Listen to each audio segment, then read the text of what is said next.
Chapter 1. Breaking the Sacred, Chen Yan. Every morning, you proclaim your intention to dedicate your hearts to the martial arts scholarship by noon.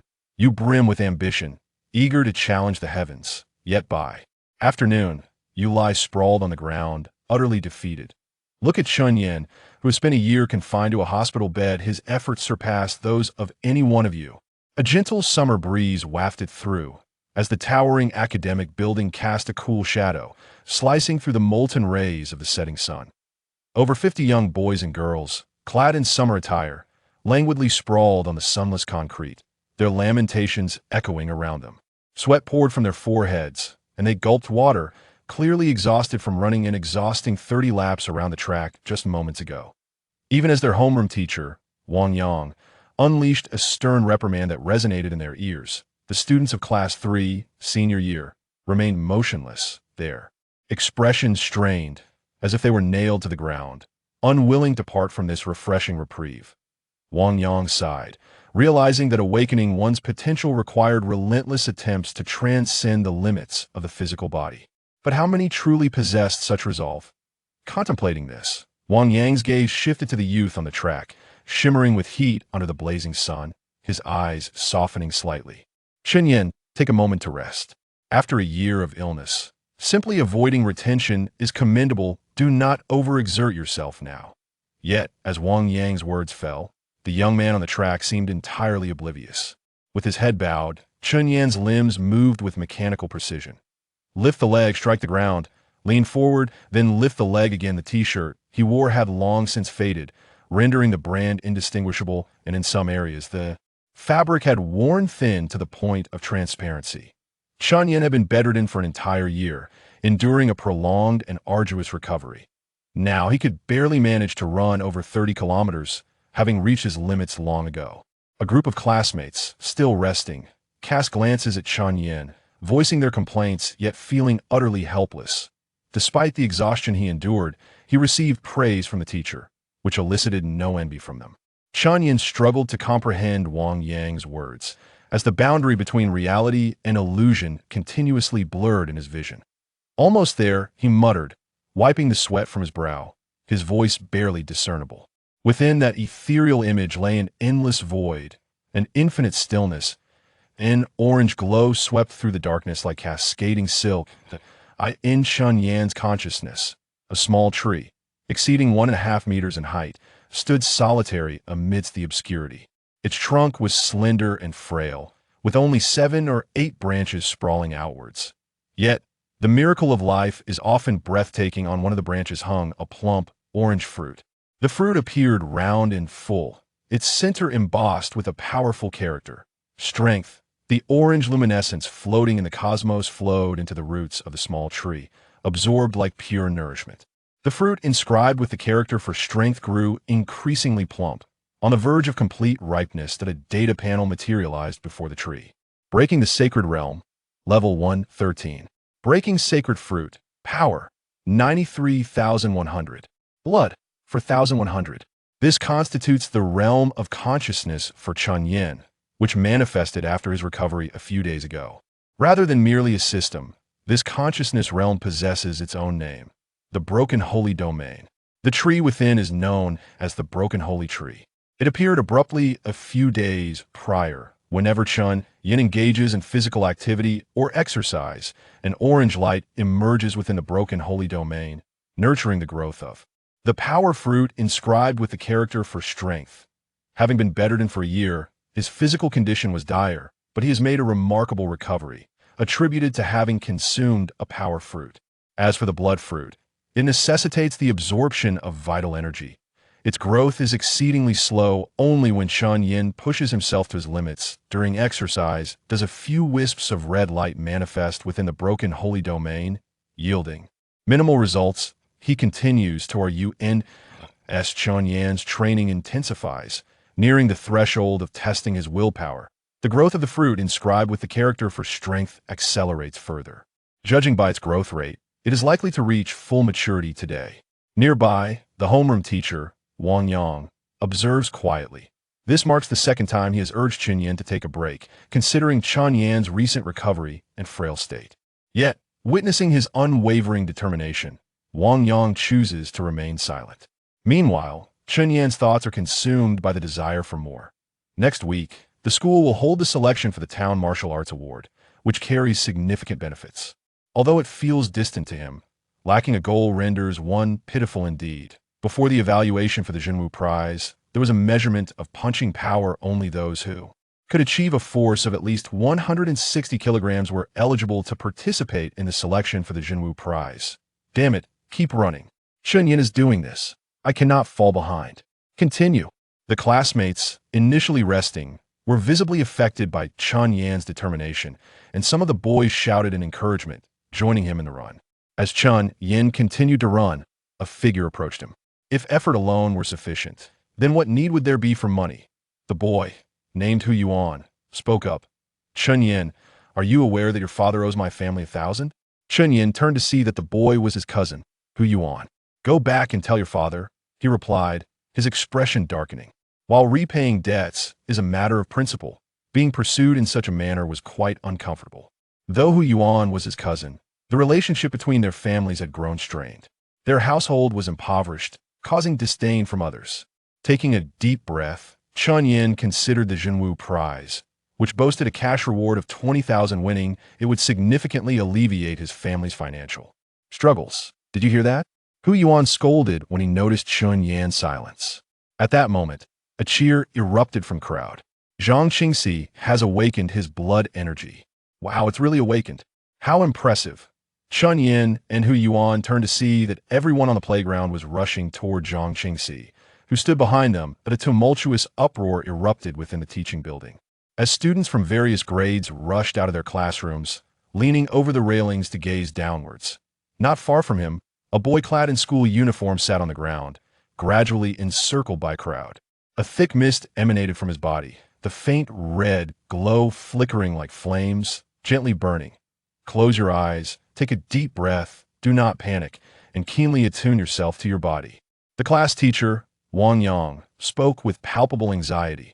Soon, Principal Zhang Yu and Director of Education Xia Dong arrived, as a throng of students surrounded the playground, all casting envious glances at Zhang Qingxi. In that moment, Hu Yuan cast aside all thoughts of Chen Yan and hurried towards Zhang Qingxi. After a while, Zhang Qingxi was led away by the principal. The playground quickly emptied, and Chen Yan resumed his running. The awakening of his vitality was of no concern to him. However, the Jinwu Prize allowed only one spot per class if he desired it. He must surpass Zhang Qingxi. Time passed slowly as Chen Yan completed several more laps. The school gates swung open, and a few tricycles entered, accompanied by a teacher leading several students to assist. Before long, a group of individuals unloaded bronze metal sheets from the tricycles. Skilled welders swiftly began to spot weld these sheets together. The result was a humanoid bronze statue, approximately 2 meters tall, its body bent forward, poised to deliver a punch. Chen Yan cast a fleeting glance at it, but as he prepared to run, his body stiffened, leaving him rooted to the spot. In the realm of consciousness, a faint golden light glided through the boundless darkness, progressing towards the sacred tree of destruction, halted merely 3 feet away by an invisible barrier. Suddenly, a line of text appeared on the prompt panel. Notification. Energy absorption technique detected the sacred tree of destruction cannot absorb this energy and must be upgraded to level 2. Chen Yan's gaze narrowed. Merely casting a glance at the sculpture had triggered an anomaly within the sacred realm. Approaching the sculpture, Chen Yan observed the guidance director, Xia Dong, still instructing on the welding of the statue. He inquired, "Good day, teacher. May I ask whose sculpture this is?" Xia Dong shot a glance at Chen Yan, reproaching him, "Step back. Do you not see that work is in progress here?" Chen Yan furrowed his brow slightly, but refrained from further questioning, opting instead to go for a run. He understood that observing this statue could yield benefits, yet such advantages were currently beyond his reach. Congratulations to Zhang Qingxi of the 3rd class of senior year for awakening his vital energy. Student Zhang Qingxi usually. The principal's excited voice resonated through the broadcast. The setting sun bathed the world in its warm embrace as nightfall approached. Students of Qingshan High School gradually departed from their classes. On the balcony of the administrative building, class teacher Wang Yang and Principal Zhang Yu stood smoking, overlooking the scene below. With the awakening of vital energy, You will need to register at the county's martial affairs office tomorrow, said Wang Yang. Indeed, Wang Yang nodded. His gaze sweeping over the athletic figure straining to run on the playground, he paused for a moment. Then a look of contentment spread across his face. This lad is quite diligent. I am aware of his circumstances. You ought to advise him not to exert himself too much so soon after recovery, Zhang Yue remarked with a smile, having noticed Chen Yan. I've mentioned it, but to no avail, Wang Yang replied with a resigned smile, though his admiration for Chen Yan only deepened. Alas. Zhang Yu shook her head. At times, the excessive efforts of many stem from the issues of the previous generation. While I admire diligent students, I often feel a sense of sorrow for them. Zhang Yu's gaze grew somber as a thought crossed her mind, prompting her to say, let's designate Zhang Qingxi as the recipient of the Zhenwu Scholarship for your class. Wang Yang paused, then responded, the Zhenwu Scholarship carries considerable weight. Perhaps we should revisit this decision next Monday. Zhang Yu shrugged indifferently. That's entirely up to you, but Zhang Qingxi is the only one in your class who has awakened their vital blood. With that, Zhang Yu departed, leaving Wang Yang alone to light another cigarette one after another. He watched Chen Yan continue to run, his expression a tapestry of complexity. He had long anticipated that Zhang Qingxi would be the first in the class to awaken their vital blood. After all, Zhang Qingxi's father owned 3 restaurants in town and also managed a martial arts school. An abundance of resources had amassed, even to the extent of using vital blood potions to help Zhang Qingxi break through the barriers of vital blood. What must one achieve to bridge the gap of 2 generations? The Zhenwu Scholarship. The Zhenwu department evaluates solely based on strength. A well-off family equates to greater strength. As the sun dipped below the horizon and darkness enveloped the sky, Wang Yang remained fixated on the playground. The 2 individuals seemed to engage in a silent standoff, with Wang Yang eager to witness how far Chen Yan would persist. Indeed, just like me. As the moonlit night unfolded, Wang Yang realized his defeat, yet a smile of increasing delight graced his lips. On the playground, Chen Yan suddenly halted, collapsing onto the track as he gasped for breath, to eye in the distance. Wang Yang returned to his office with a chuckle, oblivious to the excitement swelling within Chen Yan at that moment. The broken holy fruit had fully ripened, and within the realm of consciousness, a figure identical to the external Chen Yan emerged. With utmost caution, Chen Yan plucked the broken holy fruit and swallowed it whole. In the next instant, a torrent of warmth surged through his limbs, erasing all traces of fatigue. Upon exiting the realm of consciousness, the reality-bound Chen Yan experienced the same invigorating sensation. A gentle yet immense force unfurled within him. Veins on Chen Yan's arms swelled momentarily before gradually subsiding. He remained seated on the ground for an extended period. All weariness and muscle soreness dissipated with the consumption of the broken holy fruit. Gradually coming to terms with his newfound abilities, a sense of joy blossomed within him. The overwhelming surge of power necessitated that Chen Yan acclimate to his body. He clenched his fists tightly. Am I now capable of defeating the awakened Zhang Qingxi? Chapter 2. Surviving against all odds. Indeed, that was Chen Yan, who was making a commendable effort, while his determination was evident. The awakening of one's vital energy is not an endeavor that can be accomplished overnight. Having been bedridden for a year, he still had a considerable distance to cover. Behind the teaching building, a group emerged, astonished to behold Chen Yan, drenched in sweat, seated on the playground. Among them was Zhang Qingxi. The awakening of vital energy was no trivial matter, and even after school, numerous teachers had been assisting Zhang Qingxi in stabilizing his energy, which had only just concluded. Once one awakens their vital energy, they are recognized as a martial artist. The classmates accompanying him, even upon encountering Chen Yan, were merely taken aback. Their attention predominantly fixated on Zhang Qingxi. Zhanggu, I heard that teacher Xia Tang is going to provide you with private training tomorrow, remarked Hu Yuan. His voice laced with envy as he gazed at Zhang Qingxi. Although Xia Tang was not a martial artist, he was adept in martial arts and had previously charged students for private instruction, with rates exceeding 200 per hour. It was remarkable that he was now offering Zhang Qingxi free training. Even educators tend to form alliances with students who have awakened their vital energy, for it's evident that such students will soon surpass them. I have no desire to attend.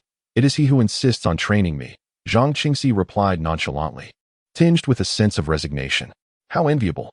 Teacher Xia Tang once triumphed over peers with awakened vital energy solely through his martial arts prowess, Hu Yuan mused, clutching Zhang Qingxi's clothing, relieved in his heart. Fortunately, my long-standing deference towards Zhang Qingxi has not been in vain, and my gestures of goodwill now appear quite natural. In the distance, Chen Yan has noticed him, his expression turning icy as he calls out, "Do not forget, 1000. The night in Qingshan town still retains the warmth of the day. As I stroll along the streets, I observe numerous shirtless men seated on the stone steps, seeking respite from the heat.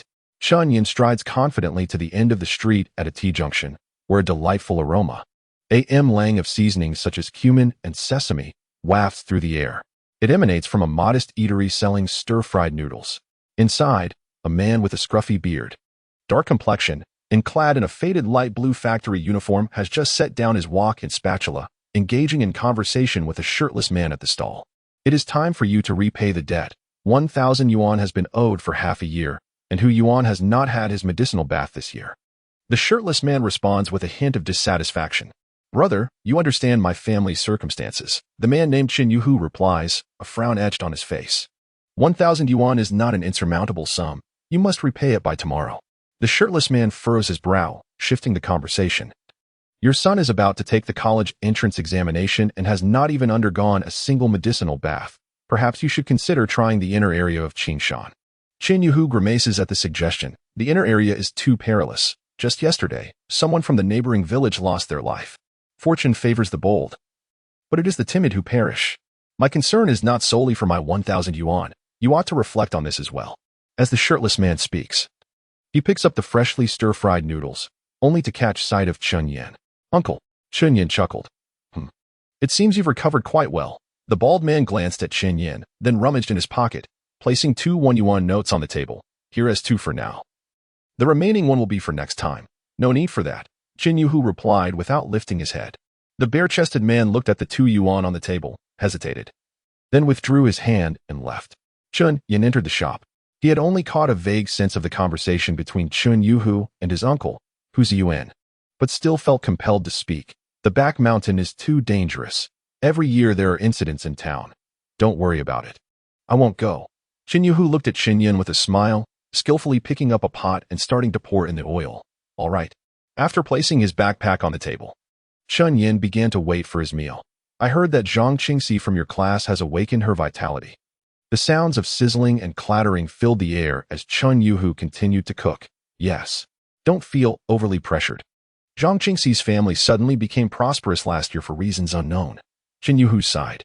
Last year, Chen Yan had been struck by a car, barely escaping with his life. While Zhang Qingxi's family had thrived, such is the unpredictability of life. Qin Yuhu cracked 3 eggs into a bowl and sliced 2 ham sausages. That's too much. Dad. Chen Yan swallowed the saliva welling up in his mouth, quickly interjecting. You won't be able to finish it all. Make sure to help eat some of it. Qin Yuhu retrieved a bag of beef from beneath his stall, swiftly slicing it and incorporating it into the stir-fried noodles. This addition rendered the dish rather sumptuous. The mere thought of the beef's flavor made Chen Yan's mouth water uncontrollably. Before long, the stir-fried noodles were ready. Qin Yuhu presented the dish before his son with a smile, saying, Finish your meal, and then head back. I'll sell a bit more. The enticing aroma of the stir-fried noodles enveloped Chen Yan as he picked up a piece of beef and savored it. In an instant, a delightful fragrance filled his senses. The beef, sautéed in lard, possessed a unique and rich aroma, although he had consumed the miraculous fruit that alleviated his muscle soreness. The pangs of hunger were undeniably real. Chen Yuhu observed his son with a smile, preparing to say something, when another customer arrived, prompting him to become busy once again. In this state, even if Chen Yan were to consume 10 steamed buns in one sitting, it would not pose a challenge, let alone a bowl of stir-fried noodles. Dad, may I have another bowl? Chen Yan quickly finished his meal, his appetite unexpectedly expanding, which momentarily surprised Qin Yuhu. Though he soon laughed and prepared a second bowl for him. The Jinwu Scholarship. The Jinwu Scholarship is a common yet generous form of financial aid for students. At Qingshan High School, there are 3 classes in the 3rd year, each with a single quota. Once awarded, it provides a cash grant of 20,000 yuan. And more importantly, the recipient can select teachings in vital energy techniques and breathing methods for martial artists. However, only 1 award is available per class. Chen Yan's eyes narrowed in contemplation. Zhang Qingxi has indeed awakened his vital energy, proving to be a formidable adversary. Breaking through the sacred realm. Level 1, 2, 3. Breaking through the sacred fruit. Strength, 0, 100, blood, 5, 100. Having surpassed his own limits once, the blood attribute of the sacred fruit has now reached 5%. Why is progress so slow? Chen Yan felt a pang of frustration, observing that Zhang Qingxi's awakening seemed rather effortless. However, with one more fruit, he would be able to upgrade his realm, which is certainly a positive development. Father, why did you purchase that cleaver? Chen Yan suddenly noticed a brand new, half-meter-long curved knife resting in the corner of the shop. Oh, it's something someone left here, Chen Yushi replied while chopping vegetables. The stir-fried noodle shop closes at midnight, and Chen Yan decided to return home early. Qingshan High School lies beyond South Street, while Chen Yan resides in Lijia Village to the north. His journey home requires him to traverse from South Street to North Street, followed by a 20-minute walk along rural paths. He could stop by the park on North Street to test his strength. As he jogged, he muttered to himself, only the school has standard strength testers. Yet, the park on North Street boasts stone pedestals marked with weights. A couple of days ago, after consuming a sacred fruit focused on strength, Chen Yan had already managed to lift a stone pedestal weighing 150 kilograms. He felt even stronger now. Each step felt remarkably lighter. The effects of the strength-enhancing sacred fruit seemed to permeate his entire being. In the realm of consciousness, threads of orange light began to emerge. And upon the branches of the sacred tree that bore the fruit of power, a hint of new green also appeared. As long as there is movement, the growth of fruit shall follow. However, the blood fruit of the sacred tree grows at a painfully slow pace. In the town of Qingshan, the number of those awakening their vital energy is exceedingly rare, nearly non-existent. Chen Yan naturally yearned to awaken his vitality. But a year of illness had left him lagging behind his peers in numerous aspects. As he continued to run, Chen Yan found himself on North Street, the most bustling area of Qingshan town. Flanked by 5 to 6-story buildings, this was also home to the town's only supermarket. The aroma of barbecued delicacies wafted through the air, and the neon lights lining the street shone brightly. In front of a restaurant, over 30 individuals occupied the outdoor tables, indulging in food and drink, their chatter filled with the inebriated banter of youth. Their voices, however, bore a hint of immaturity, lacking the timbre of adulthood. 2 barbecue grills were simultaneously in operation, and as Chen Yan drew closer, he realized that the majority of those seated were his classmates. Almost half of the entire class had gathered. Come on, Zhang Qingxi is truly remarkable. I'll have to start calling him Brother Zhang from now on. I used to call him Brother Zhang. You're only just figuring it out, lacking in perception. Brother Zhang is so generous. It's been ages since I've enjoyed myself like this. Hey, isn't that Chen Yan? Where? I don't see him. Zhang Qingxi was sipping beer when he heard a classmate call out Chen Yan's name. He turned towards the street, but only caught a glimpse of a slender figure disappearing into the shadows. Chen Yan, come join us for a drink. Zhang Qingxi muttered with indifference. His words were drowned out by the cacophony around him, rendering them inaudible to Chen Yan. Zhang Qingxi dismissed the moment. This guy is so inconsiderate, Hu Yuan remarked with a mischievous grin, casting a glance at Hu Yuan, who was known to be Chen Yan's cousin, well known among their classmates. Forget him, Hu Yuan waved dismissively, a flicker of disdain in his eyes. He's just a fool, a poor wretch. Suddenly, a bald man approached the barbecue stall, prompting some students to greet him politely. Hello, uncle. All right, enjoy your meal. The bald man, named Hu Ziyuan, chuckled, his gaze casually drifting over Zhang Qingxi before addressing Hu Yuan. Hu Yuan, come over for a moment. I need to discuss something with you. What is it? Hu Yuan frowned, but rose from his seat nonetheless. Meanwhile, Chen Yan arrived at Beijia Park, passing through a thicket of crabapple trees approximately 5 to 6 meters wide before reaching a small garden adorned with stone stumps. The martial arts strength assessment was imminent, and if he could achieve a punching power of 160 kilograms, he would qualify for the town's martial arts prize. This evaluation would eliminate the majority of candidates. In the eyes of the average person, Chen Yan was indeed among that majority, and the reason was all too clear. Chen Yan had never undergone the rigorous training of martial arts typical for the second year of high school.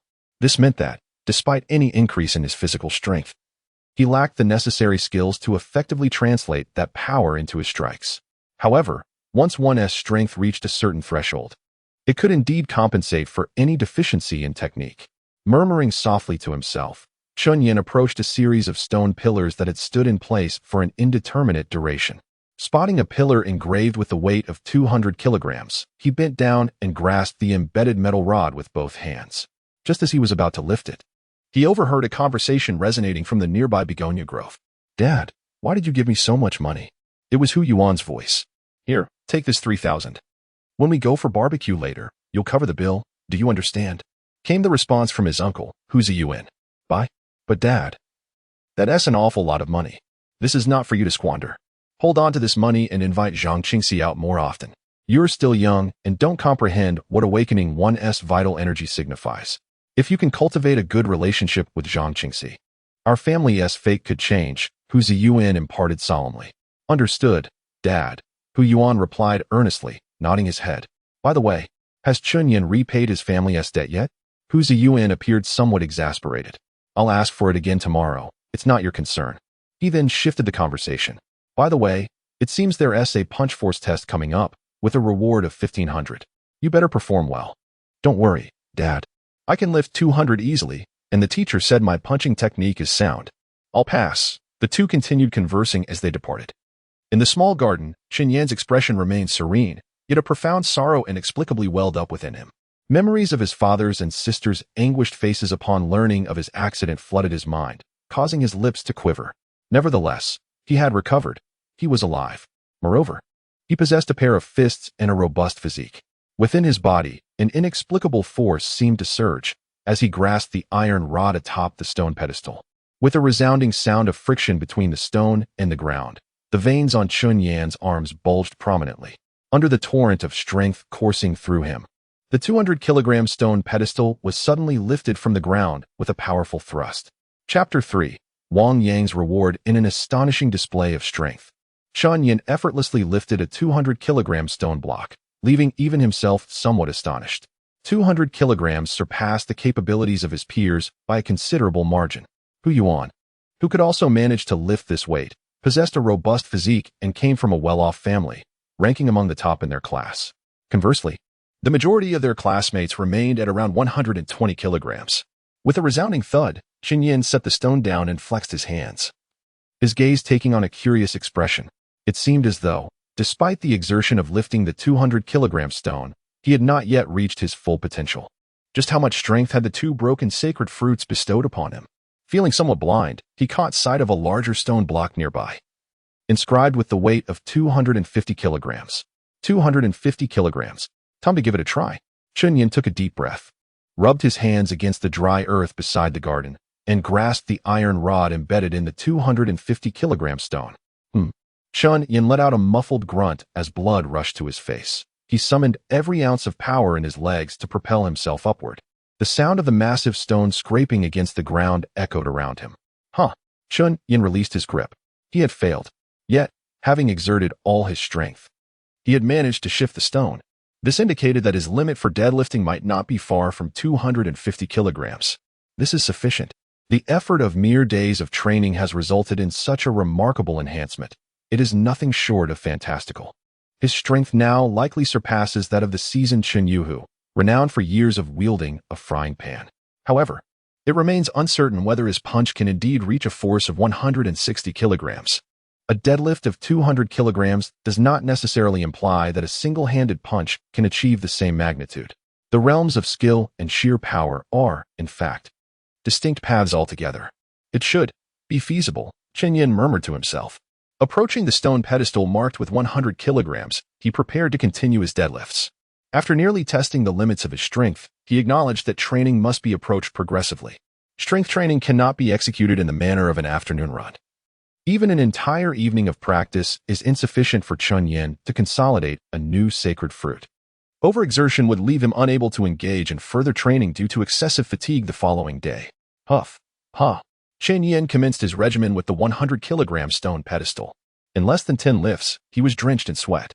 His heart raced like an engine overclocked, thumping incessantly, while a sensation of fatigue enveloped his arms. Yet, Chen Yan's focus shifted from the tangible world to the realm of consciousness. In the boundless depths of the cosmos, an orange beam of light cascaded like a river, gradually merging into the roots of the sacred tree. This radiant orange light was far more resplendent and dazzling than anything experienced during his runs. After completing nearly 20 deadlifts, New green shoots began to flourish on the branches that had once borne the sacred fruit of strength. On the data panel, the line displaying sacred fruit, strength, 0-100, suddenly transformed. It now read, sacred fruit, strength, 2-100. A glimmer of excitement flickered in Chen Yan's eyes. Although the change in data would not affect the external world, witnessing this shift made the arduous nature of his strength training feel less burdensome. His body could sense the instantaneous pleasure brought about by the release of dopamine. The emergence of this data seemed to establish a visible goal for Chen Yan. Even though anaerobic exercise caused him immense discomfort, the thrill within him was palpable. The workout plan he had meticulously constructed in his mind seemed to vanish. And at that moment, Chen Yan resembled a relentless warrior, refusing to cease until he reached the point of exhaustion. With a thud, the stone platform crashed to the ground. It felt as though all his strength had been utterly drained, and Chen Yan collapsed onto the floor, every pore of his body seemingly opened wide. Sweat cascading down like a torrential flood. Rubbing his arms, he expelled the sweat that dripped to his lips. Yet, he restrained himself, conserving a measure of energy, and began to massage his arms. After a brief respite, he would continue, aiming to complete several more sets. The strength reading surged to sacred fruit, strength, for 100. And the exhilaration was undeniable. At this moment, around 11 o'clock at night, the night breeze rustles through the leaves in the park, whispering a soft sound that caresses the skin and carries away the humidity, leaving a refreshing chill. Today, I lost another 50. Hey, it's your treat, Li Ming. You must host us. Treat us, treat us. Let's have a good feast the day after tomorrow. Outside the park, 2 or 3 bare-chested men stroll by, laughing heartily. One hand clutching a cigarette and the other a beer, their bellies protruding as they chat comfortably. Suddenly, a man named Li Ming pauses, his expression turning pensive as he gazes into the depths of the park, where the night is shrouded in mystery, obscuring what lies within. He can barely make out a young man, also bare-chested, lifting a stone pedestal. Who knows whose child it is, working so diligently? Li Ming exclaims in admiration. It could be Yu Jiwen. That child is quite industrious and has already awakened his vital energy. After sharing these words, they depart. Chen Yan, however, finds their conversation somewhat unclear. After completing the first set of exercises, his body feels relatively well, but as the second set commences, the soreness intensifies, as if it has escalated to a new level. The ache is invigorating. Yet, witnessing the progress of the growth of his broken sacred fruit within his consciousness, Chen Yan feels that every ounce of fatigue is worth it. It is not until 1 o'clock in the morning that Chen Yushu, weary from a day's toil, leisurely rides his tricycle near the park. Squeak. Chen Yushu abruptly pulls the handbrake, astonished as he gazes at the slender figure sitting by the roadside. The moonlight enveloped Chen Yan in a silvery glow, the dampness of his upper body shimmering with flecks of light. With his head bowed, beads of sweat trickled down, leaving a large patch of moisture on the stone steps. Dad, let's go home, Chen Yan said, picking up the clothes beside him and rising with a smile. The sacred fruit, strength, 16-100, as he persevered to the end, the fatigue and soreness reached an extreme. Yet, the progress of maturity seemed to accelerate beyond the initial pace. It was as if everything urged him on, whispering, do one more, endure for just another second. Chen Yan, you shall attain it all. Observing his son, Chen Yushu pressed his lips together, a tremor of emotion passing through him. He wished to say something, but it ultimately transformed into a smile. Get in the car. Chen Yan settled beside Chen Yushu in the 3-wheeled vehicle, the seat spacious enough for 2. Don't overexert yourself. If you tire too much, be careful not to fall ill. I'm fine. Oh, you. Dad, please avoid the back mountains. It's quite perilous there. Well, you taught me that. The back mountains had recently claimed a life, and he felt that awakening one's vitality before the college entrance examination should not pose much difficulty. All right, I won't go. The following day, Chen Yan attended school as usual. In his 3rd year of high school, the academic curriculum had dwindled to a mere shadow of its former self, primarily consisting of training sessions led by the teachers. By afternoon, the homeroom teacher, Wang Yang, gathered the students and took them to the playground. Now, I shall impart to you the foundational lesson of martial arts, Lesson 15, the 8-character skill. Awakening one's vital energy entails relentlessly transcending limits, experimenting with various methods to break through, such as running, practicing martial techniques, or even performing pull-ups. Wang Yang continuously spoke, casting a glance at Chen Yan within the class, a peculiar sensation stirring within him. For reasons unknown, Chen Yan evoked a profound sense of transformation in him. Amidst the crowd, Chen Yan once again gazed at the statue beside the playground. The visage of the statue resembled that of a robust youth, merely seated in a simple posture of striking. In the realm of consciousness, golden luminescence re-emerged, obstructed by an invisible barrier, confined 3 feet away from the sacred tree. Left to wither of its own accord, Chen Yan was enveloped in bewilderment. The golden light symbolized skill energy. Why? Merely by observing this bronze statue, was he bestowed with such immense skill energy? Suddenly a clap. At the forefront, the homeroom teacher Wang Yang had commenced demonstrating the movements of the 8-character skill. Even with an abundance of golden light, he could absorb none, so Chen Yan began to learn the 8-character skill in earnest. Abruptly, he was taken aback. While watching Wang Yang perform, there was also golden light within his consciousness, albeit faint, nearly imperceptible. Indeed, learning the 8-character skill also entails the acquisition of skills. Chen Yan murmured softly. At that moment, a tall boy from the edge of the playground called out to Chen Yan's class, "Zhang Qingxi, Teacher Xia is calling for you." Within the classroom, a chorus of envious cheers erupted among the students. It was Wang Yu from Class 2, who had received private instruction from the esteemed director Xia Dong. Zhang Qingxi. How utterly enviable. Indeed, Teacher Xia possesses extraordinary teaching prowess. Yet, envy is futile, for Zhang Qingxi has awakened his vital energy. At the forefront, the homeroom teacher nodded towards Zhang Qingxi. Amidst the multitude of admiring gazes, Zhang Qingxi made his way towards Wang Yu. Meanwhile, Hu Yuan observed quietly as Zhang Qingxi departed. Noticing Chen Yan at the back of the classroom, practicing his punches alongside Wang Yang, he hesitated to speak, then chose to disregard it altogether. As Chen Yan practiced his martial arts, he remained acutely aware of the transformations within the realm of the broken sacred.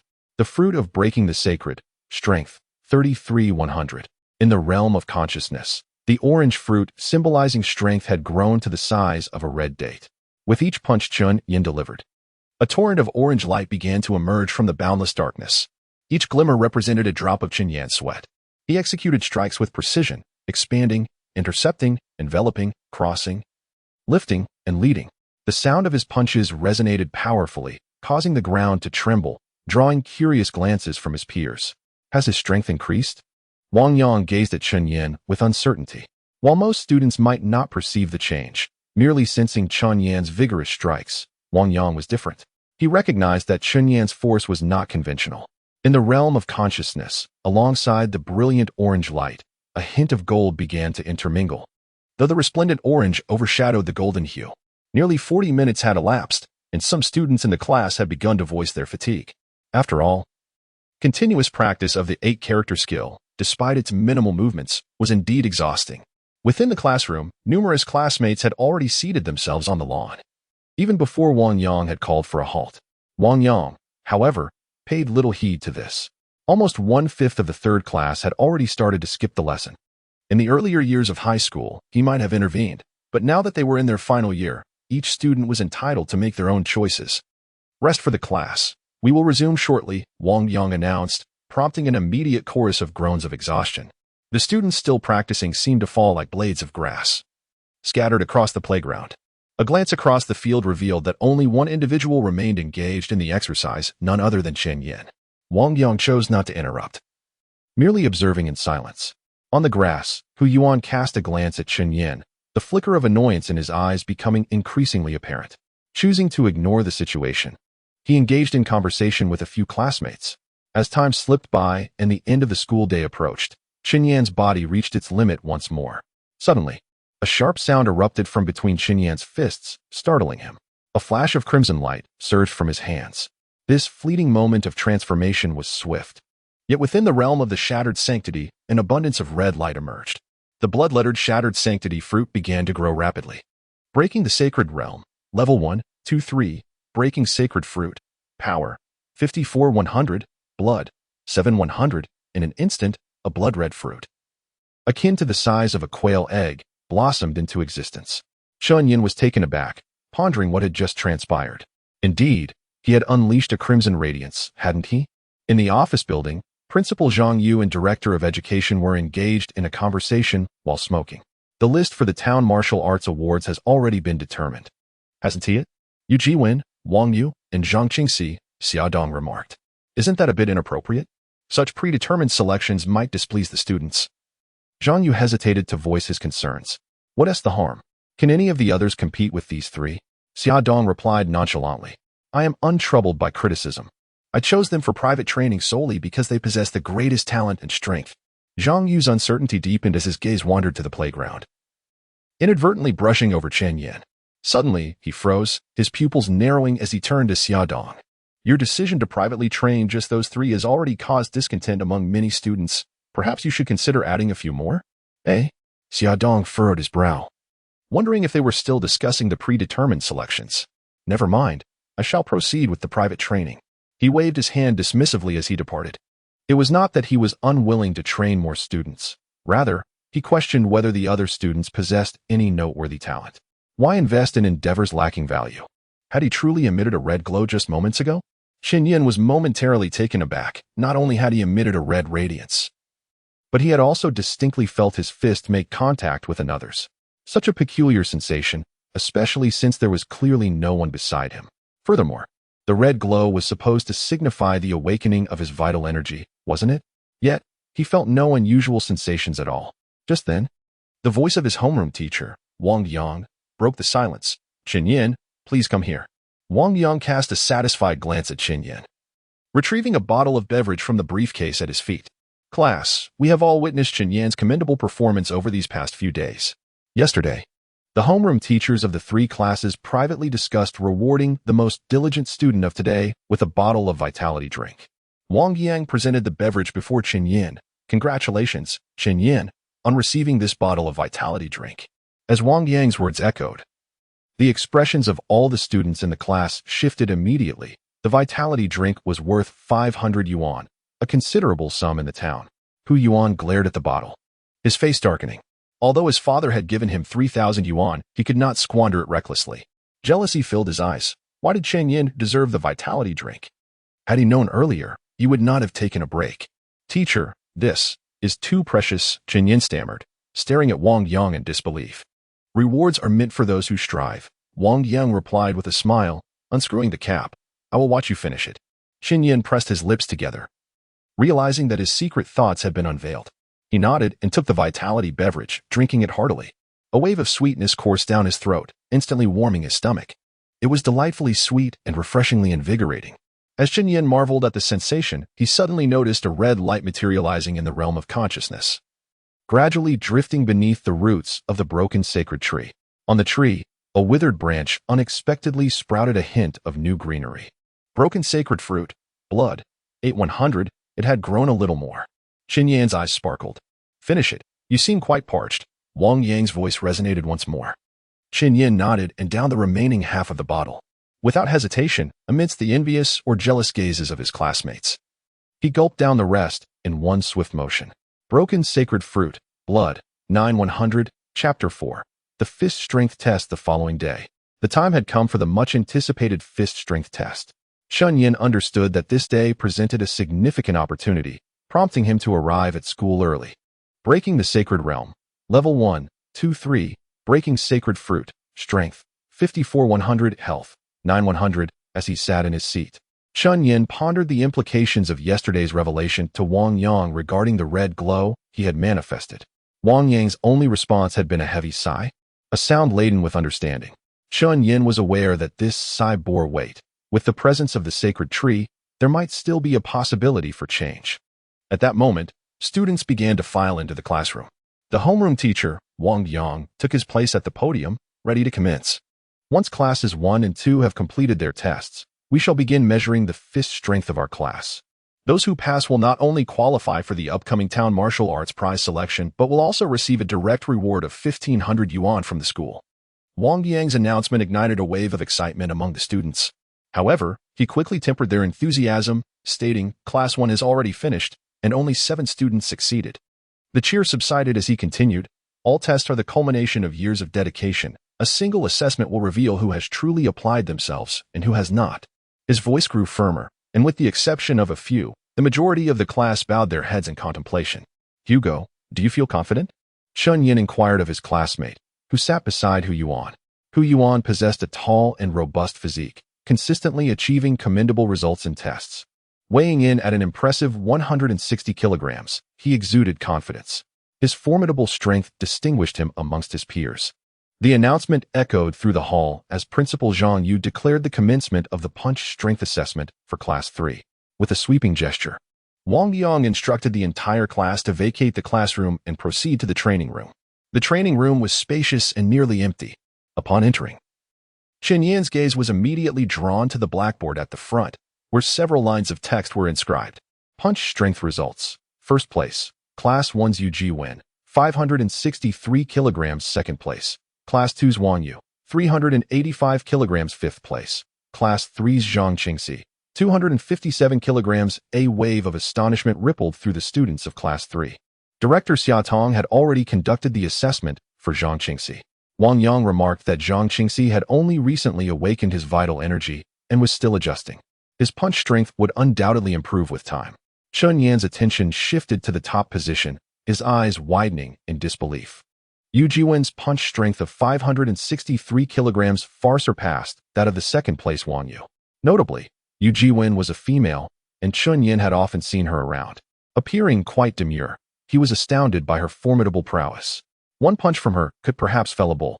As for second-place Wang Yu, he had not yet awakened his vital energy and relied on rigorous physical training alone. The sheer strength he exhibited was a testament to his exceptional physique and striking technique. Class 3, let us begin, in order of our seating arrangement, Wang Yang instructed. In the exercise room, a female instructor stood before a machine towering over her. This apparatus was a force gauge designed to display the power of a punch with a single strike. Each individual was afforded 3 attempts. Soon, a student approached the force gauge, his face betraying his anxiety. Focus your strength, Wang Yang instructed. Understood, teacher, the boy replied, inhaling deeply before delivering a powerful punch. The sound echoed, bang. The sensor at the center of the gauge vibrated violently. Wang Shuyuan, 135 kilograms. The female instructor recorded the result, while the boy, with a pallid expression, turned away, disheartened. You still have 2 attempts, the instructor reminded him.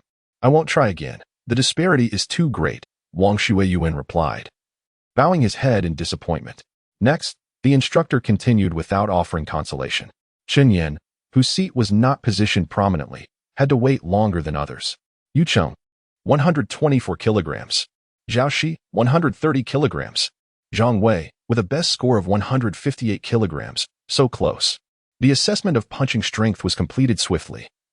Nearly 20 students tested in quick succession. I urge you all to apply yourselves consistently. What is the point of lamenting now? The homeroom teacher, Wang Yang, appeared increasingly disheartened. Some boys, once brimming with confidence, now found tears welling in their eyes. The stark contrast between reality and their expectations was painfully evident. The performance of Class 3 pales in comparison to that of Classes 1 and 2. Among the 60 students, a third of them had not a single individual pass. Hu Yuan, the female teacher called out. Upon hearing his name, Hu Yuan clenched his fists, a flicker of anxiety appearing in his eyes as he stepped forward. Hu Yuan, remember to harness your strength, Wang Yang urged, having regarded him as one of his more promising students. Meanwhile, the other students began to offer their encouragement. Just yesterday, Zhang Qingxi had hosted a barbecue, but Hu Yuan ended up footing the bill and later treated everyone to drinks, which rapidly elevated his popularity. I can surely do this, Hu Yuan muttered under his breath, approaching the strength tester, his nervousness dissipating as confidence surged within him. His father had advised him to curry favor with Zhang Qingxi, but who wouldn't he prefer to rely on their own abilities? With a resounding thud, the sensor vibrated violently, and a series of numbers appeared on the display screen. 157 kilograms, nearly there. The female teacher remarked. Hu Yuan's expression faltered momentarily as he quickly responded, Teacher, I would like to try again. Very well, she replied. Hu Yuan took a deep breath, summoning his strength once more. Another thud resounded. Teacher, prepare for the 3rd attempt. Thud. Hu Yuan returned to his class with an expression of utter dismay. His classmates exchanged glances filled with a complex mixture of sympathy and barely concealed mockery as they attempted to console him. 159 kilograms. This was Hu Yuan's finest achievement. He fell merely 1 kilogram short of passing the test. Had the deficit been greater, Hu Yuan would not have felt such profound disappointment. Yet the elusive 1005 hovered tantalizingly before him. Despondently, Hu Yuan sat upon the ground. The sound of Wang Yang's sigh and the voice of the female teacher echoing in his ears. Chen Yan. All right. The voice he detested rang out. And Hu Yuan wished to witness the other's elimination with his own eyes. However, the thought of his own situation left him too weary to even lift his gaze. Tears welled up in his eyes. Hu Yuan, you were so close. Perhaps just one more attempt. The suggestion from a classmate reached his ears, causing him to pause, caught in a moment of hesitation. Yet, recalling how narrowly he had missed success, Hu Yuan turned to Wang Yang with a glimmer of hope and said, Teacher Wang, I wish to try again. With a resounding thud, his fist struck the measuring device. In an instant, the entire third class erupted in cheers. Chen Yan, 167 kilograms.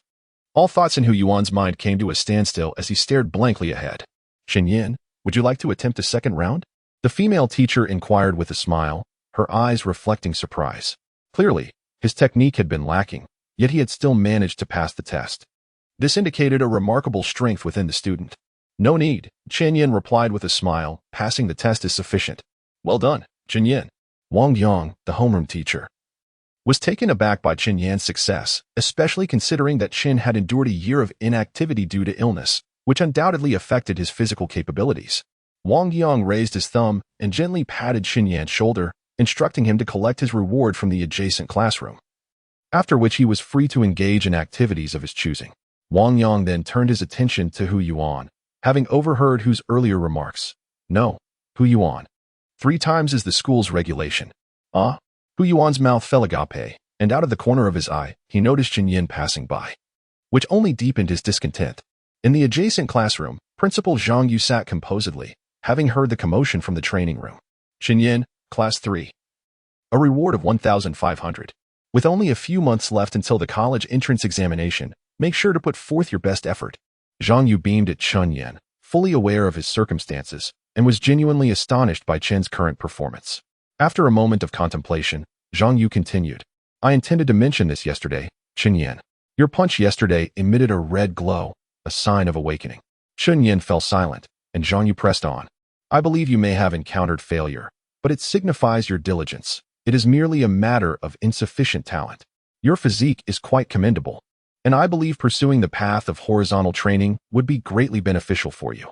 As Chen Yan accepted the red envelope, his expression shifted subtly. He understood why Wang Yang had sighed. Yet, he was unwilling to concede. He possessed the potential for a breakthrough and felt there was still hope. Zhang Yu regarded Chen Yan with understanding, recognizing the lingering dissatisfaction within him. But is it of any use to harbor feelings of dissatisfaction? It would be wiser to change paths sooner and achieve success in a different arena. However, he would not elaborate further. This was something Chen Yan must come to understand on his own. Upon receiving his prize, Chen Yan returned home directly. His family's fried noodle shop was not far from the school, where he soon heard a cacophony of voices. Why do you repay others promptly, but delay mine? Do you think Hu Yuan is easy to bully? Don't mention kinship. My sister is already deceased. You dare not venture into Qinshan's inner circle. And your business is on the verge of collapse. What will you rely on for income in the future? Worthless, I spit on you. It was Hu Yuan's voice. Chen Yan noticed passers-by had paused to witness the commotion, while the owner of the neighboring clothing store cast him a peculiar look. Shortly thereafter, his uncle Hu Yuan exited the shop, his expression icy. Chen Yan's heart sank. Had he not just pressed for payment yesterday? Upon seeing Chen Yan, Hu Yuan was momentarily taken aback, but without a word, he scoffed and departed. Dad, what happened? Chen Yan entered the shop to find Chen Yushu sitting dejectedly at a table. Chen Yushu was startled, but upon seeing Chen Yan, the weariness on his face vanished instantly as he queried, Why are you back so early today? Dad, how much debt does our family still owe? Chen Yan asked directly. Without answering, Chen Yushu's expression shifted slightly, and he waved his hand dismissively, saying, Little one, don't concern yourself with such matters. I would never let you worry. With a sudden clap, Chen Yuhu noticed a red envelope materializing in Chen Yan's hand. Just as he was about to inquire, he witnessed Chen Yan extracting several 100 yuan bills from the envelope. Where did you acquire such a sum? Chen Yuhu exclaimed in astonishment. I passed the strength test, and the school awarded me 1,500, Chen Yan replied, counting the money before placing the remaining 500 into the envelope and handing it to Chen Yuhu. We owe their family 1,000, correct? Chen Yan inquired. Chen Yuhu was momentarily speechless, but eventually nodded in agreement. Do you have an IOU? Chen Yan pressed. Yes, came the reply. Chen Yan swiftly tucked the 1,000 yuan into his pocket and dashed away, leaving Chen Yuhu standing in the shop, dazed. Clutching the red envelope tightly, Chen Yuhu gradually sank into a chair. Ha! He chuckled softly. Ha ha. A complex expression of joy mixed with bewilderment danced across Chen Yuhu's face, a medley of emotions swirling within. My son truly has a bright future. Meanwhile, Chen Yan sprinted outside and encountered Hu Ziyuan, who was poised to enter the barbecue restaurant. Same old? The barbecue owner inquired with a smile. Just as Hu Ziyuan was about to respond, he caught sight of Chen Yan rushing towards him, casting a sidelong glance in his direction. I've come to repay the debt, Chen Yan declared as he reached Hu Ziyuan, producing the 1,000 yuan from his pocket. Repay the debt? Hu Ziyuan frowned before breaking into a grin. I knew your family still had money. However, Chen Yan remained composed, stating simply, the IOU. Hu Ziyuan was taken aback for a moment, then coldly remarked, how dare you speak to me like that? Then I shall not repay you. Chen Yan turned away, completely disregarding Hu Ziyuan. Wait, Chen Yuhu called out sharply, squinting at Chen Yan before retrieving a note from his pocket. Chen Yan examined the handwriting, realizing that Hu Ziyuan had kept it on him. Intending for his father to settle the debt today, Chen Yan reclaimed the IOU and handed over the 1,000 yuan to Hu Ziyuan, just as he was about to depart. Hold on a moment, Hu Ziyuan said icily, what if it's counterfeit? He scrutinized the markings on the bills with great care. However, Chen Yan did not linger and walked away without a word. Make sure to bear witness. If any of it is fake, we shall inspect it together. Hu Ziyuan addressed the owner of the barbecue shop beside him. Enough already, you're all relatives, the shop owner interjected, unable to tolerate the scene any longer. Let me tell you, it's precisely relatives one should be wary of, Hu Ziyuan replied, continuing his examination until he was satisfied there were no counterfeit bills. At which point he begrudgingly tucked the money away. Let us add a roasted pig leg today. Just then, Hu Ziyuan noticed his son walking dejectedly along the roadside. Ahem. Hu Ziyuan coughed lightly, only to realize his son had not noticed him. He hurried over and grasped Hu Yuan's arm, inquiring, why are you back so early this morning? As soon as he spoke, he saw Hu Yuan looking glumly at him and heard him say, Dad, I failed the strength test. Hu Ziyuan was taken aback and swiftly delivered a sharp slap to Hu Yuan's forehead. How could you have failed? I feed you meat every day, and yet you couldn't pass? Dad, only 2 people from our class succeeded, Hu Yuan replied, fear evident in his eyes as he defended himself. Only 2?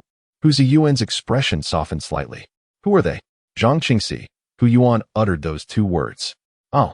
Hu Ziyuan's demeanor improved, since Zhang Qingxi had awakened her vitality. She was certainly capable of passing. And who else? However, Hu Yuan hesitated, his face betraying a complex array of emotions. With a resounding smack, Hu Ziyuan struck Hu Yuan's forehead once more, casting a fierce glance at his son. Hu Yuan's eyes widened in terror as he struggled to articulate the next 2 words. Chen Yan. Hu Ziyuan nodded. He suddenly froze, rooted to the spot in astonishment. Chapter 5, Breaking the Limit and Awakening. In the summer kingdom of Qinzhou, at the northern border, a majestic palace stands suspended in the vast expanse of clouds, flanked by swarms of aerial vessels that traverse the skies. Within its confines, pavilions and towers are arranged in an aesthetically pleasing manner, shrouded in layers of clouds beneath their soaring eaves and intricate brackets. In a courtyard, a young girl, approximately 10 years of age and clad in a cerulean training outfit, incessantly practices her punches. Sweat cascades down her brow, and weariness manifests upon her delicate features. Sister, I wish to take a break, the girl softly murmurs, casting a glance at a young woman, approximately 17, standing poised atop the eaves. Dressed in black, she possesses striking beauty and an air of confidence. Continue. You can sense someone vying for your awakening. You must exert yourself, admonishes the girl named Gong Fanling. But sister, I am so tired. That person only appeared for a fleeting moment yesterday. They are not formidable, the girl gasps, panting heavily. Continue. Gong Fanling's brow furrows. If you wish to traverse the path of breaking the limit and awakening, relaxation is not an option. Once that person awakens, you will only have the chance for bloodline awakening, rendering you no different from decaying wood or withered grass. Very well, the girl acquiesces, resuming her punches while muttering. But sister, you too are a product of bloodline awakening, yet you chide me. What did you say? Gong Fanling's brows knit together in indignation. I too desire to break the limit and awaken. Does anyone not wish for that? But do I have the opportunity? I was mistaken, the girl stammers. That person seemed quite feeble, I will surely awaken before them. At 6 o'clock in the evening, Wang Yang emerged from the office, his mood heavy with frustration, and stood on the playground, smoking a solitary cigarette. Today, the performance of Class 3 had been utterly dismal. The sky had darkened, and the summer night breeze whispered softly, drawing Wang Yang's attention to a slender figure darting across the playground.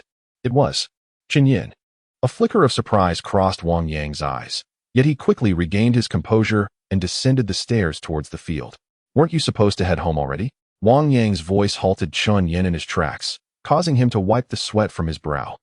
Breaking through the sacred realm, level 2-3, sacred fruit, strength, 78-100, health, 9-100, Chen Yan shifted his focus from the data panel, having repaid Huzi Yuan. Yet he opted to return to school for training. Undoubtedly, the training facilities at home could not compare to those at school. I aim to contend for the town martial arts prize, so I must not slack off, Chen Yan remarked with a smile. Feeling no need to conceal his intentions from Wang Yang, Wang Yang was momentarily taken aback. The realization dawned upon him that Chen Yan had such aspirations. To secure the town martial arts prize, he would have to defeat Zhang Qingxi. Wang Yang regarded Chen Yan, fully aware of his earnestness. Impressive. Wang Yang opened his mouth, then continued, in fact, the punch you threw today should have unleashed a far greater force. Your technique and posture were simply flawed. As he spoke, Wang Yang slightly bent his body, positioning his left fist before his cheek and his right fist near his face, his gaze suddenly sharpening with intensity. Bang! With a punch thrown into the void, Chen Yan was taken aback. Teacher Wang was about to instruct him. He immediately adopted a serious demeanor. No.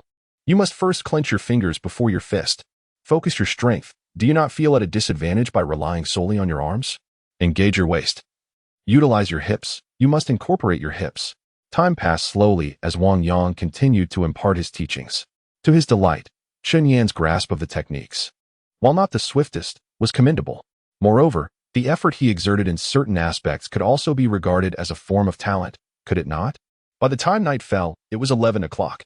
On the other side of the school, 3 students emerged from the training room. 2 boys and 1 girl.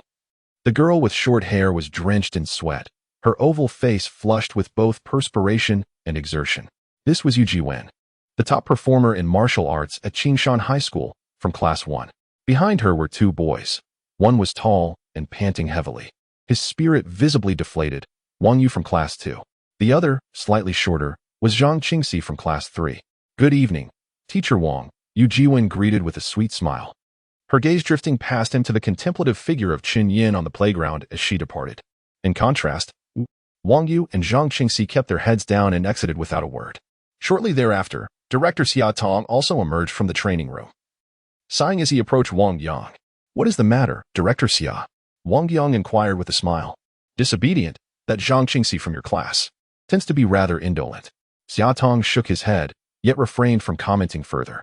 Zhang Qingxi's father, Zhang Gu, is a prominent figure in Luoshan County, and his intention behind privately mentoring these 3 students is undoubtedly purposeful. Such private instruction transcends the conventional teacher-student dynamic, resembling more of a master-disciple relationship. His willingness to invest time in mentoring these students without charge signifies an investment in their potential, anticipating that as they flourish, his own prospects will broaden significantly. Don't just focus on me. Why haven't you finished your work yet? Xia Tong inquired, following Wang Yang's gaze to observe Chen Yan on the playground. Raising an eyebrow, is this the one from your class, aside from Zhang Qingxi, who passed the strength test? Yes, Chen Yan, Wang Yang affirmed with a nod. His skills are quite lacking. Xia Tong immediately discerned the flaws in Chen Yan's punches. Despite possessing considerable strength, his technique remained woefully inadequate even at the senior level, making future endeavors in either the Qi and blood path or the horizontal training path exceedingly arduous. Xia Tong shook his head and departed. Chen Yan missed school in his sophomore year due to certain matters, which contributed to his subpar skills, Wang Yang added. However, Xia Tong waved dismissively. The day's teaching and private instruction had already drained him, leaving him little inclination to concern himself with other matters. Turning to Wang Yang, he remarked, since you haven't left yet, why not join me for a drink? I'm not going, Wang Yang replied with a smile, and once Xia Tong had departed, he once again directed his gaze towards Chen Yan on the playground. It seemed as though an invisible timer was ticking away at this moment. Class was no longer in session, and Chen Yan was free to depart at any time. Yet, on the playground, The two individuals engaged in an intangible struggle. This continued until 11 at night. Chen Yan, it's time to go home and rest. Wang Yang called out with a smile. Do you wish to skip class tomorrow? Chen Yan, interrupted in his exercise, collapsed onto the grass, gasping for breath. He returned home at midnight only to find his father sitting in the courtyard, illuminated by the dim light, engrossed in a book. Dad, what are you reading? Chen Yuhu's expression shifted slightly as he tucked the book away. I simply enjoy reading some novels. Chen Yan raised an eyebrow, surprised that his father had an interest in novels. Dad, aren't you going to prepare the noodles? Typically, at this hour, Chen Yuhu would be getting ready for tomorrow's stir-fried noodles. I have a little matter to attend to tomorrow, Chen Yuhu explained. Noticing the look in Chen Yan's eyes upon his return, I need to go to the county to buy some materials. By the way, I haven't even praised you yet. A scholarship of 1,500, my son is more accomplished than I am. Chen Yan scratched his head and chuckled lightly. By the way, Xiaoyan, have your classmates already begun their medicinal baths? Chen Yuhu inquired casually. Medicinal baths? Chen Yan's eyebrows lifted in curiosity. Indeed, a few students in his class were preparing for medicinal baths, which could significantly increase the likelihood of awakening their vital energy. However, the cost of medicinal baths is exorbitant, and one cannot expect to have such amenities at home. I believe the necessity is minimal. I feel that I can awaken my vitality without the need for medicinal baths. Chen Yan spoke earnestly, genuinely wishing that his father would not meet the same fate as the other elders in the village, who ventured into the depths of the Green Mountain. Many villagers, desperate for money, would secretly enter the depths of the Green Mountain to forage. While some indeed discovered precious herbs, many others met their demise within. With his attainment of the broken sacred realm, he never felt that his future would be shrouded in despair. The next day, Wang Yang, sporting dark circles under his eyes, approached the school entrance, battling drowsiness as he prepared to step inside, when he was startled by a figure rushing out of the school. Director Xia, what has happened? He exclaimed upon seeing Xia Dong, who emerged from the school wielding a ruler. I'm utterly exasperated. I've reiterated countless times for them to gather in the exercise room by 6 every morning. Not only does Zhang Qingxi arrive late every day, but he also excels in shirking his responsibilities during workouts. Xia Dong's expression was grim, his temper visibly flaring. Please, Director Xia, try to calm down, Wang Yang kindly advised. Zhang Qingxi comes from a well-off family. Habits formed over many years are not easily changed. Xia Dong paused, then sighed deeply before returning to the school. Wang Yang shook his head, his thoughts drifting to Chen Yan. The world is indeed absurd. Some things are within easy reach, while others remain eternally elusive. Contemplating this, Wang Yang glanced towards the playground, his eyelids twitching. What a spirited lad. There, on the field, a figure clad in white was sprinting, illuminated by the morning light. Beads of sweat glistening on his face. Does this young man not tire? Ah, he reminds me of myself. Good morning, Teacher Wang. Greeted Hu Yuan and a few classmates as they approached. Your cousin is truly diligent. No wonder he passed the strength test, one student remarked, casting an admiring glance at the running Chen Yan. Hu Yuan scoffed lightly, already aware that Chen Yan had repaid his family's debts the previous day, a matter that had led his father, Hu Ziyuan, to chastise him. The sight of Chen Yan only fueled Hu Yuan's resentment. If it weren't for Chen Yan, his father would not have struck him. Would he have earned the town's martial arts bonus had he not passed the strength test? With a nonchalant tone, Hu Yuan addressed his companions. I will treat everyone to dinner tonight, including Brother Zhang. Make sure you don't leave after school. Instantly, several classmates brightened at the prospect. Meanwhile, Wang Yang remained focused on Chen Yan. This method of training may be counterproductive, risking one's health. Just as he was about to call for Chen Yan to take a break, he noticed that Chen Yan had halted, standing in a daze on the playground, specifically gazing at the statue at the edge of the field. Strength. Is this the essence of power? Chen Yan clenched his fists, feeling the tautness of his muscles throughout his body. The Sacred Realm has been upgraded. Sacred Realm. Level 2, 0-15. Sacred Fruit. Strength, 0-100. Health, 9-100. Skill, 0. Within the realm of consciousness, Chen Yan consumed the newly sprouted sacred fruit, the essence of its sweet and rich flavor coursing down his throat. A surge of power, akin to mighty rivers, flooded through his limbs and bones, causing his body to tremble imperceptibly. Suddenly, he felt as if his own weight had inexplicably vanished. It was an overwhelming sensation of strength, a profound power that invigorated him. Clenching his fists, he yearned to test the might of his blows against someone. However, his attention was captivated by the changes within the sacred realm. The previously slender trunk of the sacred tree, akin to an adult's arm, had now swollen like a sponge. The once lifeless gray bark cracked and fell away, revealing vibrant new growth within. The crooked branches, once meager, had thickened considerably, as Chen Yan gazed at the statue standing beside the playground. Golden light emerged from the boundless darkness, ascending towards the towering sacred tree that loomed in the void. This time, the golden light was not obstructed. Instead, it was absorbed by the sacred tree. A single sprout of fresh green emerged from a branch that had never before exhibited signs of new life. Soon, the data panel reflecting these changes began to shift dramatically. Broken sacred fruit. Skill. 100 Chapter 6. The radiance of skill. The bronze statue merely executed a punching motion, while I stood by, failing to grasp the intricacies of this movement. Yet, within the realm of consciousness, a cascade of golden light began to manifest. This sculpture is far from ordinary. As I gazed intently at the bronze figure, the stream of golden light continued to flow ceaselessly, nourishing the withered sacred tree. I beheld a new green shoot emerging from a branch, sprouting visibly before my eyes, flourishing, its leaves becoming lush and vibrant. The progress towards the skill fruit of the sacred tree was accelerating rapidly. 2 100, 3 100, 4 100. A sense of awe enveloped Chen Yan. Could it be that by merely observing, he might attain a fully ripened skill fruit? Chen Yan, how much sleep did you get last night? The voice of Wang Yang echoed in his ears. 5 hours, Chen Yan replied with a smile, though in truth, he had scarcely slept for 5 hours. However, after consuming the power fruit of the sacred tree, all negative effects were dispelled, and the fatigue and muscle soreness vanished entirely. 5 hours. Wang Yang frowned. No. You must return and rest. I granted you a break this morning. Wang Yang shook his head. Physical training relies on a balance of diet, exercise, and rest. Overexertion will only harm your body. I slept quite well, teacher, Chen Yan retorted, knowing he could not reveal his true state of being. No way. Wang Yang was saying, when he saw Chen Yan, with his bow drawn, deliver a powerful punch. Bang. The faint sound of the punch striking the air caused Wang Yang's words to catch in his throat. Was that a slight sonic boom? Had he misheard? Just moments ago. Chen Yan's punch lacked proper technique, yet it produced a sound of explosive force. You. Wang Yang grasped Chen Yan's arm with one hand and squeezed. When we tested your strength yesterday, you weren't using your full power, were you?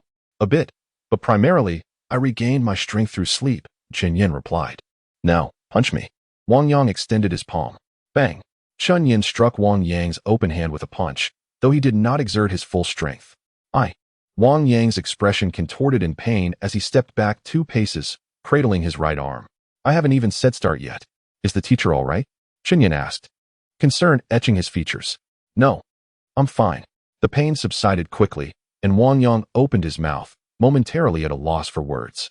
He gazed intently at Chen Yan. That punch just now had definitely been stronger than yesterday's. Moreover, it was evident that Chen Yan had not unleashed his full potential. Initially, he had perceived Chen Yan merely as a diligent student, and it was precisely this diligence that inspired his admiration. Yet at this moment, it seemed that this industrious student possessed an innate talent for physical conditioning. Alas, what a pity. A hint of helplessness flickered in Wang Yang's eyes. Why did you not showcase your abilities sooner? Had you done so earlier, I could have recommended you to Director Xiaotong. Wang Yang shook his head, a trace of reproach evident in his gaze. Today is Friday, and the evaluation for the Town Martial Arts Award is set for next Monday. It is undoubtedly too late for you to enhance your martial arts skills in such a short span. He shook his head again, feeling as though he had discovered a piece of unrefined jade. Yet the moment for this gem to shine seemed to have come rather late. In comparison to Zhang Qingxi securing the Town Martial Arts Award, he naturally favored Chen Yan's success. For Zhang Qingxi, the award was of little consequence. However, for Chen Yan, it could potentially alter the trajectory of his life. With a soft sigh, Wang Yang shook his head in preparation to depart. Teacher, may I skip class today? I wish to practice on the playground, Chen Yan implored. Wang Yang turned back to Chen Yan, his eyes filled with earnestness. Chen Yan, continue to exert yourself. You are diligent, you possess talent, and you have the college entrance examination ahead of you, your most crucial opportunity. Keep striving to show me your progress. Understood. Chen Yan nodded earnestly. Teacher, do you know who this statue represents? The statue? Wang Yang shook his head. It was acquired by Director Xiaotong, and I am not privy to its significance. Chen Yan resolved to spend the day closely observing the statue. Standing alone in the playground inevitably attracted attention. But after a moment's contemplation, He smiled gently. What do the gazes of others matter to me? Approaching the statue, Chen Yan examined it meticulously. The technique of the breaking sacred fruit began to grow rapidly, progressing from 5-100 to 6-100, then to 8-100, until it slowed at 13-100. Was it necessary to practice in tandem? Chen Yan murmured, mimicking the posture of the statue, yet the golden light in the realm of consciousness dimmed slightly. Why had it diminished? Furrowing his brow, Chen Yan scrutinized the statue. The leg movements were incorrect. Once more, he executed the punching motion, angling his right foot approximately 13 degrees to the right, bending his left leg further. This time, a more vibrant golden light emerged in the realm of consciousness. Chen Yan felt a stir of surprise within. If he accurately learned this motion, the nourishment for the breaking sacred fruit would increase. As he observed again, he discovered further discrepancies between his movements and those of the statue. However, Chen Yan positioned himself to replicate the statue's punching motion almost perfectly, yet beads of sweat suddenly beaded on his forehead. Though it appeared to be a simple action, why did it feel so exhausting? In the realm of consciousness, not only did golden light manifest, but also a multitude of orange lights streaked through the endless darkness. This overwhelming orange light represented a level of intensity Chen Yan had never achieved, whether in running or deadlifting. The transformation within the realm of consciousness was paralleled by an unmistakable wave of fatigue coursing through his body. Although the action merely differed slightly from a typical punching motion, Chen Yan felt his heartbeat surge dramatically, and even his breath became exceedingly rapid. What did this action signify? A sense of trepidation enveloped him as he continually endeavored to adjust the subtle nuances of his movements. Within the realm of consciousness, the orange and golden radiance intensified, and the sensation of fatigue grew increasingly acute. At long last, after less than 10 minutes, with a resounding thud, Chen Yan collapsed onto the grassy ground, gasping for air. Breakthrough to Sacred Realm. Level 2, 0-15. Breakthrough Fruit. Strength, 11-100. Health, 9-100. Technique, 27-100. On the sacred tree, 2 branches bore golden fruit, akin to the size of a quail's egg, and a smaller orange fruit. Sitting on the lawn, a glimmer of excitement illuminated Chen Yan's eyes. This was merely the result of 10 minutes of training. Such a wondrous action. He promptly resumed his practice. Time passed slowly until the afternoon arrived. Chen Yan lay helplessly on the grass, while passing classmates regarded him with expressions of bewilderment. Despite merely performing a simple punching motion, he appeared as though he had just completed a grueling 50-kilometer run.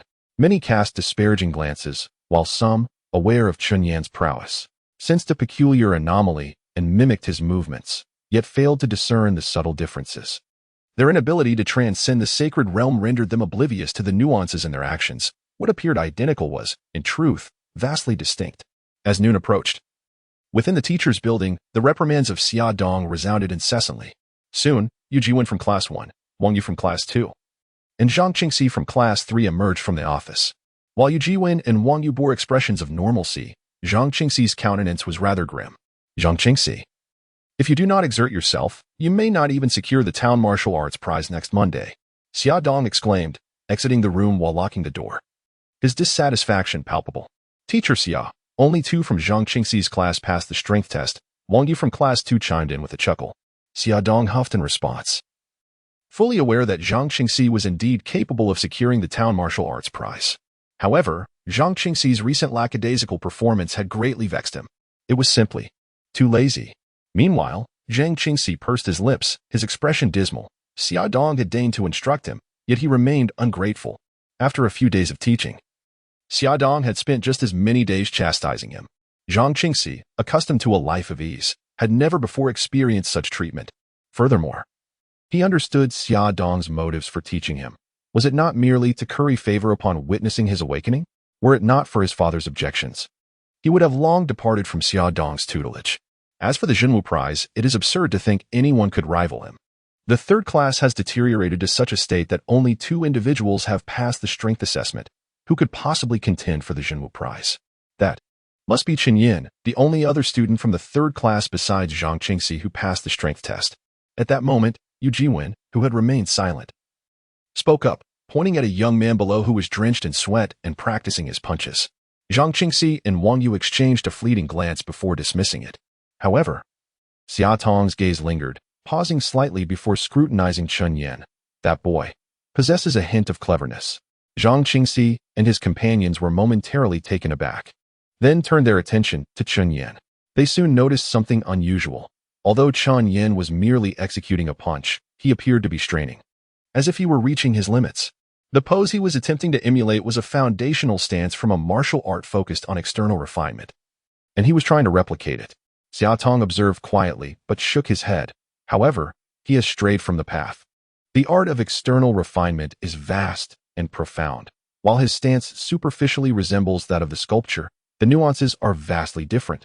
The rhythm of his breath, the angle of his punch, and the flow of his blood all require meticulous attention. As Xiaotong spoke, Yu Jiwen furrowed her brow, but I see him practicing with great effort. Naturally, he is fatigued. He is striving to imitate, and the more he mimics, the more exhausted he will become, ultimately rendering his efforts futile. As Xiaotong's words fell, Zhang Qingxi and Wang Yu, who had initially been surprised, retracted their gazes, their eyes now reflecting a hint of disdain. They are either esteemed by renowned mentors or possess lofty aspirations. In contrast, individuals like Chen Yan, who are ordinary, have limited horizons, lack opportunities, and possess no capital, can only navigate blindly through their exploration. To them, he truly appears pitiable. Should I tell him? Yu Jiwen hesitated, seemingly recalling her childhood self, a complex emotion surfacing in her heart. Respect the destinies of others, Xiaodong intoned quietly. You possess innate talent. You are favored by the heavens. In the future, you will encounter many like Chen Yan, individuals you cannot manage, for they are destined to serve you. With his hands clasped behind him, Xiaodong walked on. He is a teacher, yet he also belongs to the upper echelon of Qinshan Town. He will impart the lessons he deems necessary, but will not concern himself with matters beyond that, for they hold no value. Time flows ceaselessly, the seasons changing like a swift current. In the afternoon, after a day of exploration, Chen Yan discovered that the movements also demanded a meticulous attention to breathing. Variations in breathing frequency could influence the intensity of the golden light produced. In finer details, even the tension changes in different muscles of the body would affect the quantity of golden light generated. A mere punching motion, yet its intricate essence left Chen Yan in awe. Although he is still in the process of experimentation, he is acutely aware that there remain numerous aspects yet unnoticed. Each attempt must be executed in a shorter span than the last, and throughout the day, Chen Yan had not performed as many iterations as he might have hoped. Breaking the Sacred Realm. Level 2, 015. Breaking Sacred Fruit. Strength, 41-100. Health, 9-100. Technique, 96-100. On the data panel, the character for technique regarding the breaking sacred fruit was nearly at the brink of maturity, while the character for strength had grown to half its size. This was the most gratifying aspect for Chen Yan. Get up and continue, Chen Yan commanded in a low voice, preparing to rise. A graceful figure approached him. Turning his head, he was surprised to find it was Yu Jiwen from Class 1. The most radiant girl at Qingshan High School was now walking towards him. Chen Yan. Yu Jiwen bit her lip and said, I asked the teacher, and it seems that this movement you are performing is essentially futile. Chen Yan's expression shifted slightly as he replied with a smile, thank you for the reminder. He could discern Yu Jiwen's goodwill. Without the breaking sacred realm, he might not have been able to mimic the action at all. However, with the breaking sacred realm, everything was different. Yu Jiwen nodded, her eyes curving slightly like crescent moons. But I still wish to give it a try. As Chen Yan spoke, he once again assumed the posture for a punch. Yu Jiwen, who was about to leave, paused in surprise, glancing at Chen Yan, yet she chose not to elaborate further and simply departed. Yu Jiwen subtly shook her head, intending to refrain from further comment.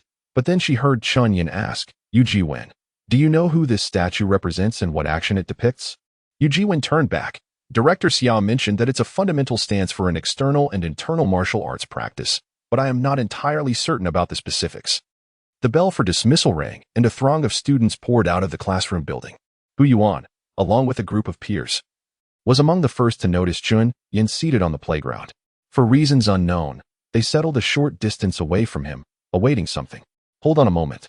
Zhang Gu is still being held back by the old man Xia for training. He likely won't be out anytime soon. Hu Yuan glanced intentionally, yet casually, in Chen Yan's direction, observing him once again executing that punching motion, letting out a light huff. How long must we wait? Someone complained. Fear not. Zhang Gu assured me that he would slip away at the first opportunity. Hu Yuan laughed heartily. Today, just tell me what you all wish to eat. His generosity sparked anticipation among the classmates, though they were well aware that their presence was secondary. Hu Yuan's primary intent was to curry favor with Zhang Qingxi. Indeed, the relationship between Zhang Qingxi and Hu Yuan had blossomed over the past few days. Some, despite their disdain, couldn't help but acknowledge that they, like Hu Yuan, were eager to ingratiate themselves with Zhang Qingxi to lay a foundation for their own futures. Hu Yuan surveyed the room, realizing he had treated almost the entire class, save for Chen Yan. He yearned to see the frustration and longing in Chen Yan's eyes, thinking to himself, with such poverty at home, he probably hasn't even tasted the seasoning for barbecues this year. Regrettably, he felt disheartened.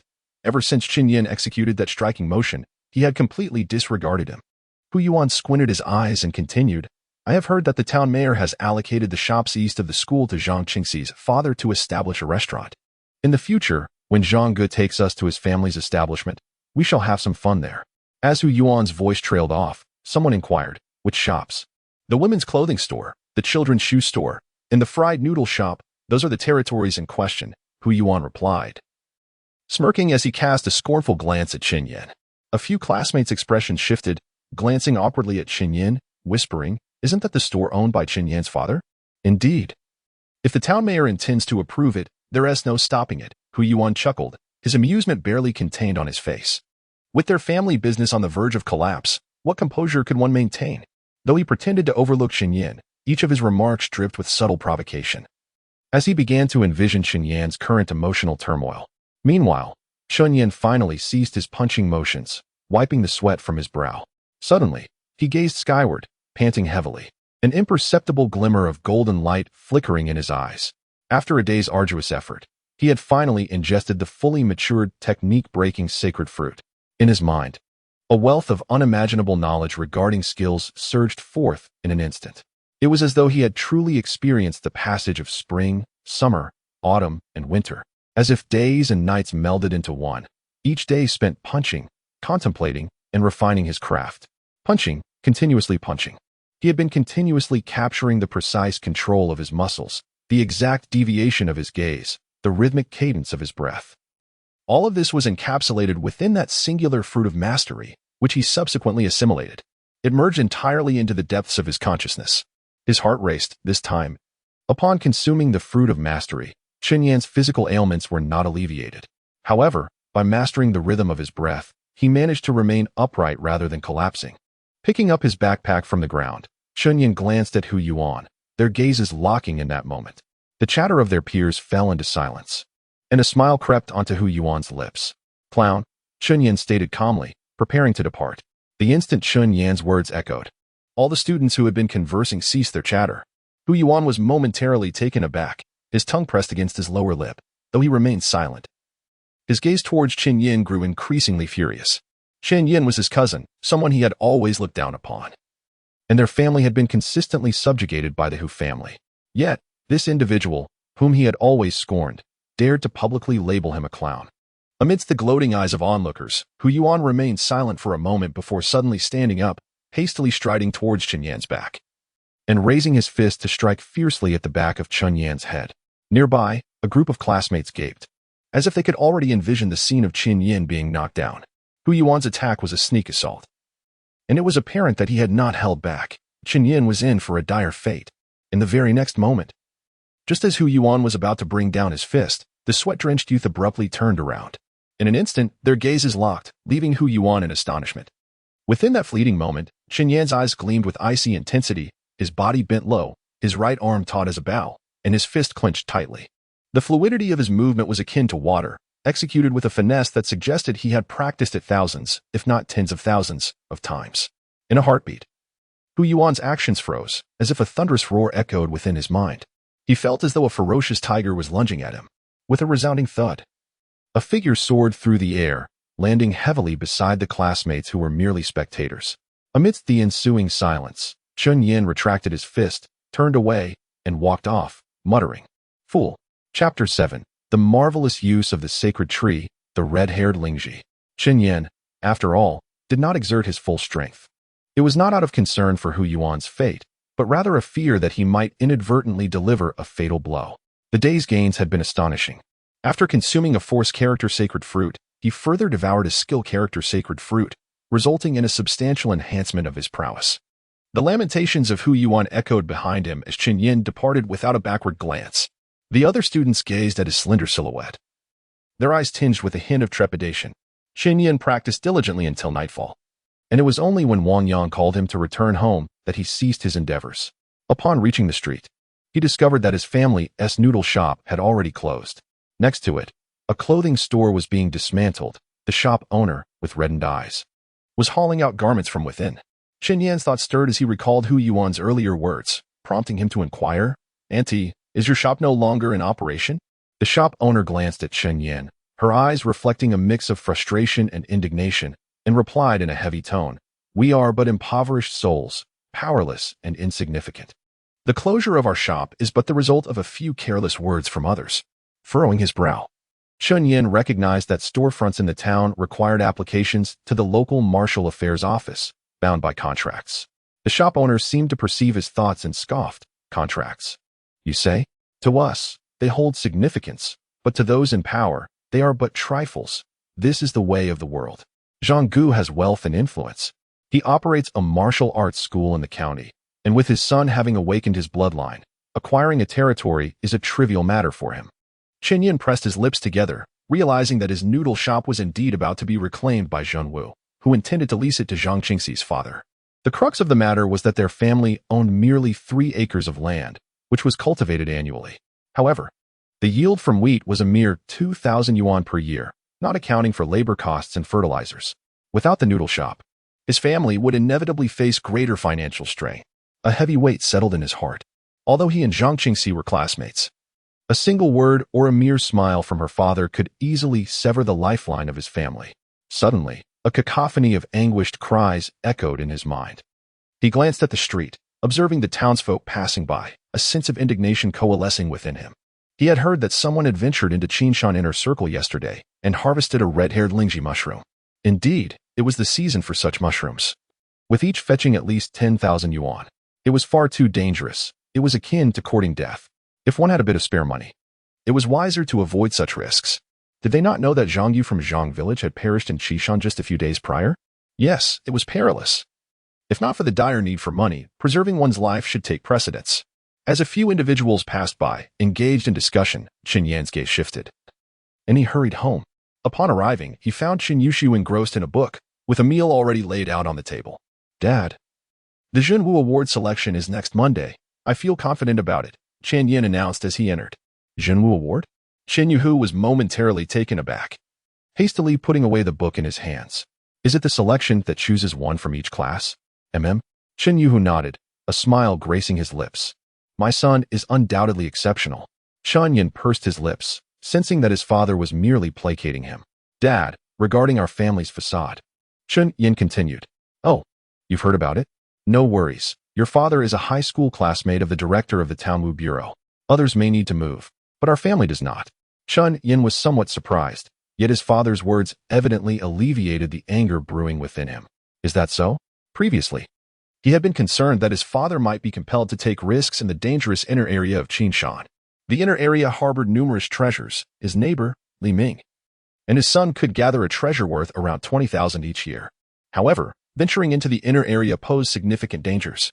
Upon hearing that their family's facade would not need to be reclaimed, Chen Yan felt a considerable sense of relief and resumed practicing his punching technique in the garden.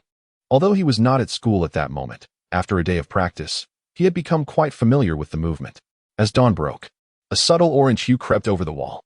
Listening to the serene sounds of cicadas echoing, Chen Yan stepped out of his room and stood in the courtyard, stretching lazily. At the forefront of the yard, the locust flowers swayed gracefully, peeking over the wall. Soon, it would be time to enjoy the locust flower cake. Inhaling the fragrant scent of the locust blossoms, Chen Yan chuckled softly as he wandered about, only to discover that Chen Yuhu was not at home. A frown immediately creased his brow. His sister attended high school in the county and typically returned by noon every Saturday. Logically, Chen Yuhu should not have been absent at this hour. Knock, knock, knock. Someone rapped at the door. Chen Yan opened the wooden door to find a middle-aged man with a receding hairline standing outside the gate. "Is Chen Yuhu here?" The man's voice was stern, imbued with an undeniable authority. A wave of apprehension washed over Chen Yan. This man was likely the martial officer from the town, someone he had encountered before. "He is not here. What is the matter?" Chen Yan inquired. "Not here?" The man frowned, then turned to Chen Yan and said coolly, when Chen Yuhu returns, inform him that the items from your family's noodle shop must be cleared out by next Tuesday at the latest. Should they remain unemptied by then, our marshal office will take it upon ourselves to assist with the removal. With that, the man departed without further ado. Chen Yan's brow furrowed deeply. It dawned on him that Chen Yuhu had deceived him the previous day. Making his way to the backyard, he felt a chill as he noticed that the brand-new cleaver, which had been left there, was now missing. Frowning, he entered Chen Yuhu's room, only to find that Chen Yuhu's cotton-padded jacket was also gone. A wave of unease washed over him. Many mountain runners wore cotton jackets even in the summer. His gaze swept across the room and landed on a book tucked away at the bottom of the wardrobe. The cover revealed it to be the very novel Chen Yuhu had been reading, and as he picked it up, his expression darkened further. In the diary of the Green Mountain Run, Chen Yan stood frozen in place, a flicker of anger surfacing in his eyes. Though it remained unclear whether this ire was directed at himself, at Chen Yuhu, or at those who pressured his father to undertake the mountain run. His son, bedridden for a year, was on the brink of the college entrance examination without having undergone the medicinal baths, while his daughter was still attending high school in the county. The burden of tuition and living expenses for his two children weighed heavily upon him, leaving him unable to stand tall. As he stepped out of the courtyard, he noticed an elderly man next door sitting at the entrance, gazing at Chen Yan with a wistful expression. In stark contrast to the earthen walls and wooden door of Chen Yan's home, the neighbor's courtyard gleamed with newly affixed tiles, and a large iron gate painted a vibrant red shone with brightness. Your father must have gone to the Green Mountain. I saw him leave quite early. The old man remarked with a light chuckle, his murky eyes swirling with a hint of mischief. The red-haired Ganoderma has ripened these days. Perhaps your family is destined for fortune. Chen Yan narrowed his eyes, well aware that relations with his neighbor had never been amicable, having previously endured numerous conflicts. He returned to the courtyard, standing in silence for an extended period. The sky appeared to darken ominously. Outside, the laughter of the elderly man conversing with others echoed in the air. With a sudden burst of frustration, he unleashed a powerful punch, producing a sharp crack that reverberated through the space. Retracting his fist, Chen Yan's expression turned icy. Breaking through the sacred realm. Level 2, 115. Breaking sacred fruit. Strength, 73 100. Blood, 9 100. Skill, 27 100. Indeed, I have been living far too comfortably. He murmured to himself, clutching a backpack, and collected stones from the corner until the bag was half full. Then he ventured into the kitchen to grab a firewood stick before stepping outside. What was the Chun lad planning to do with that stick? A man, engaged in conversation with the elder of the Li family next door, glanced at Chen Yan's retreating figure in astonishment. He's poor, seeking his own demise. Not everyone possesses the abilities of my son, Li Xian. The elder of the Li family gazed with murky eyes at Chen Yan's silhouette, a peculiar smile gracing his lips. As he traversed the path, Chen Yan inquired among the villagers if they had seen Chen Yuhu. The consensus was clear. Chen Yuhu had indeed headed towards the Green Mountain. At the foot of the Green Mountain, a pond lay still, where Hu Ziyuan was fishing. Old Hu, trouble's brewing. I just spotted your nephew heading towards the Green Mountain. You ought to go and dissuade him. A man approached, speaking urgently. Chen Yan? Hu Ziyuan was taken aback. Indeed. That lad is clearly making his way to the Green Mountain. It appears Chen Yuhu has already entered. The man furrowed his brow. Hu Ziyuan frowned slightly, then replied nonchalantly. What concern is it of mine? But he's your nephew. The man exclaimed, surprised. Nephew, my foot, Hu Ziyuan retorted with annoyance, resuming his fishing. Having such impoverished relatives is truly a stroke of misfortune. Though Chen Yan may not be more capable than your son, he has passed the strength test. My son was just a hair's breadth away. Hu Ziyuan's displeasure deepened. As Chen Yan sprinted toward the mountainside, he was halted by a formidable double-layered iron fence encircling the entire rear mountain. Standing at an imposing height of 10 meters, this electrified barrier, established by the town's martial authority, posed a lethal threat. Any adult who made contact would be rendered unconscious, and touching it from the opposite side could result in instant death. Observing the ground, Chen Yan realized there was no path forward. Yet a trail had been trampled through the uneven grass, evidently forged by human passage. Following this beaten track, he walked alongside the iron fence for nearly 50 meters until he discovered a concealed corner where a substantial hole had been deliberately created in the fence. This breach, as Chen Yushu had mentioned, had existed for quite some time, presumably crafted by the villagers. Chen Yan squeezed through the opening and swiftly ascended the mountain. guided by the relatively clear footprints. Gripping the firewood stick tightly in his hand, he remained vigilant, wary of any potential threats. The air gradually became more humid, and the oppressive heat of summer began to dissipate. The trees around him grew taller and sturdier, some so robust that 10 men could scarcely encircle their trunks. Suddenly, Chen Yan halted, furrowing his brow as he gazed at the trunk of a stout spruce, its surface adorned with a vibrant yellow-green moss, which coexisted with a multitude of purple hazel mushrooms thriving amongst the moss. This discovery caused Chen Yan's brow to furrow even deeper. Foraging for medicinal herbs often revealed treasures in places previously traversed by others. The purple hazel mushroom was a prized find, fetching a price of 150 yuan per kilogram in Qinshan town, surpassing even the cost of beef. A vast expanse lay before him, weighing at least 3 pounds. Chen Yan clenched his teeth, mentally mapping the surrounding environment before preparing to sprint up the mountain. Where had Chen Yuhu gone? He could scarcely imagine how long someone so feeble could endure in the verdant hills. Yet, just as he was about to move, he was once again struck motionless. A peculiar sensation coursed through Chen Yan, as this transformation emanated from the broken saint realm. In the boundless starry sky, an orange radiance streamed forth from the infinite darkness, gradually seeping into the roots of the broken saint tree. This orange glow, linked to the force fruit of the broken saint, would manifest as long as Chen Yan was in motion, laboring. However, alongside this orange light was a barely perceptible red hue, associated with the blood fruit of the broken saint. This subtle shift struck him as jarring. Chen Yan furrowed his brow, realizing he had not yet surpassed his limits, indicating that the red light was not of his own making. It originated from the external world. A sudden chill swept through the forest, an unseasonably crisp breeze that felt almost piercing in the midst of summer. Chen Yan glanced around, sensing an unseen presence lurking among the interwoven trunks, as if something were observing him, breathing low and heavy, scrutinizing its prey ensnared within the woods. The forest resembled an endless ocean, with towering trees reaching skyward, and within it he felt like a fish gasping for air. A sudden wave of trepidation surged within me at the thought of my father still ensnared in the perilous depths of the forest. Chen Yan disregarded the changes within the shattered sanctum and swiftly ascended towards the mountain's peak. However, with each stride he took, the crimson glow within the sanctum became increasingly pronounced. At a certain moment, when the brightness reached its zenith, Chen Yan halted, surveying his surroundings. Approximately 50 meters to his upper left, he caught a glimpse of a sanguine hue amidst the tangled underbrush. A sense of hesitation gripped him as the scenery around grew ever more sinister, and the panic within his heart intensified. What exactly am I hesitating for? Chen Yuhu ventured into this danger solely for the precious elixir, did he not? He hastened towards the source, parting the foliage to reveal a palm-sized, reddish-brown, umbrella-shaped organism. Its layers of leaves were reminiscent of a lotus flower, yet they were adorned with fine red threads that resembled strands of hair. This peculiar entity was the catalyst for the sanctum's reaction, the red-haired Lingji. Chapter 8. The Death of Li Xian and His Son.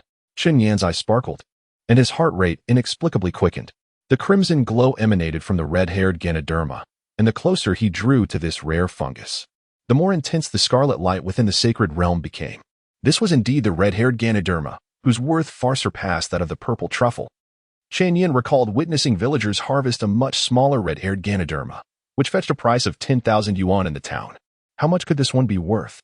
After calming his emotions, Chen Yan used a firewood stick to excavate the soil surrounding the red-haired Ganoderma, uprooting it and placing it into his backpack. However, as soon as he plucked the red-haired Ganoderma, the vibrant crimson light within the sacred realm quickly diminished, fading into obscurity. Chen Yan felt a swirl of complex emotions. Although he had not located Chen Yuhu, he had inadvertently discovered what Chen Yuhu sought. It was likely that Chen Yuhu had seldom ventured into the depths of the Qing Mountains interior, certainly hesitant to tread further. Chen Yan exhaled a breath of relief, fortunately. He had not spent too much time searching for the red-haired Ganoderma, and he was undoubtedly faster than Chen Yuhu. Meanwhile, father, shall we return to gather that patch of truffles? Li Xian proposed as he and his father, Li Ming, walked through the forest, each wielding a machete. They were the father-son duo from the Li family, neighbors of Chen Yan. In contrast to the 50-something Li Ming, his son Li Xian, in his 20s, exhibited a palpable fear of the shadowy woods that held an air of mystery. This is not his first visit, yet each time he comes, fear still grips him. At a glance, one may not detect any signs of wild beasts. However, the shadows of the forest still evoke a chilling sensation of being watched. Li Ming cast a glance at his son and sighed, "Stay close to me. Do not wander off. Our people of Qingshan Town have lived beneath these mountains for generations and cannot escape. If we wish to break free, we must rely on this very mountain." Li Xian quietly nodded as he surveyed his surroundings. "Our family, the Li family, has always been impoverished. It has not been easy to endure this far." As Li Ming spoke, Li Xian gradually clenched his fists and earnestly declared, "Father, I will awaken my vital energy." "What nonsense! Only extraordinary individuals can awaken their vital energy." Li Ming retorted sharply, delivering a harsh reality check to his son. "You are already 25. The chance of awakening your vital energy is almost non-existent. I regret having wasted so many red-haired spiritual fungi on your medicinal baths." Li Xian's gaze grew complex. "You may have lost hope, but when your son is born, you must collect red-haired spiritual fungi for him as well. The sooner he begins his medicinal baths, the greater the chance he has of awakening his vital energy." With a soft sigh, Li Xian acknowledged the truth in his father's words. However, the Qingshan is indeed a treacherous place. It may take half a year to find a single treasure. Li Ming shook his head, for it was indeed out of poverty that they were compelled to take such risks. His expression softened slightly as he added, "I visited Qingshan yesterday morning, but returned empty-handed. Yet, in truth, I encountered an enormous red-haired Ganoderma." Upon hearing this, Li Xian stood frozen in place, his complexion suddenly flushing red. "Dad, you..." Li Xian chuckled. "Yesterday morning, I entered alone, but at the end, I ran into that fool Chen Yushu. Although we have our differences, it wouldn't lead to a fight on the mountain. When I first saw him, I inadvertently caught sight of that massive red-haired Ganoderma. It was astonishingly large." Li Ming gestured with his hands, indicating it was roughly the size of 2 palms. Beside him, Li Xian swallowed hard, finding it increasingly difficult to breathe. A glimmer of shrewdness appeared in Li Ming's eyes. At that moment, if Chen Yushu had merely thought for a second, he too would have spotted the mushroom. "With such a sizable treasure at stake, one of us would surely be injured." Thus, I shouted, "There's a wolf," and dragged him down the mountain. I had planned to ascend yesterday afternoon, but instead, I encountered the martial officer from the town's martial institute. As Li Ming spoke, a grin spread across his face. That foolish Chen Yushu must truly have been frightened. The Chen family is destined to remain impoverished. "Dad, this..." Li Xian was now brimming with excitement, his previous concerns evaporating. No wonder his father had been so jubilant yesterday, treating others to drinks. It all made sense now. Li Ming looked at his son with satisfaction, a gentle smile gracing his lips. "Are you still afraid?" "Not anymore, Dad. Please take me there at once." Li Ming nodded. But the next moment he suddenly froze, squinting his eyes toward the foot of the mountain. "Be careful," he bellowed, his grip on the machete trembling slightly, while beside him, Li Xian's face paled in an instant, filled with anxiety. There, amidst the shadows of the overlapping trees behind them, a figure was sprinting toward them with astonishing speed. Thud. Thud. Thud. Like a panther, the agile legs propelled the figure off the interlacing branches, darting along the mountainous terrain. In that moment, even Li Ming felt an acute surge of tension, hastily rummaging through his backpack to retrieve a piece of dried dung, preparing to smear it across his son's face. "Chen Yan?" Li Xian exclaimed in astonishment, glancing nervously at the approaching figure. How did you get here so fast?" To their surprise, it was Chen Yushu's son, Chen Yan, who came to a halt before Li Ming and Li Xian, panting heavily, beads of sweat glistening on his forehead. Just moments ago, Chen Yan had traversed the mountain path with an inhuman burst of speed. Even Li Ming found himself momentarily speechless. After all, this was an uphill trail. What had Chen's boy been nourished on? Hadn't he just recovered? While the two from the Li family were engulfed in bewilderment, Chen Yan furrowed his brow slightly, a hint of disappointment flickering in his eyes. "Excuse me, have you seen my dad?" "No, I haven't seen him." Li Ming was astonished by the speed that Chen Yan had just displayed, momentarily forgetting to treat Chen Yan with the indifference befitting his elder status. "Didn't he see?" Chen Yan pursed his lips and then brushed past Li Xian, making his way up the mountain. It was at this moment that Li Ming's eyes suddenly narrowed as he exclaimed, "Chen's boy, I thought I saw a figure over there. Not sure if it's your father." Chen Yan halted, glancing towards the direction Li Ming pointed, and scrutinized Li Xian's expression, which revealed no signs of concern.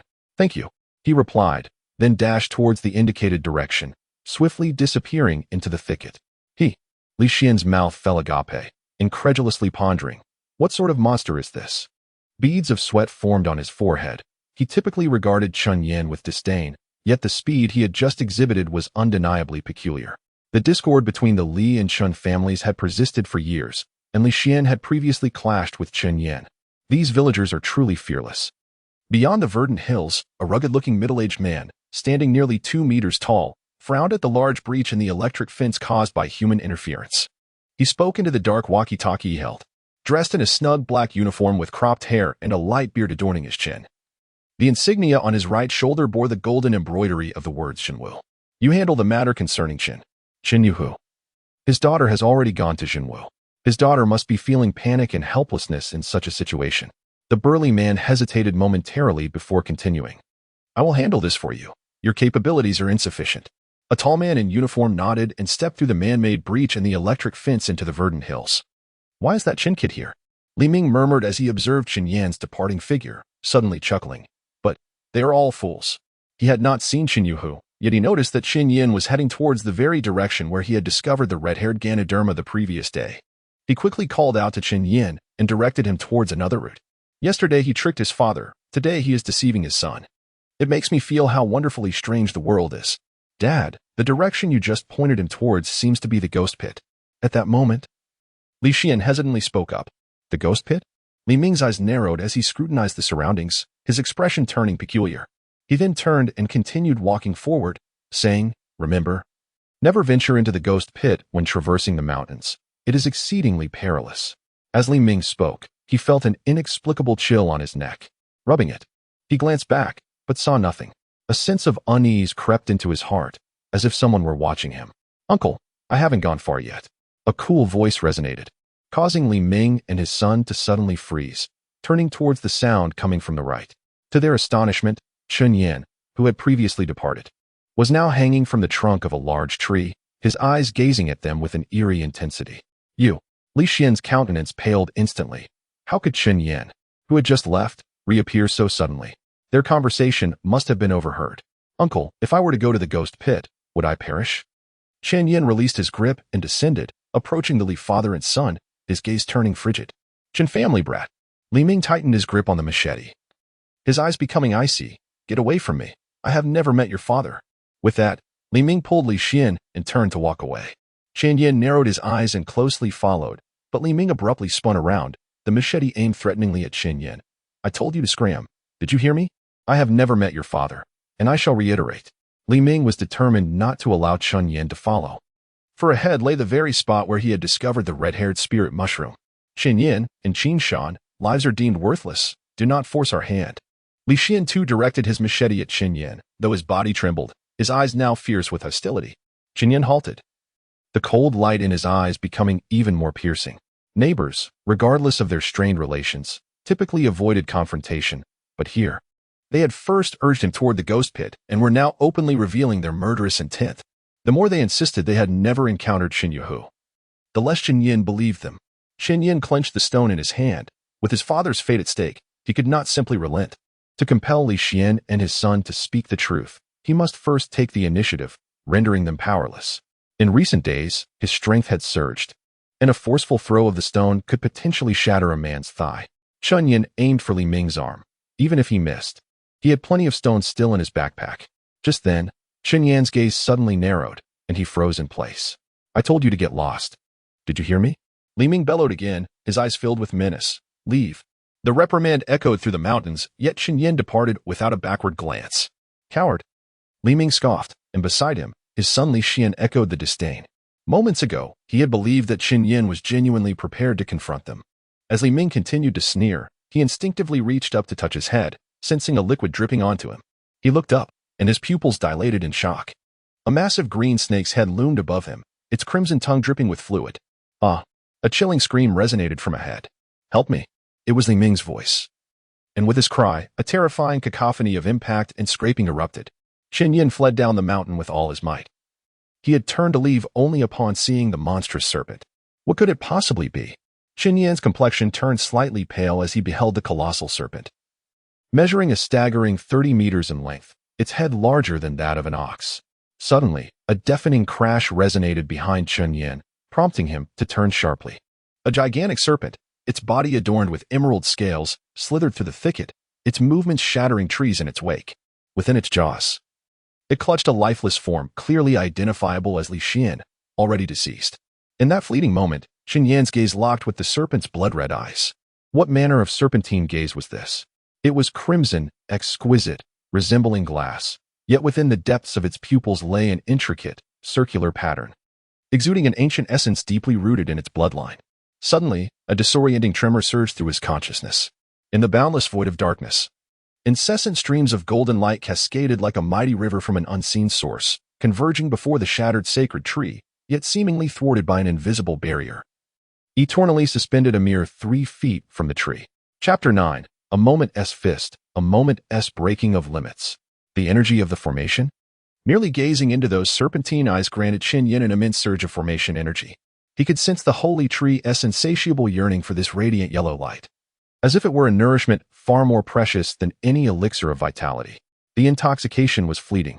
In the next instant, one word dominated Chen Yan's mind. Run. Boom. A powerful force surged through his legs, causing the very earth beneath him to explode in an instant. He shot forth like an arrow, every ounce of strength within him erupting at that moment. The fatigue from his morning ascent vanished entirely, and his legs felt as though they had lost all sensation. Moving with mechanical precision along the rugged path, he even leaped between the trees in close proximity, using his arms to steer his body's direction. Rustle. Behind him. The sounds of friction arose. Yet, Chen Yan dared not glance back. He simply continued running, hastily transferring stones from his backpack into his pockets. The sounds of crashing resonated from his right rear, drawing ever closer, ever nearer. Hiss! The azure serpent was now in a relative stillness with Chen Yan, its crimson eyes glinting with a human-like greed. In the next moment, it lunged toward him. Chen Yan's expression shifted slightly. He raised his arm, a surge of power flooding from his waist into his bicep. Bang! A stone was swiftly hurled forth, and within the scarlet gaze of the serpent, a glimmer of avarice momentarily crystallized. Following this, the sound of the stone colliding with the serpent's head reverberated through the air, with a resounding thud.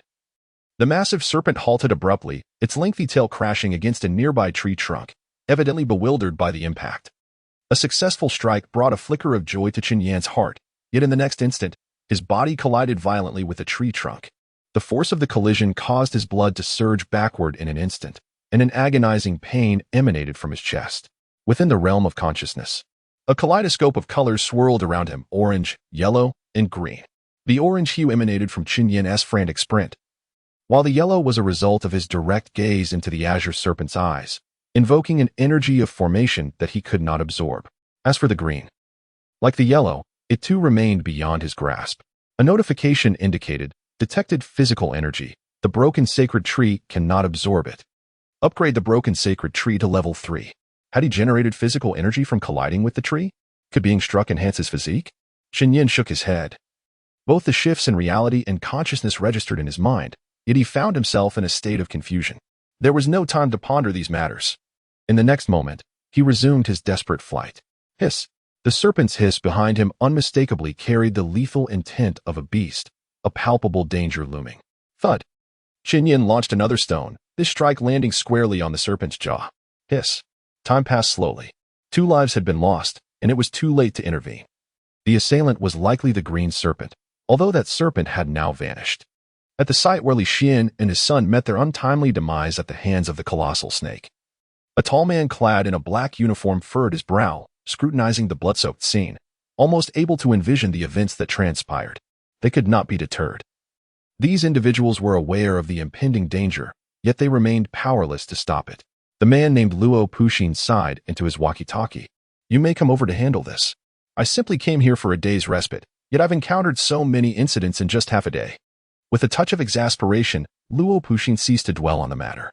The Green Mountain was a treasure for the entire Woyong County. How many sought to prosper from its riches and escape this place entirely? Many lived in suffering and hardship, with their hopes serving as the most lethal poison. Perhaps recalling his youthful days, Luo Puxin ambled down the mountain, his gaze narrowing as he surveyed his surroundings. He noticed freshly turned earth on the ground and the marks left on tree trunks from some impact. Was there another person involved? Luo Puxin squinted, piecing together the various signs left on the hillside to deduce what had transpired. The green serpent resided deep within the Green Mountain, emerging only when in pursuit of prey. Following the traces left by the azure serpent's impact against the tree trunks and the upheaval of the soil, Luo Puxin quickened his pace, casting a long, dark shadow amidst the dense woods. Yet, within his mind, he seemed to foresee the scene that awaited him, a mere pool of blood. The azure serpent was remarkably swift. An ordinary person would stand no chance of evading its grasp. Who, then, qualifies as an ordinary person? Essentially, everyone in the town of Qinshan. However, Luo Puxin's expression shifted. No wonder he had not noticed anything amiss on his ascent. The individual had not fled directly downhill, but had instead meandered along a winding path. This was an astute strategy, for the serpent's body, pressed against the ground, could descend with unparalleled speed. Yet therein lies the conundrum. An average individual would not employ such a method of escape. Whether or not one could conceive of such an approach is another matter. Primarily, it requires considerable exertion, and it is far more likely that they would exhaust themselves and be devoured by the azure serpent. Is it a martial artist? Luo Puxin pondered as he examined the ground's markings, speculating that it might be a newly awakened warrior lacking combat experience. This was merely a conjecture. Yet upon observing a particular spot, his brow arched in intrigue.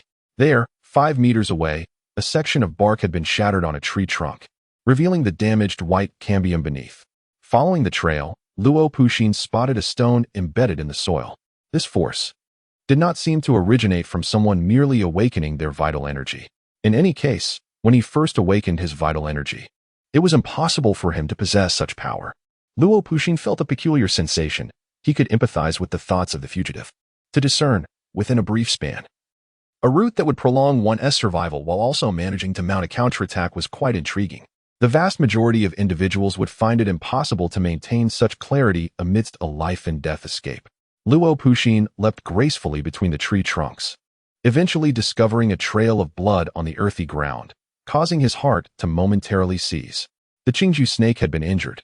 It was likely that the individual was a seasoned escapee. Yet, that didn't quite align. Having awakened one's vital energy meant one had become a martial artist, fully capable of teaming up with other martial artists to venture into the Qing mountain. Conflicting thoughts flooded his mind as Luo Puxin quickened his pace, until the hissing of the green snake, the sounds of impact, and the youth's low shouts intertwined. The scene before him obscured all conjectures. There stood a young man clad in a white t-shirt, tirelessly sprinting through the forest, weaving among the scattered tree trunks of the mountainous terrain, continuously hurling stones at a massive green serpent that lay 10 meters away. Soil flew, and branches snapped. Perched atop a 30-meter spruce tree, Luo Puxin balanced lightly on a branch as slender as a finger, observing the scene below with his arms crossed, akin to a bird. He did not rush to assist the young man at first. Upon glimpsing the youth's visage, a flicker of scrutiny stirred within Luo Puxin. However, soon a question arose in his mind. Why does this young man not utilize his vital energy? Bang! A stone struck the body of the green serpent, splattering a pool of blood. Chen Yan, undeterred, pressed forward along the tree trunk to the left. With a resounding crash, a formidable serpent tail slammed down at the spot where Chen Yan had just stood, creating a deep crater. Danger loomed. Chen Yan gasped for breath. His body caked in mud, a mixture of sweat and soil rendering him akin to a clay figure from afar. Breaking the Sacred Realm. Level 2, 115. Fruit of Breaking the Sacred. Power, 99-100 Health, 9-100 Skill, 27-100. In the face of life and death. The fruit of breaking the sacred was astonishingly growing at an accelerated pace, nearing maturity. Just a little more, he thought, filled with a glimmer of hope. His willingness to expend energy in outmaneuvering the green serpent was not merely to prolong his existence before being devoured. He was weary. The intense running and exertion had left numerous muscles torn. Yet, with only a final fragment remaining of the fruit, consuming it would eradicate all negative states within his body. Moreover, his strength would surge, vastly increasing his chances of escape. This child has yet to awaken? Above in the treetops, an expression of astonishment appeared in Luo Puxin's eyes. This is innate divine strength, an exceptionally high talent, perfectly suited for the path of forging. Even Luo Puxin, at this moment, cannot help but feel a twinge of admiration for such talent. However, his energy is waning. From the treetops, Luo Puxin gazes down at the youth evading the deadly strike of the giant serpent, and a sense of reflection washes over him. This young man must be a local prodigy. Had it not been for his intervention today, he would undoubtedly have fallen prey to the jaws of the Qingju snake. He understands the allure the verdant mountains hold for the locals, yet to venture here at such a young age, despite his intelligence and extraordinary talent, seems rather reckless. But in the next instant, Luo Puxin's gaze sharpens. He observes the young man clad in a white t-shirt suddenly freeze, as if paralyzed in that fleeting moment. Hiss! The Qingju snake hisses, its massive tail lunging towards Chen Yan like a whip. From the treetop, Luo Puxin lets out a soft sigh, crouching slightly, poised to act. Eh? At his soft exclamation, Chen Yan's eyes widen, his muscles rippling as if a torrent of power surges within him. And he swiftly strikes out with the makeshift torch in his hand. Bang! The iron rod collides with the enormous tail of the serpent, bending under the force. While the serpent's tail simultaneously crumples inward with a thunderous sound. Sparks erupt in a dazzling display as the rod scrapes against the scales. The tail, as thick as a man's embrace, is suddenly sent flying, crashing into a nearby tree with a resounding crack, which splinters in two. Hiss! The azure serpent emitted a piercing shriek, imbued with fierce rage, glaring menacingly at Chen Yan. Frowning, Chen Yan observed that the fire stick in his hand had already bent at a right angle, clearly rendered useless. Having just consumed a force-enhancing fruit, his strength had surged. Yet even a single strike had failed to pierce the serpent's formidable flesh. Discarding the fire stick, Chen Yan took a deep breath, his eyes shimmering with a brilliant light.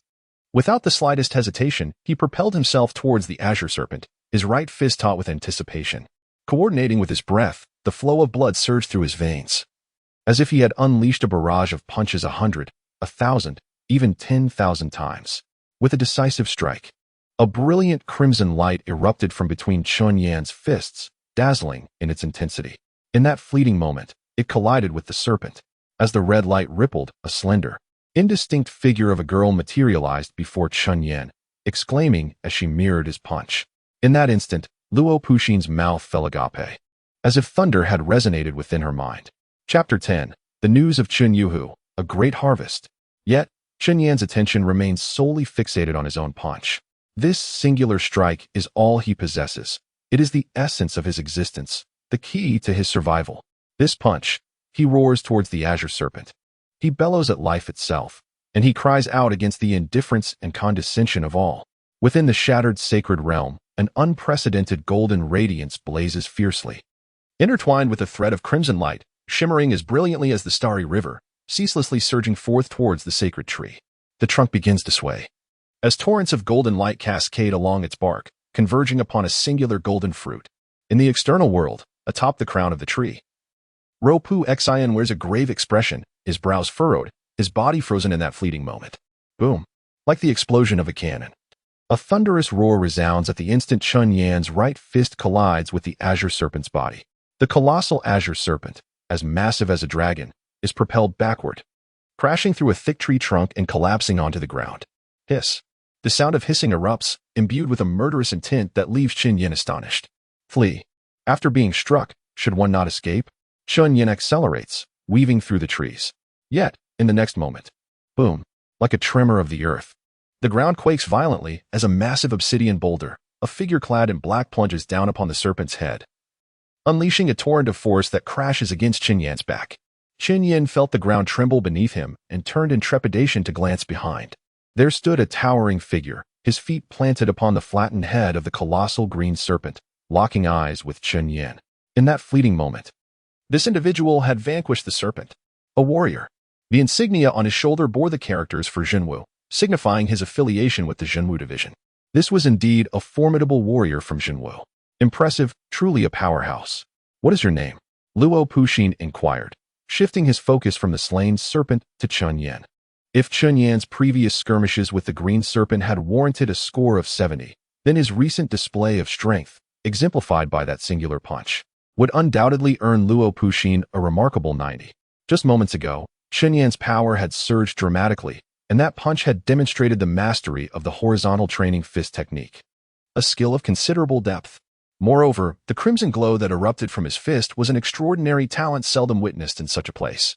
Chen Yan, he replied candidly. How old are you? 17. Just entered high school? Luo Puxin remarked, taken aback, not expecting a mere high school student. He gazed intently at Chen Yan and asked again, Are you from Qingshan High? Yes, Chen Yan nodded, and in the next moment, he bowed respectfully to Luo Puxin, expressing his gratitude. Thank you for your rescue, esteemed sir. With utmost reverence, Chen Yan regarded the man before him. Realizing that the disparity between himself and the green serpent was far less than the gap that lay between him and this formidable figure. In an instant, A surge of emotions washed over him, leaving his heart racing with a lingering aftertaste.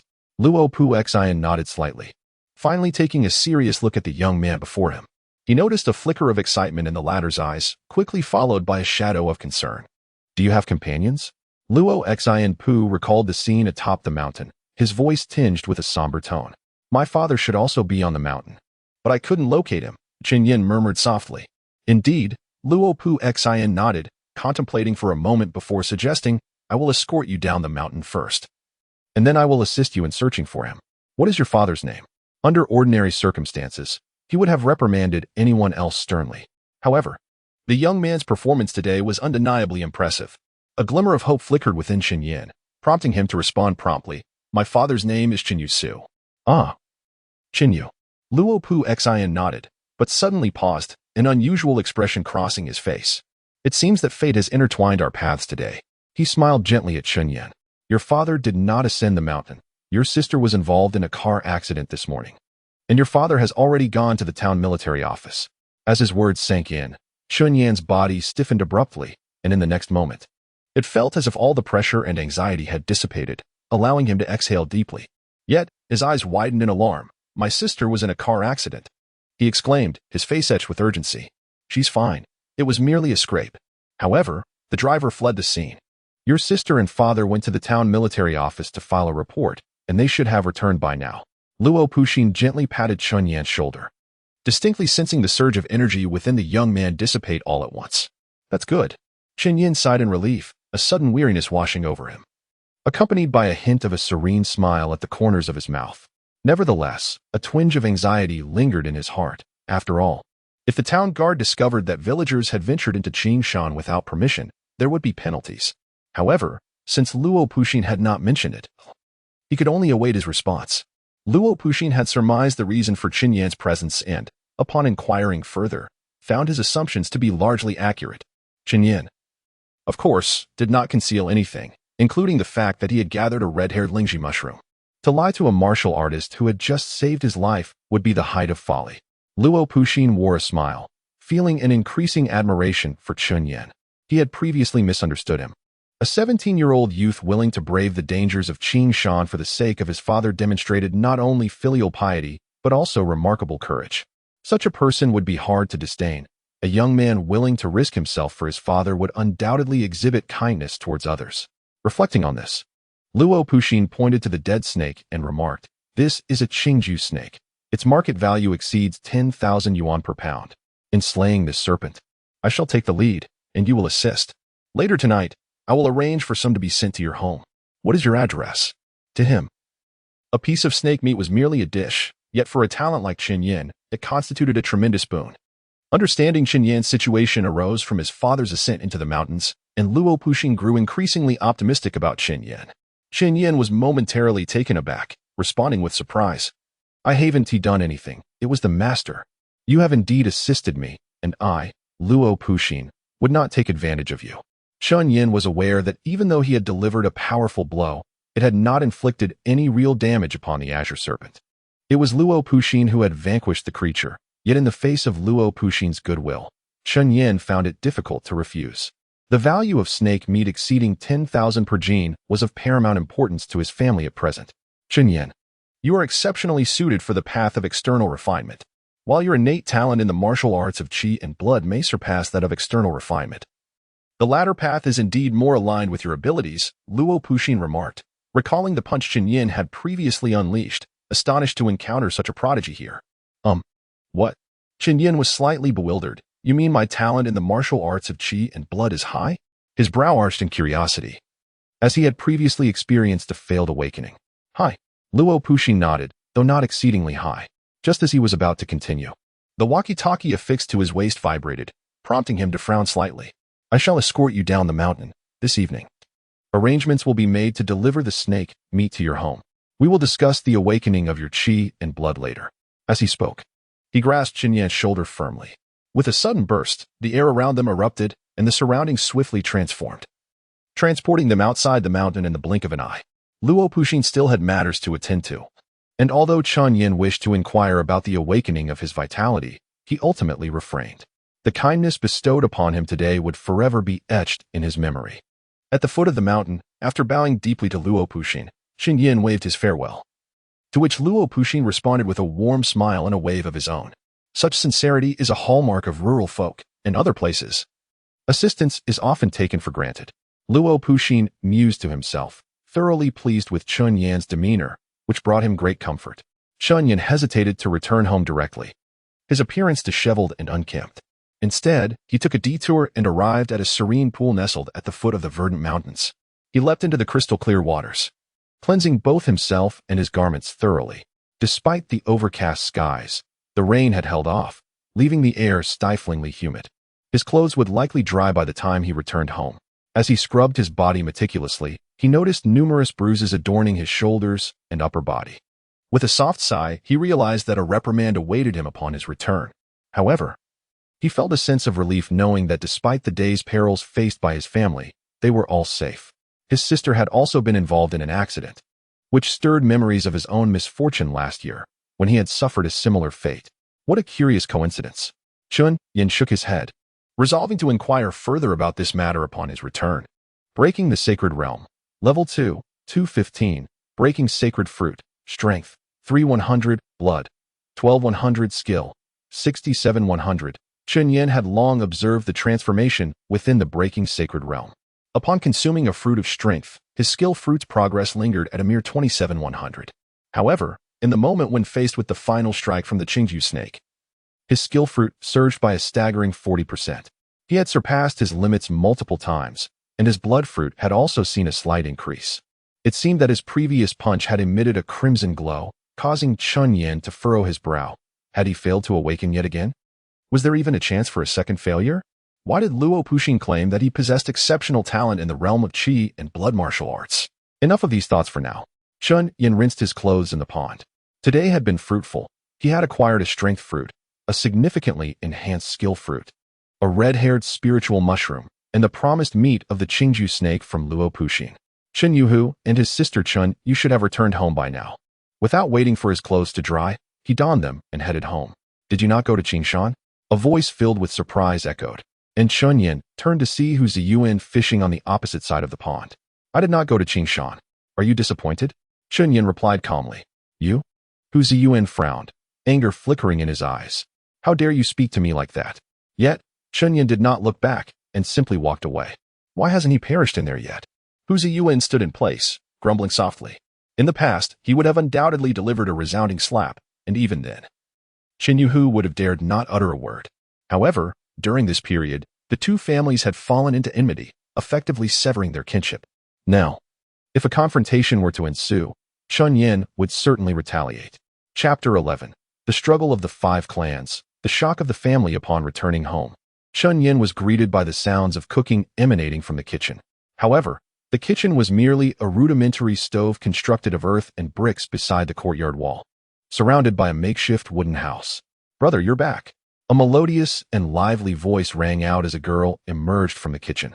She was clad in a white t-shirt, bearing a striking resemblance to Chen Yan, with radiant skin tinged with a hint of wheat color.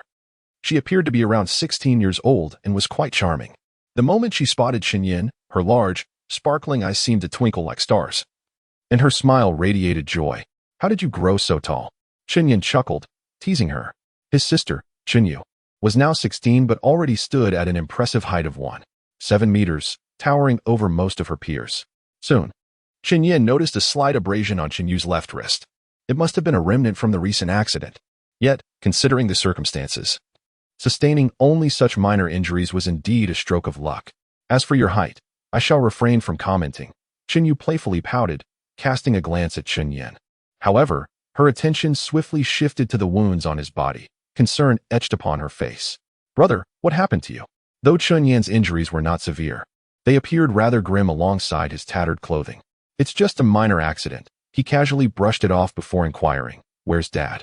Father mentioned he was going to buy some groceries. As Chen Yu's voice faded, Chen Yan nodded, finally releasing a sigh of relief.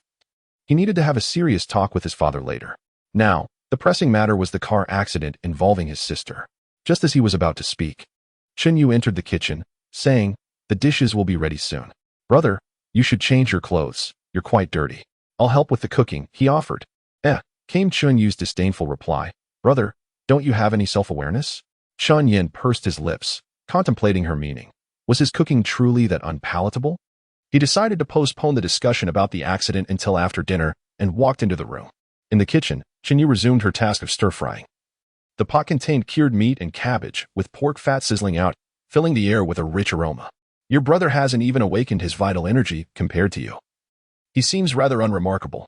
Within Chen Yu's consciousness, a vague figure clad in a red dress stood quietly, speaking softly. I have yet to awaken my vital energy either. Chen Yu pressed her lips together and replied with a nonchalant smile, though her voice was absent from the kitchen. This is different. Your innate talent on the array is unparalleled, while awakening vital energy is merely supplementary. The woman's voice echoed once more in Chen Yu's mind, prompting her to bite her lip gently as she continued to stir-fry in silence. The path of martial arts is endless. One must continually practice detachment. A bottle of vitality elixir costs 500, enough to purchase a basic array engraving plate, yet you choose to squander it on a seemingly useless tonic for your brother. A sigh escaped the woman's lips within my mind. The reason being, the vitality elixir is beyond my means. Chen Yu murmured, and the voice of the woman in my mind paused momentarily. You must strengthen yourself swiftly. The struggle among the 5 clans is imminent. Currently, you remain at the nascent stage, far too weak. Had it not been for me this morning, that vehicle would have turned you into a mere corpse. They have already made their move. As the woman's voice faded, Chen Yu's hand faltered while cooking, a flicker of anger igniting in her eyes. Was it truly them who acted first? It must have been them. Apart from them, I can think of no others. The woman in the red dress spoke gently. Your brother survives because he is neither strong nor capable of becoming so. But you are different. You will grow formidable in the future. Your family will only ever see your back. Leaving them is your wisest choice. Chen Yu frowned, her expression darkening. Teacher, what significance does such a path to strength hold? The woman in red was momentarily taken aback, falling silent, yet smiling softly, as though she could already foresee Chen Yu's future. Why did you only tell me now? In a 2-story self-built house in the countryside. Hu Ziyuan glared furiously at his son Hu Yuan, who lay sprawled on the sofa. The audacity of that wretched creature to strike you. And yet you endure it. How utterly spineless you are. Disappointment and indignation filled Hu Ziyuan's eyes, had it not been for others' revelations. He would have remained oblivious to the fact that his son had been sent flying by a single punch from Chen Yan. Upon lifting Hu Yuan's shirt, he indeed discovered a large expanse of red marks upon his chest. The more he gazed upon it, the more his anger surged. His son had consistently held sway over Chen Yan, and for years, his family had overshadowed the Chen clan. Deep down, Hu Ziyuan harbored a profound disdain for the Chen family. Now, witnessing his son's inferiority in the strength test compared to Chen Yan, in the humiliation inflicted upon him, how could he not be enraged? Coward, Hu Ziyuan uttered in a low voice before striding away. Dad, where are you going? Hu Yuan hastily inquired, rising to his feet. Mind your own affairs. Weren't you supposed to meet Zhang Qingxi this evening? Why haven't you left yet? Hu Ziyuan retorted, exiting the courtyard. In the living room, Hu Yuan opened his mouth, yet the scene of being struck by Chen Yan resurfaced in his mind, sending an inexplicable chill down his spine. Nevertheless, he quickly gathered his belongings in preparation to depart. His father emphasized the importance of befriending Zhang Qingxi, a matter of great significance. In recent days, he had increasingly grasped the formidable prowess of martial artists. No matter how diligently ordinary folk like them endeavored, they could scarcely grasp even a single hair of a martial artist. If he could forge a solid rapport with Zhang Qingxi in the future, a mere word from her could potentially alter the fate of their family. Chen Yushu did not return home until 6 o'clock in the evening. Holding a bag of cold dishes, Chen Yuhua meticulously arranged the meal in the living room, his eyes betraying a hint of fatigue. Chen Yan quietly took a seat, intending to unveil the red-haired Ganoderma during dinner. As for Luo Puxin's mention of sending over the green resident's snake meat, he decided to withhold that information for the time being. If the snake meat turned out to be quite valuable, and Luo Puxin later had second thoughts, their family would only end up with a moment of false hope. Brother, serve the rice, came the voice of his sister from the kitchen. All right, he replied. A dish of stir-fried pork with cabbage, a bowl of preserved egg mixed with tofu, complemented by the cold beef that Chen Yuhua had purchased. Such a lavish spread was a rarity, occurring only once or twice a month. Today, Chen Yu had experienced a car accident, yet miraculously, she had only sustained minor abrasions, an unfortunate event turned fortunate. Where have you been? How did you get so many injuries? Chen Yuhua finally noticed the scrapes on Chen Yan's body. I fell, Chen Yan replied. Chen Yuhua nodded, choosing not to delve further into the matter of her injuries. Brother, I have something to give you. Chen Yu chimed in, her expression shrouded in mystery. Oh, Chen Yan responded, somewhat surprised. I also have something to show everyone. Observing the enigmatic exchange between the siblings, Chen Yuhua's expression remained solemn as he took a steamed bun, mixing it with tofu before placing it into his mouth. Shortly thereafter, the siblings entered the living room, both carrying their backpacks. Chen Yan felt a twinge of surprise, yet upon seeing the joyous expression on Chen Yu's face, his attention shifted to the backpack nestled in her arms. Is there truly another expert? Brother, this is for you. Chen Yu took out a bottle of vitality drink from her backpack, identical to the one Wang Yang had previously given him. Chen Yan opened his mouth, unable to resist Chen Yu's enthusiasm, and accepted the bottle with one hand. However, a question arose in his mind. This bottle of vitality drink costs 500 yuan. Where did Chen Yu acquire the funds? Beside them, Chen Yushu's gaze was drawn to the bottle of vitality drink, his expression gradually darkening. Xiao Yu, where did you get the money to buy this vitality drink? Chen Yushu frowned. Dad, it's none of your business. Today is for my brother. Chen Yu began to explain. I told you to go to school, not to save money. Chen Yushu sighed lightly. What use is a vitality drink? Spending 500 on this, don't you think it's a waste of money? Chen Yu pursed her lips, her expression slightly aggrieved as she looked at Chen Yan. Her eyes filled with a plea for help. Yet, Chen Yushu sighed again, gazing at Chen Yu, who was on the verge of tears, and decided not to pursue the matter of the vitality drink any further. Xiao Yu, your teacher sent word to me this morning, saying that your counties know. One high school is forming a vitality enhancement class. It has been a month. Why didn't you inform me? As he spoke, Chen Yushu took out a cloth pouch from his pocket, the worn fabric clearly concealing something. He handed it to Chen Yu. Take this with you to school tomorrow. Chen Yu's expression shifted slightly, and she did not accept the cloth pouch. I won't participate, Dad. Chen Yuhu's complexion turned somewhat grim. Your teacher mentioned that your physical fitness is exceptional, and it is highly probable that you will awaken your vitality in your senior year. You must enroll in this class. Dad, Chen Yu was about to protest, but Chen Yuhu waved his hand dismissively. Just go and register for the class. Observing the exchange between his father and sister, Chen Yan interjected, Dad, please do not blame Xiao Yu.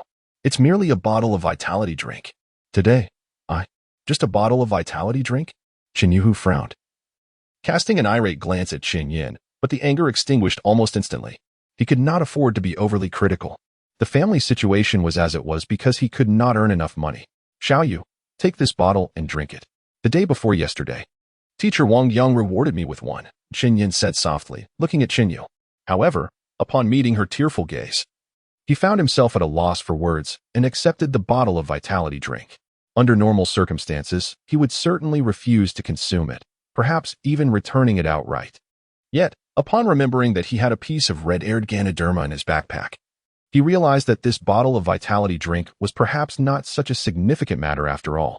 Thank you, Xiao Yu, Chen Yan said, patting Chen Yu's head with a smile. Chen Yu, wiping her tears, nodded vigorously. Within the realm of Chen Yu's consciousness, a stunning woman in a red dress observed the unfolding scene through her perspective. She intended to speak, but, sensing Chen Yu's emotions, merely smiled gently and shook her head. As a third party witnessing this moment, the woman had never encountered such a scenario in her entire life. Yet she could distinctly perceive the differences between Chen Yan, the elder brother of Chen Yu, and their father. Chen Yu's anger towards Chen Yu's vitality elixir was entirely understandable. However, Chen Yan, as an elder brother, merely offered a polite remark before accepting it, even though Chen Yan could surmise the lengths to which his sister had gone to save up for this single bottle. He still accepted it. Chen Yu may be young, yet her thoughts often wander far beyond her years. Is a child's mind truly innocent? Not necessarily. Sometimes, the younger one is, the harder it becomes to relinquish one's desires. A single bottle of vitality elixir reveals much about one's character. Just then, the woman's gaze shifted subtly. Let us dine first, Chen Yuhu said quietly, reaching for a bun from the platter. His eyes, however, momentarily diverted, caught sight of a red object. It appeared to be something Chen Yan had just retrieved from his backpack. Wait, Chen Yuhu's eyes widened in realization as he looked closer. Red-haired Ganoderma. Chapter 12. The arrival of Wu Si and the snake meet at home. Red-haired Lingji, Chen Yu exclaimed. only to quickly cover her mouth, her eyes wide as saucers, fixated on her brother. How did this come about? Chen Yuhu sprang to his feet, yearning to reach out, yet hesitated and withdrew his hand. This red-haired Lingji was colossal, even larger than the one he had witnessed when Li Ming found it. Did you go to Qingshan? Chen Yuhu inquired in a high-pitched voice, his eyes reflecting a tumult of astonishment, anger, joy, and complexity. The living room fell into a hushed silence. In the realm of Chen Yu's consciousness, the woman in the red dress furrowed her brows momentarily before they lifted once more, her eyes glinting with surprise, just as Chen Yan was about to recount his experiences of the day to his delighted father and sister. A sudden clamor erupted from outside the courtyard. Chen Yuhu, come out. You've assaulted someone and now think you can flee. Do you believe you can escape? A cacophony resounded from beyond the yard. The sound of iron rods striking the wooden door echoed, causing the expressions of the trio in the living room to shift dramatically. In an instant, Chen Yuhu stood up, casting a meaningful glance at Chen Yan. Chen Yan nodded, swiftly retrieving the red-haired Lingji and placing it in his backpack. As Chen Yan exited the living room, he encountered his uncle Hu Ziyuan, flanked by 5 or 6 individuals, standing in the courtyard in confrontation with Chen Yuhu. How dare you strike my son? Hu Ziyuan's gaze locked onto Chen Yan, a fierce glint in his eyes, stripping away any semblance of the polite facade he had previously maintained. Behind him, 5 or 6 men, smoking and brandishing sticks, looked on at Chen Yushi with mocking expressions. Chen Yu tugged at her brother's arm, her demeanor tense as she observed the unfolding scene.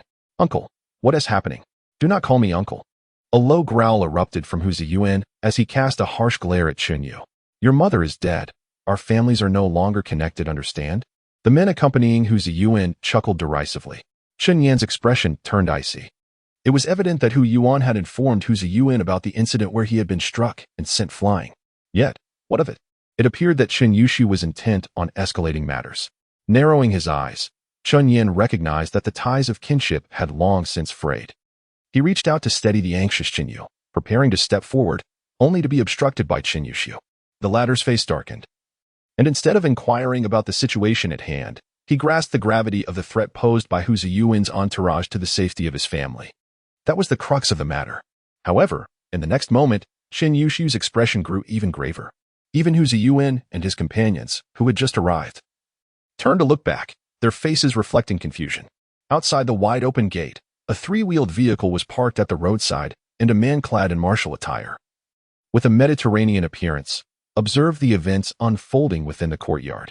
The individual before them was none other than the man who had visited Chen Yan's residence earlier that morning, seeking Chen Yuhu and instructing Chen Yan to inform him to vacate the fried noodle shop promptly. He was an official from the town's martial affairs office. Although not a warrior himself, his mere presence silenced the commotion that was brewing among several individuals in the courtyard. Chen Yuhu's expression, initially one of surprise, darkened considerably. Haha. Hu Ziyuan, having grasped the situation, crossed his arms and reveled in the unfolding drama. Li Wuxi, you have arrived. Chen Yuhu approached him, casting a glance at his children, and anxiously remarked, I will relocate from the town's fried noodle shop by tomorrow. He was well aware that the shop had been assigned to Zhang Gu by the town mayor. This Li Wuxi had already approached him twice, each time urging him to move out without delay.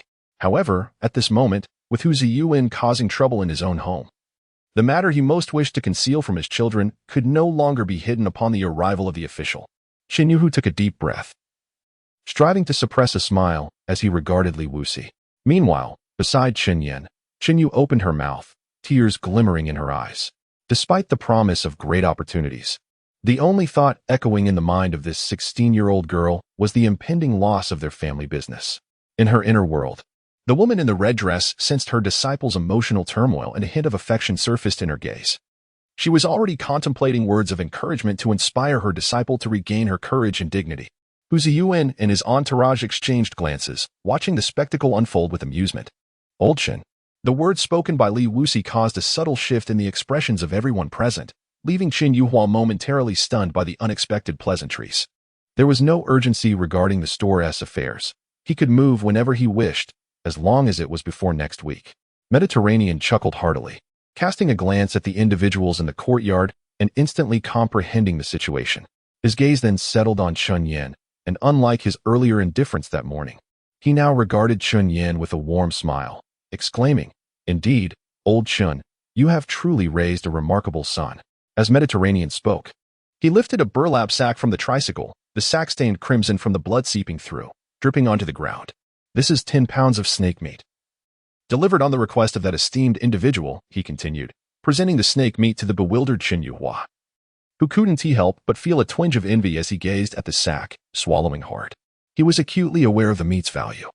Yet delivering it to the Chen family was at the behest of that significant person. Despite his desire, he dared not even touch it. Li Wuxi. What is the meaning of this?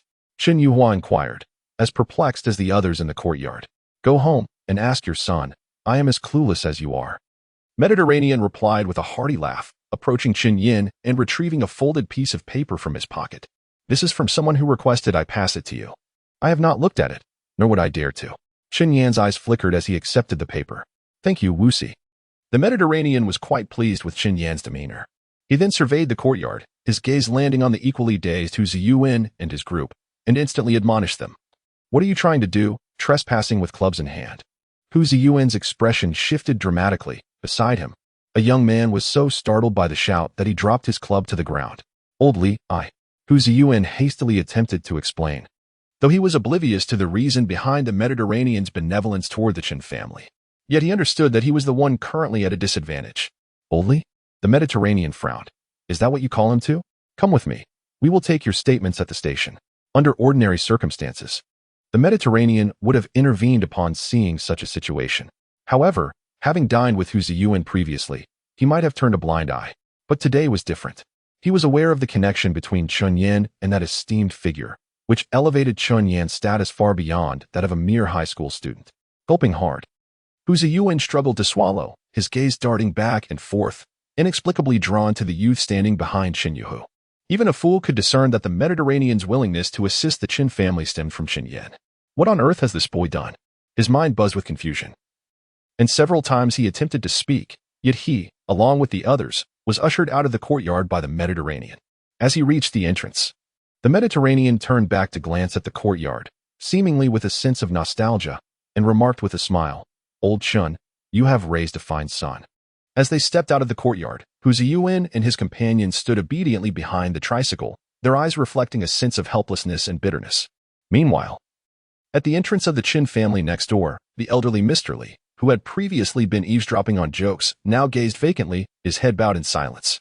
The Mediterranean glanced at the old man, his mouth opening slightly, filled with complexity, yet he refrained from uttering a word.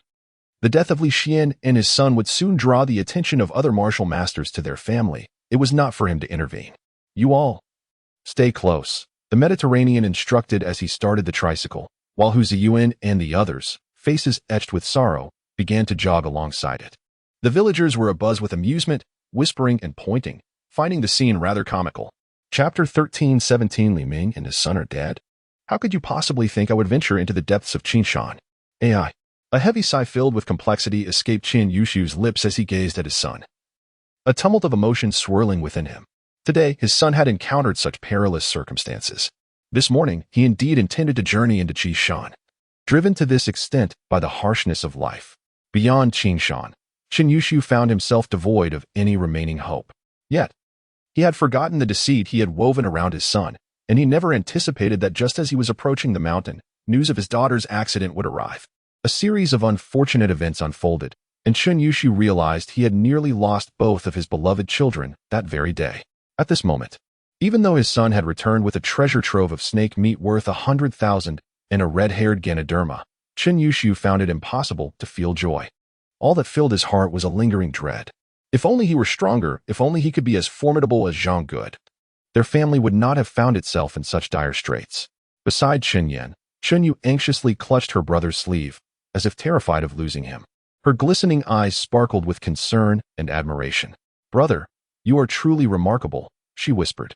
Chen Yan spoke with a semblance of ease, yet she could fathom far more. In the realm of Chen Yu's consciousness, a woman in a red dress crossed her arms, her gaze shimmering with astonishment and reflection. Indeed, I had misjudged the character of my disciple's elder brother. If he were truly a selfish individual, how could he have ventured into the perilous inner sanctum of the Green Mountain for the sake of our father? More importantly, it became evident to me that the serpent with which Chen Yan was contending was a first-order green resident serpent. under ordinary circumstances. Only a martial artist at the second pattern extreme forging realm, or a practitioner at the initial stage of the five organs realm, would possess the strength to contend with it. The young man before me had neither awakened his vital essence nor ascended to the extreme forging realm. Yet he managed to survive under the grasp of the green resident serpent, which is no small feat, especially in such a backward village. As the oppressive atmosphere gradually dissipated, Chen Yan took the initiative to broach the subject of the distribution plan for the green resident serpent meat and the red-haired spirit mushroom. Chen Yuhu pursed his lips, and upon glimpsing the bag of serpent meat and the red-haired spirit mushroom on the table, the long-suppressed gates of his heart swung wide open, bringing him a sense of relief. The red-haired spirit mushroom is the primary ingredient for medicinal baths. I believe it should not be sold, he remarked, stroking his chin. According to the elders, green resident serpent meat is excellent for strengthening bones and muscles, favored by martial artists of the extreme forging path. I shall take half of the beast's flesh to the county tomorrow to settle our debts and procure additional materials for the medicinal baths. As for the remainder, I will prepare dried meat for you siblings. Chen Yan listened intently, recalling how his master had long ago enlightened him about the paths of martial arts in this world. For most individuals, there exist two principal roads in martial cultivation. One is the path of the vital essence martial artist, akin to Zhang Qingxi, whose journey begins with the five organs realm, followed by the 100 meridians realm, the golden body realm, and ultimately the source realm, wherein the heart expels vital essence, radiating outward. The awakening of one's vital energy signifies the initiation of the path of vitality. The head of the town's martial arts institute is a genuine practitioner of the five organs realm. As for the second path, it pertains to the practice of horizontal refinement. This form of martial artist primarily focuses on physical cultivation, with secondary emphasis on vital energy, or even neglecting it altogether. Their strength, defense, and resilience are rooted in the physical body. A formidable practitioner of horizontal refinement can shatter a building with a single punch. Even in a collision with a train on the tracks, it is the train that would be obliterated. Regarding the realms of horizontal refinement, Chen Yan is not overly familiar. But he knows that the first realm is the 72-pattern extreme forging realm, where one senses their own strength and crystallizes 72 patterns upon the body. For an ordinary person, awakening vital energy may be challenging, yet pursuing horizontal refinement may prove even more arduous. Although Chen Yan's physical strength has grown significantly, he has yet to condense even a single pattern, indicating that he still has a long way to go. However, with his recent surge in power and the consumption of a technique breakthrough holy fruit, he feels that he is not inferior to students like Zhang Qingxi and Wang Yu. After solidifying plans for the future, it was already 9 o'clock in the evening. The atmosphere within the Chen household was filled with a sense of ease, and the unexpected gains had vastly improved Chen Yuhu's demeanor. Just as the clock struck 9, a sudden, mournful wail erupted from next door. The news of Li Xian and his son's demise spread, causing an uproar in the neighboring Li family. Chen Yuhu sat quietly in the courtyard, puffing on a welding cigarette. Suddenly, a thought struck him. If he were to venture into the inner circle of Qingshan today, would he face peril akin to that which befell the Li father and son? Naturally, Chen Yan had not divulged the events that transpired between himself and the Li family to his own kin. Yet, the wailing of the elderly Li echoed in his mind, conjuring images of the tragic demise of the Li father and son. Under the immense threat of external forces, life truly is fragile. After a while, Chen Yuhu went to assist a neighbor. Despite the strained relationship between their families, aiding in the funeral was sometimes merely a gesture for others to witness. Meanwhile, Chen Yan remained in his room, unfolding the paper that Li Wuxi had handed him. It was a note from Luo Puxin, written in a hurried scrawl that Chen Yan scrutinized earnestly. Luo Puxin had returned to Luoshan County to oversee the establishment of the local martial arts class. Chen Yan's eyes glimmered with interest as he read that Luo Puxin intended to select 143 students from 3 high schools in Luoshan County and 23 neighboring townships to join the martial arts class. This class would boast the finest teaching resources and martial arts opportunities in the entire county. The prerequisite for entering the martial arts class was to obtain the martial arts prize. Chen Yan clenched his fists, his yearning for the martial arts prize intensifying. The subsequent lines detailed the types of blood awakening, the first and most common being the path of external awakening, which accounted for 80% of blood martial artists. Utilizing blood and vitality elixirs or other spiritual medicines to stimulate the 5 internal organs, thus meeting the requirements for awakening. Chen Yan's gaze was tranquil. Zhang Qingxi should represent the external awakening, as the individual had previously boasted about frequently consuming blood and vitality elixirs. The second approach is the true source awakening. This method relies solely on one's relentless pursuit of breaking through personal limits to achieve awakening, resulting in a quality and potential of blood and vitality that far exceed that of external awakening. The third type is bloodline awakening. A martial artist with a powerful ancestral bloodline can attain extraordinary awakening effects through the lineage. Family of the Blazing Sun Palace, Chen Yan murmured, as the Blazing Sun Palace family serves as a prime example, renowned for their formidable Blazing Sun bloodline. As for the fourth type, Chen Yan's gaze flickered. Luo Puxin speculated that Chen Yan belonged to this category, limit-breaking awakening. In the 18 provinces of Xia Kingdom, each province once witnessed the fall of an ancient deity, whose lingering spiritual intelligence transformed into the province's divine essence. Each divine essence would bestow upon the province several individuals, or even a dozen, possessing the same unique root bone, thereby granting them the potential for limit-breaking awakening. Yet, among these individuals, only one may truly awaken, to continuously transcend limits, achieving heights unattainable by others, thereby becoming the new pinnacle. This is limit-breaking awakening. Upon awakening, individuals are bestowed with a name and a talent.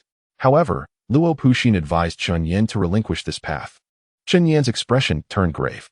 The awakening of limits, as articulated by Luo Puxin, may appear equitable at first glance. However, for the impoverished, it only deepens their despair.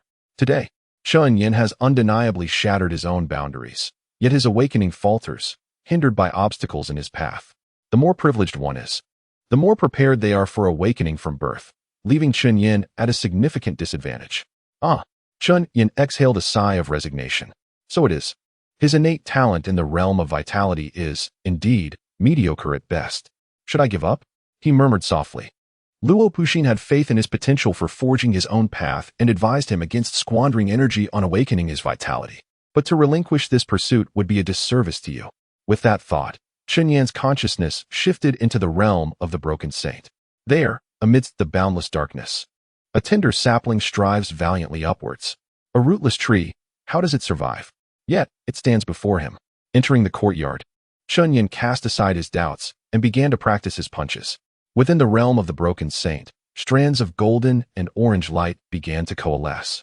After consuming a technique fruit of the broken saint, Chen Yan's mind flooded with profound insights into the art of punching, and even his muscle memory became vividly clear, rendering further observation of statues unnecessary. His body, which had previously settled into calmness, soon began to perspire profusely after executing a single movement. A torrent of energy surged through his right arm, causing his entire body to spring forth with the ferocity of twisted steel. Bang! With a single punch, a subtle shockwave reverberated through the air. Chen Yan furrowed his brow as he retracted his fist. At the moment of impact, a golden aura had shimmered around him. Yet after the strike, the brilliance diminished. This was in stark contrast to the powerful blow he had delivered earlier against the Qingju snake. Why was that?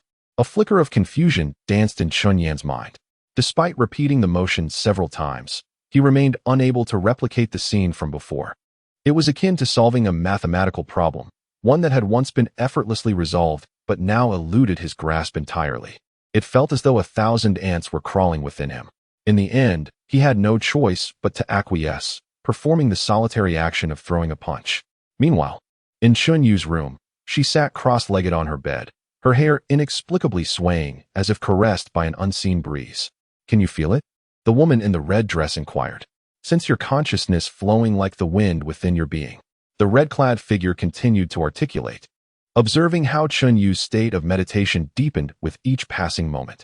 Indeed, to achieve such profound awareness of mental energy on her first attempt was remarkable. It was not only a testament to her exceptional talent, but also to her diligent efforts. The woman marveled at her apprentice's tenacity, despite the seemingly tranquil act of meditation. Chen Yu was experiencing an intense struggle. It was akin to the excruciating challenge of running a 400-meter sprint without oxygen, her spirit teetering on the brink of exhaustion. As time flowed gently, the woman in the red dress smiled and remarked, "The initial connection does not require much time. Your ability to endure for 2 hours is quite commendable. You should take a moment to rest." Chen Yu opened her eyes, exhaling deeply. a glimmer of surprise dancing in her gaze. Teacher, I feel as though I have touched the power of thought. It feels soft, like water. The woman in the red dress narrowed her eyes. Touched it? Soon, a faint smile graced her lips. Indeed, it is quite impressive. Though you still fall short compared to my own experiences in the past. Then I shall continue. Chen Yu exclaimed. That is unnecessary. I can sense your fatigue. Tomorrow, meditate by the pond early. The results will be more beneficial. All right. Teacher, I will go refresh myself. Chen Yu nodded, stepping into the courtyard, only to be startled. Brother, why aren't you resting? There sat Chen Yan, panting heavily, a large patch of sweat glimmering in the moonlight upon the ground. It was evident that he had been exercising strenuously before taking a break. It's too early to rest, Chen Yan replied, as the sound of wailing and crying drifted from next door, prompting him to look up. The stars twinkled faintly against the backdrop of the moon, and wisps of clouds drifted softly.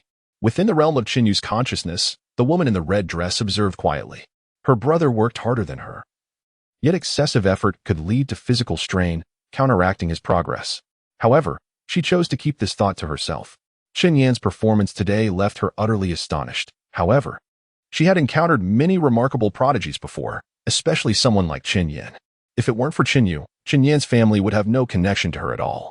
Just as she was about to rise for her training, Chen Yu, sitting nearby, cleared her throat and, with a bashful expression, spoke up. Brother, I need to rinse off.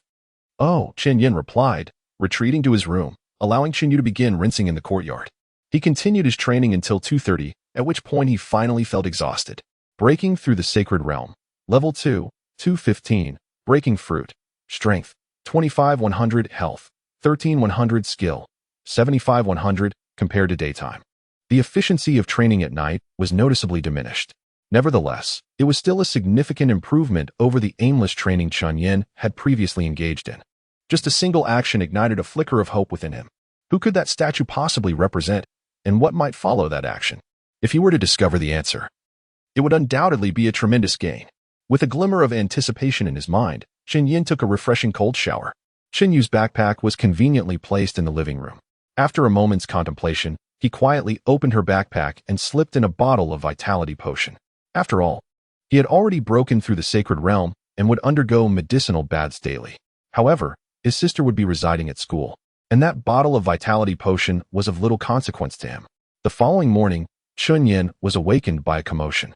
The residence of Li Ming has been illuminated since last night, filled with mournful sounds, and it remains so even now. A local band has been playing funeral tunes continuously. Chen Yan discovered that Chen Yu had already departed. Why did she leave so early today? Chen Yan inquired while munching on a steamed bun. She said the teacher assigned extracurricular work and needed to prepare in advance, replied Chen Yu, who was chopping meat in the kitchen, as he too planned to head to the county soon, intending to sell half of the green snake meat. Chen Yan opened his mouth, initially intending to undergo a medicinal bath with his sister today, but now, upon returning to the living room, Chen Yan suddenly noticed something on the table, which he had overlooked when getting out of bed. A bottle of vitality drink lay on the round table. As he picked it up, he discovered a note nestled between the bottle and its label. Brother, happy birthday. Chen Yan was taken aback. Was today his birthday? No, that was yesterday. His father must have been too busy to remember, and even he had forgotten, yet his sister had not. It was no wonder she had scrimped and saved to buy him a bottle of vitality drink. His father had been telling others that he was 17, while in truth, Chen Yan had only just turned 17 yesterday. Stepping outside, Chen Yan stood in the compacted earthen courtyard. The sky was a brilliant blue, adorned with white clouds, and a locust tree, laden with white blossoms, had ventured into the yard, filling the air with a sweet fragrance. A series of mournful wails, accompanied by the sound of a woman weeping, drifted in from a neighboring house. In the solitude of summer, amidst the gentle inhalation and exhalation, Chen Yan gazed at the sky, his eyes shimmering with brilliance. 17, indeed. Chapter 14, The Medicinal Bath, the commencement of the Zhenwu Prize evaluation. Around 5 in the afternoon, Chen Yuhu returned riding a tricycle, which bore a wooden tub evidently intended for Chen Yan's medicinal bath. Upon entering, he immediately noticed Chen Yan, drenched in sweat, still engaged in his workout. Take care of your health. Moderation is key, Chen Yuhu admonished, urging Chen Yan to rest. Half of the snake meat had been sold for 50,000 yuan. At dinner, naturally, there was an additional dish of snake meat. Chen Yan placed a piece into his mouth but soon ceased eating. Not to your liking? Chen Yuhu inquired. Not at all, Chen Yan shook his head. Within the confines of the Breaking Saint realm, a surge of green light undulated, yet it was obstructed 3 feet away from the Breaking Saint tree. This snake meat contained a considerable amount of physical energy. Consuming it would undoubtedly be beneficial. But the Breaking Saint tree was only at level 2 and could not absorb that green light, which was deeply frustrating. What exactly is the principle behind the Breaking Saint tree? Chen Yan's own training also augmented his strength. Yet the Breaking Saint tree could absorb the red light generated from his training to produce the Breaking Saint fruit. It was as if everything Chen Yan acquired was doubled by the Breaking Saint tree. After pondering this conundrum, Chen Yan resumed his meal. Following dinner, it was time for the medicinal bath. Luo Puxin mentioned that the limit-breaking awakening could indeed be aided by a medicinal bath, yet its efficacy was nearly negligible. This was due to the special constitution that rendered individuals unable to absorb external energy prior to their awakening. Chen Yan's medicinal bath was not aimed at awakening himself, but rather at breaking the sacred tree. He might not experience personal enhancement from consuming the blood tonic, yet the blood character's sacred fruit would indeed flourish. As Chen Yuhu prepared a quarter piece of red-haired Ganoderma lucidum along with other herbs wrapped in white cloth, Chen Yan immersed himself in the steaming bath. In an instant, a searing pain erupted, shattering all thoughts within his mind. What's wrong? Chen Yuhu inquired with concern as he observed his son. It hurts. It hurts. Chen Yan grimaced in agony. He felt as though 1,000 steel needles were piercing through his body, only to retract moments later. His body was undeniably rejecting the energy within the medicinal bath. Oh, then it's working. I thought it wouldn't hurt, Chen Yuhu remarked with a faint smile. I've seen others undergo this before, and they cried out in pain. Ultimately, that individual awakened their vital energy and is now the director of the Martial Suppression Institute. As Chen Yuhu recounted the success of others, he harbored a deep desire for Chen Yan to regard the director as a role model. Chen Yan nodded, trembling all over, gripping the edges of the tub tightly. You should also immerse your hands, let them soak too, Chen Yuhu suggested, keeping a vigilant eye on Chen Yan's reactions. If the pain became unbearable, he would promptly lift Chen Yan out of the bath. After all, he recalled witnessing Xian Gongxian being pulled out within less than a minute during his medicinal bath. The elder had mentioned that the more times one was removed, the less effective the bath would be. Although Chen Yan hoped for Chen Yuhu to persevere a little longer, he ultimately believed that moderation was preferable. Moreover, Xian Gongxian had devoted an entire year, nearly depleting his resources to acquire 12 red-haired Lingji mushrooms, only to awaken his vitality. His son's journey towards medicinal rejuvenation was still long, and there was no need to place excessive importance on this singular event. Well, Chen Yan nodded, immersing his hands into the water, causing his skin to flush crimson, with even the veins swelling. The pain was excruciating. Chen Yan grimaced, tears streaming from his eyes, as all his focus shifted to his shattered sacred realm. Red. A torrent of crimson surged from an untraceable source, rushing into the roots of the shattered sacred tree. The once gaunt trunk now vividly radiated strands of red light. The vibrant blood characters of the shattered sacred fruit began to manifest. Sweat poured from Chen Yan's forehead as he strained to observe the sacred tree, its green leaves unfurling as if providing him with a reason to endure the agony. The progress of the blood characters of the shattered sacred fruit, which was previously at a mere 13%, surged dramatically, quickly reaching 15%. Shattered Sacred Realm. Level 2, 215, Shattered Sacred Fruit. Power, 4100, Blood, 15100, Technique, 93100, a progress panel appeared. And Chen Yan fixated on the advancement of the blood characters of the shattered sacred fruit. Upon the verdant branches of a youthful tree, 3 fruits hung, plump and resplendent, with the smallest, a crimson orb, visibly beginning to swell. Xiaoyan, if you cannot endure, do express it, Chen Yuhu called out, his brow furrowing. We have arrived at this point on the first day. Let us continue tomorrow. There is no need for haste. He hesitated, pondering whether his son's tenacity was entirely beneficial. It was his first experience with the medicinal bath, and he had already persevered for 5 minutes. It's manageable, it doesn't hurt, Chen Yan exclaimed, a faint smile gracing his lips. Normally, the blood-marked sacred fruit would only grow incrementally upon breaking through one's limits, yet at this moment, it was flourishing effortlessly. Compared to the arduous struggle required for growth, he was reveling in the experience. Is this the sensation of affluence? As the minutes trickled by, Chen Yuhu's voice seemed to fade into the ether. Chen Yan's thoughts raced, a silent chant echoing within him. I must persist. I long to witness the maturation of the blood-marked sacred fruit in its entirety. I yearn to transform everything I currently face. How? How did I fall asleep? When Chen Yan next opened his eyes, dawn was just breaking. He shook his head, rising to a seated position, surveying his surroundings. Had he truly fainted during the medicinal bath yesterday? Breaking the sacred realm. Level 2, 215. Breaking the sacred fruit. Power. 4100. Blood. 34100. Technique. 93100. The progress of the blood character breaking the sacred fruit has reached 34. And this is merely the first medicinal bath. Chen Yan's heart raced with excitement, but he quickly glanced at the clock hanging on the wall. I'm late. Today marks the day of the Zhenwu Award selection, and Chen Yan hurriedly rose from his bed, seizing 2 steamed buns as he dashed towards the school. Upon arriving at the classroom, the director, Xia Dong, stood at the podium.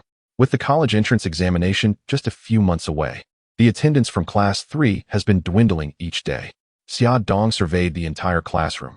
Although he was reprimanding them, his gaze remained rather placid.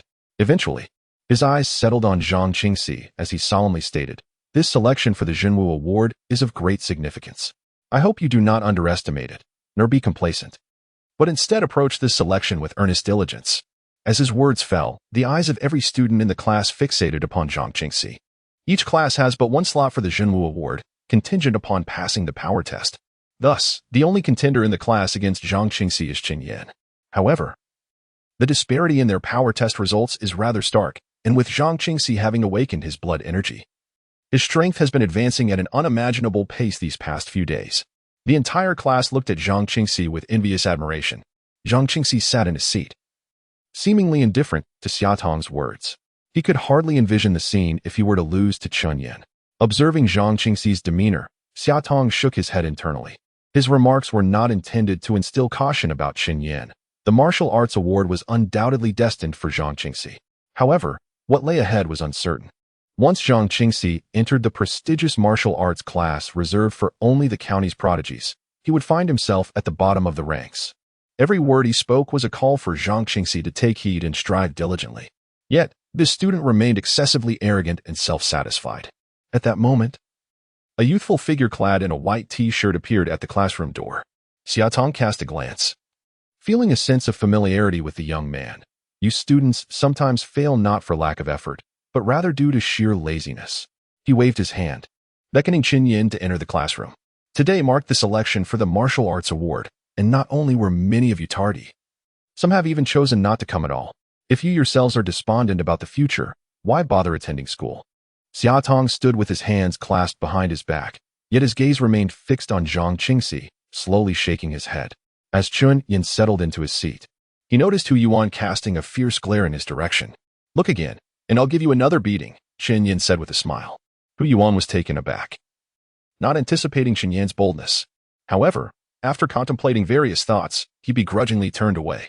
The selection for the Zhenwu Scholarship has commenced, and the senior students are gathering on the playground. The voice of Principal Zhang Yu resonated through the broadcast. Xia Tong waved his hand, and the students from Class 3 rushed out of the corridor. At the forefront of the playground, Principal Zhang Yu and the head of the teaching department stood quietly on the podium, flanked by a middle-aged man clad in a patterned shirt and donning black sunglasses. "Classes, at ease," Zhang Yu called out through a megaphone. Today marks the day of the Zhenwu Scholarship selection, with each class from Senior 3 allowed to nominate 1 representative. A few days ago, our school conducted strength assessments, with 7 students from Class 1 qualifying, 4 from Class 2, and 2 from Class 3. Within Class 3, the students cast their eyes upon Zhang Qingxi and Chen Yan. The Zhenwu Scholarship had long ceased to concern them, and many who once looked down upon Chen Yan now regarded him with a flicker of admiration. Undoubtedly, Zhang Qingxi was the sole star of Class 3, while Chen Yan, in comparison, appeared somewhat overshadowed. Each class's homeroom teacher had already designated a top student, and these 3 top students would serve as the challengers, with the remaining students given the opportunity to challenge them. Successful challengers would become the new title holders, and if they defended their title successfully, they would earn the Zhenwu Scholarship. Principal Zhang continued her address, and within Class 3, Zhang Qingxi turned his gaze towards Chen Yan. His eyes held a scrutinizing quality. He was not well acquainted with this classmate, having scarcely exchanged more than a couple of words throughout the entire semester.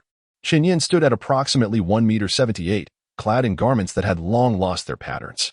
evidently the remnants of several years' wear from a street market. He appeared quite impoverished, akin to those classmates who acted as sycophants. A mere glance sufficed for Zhang Qingxi to lose interest. On the podium, Principal Zhang Yu continued to speak, in the interest of fairness. To prevent the top students from facing undue pressure, all students, except for the top performers of each class, must first proceed to the training room for an evaluation by Director Xia Tong. Only upon passing may they challenge the top student of their respective classes. This rule, however, cannot be deemed entirely fair. True fairness should entail a selection of the top students without regard to class. Yet, the practice of parents leveraging connections to influence class placements is even more pronounced, and the regulations surrounding the Xinwu scholarship are specifically designed to mitigate this issue. Now, I shall announce the names of the top students from each class. Principal Zhang Yu surveyed the playground and proclaimed, Class 1, Yu Jiwen, Class 2, Wang Yu, Class 3, Zhang Qingxi. As his voice resonated, a wave of cheers erupted from the students. The three top students, amidst a cacophony of applause, stepped out from Class 3 and stood at the forefront of the playground, hands clasped behind their backs. The remaining students who had passed the physical test were led by teacher Xia Tong to the training room. Observing that Xia Tong had left the podium, Chen Yan also exited his classroom, joining the other students who had passed the physical assessment, following closely behind Xia Tong. Upon entering the training room, Chen Yan was the first to notice the presence of several teachers standing by the window. In the midst of the gathering stood Wang Yang, the head teacher of Class 3, who, upon spotting Chen Yan, broke into a smile and raised his fist in a gesture of camaraderie. Chen Yan responded with a warm smile in return. Xia Tong arrived at an open area and addressed the students from various classes with a calm demeanor. I understand that some of you may feel a sense of injustice, but I must inform you that Yu Jiwen and his companions have effortlessly passed my assessment. If you wish to challenge them, you must first possess the requisite strength. With a composed tone, Xia Tong continued, let Class 1 take the lead. Who will step forward first? I will, declared a boy from Class 2. Stepping forward to confront Xia Tong, visibly anxious. Begin, Xia Tong instructed in a measured voice. In the next instant, the boy lunged forward, throwing a punch aimed at Xia Tong's face. Defeated, Xia Tong stated calmly, as he effortlessly lifted a leg, the tip of his foot resting against the boy's chin. The boy was unable to land a blow, and any further advance would result in being sent flying by Xia Tong's kick. It was an instantaneous victory. Chapter 15, A Single Strike. The few remaining students waiting stood in a daze, exchanging glances filled with uncertainty. How could they possibly compete? Director Xia was far too formidable. Victory seemed utterly unattainable. Could Zhang Qingxi and her companions truly succeed? Would any of them prevail? The expressions of the crowd were fraught with difficulty. A mere glance at the situation revealed no prospect of triumph. Nearby, one of the observing teachers spoke up, as the top students, Yu Jiwen and her companions underwent testing last Friday in our presence. We can vouch for their integrity. There shall be no injustice. As the teacher's words echoed, the waiting students exchanged glances, a sense of bitterness palpable among them. Had they truly fallen so far behind Yu Jiwen and her peers? Next, Xia Dao said indifferently. He cast a glance over Chen Yan and the others, his demeanor unreadable, though internally he reflected on his decision. Why had he chosen to personally coach Zhang Qingxi and her companions? Simply put, it was because the others did not warrant such attention. Soon, more students stepped forward. Failed. Next, you performed adequately. Though you were unable to win, you were stronger than the last. Yet, still, you have not passed. Not passed. Chen Yan observed quietly. Xia was indeed impressive, his strength inscrutable. Yet, the techniques employed were exceedingly varied. For students like them, who had not properly learned any skills, it was an overwhelming disadvantage. The training they had undergone at school was merely for physical conditioning. Soon, the three students from Class 1 completed their test first, yet none of them passed. Sigh. The class teacher of Class 1 murmured, his expression rather grim. A total of 7 students from their class had successfully passed the strength test, and he was acutely aware that none could rival Yu Jiwen. However, it was disheartening that only Yu Jiwen managed to pass Xia Dong's evaluation. Director Xia, might you consider being a tad gentler? At least refrain from rendering the Xinwu Awards excessively monotonous, Wang Yang, the teacher of Class 3, remarked quietly. If, aside from the top student, no others could pass Xia Dong's assessment, this year's Xinwu selection might as well be predetermined. Xia Dong glanced at Wang Yang and chuckled lightly. I can ease my approach, but will it truly make a difference? The three class teachers exchanged wry smiles and fell silent.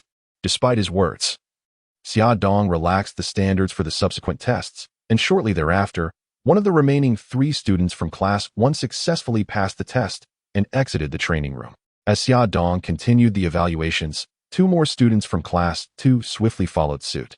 Yu Jiwen successfully defended her position in Class 1. The principal's voice echoed through the training room via the loudspeaker. A faint smile graced Xia Dong's lips as he noted that the student who had just passed the test was swiftly eliminated by Yu Jiwen. Was his relaxation of the standards effective? Ultimately, they would still face elimination.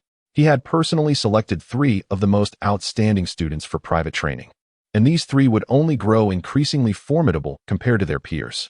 Next, Xia Dong gazed at the last student of Class 2. Suddenly, the boy with a simple appearance swung a punch towards him. Oh? Xia Dong swiftly kicked aside Gao Yuan. Astonished, he inquired, "What was your punching strength test score?" 171, replied the student named Gao Yuan, scratching his head and chuckling. "I asked the teacher to teach me last time, but he didn't agree." Xia Dong waved his hand, shifting the topic. "Your punch just now should have been around 250. You must have concealed your true strength during the previous test." Haraha. Gao Yuan laughed foolishly, offering no response. This time, as Xia Dong made his move once more, despite Gao Yuan failing to block several strikes, his sheer physical strength prevented him from being knocked out. The previously grim-faced homeroom teacher of Class 2 now wore a pleased expression, giving Gao Yuan a thumbs up. "You passed," Xia Dong declared. "Thank you, teacher." Gao Yuan beamed as he exited the training room. Although Gao Yuan was certainly no match for Xia Dong, the latter, in his role as a selection instructor, merely assessed whether the student qualified for the evaluation. "Lu, your Gao Yuan is quite impressive," remarked Wang Yang, the homeroom teacher of Class 3, who was seated by the window, his gaze, however, fixated on the last participant in the selection, Chen Yan. He sighed inwardly. Chen Yan possessed talent, yet Zhang Qingxi had not only awakened his vital energy, but also received private training from Xia Dong. Over the past few days, his vital energy had stabilized, and his strength had surged significantly. Even last Friday, Zhang Qingxi faced off against Wang Yu from Class 2, and surprisingly emerged victorious. Wang Yu ultimately did not awaken his vital energy, while Zhang Qingxi fought with the enhancement of his own, making him formidable. Lastly, in Class 3, Xia Dong finally turned his gaze towards the taciturn Chen Yan and casually waved his hand. The slender figure clad in a white t-shirt approached slowly. Although his attire was simple, it was impeccably clean, complemented by his handsome features. Even if his strength was lacking, he captured the attention of all the teachers. Chen Yan from Class 3 had spent a year bedridden due to illness, and his presence here was already commendable. One teacher offered a note of commendation, remarking that no teacher despises a diligent student. Wang Yang nodded in appreciation. "Let us begin," Xia Dong said, looking at the young man before him, faintly recalling that he had reprimanded him earlier that morning for being late. "Director Xia," Chen Yan spoke up, causing Xia Dong's brows to raise. A smile appeared at the corner of Chen Yan's mouth as he pointed towards the playground outside the window. "May I ask, do you know who that statue is?" Xia Dong frowned and cast a glance at Chen Yan, vaguely remembering that he had asked him this question before. At that moment, a resounding cheer suddenly erupted from the playground, startling all the teachers in the exercise room. Wang Yu from Class 2 had lost his defense. In the broadcast, the principal's voice resonated with a hint of excitement, having neglected to turn off the speaker as the next inquiry echoed through the air. "Gao Yuan, when did you awaken your vital energy?" Beside Chen Yan, Xia Dong, who had previously maintained a nonchalant demeanor, suddenly narrowed his eyes in disbelief, his mouth agape, as he contemplated an immediate exit from the training room. Wang Yu, who had been training under him this year, had put in extensive effort, only to be defeated by the obscure Gao Yuan. More critically, Gao Yuan had awakened his vital energy, yet failed to report it to the school. Xia Dong's heart raced. Why had Gao Yuan not informed the school? This meant he could privately train Gao Yuan. Not only had his apprentice suffered defeat, but he had also squandered a golden opportunity to forge connections with future martial artists. The urgency in Xia Dong's mind intensified, rendering him oblivious to the ongoing assessment as he resolved to leave at once. "Director Xia and Chen Yan, at least wait for the test to conclude before departing," cried Wang Yang, astonished by the unfolding events near the window. Xia Dong halted, casting a worried glance at Chen Yan, his urgency palpable. "You begin promptly." He yearned for the test to commence and conclude swiftly. All he wished to ascertain was how Wang Yu had lost. "And what of Gao Yuan?" Why had he awakened his vital energy without reporting it to the school? Bang, bang, bang. Just then, the student named Chen Yan dashed towards him, eliciting a flicker of helplessness in Xia Dong's eyes. Charging in directly? How did he usually attend school?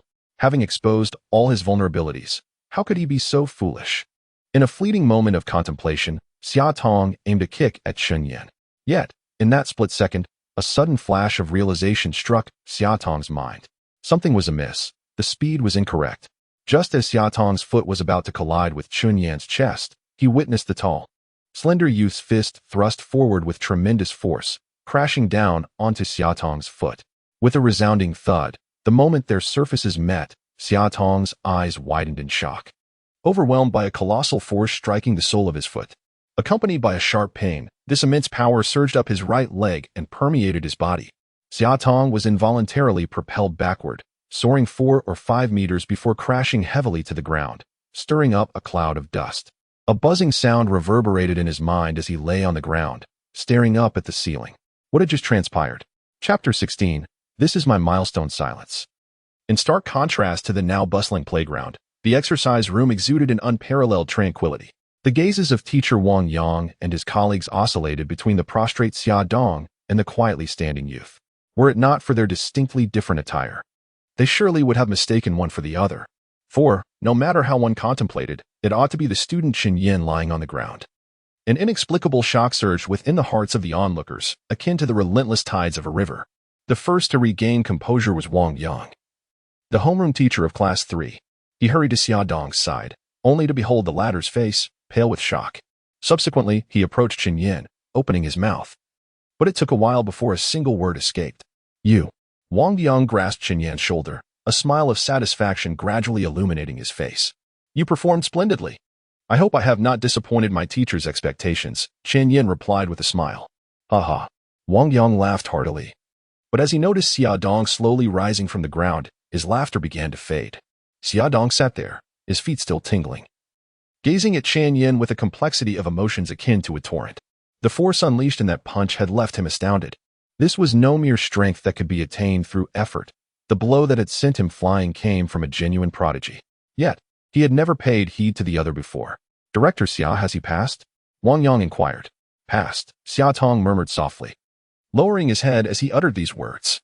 All right, Chen Yan, you shall challenge Zhang Qingxi, Wang Yang declared, delivering a firm pat on Chen Yan's shoulder. His eyes glimmering with excitement, as if he reveled in the joy of the moment more than Chen Yan himself. Very well. Amidst a sea of astonished gazes, Chen Yan made his way towards the door, suddenly halting his steps. Director Xia. The young man in white turned his head, the sunlight kissing his fair complexion. As his ebony-like eyes gazed down at the bewildered Xia Tong. Mr. Wang mentioned that the statue was brought in by you. May I inquire? Chen Yan smiled, his eyes sparkling with curiosity. Who does this statue represent? Xia Tong's mouth fell open, and as his eyes met Chen Yan's, a flicker of realization ignited within him, his lips beginning to tremble. For reasons unknown, an inexplicable wave of guilt and inferiority surged within his heart. That is, Xia Tong's voice trembled with complexity, the statue of Lu Xuanyang, the Grand Commander of Qinzhou Town. Chen Yan nodded thoughtfully and inquired further. Then, Mr. Xia, do you know what action this statue depicts? Xia Tong pressed his lips together as memories of that day flooded his mind, the image of this young man, drenched in sweat, earnestly attempting to mimic the pose before the sculpture, reverberated in his thoughts. This young man was indeed eager to uncover the origins of this statue. This striking technique is one of the renowned external forms of the extreme refinement 8 styles, a martial art of the Zhenwu sect. The specifics elude me, as one must join the Zhenwu sect and undergo a selection process to gain access to the teachings of the extreme refinement 8 styles. Chen Yan nodded appreciatively and smiled, expressing his gratitude with a simple thank you. He then exited the training room, leaving behind a group of silent instructors. The extreme refinement 8 styles, the external forms. Chen Yan ambled across the grassy expanse, softly murmuring these words. It was no wonder that emulating this movement proved so beneficial. The striking action was indeed extraordinary. At that moment, the playground buzzed with excitement. Gao Yuan, having just triumphed over Wang Yu, stood confidently in Wang Yu's former position, grinning sheepishly as he basked in the crowd's admiration. In stark contrast, Wang Yu of Class 2 sat despondently on the lawn. Once the center of attention but now devoid of any comforting words from his peers, who were all engrossed in discussing Gao Yuan. How remarkable it is, they mused. Awakening one's vital energy makes all the difference. Ultimately, Wang Yu failed to awaken his vital energy, while Gao Yuan, who had previously seemed unremarkable, surpassed him significantly after his awakening. Thus, it follows that without the awakening of vital energy, one cannot hope to compete with those who have. During the punch power test, Zhang Qingxi was inferior to Wang Yu, yet I heard that by Friday, Wang Yu was no longer a match for Zhang Qingxi. The crowd continued to voice their opinions, their eyes brimming with envy and reverence. Gao Yuan concealed the fact of his awakened vital energy, even without the private instruction from Xia Tang. He could have triumphed over Wang Yu today solely based on his innate vitality. This day marked Gao Yuan's complete rise to prominence at Qingshan High School. Even Zhang Qingxi and Yu Jiwen regarded him with a hint of admiration in their eyes. The awakening of vital energy elevated them to the same echelon of talent in this moment. Meanwhile, the arrival of a figure clad in white attire went largely unnoticed. The principal continued to converse amiably with the bespectacled man at the podium, gradually recognizing Chen Yan and exclaiming in surprise, "Chen Yan, you've passed the test as well." The entire school fell silent, turning their attention to Chen Yan at that moment. Chen Yan nodded. Beside him, Zhang Qingxi furrowed his brow, casting a look of surprise at Chen Yan. The gaze of the students momentarily shifted from the radiant Gao Yuan to Chen Yan. In Class 3 of the senior year, Hu Yuan observed the figure in white, a trace of malice flickering in his eyes. Yet, beneath that malice lay a sense of vigilance and complexity. He suddenly realized that without Zhang Qingxi, Chen Yan would undoubtedly be the most outstanding student in Class 3. Now, having passed Teacher Xia Tang's test, he had surpassed Hu Yuan in every aspect. Such a person, being a relative, should be a source of joy, yet gradually, the Hu family and the Chen family were drifting further apart. Until the day before yesterday, my father, Hu Ziyuan, was fined 500 by the town's martial arts authority, leading to a complete deterioration of relations between our families. While I felt a surge of indignation, I could not help but experience a twinge of anxiety over what might be lost. Hu Yuan turned to the person beside him and remarked with a smirk, "Umph. He is going to be sent flying by Brother Zhang's punch." Laughter erupted from the third class. The well-known Wang Yu had been defeated by Gao Yuan, thereby demonstrating that those who have awakened their bloodline possess a strength far surpassing that of ordinary individuals. Unless Chen Yan also awakened his bloodline, he would undoubtedly be no match for Zhang Qingxi. At the forefront, Chen Yan and Zhang Qingxi stood facing each other. Chen Yan, assessing his capabilities, was met with Principal Zhang Yu's voice, "Zhang Qingxi, you too." Chen Yan nodded, while Zhang Qingxi merely smiled faintly. Assessing capabilities, he scoffed inwardly. If he had to measure his strength against Chen Yan, what did that say about his own awakening? Suddenly, a loud shout resonated from another part of the playground, capturing the attention of all the students. It was Xia Dong, limping anxiously toward them. In an instant, Zhang Qingxi was taken aback, and beside him, Gao Yuan and Yu Jiwen, who had been standing quietly, furrowed their brows as all eyes turned to the young man clad in a white t-shirt. He stood there calmly, as if the challenger was not him, but rather Zhang Qingxi. In that moment, it felt as though thunder echoed in the minds of all present. Why was Xia Dong limping? He was the testing instructor, and Chen Yan was the last student to undergo the assessment. As the realization dawned upon everyone, a chilling thought seized their minds, compelling their gaze to fixate on Chen Yan. On the podium, Principal Zhang Yu and the middle-aged man donning sunglasses stood transfixed, both directing their attention towards Chen Yan. "Begin." With Principal Zhang Yu's voice resonating through the air, Zhang Qingxi, who had been rather indifferent, suddenly shifted his focus between Xia Dong and Chen Yan, his expression growing grave. He lunged forward, a crimson aura enveloping his limbs, dispelling any previous underestimation. With a single punch, he aimed directly at Chen Yan's face. Zhang Qingxi's eyes widened in disbelief. He could not fathom why Xia Dong appeared so tense, nor could he comprehend Chen Yan's calm demeanor. After all, he was the epitome of awakened vitality, a warrior exalted above all. There was no possibility of being bested by another. Chen Yan would not even have the chance to enter his line of sight. Bang! The strike met an impenetrable barrier, akin to colliding with a solid wall, unable to penetrate further. Chen Yan effortlessly seized Zhang Qingxi's fist, his arm bending slightly before straightening resolutely once more. Is this the power that comes with awakened vitality? Chen Yan mused, seemingly oblivious to the astonishment reflected in Zhang Qingxi's eyes, and remarked, "Indeed, quite formidable." During the last strength assessment, Zhang Qingxi had surpassed Chen Yan by nearly 100 kilograms, and now he appeared to have made considerable progress, significantly so. Crash! As the fabric of their garments fluttered, Chen Yan forcefully tugged with one hand, pulling Zhang Qingxi uncontrollably towards him. Zhang Qingxi's expression shifted to one of sudden alarm.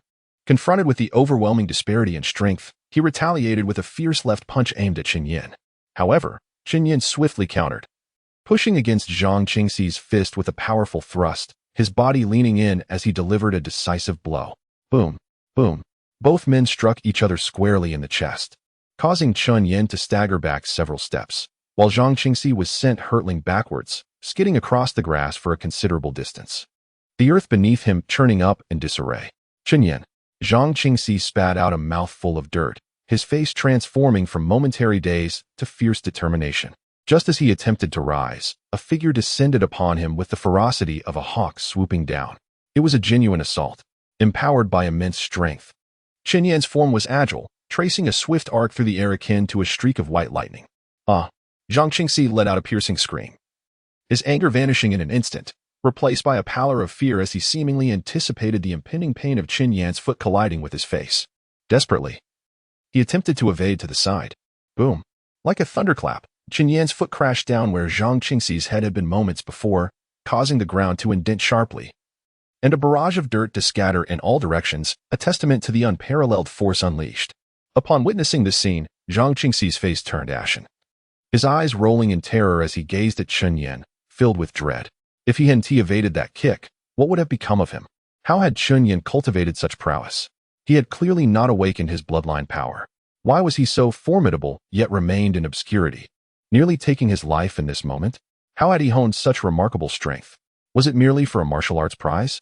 He shouted, yet at that moment, he lacked the courage to meet Chen Yan's gaze, urgently and angrily exclaiming, "I concede." Silence enveloped the arena. Nearby, Gao Yuan, who had been grinning foolishly, gradually lost his smile, replaced by a calm, contemplative stare. Yu Jiwen, standing with hands clasped behind her back, furrowed her brow as she looked at the young man in white, her lips parting, yet no words escaped them. Within Class 3, Hu Yuan stood dazed on the lawn, his mouth agape as if it could accommodate an egg. Xia Dong, even more bewildered after Zhang Qingxi uttered those 4 words, swayed slightly, perhaps still reeling from the impact, his face etched with bitterness and complexity. Behind him, Class 3's homeroom teacher, Wang Yang, opened his mouth, though no sound emerged, yet his eyes sparkled with delight. As the entire playground descended into a dreadful silence, it erupted into a wave of fervent cheers.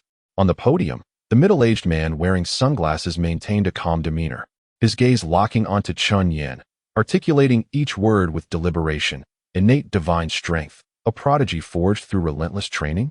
The resplendent sunlight streamed through the layered clouds, casting dappled patterns as a gentle breeze rustled the leaves. Chen Yan withdrew his right leg, poised for a kick, feeling the invigorating wind sweep through his chest. As he surveyed the crowd, some astonished, others cheering, he caught a glimpse of Zhang Qingxi's disheveled silhouette, collapsed beneath his own elongated shadow. Chen Yan's gaze remained tranquil. Was it merely a martial arts prize? Clearly, it was a milestone on the path to his ascendance. Chapter 17. Please, don't roll amidst the jubilant cheers. Chen Yan stood quietly. It felt as though a long-standing heaviness within him had silently dissipated at that moment, bringing a profound sense of relief. An inexplicable sensation washed over him, rendering the sounds of the outside world distant. Refreshing, exhilarating, liberating. This was an experience he had never truly felt before. As if the essence of being human was to pursue such moments. In Chen Yan's mind, the image of his victory over Xia Dong resurfaced, followed by the recollection of his triumph over Zhang Qingxi. Buzzing. Within the realm of breaking the sacred, golden light flickered. Breaking the sacred realm. Level 2, 215. Breaking sacred fruit. Power. 4100 health. 34,100 skill. 100,100. The fruit, which had still required some progress for maturation, ripened quietly at that moment. Chen Yan consumed this skill-enhancing sacred fruit, and a torrent of memory surged through his mind. Within this wave of recollections, Chen Yan once again battled against the Qingju snake, Xia Dong, and Zhang Qingxi. The confrontations were relentless, his fists flying in a continuous flurry. Hundreds, thousands of times. He found himself capable of defeating Zhang Qingxi with greater ease, and sending Xia Dong flying with even more force. As he absorbed the last vestige of memory, Chen Yan realized he could shatter the Qingju snake's thick scales with a single punch. This was a pure enhancement of technique. Finally, at a certain moment, what Chen Yan had come to understand was no longer merely a singular punching motion. Rather, it is a complete set of actions that amalgamate force, concentration, and the striking of a fist. It is essential that this particular muscle exerts itself in such a manner, and the rhythm of breath during this fleeting moment must be prolonged. Enlightenment dawns, as if all has been unveiled. A single stroke of technique shatters the sacred fruit, unfurling the subsequent moves of the 8 extreme techniques. Meanwhile, outside Qingshan High School, within a stir-fry noodle shop, Chen Yuhu is enveloped in dust as he methodically transfers the tables and chairs into a tricycle. On that Saturday, the Mediterranean martial artist merely mentioned that there was no urgency in moving, yet did not explicitly state that it should not be done. The territory of these establishments has been allocated to Zhanggu by the mayor's command. In Qingshan town, the mayor and the head of the town's martial affairs are one and the same. The Mediterranean martial artist is merely a staff member, incapable of altering the mayor's directives. On the roadside, Hu Ziyuan, smoking a cigarette, approached the stir-fry shop, his expression darkening instantly. What bad luck, he muttered under his breath. Just 2 days prior, he had led a group to invade Chen Yan's residence, only to be apprehended by the martial artist surnamed Li and brought to the station, each fined 500. Ironically, he had summoned those individuals himself, later compensating each of them with 300. His feelings towards Chen Yuhu are a mix of hatred and jealousy. Upon realizing that Chen has established a connection with the martial artist surnamed Li, Hu Ziyuan refrains from taking further action. After all, it is merely a martial artist named Li, not even a true warrior. What is there to be so arrogant about? Chen Yuhu cast a fleeting glance at Hu Ziyuan, choosing to disregard him entirely. After that incident, the familial ties between the two families were irrevocably severed, rendering any future contact unnecessary. Brother Zhang. Suddenly, Hu Ziyuan spotted a figure and called out excitedly, waving his hand. It's me, Hu Ziyuan. My son, Hu Yuan, is in the same class as your son, Zhang Qingxi. With a respectful smile, Hu Ziyuan slightly bowed as he offered a cigarette to a middle-aged man approaching, clad in a black suit with a slicked-back hairstyle. The man was none other than Zhang Qingxi's father, Zhang Gu. Typically, Zhang Gu resided in the county, owning a martial arts school and 2 hotels, rarely returning to Qingshan town. After his rise to prominence last year, he enrolled his son in Qingshan High School, much to the astonishment of the townsfolk. Hu Ziyuan. Zhang Gu raised an eyebrow, glancing at the cigarette in Hu Ziyuan's hand without accepting it, his attention shifting to Chen Yuxiu, who was still moving his shop. Chen Yuxiu. Zhang Gu murmured, retrieving a pack of seemingly expensive cigarettes from his pocket, lighting one as he approached. Zhang Gu? Chen Yuxiu regarded the impeccably dressed middle-aged man with a sense of nostalgia, reflecting on how, just a year ago, Zhang Gu had appeared quite unrefined. Now, he seemed dramatically transformed. So, are you relocating your shop? Zhang Gu inquired with interest, exhaling a cloud of smoke. Yes, moving today, Chen Yuxiu replied, placing a stool onto the tricycle. What brings you here? Nothing much, just thought I could have a chat with you, Zhang Gu responded casually. Zhang Gu smiled broadly, saying, I understand you harbor some dissatisfaction, but the establishment of the mall here has been my plan for 6 months now. The mayor graciously granted me the land. Chen Yuhu let out a chuckle, choosing to say nothing further. Chen Yuhu, you certainly have a significant amount of influence, don't you? Not even affording Zhang Gu a glance. Scoffed Hu Ziyuan from the side, crossing his arms and seemingly oblivious to Zhang Ji's complete disregard for him. Chen Yuhu furrowed his brow, casting a cold glance at both Zhang Gu and Hu Ziyuan, before returning to his own affairs. Beneath his sunglasses, Zhang Ji's eyes narrowed as he casually remarked, Chen Yuhu, I've heard your daughter was also involved in a car accident. It seems the county's town security bureau is involved in the investigation. Any news on the perpetrator? Chen Yuhu paused, with both Chen Yan and Chen Yu encountering misfortune. How could this father not feel a surge of indignation? After all, there are only a handful of private vehicles in Luoshan County. Noticing Chen Yuhu's silence, Zhang Gu pursed his lips and continued, I've heard your son Chen Yan has passed the strength test. It seems you've raised him well. Ha ha. My son Hu Yuan was just shy of that, Hu Ziyuan chimed in, laughing. His son was in such a dire state last year. He looked as if he were on the brink of death. Quite pitiful indeed. Suddenly, a bench flew out from the shop and struck the ground beside Zhang Gu and Hu Ziyuan. They turned to see Chen Yuhu, his face darkened. Exiting the shop and placing the broken bench into a tricycle. Chen Yuhu. A faint smirk lingered at the corner of Zhang Ji's mouth as he chose not to elaborate further and departed. Once, he shared a close bond with Chen Yuhu and had received much assistance from him. However, times have changed, and so have people. Hu Ziyuan scurried up behind him. Hu Ziyuan, you are relatives. How has it come to this? Zhang Ge remarked as he walked. Huh. Hu Ziyuan scoffed dismissively. Who would want to be related to a pauper? His son had recently passed the strength test, qualifying him as a minor prodigy. Zhang Ge replied quietly. That so-called prodigy pales in comparison to your son. He merely passed the strength test, especially after being bedridden for a year, and only just a few days ago. He spoke as if he genuinely cared about Chen Yan's achievement in the strength test. Oh. The threshold for the strength test at Qingshan High School is merely 160 kilograms. The school itself is subpar. Even a somewhat presentable piece of dung could excel there. Hu Ziyuan chuckled, suddenly halting his discourse. It appeared he had inadvertently insulted Zhang Ji's son, quickly adding, Brother Zhang, your son is different.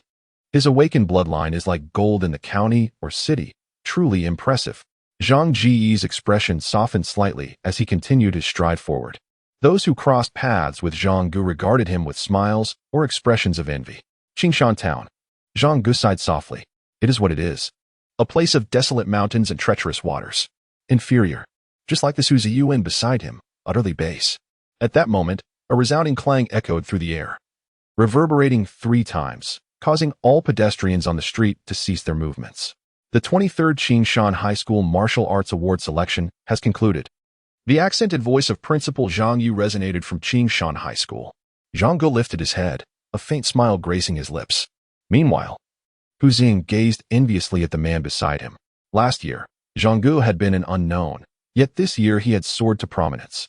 Not only had he achieved success, but his son had also awakened his innate potential. The Martial Arts Award would undoubtedly feature Zhang Qingxi. It was a thought too grand to even entertain. A true victor in life. Inside the fried noodle shop, Chen Yushu, who had been moving stools, slowly shook his head after a moment of contemplation and continued with his tasks. His store was lost, and although his son had resolved their family predicament, the road ahead remained arduous. He needed to earn enough money before his son's college entrance examination. Having such a pair of children was a stroke of fortune for Chen Yushu. Thus, he was determined to work hard and alleviate any worries his children might have about their home. Chen Yan entered the inner circle of Qingshan, having reaped some benefits. Yet, as a father, the thought of this left him unable to feel joy. Yu Jiwen, Gao Yuan. Principal Zhang Yu's voice continued to resonate, and the passers-by on the street began to express their astonishment, murmuring in admiration. Chen Yan. Suddenly, with a crash, the bowl in Chen Yushu's hand fell to the ground, leaving him momentarily stunned as he rushed out of the fried noodle shop, directing his gaze toward Qingshan High School. On the street, passers-by who recognized Chen Yushu turned their gaze towards him, first displaying surprise, which soon transformed into deep admiration. These 3 students, distinguished by their exceptional academic performance, successfully defended their title, marking them as the finest scholars of this year at Qingshan High School. Consequently, a cash reward of 20,000 yuan was announced, alongside additional rewards of their choosing. The principal's voice resonated, echoing through the sun-drenched streets. Chen Yushu parted his lips, an involuntary smile gracing his face. At the opposite end of the street, Zhang Ge and Hu Ziyuan stood frozen, instinctively turning their heads to gaze at Chen Yushu, who was standing at the entrance of the fried noodle shop. They remained in that rigid position for an extended period. Is Chen Yan already training after just receiving the Zhenwu Award? At the entrance of the training room, Xia Dong observed Chen Yan, who was energetically throwing punches inside. He was filled with doubt, regretting that such a humble and composed student was a rarity. Yet, he lamented that he had previously overlooked this, thereby missing the opportunity to offer his utmost support. Xia Dong shook his head, a hint of melancholy in his expression, before departing. Inside the training room, only Chen Yan was present. This space was typically reserved for top-performing students, yet today, Chen Yan had gained entry. Principal Zhang Yu, with a beaming smile, welcomed him, allowing Chen Yan to once again experience the world of adulthood.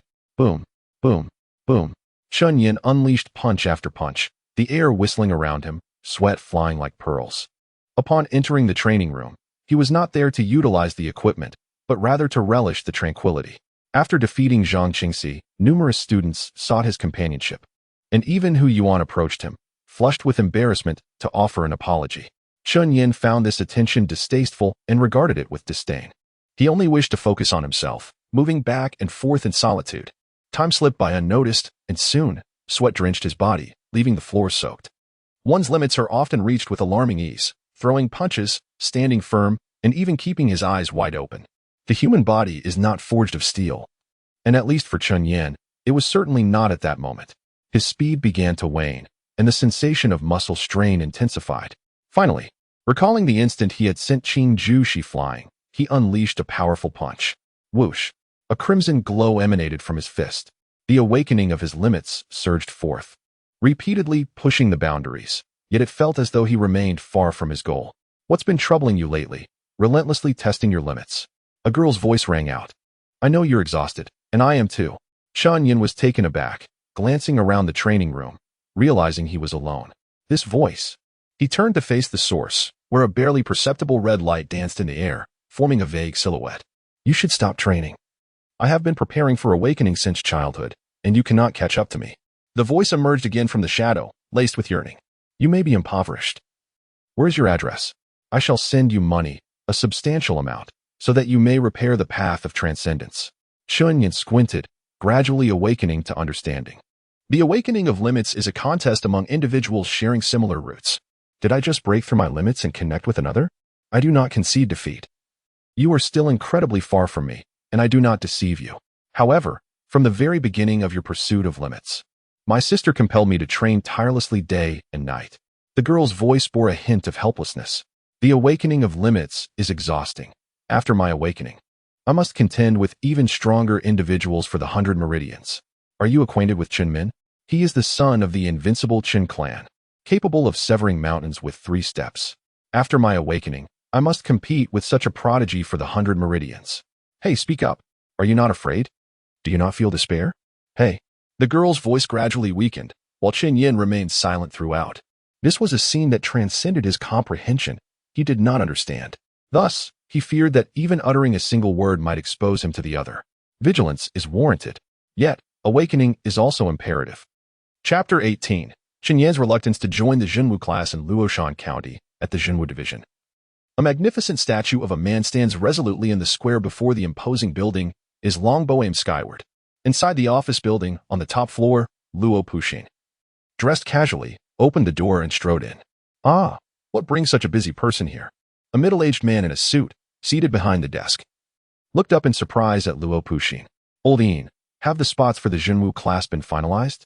Yin Yanjuan, the head of the Jinwu division in Luoshan County, cast a silent glance at Luo Puxin before tossing a document toward him.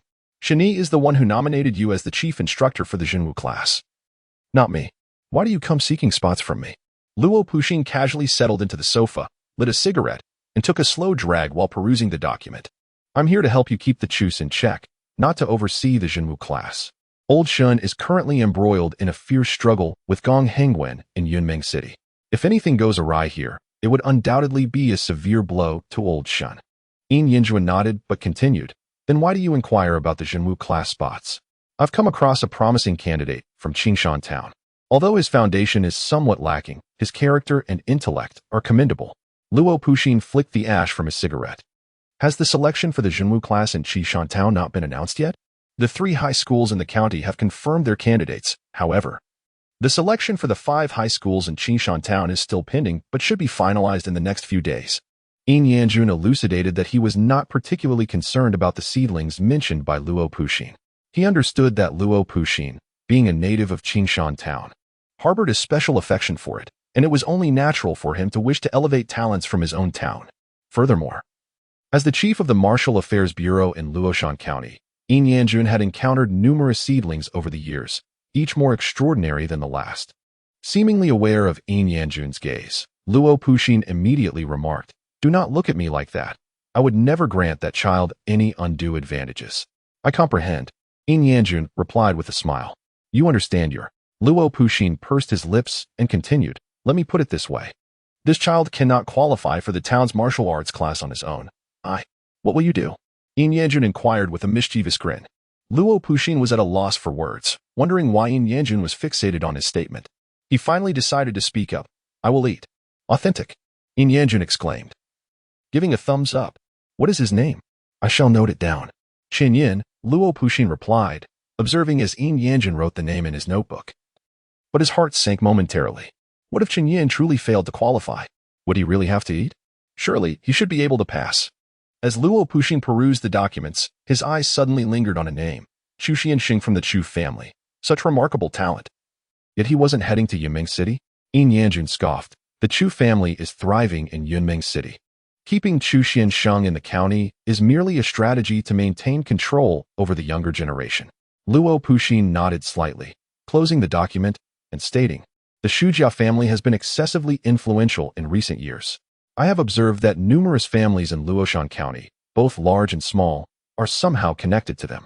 Yin Yanjun was momentarily taken aback and quickly replied, it's already manageable. Not long ago, we managed to remove that individual from the position of deputy chief of the county's martial affairs. He added, any further actions will invite scrutiny from above. And Shin Wei is currently unable to assist me. However, Luo Puxin shook his head and remarked, not sufficient. Not sufficient. Indeed. Luo Puxin explained. In just these past few months, there have been numerous incidents of young boys and girls going missing in the surrounding counties, totaling nearly 200 individuals, with Luoshan County being the least affected. Ironically, the lesser number of cases in Luoshan County raises greater concerns. I suspect that someone is orchestrating trouble. Luo Puxin recalled the peculiar incident involving Chen Yan's sister, Chen Yu, and the strange occurrences surrounding it. Yin Yanjun narrowed his eyes. Sharing the same suspicion, what are you planning to do? I intend to purge the Shujiao family, starting with this quota for the martial affairs class. Luo Puxin raised the document in his hand and continued, I have just reviewed it, and at least 20 individuals listed have not legitimately earned the martial affairs prize. Most of these underhanded connections lead back to the Shujiao family. 20 young individuals have been deprived of fairness. Do they truly regard the martial affairs as mere decoration? Luo Puxin laughed, stating, with the Shujiao family in place, there can be no talk of fairness in Luoshan County. His words resonated with conviction. Yet Yin Yanjun sighed and rubbed his temples, fully aware of the issues surrounding the martial affairs class quota. However, those who resort to underhanded methods are entangled with various affluent families in Luoshan County. To act against them would offend far too many. You must consider this carefully. For behind the Shu family stands Gong Hengwen. Yin Yanjun sighed. I have the entire town marshal office and all of Qinzhou backing me. What do I have to fear? Luo Puxin, puffing on a cigarette, revealed a broad grin. If it truly comes to that, I shall have old Shun arrange for me to make a run for it. At Qingshan High School, in the principal's office, 3 students, Chen Yan, Yu Jiwen, and Gao Yuan, stood before the desk, while a middle-aged man from the county, wearing sunglasses, sat on the sofa by the door. First, the town marshal award includes a cash prize of 20,000 yuan. Zhang Yu distributed 3 red envelopes from the desk into the hands of Chen Yan and his companions. As Chen Yan held the thick envelope, his expression remained impassive, yet his heart brimmed with joy. In addition to the cash reward, the town marshal award also offers 4 additional prizes, from which you may select only one. Chen Yan listened intently, while a hint of amusement appeared on Yu Jiwen and Gao Yuan's faces. The first option is a beginner's chi and blood potion, valued at 60,000. The second option is a beginner's weapon, valued at 50,000, allowing you to choose the weapon style, provided the materials do not exceed 15 kilograms. The third option offers 12 hours of instruction in the beginner's horizontal refinement breathing technique, valued at 70,000. However, be advised that it includes only the breathing technique, with no external refinement. The fourth option, which most people tend to choose, is 12 hours of instruction in the beginner's chi and blood technique, also valued at 70,000. Chen Yan stood quietly, his mind engaged in deliberation. The first to be dismissed were weapons. His lack of proficiency in weaponry would only serve as a hindrance. As for blood essence potions and techniques, his awakening had its limitations. It is crucial for you all to consider this carefully. The prices within the Zhenwu division are set. In truth, both blood essence techniques and the horizontal breathing method require advanced martial artists to nurture their source crystals, with costs far exceeding those mentioned by Principal Zhang. A somewhat languid voice broke the silence, emanating from a man in sunglasses seated on the sofa. Previously, the principal had introduced this individual to Chun Yin and the others, Chu Fiyuan, a second-tier martial artist of the Zhenwu division in Luoshan County. The designation of second tier denotes a clear rank, indicating that this person possesses at least the strength of a martial artist beyond the five organs realm. I desire the foundational blood essence technique. Yuzuan spoke first, her voice tinged with excitement. I too wish for the blood essence technique, Gao Yuan added, scratching the back of his head with a foolish grin. Principal Zhang Yu nodded. It was entirely normal for most students to opt for blood essence techniques. I wish to acquire the foundational horizontal breathing method, Chen Yan remarked with a smile. The horizontal breathing method? Principal Zhang Yu nodded, noting that Chen Yan had taken his earlier words to heart, seemingly abandoning the path of blood essence. If you choose to cultivate the horizontal breathing method, you must subsequently seek the corresponding external cultivation techniques to fully realize the advantages of horizontal martial arts. At this moment, both Xu Feiyuan and Yu Jiwen, along with Gao Yuanjia, turned their attention to Chen Yan, surprised by his choice. The path of horizontal cultivation was arduous, far more taxing than the cultivation of vital energy. However, given that Chen Yan had defeated Zhang Qingxi through his own skills and strength, it was understandable to the onlookers. They perceived that having no innate talent in vital energy cultivation compelled him to devote himself entirely to horizontal cultivation. Indeed, Chen Yan nodded. Very well, Zhang Yu smiled. Chen Yan's decision to pursue horizontal cultivation was not without merit. Although it was exhausting, a clear direction in one's efforts was preferable to aimlessness. With this understanding, the matter was settled. Rising from the sofa, Xu Feiyuan retrieved a metallic box the size of a baseball from a nearby leather trunk, directing his gaze towards Chen Yan. Chen Yan, this is the source crystal of the Qigong casting body technique. He then produced a slightly smaller metallic box, which contained the source crystal for the vital energy technique, addressing Chen Yan and the others with a smile. You have 3 days to study at your convenience, but the total time is limited to 12 hours. You may choose when to commence. Chen Yan's eyes sparkled as he regarded the 2 metallic boxes. I wish to begin now, he declared.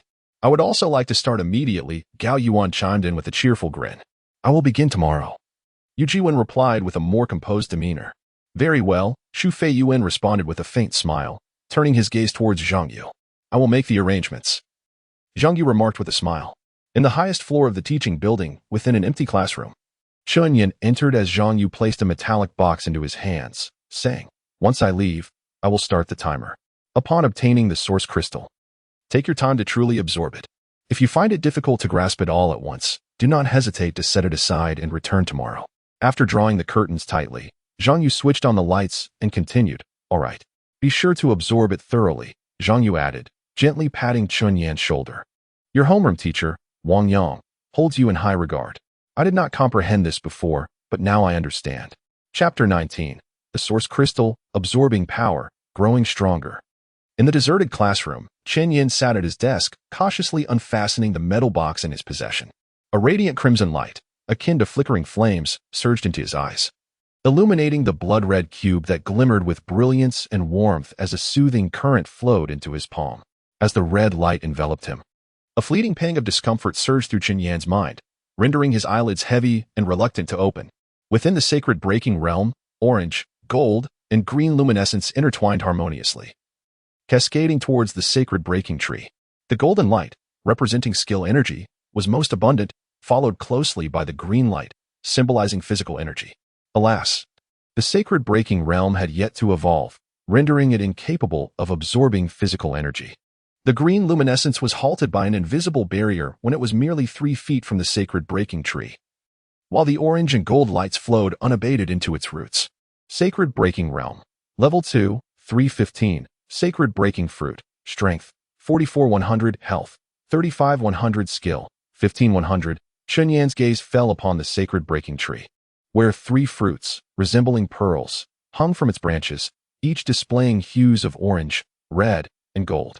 In a short span, the orange fruit inscribed with the character for strength began to flourish, while the outline of the skill fruit became increasingly defined, signaling its growth. His heart raced as he redirected his focus to the source crystal nestled in his hand. Glimmers of crimson light gradually illuminated Chen Yan's gaze, as he suppressed the discomfort in his eyes. Within that red glow, he discerned a silhouette. A figure stood motionless, faceless, and formless, its body beginning to grow translucent. Chen Yan observed its veins, meridians, bones, and internal organs. The figure commenced to breathe, a continuous rhythm of inhalation and exhalation. With each breath, the lungs expanded and contracted. The blood within the vessels flowed at varying speeds, and the meridians began to shimmer with flecks of sanguine brilliance. This was the art of breathing. Through breath, one could harness the body's instincts, transform the flow of physical strength, and enrich one's corporeal essence. This was the foundational doctrine of body forging. Chen Yan endeavored to mimic the breathing of the figure within the crystal. Initially, he felt nothing. However, gradually, his brow furrowed. Pain surged through his lungs, and he felt the ache within his flesh. Was this torment a sign of correct learning or misguided effort? A sense of confusion enveloped Chen Yan's mind. Yet he continued to absorb the essence. If he faltered due to pain, then weakness would be his fate. Creak. Next to Chen Yan's classroom, Gao Yuan stumbled out, bewildered, handing a metal box to Principal Zhang Yu, who was seated in the corridor. 1 hour and 3 minutes, Zhang Yu remarked. Glancing at the clock. Principal, it's actually 1 hour, 2 minutes, and 43 seconds. Gao Yuan quickly retorted, pointing at the timepiece. I'll give you 1 hour. Zhang Yu winked. After all, Xu Fei Yuan from the martial arts department is not present. Zhang Yu placed the metal box into the adjacent container. A box that could only be opened once. Thereafter, it would require Xu Fei Yuan's personal intervention to unlock it. Although indifferent to others' perceptions, Xu Fei Yuan did not entirely relinquish his responsibilities. Thank you, Principal, Gao Yuan said, scratching his head with a smile. What's wrong? Didn't he quite understand? Zhang Yu inquired. Gao Yuan deflated, shaking his head. It feels quite challenging. I fear wasting time, so I'll conclude for today and return tomorrow. Yes, let us buy something delicious tomorrow. Zhang Yu murmured. Yu Jiwen's grandfather was once a martial artist, but now he is depleted of vitality. He possesses experience. Make sure to note what you find perplexing and ask him. A glimmer of cunning appeared in Gao Yuan's eyes as he promptly bowed to Zhang Yu. Just as he was about to depart, he noticed the classroom nearby. Principal, is Chen Yan still here? Zhang Yu nodded. Gao Yuan furrowed his brow. Hesitating to leave directly, instead, he procured a stool and awaited Chen Yan. He gazed towards the classroom where Chen Yan was located, anticipating his emergence. In Qishan Town, there were scarcely any horizontal training martial artists, yet Qishan High School possessed some literature on the subject. Zhang Yu held a similar sentiment regarding Chen Yan. First, he would grasp the concepts, meticulously noting anything unclear before presenting it to Chen Yan. Why not mention it earlier? Quite simply, doing so would have led Chen Yan to take it for granted.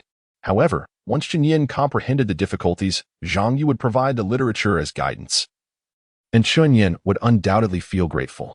Xia Tong's private instruction of his students was for his own benefit. He was certainly capable of it. However, he approached the task with greater meticulousness and caution. As for Gao Yuan, it was simpler. He managed to endure for only an hour before he could no longer sustain it. High school students often possess an innate competitive spirit, and he was eager to see when Chen Yan would emerge. Time passed slowly, 2 hours. Within the classroom, Chen Yan exhaled deeply. The sensation of physical pain intensified. Fortunately, it was almost over. Skill, 100-100. The progress of the breakthrough sacred fruit, which had reset at noon, was now fully restored. The direct comprehension of the source crystal promised an unimaginable enhancement of his skills. A glimmer flickered in Chen Yan's eyes as a duplicate of himself seemed to materialize within the breakthrough realm. Grasping a golden fruit with one hand and consuming it in a single bite, insights regarding the Qigong body forging technique flooded Chen Yan's mind in an instant, as if he had comprehended the source crystal for an eternity. 1 day, 2 days, 3 days, 10 days. The insights accumulated over 10 days gradually coalesced within Chen Yan. His previous understandings became clearer. I have not erred in my studies. It is merely the breathing technique that alters the sinews, bones, and skin. A flash of realization illuminated Chen Yan's gaze, revealing a profoundly shocking truth. The breathing technique itself could optimize one's physical constitution. Ultimately, the transformation of his body aligned perfectly with the external martial arts of the Qigong body forging technique. Even without practicing external refinement, the body continues to grow stronger, the muscles and skin becoming sufficiently robust. It is no wonder that my comprehension of the Red Gang forging body classic manifests as a green radiance, symbolizing the energy of vitality, and an orange glow, representing the force of strength. Once again, I steady my mind and continue.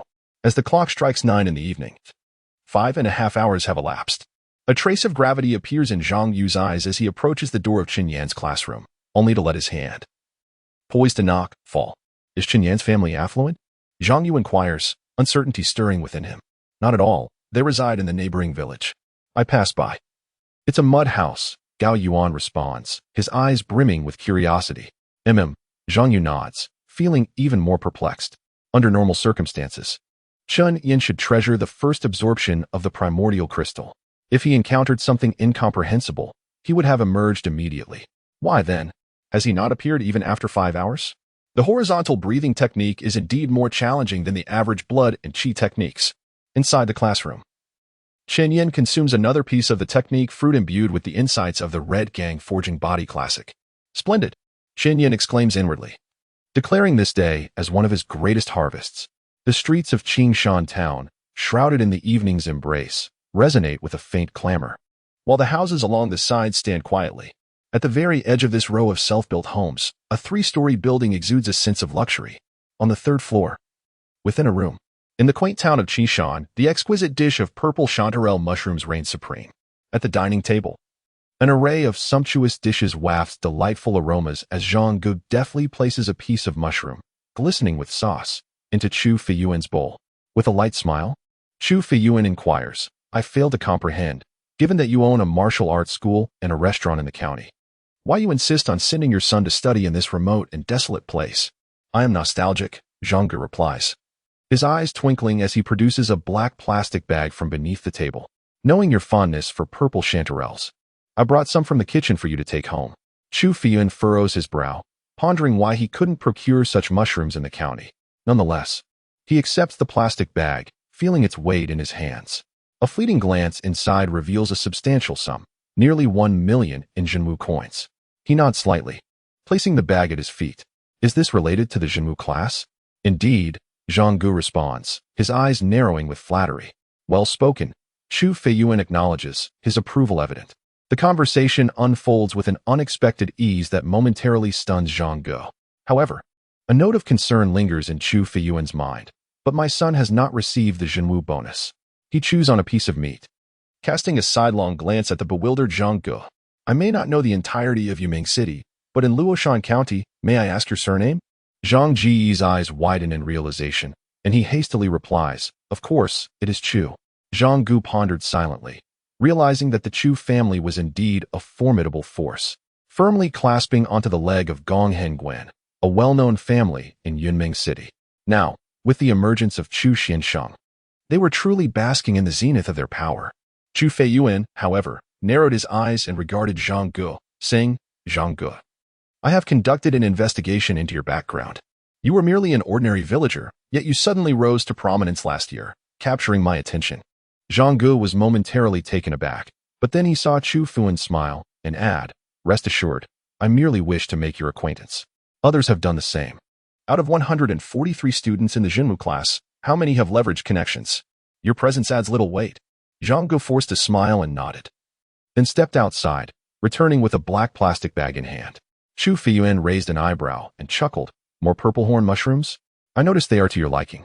Zhang Gu replied, grinning as he handed the plastic bag to Chu Feiyuan and opened it. Chu Feiyuan's gaze sharpened as he murmured, are you asking for your son to become my disciple? No, Zhang Gu replied. I merely wish for you to make some alterations to Chen Yan's foundational crystal for the Hung Lian breathing technique. Zhang Gu spoke softly. Chu Feiyuan squinted. You want me to replace Chen Yan's name with your son's, and then eliminate Chen Yan? Zhang Gu fell silent, and Chu Feiyuan coldly remarked, Chen Yan has connections. You know, with the Jinwu division?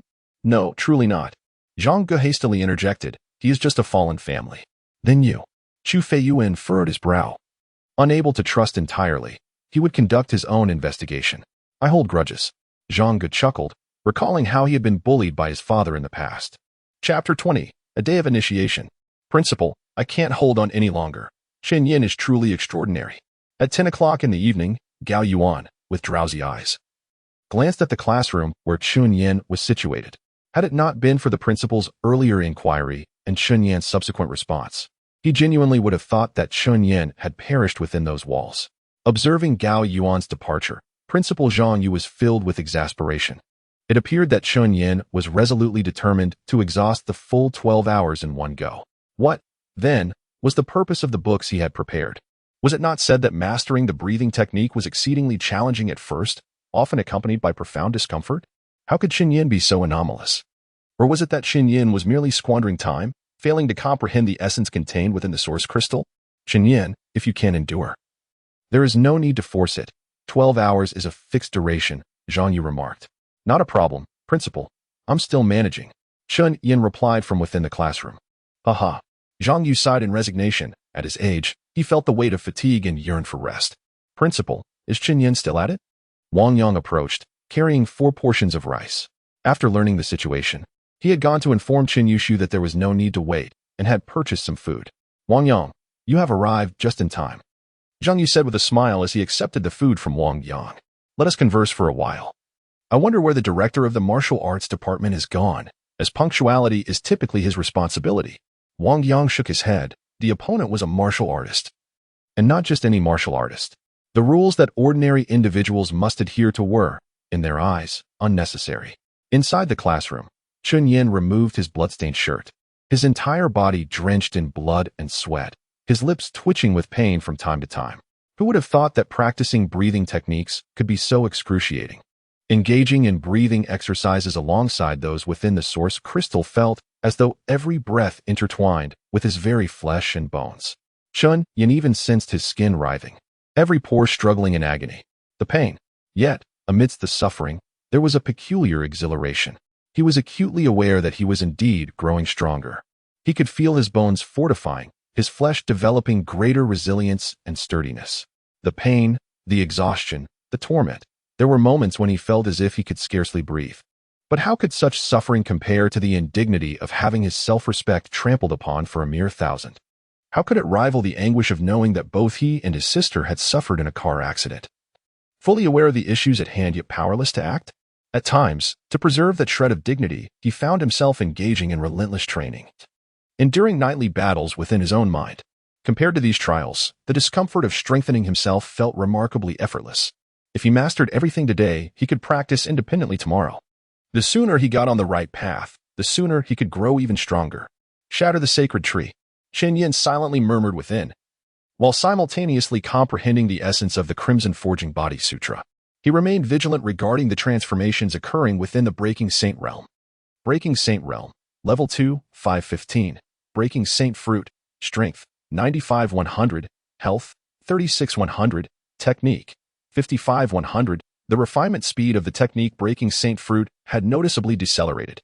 Nevertheless, it had once again exceeded half its capacity, yet Chen Yan's primary focus was on the Strength Breaking Saint Fruit. Although the increase in the Strength Breaking Saint Fruit was not as significant as that of the technique, it was evidently approaching full maturation. His physical condition was currently dire, burdened by numerous adverse effects.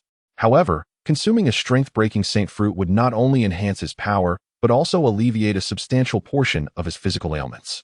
Once restored, he could endure for as long as necessary. As time flowed gently by, dawn approached. This, Chen Yan. Principal Zhang Yu pursed her lips, managing a wry smile. What a folly. Beside her, Wang Yang lowered his newspaper and chuckled. Then why not take a rest, Principal? Absolutely not, Zhang Yu promptly shook her head. This is an order from a second-tier martial master. Do you dare defy it? Ah. A loud exclamation echoed from the classroom, bringing a glimmer of joy to Zhang Yu.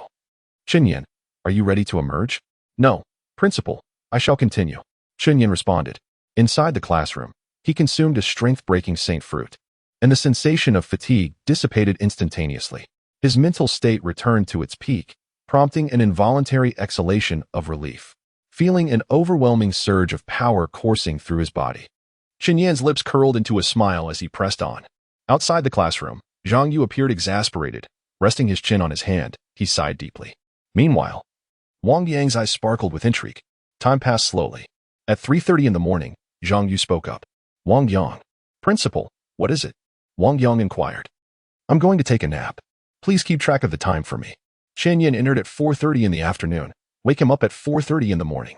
With that, Zhang Yu handed the key to the classroom where Chen Yan was situated to Wang Yang, then carried his bag and entered another classroom to rest. Wang Yang began to keep watch over the time. As the hours crept by, the clock struck 4:30, the coldest and darkest hour of the day. Teacher, is it time yet? Within the classroom, Chen Yan had already consumed a fruit imbued with the essence of breathing techniques half an hour prior. His understanding of the body forging canon had reached unprecedented heights, and the rate of his breathing exercises had significantly increased. Wang Yang stood up, listening to the faint sound of snoring emanating from the adjacent room, and whispered, "Do you think you can hold on?" "I can manage, Teacher Wang," Chen Yan replied. Wang Yang's eyes glimmered as he instructed, "Sit by the door to absorb the energy. The moment I cough, you must ensure that you hand over the origin crystal to me immediately." Inside the classroom, Chen Yan was momentarily stunned. He could hear the conversation from outside and understood Wang Yang's intentions.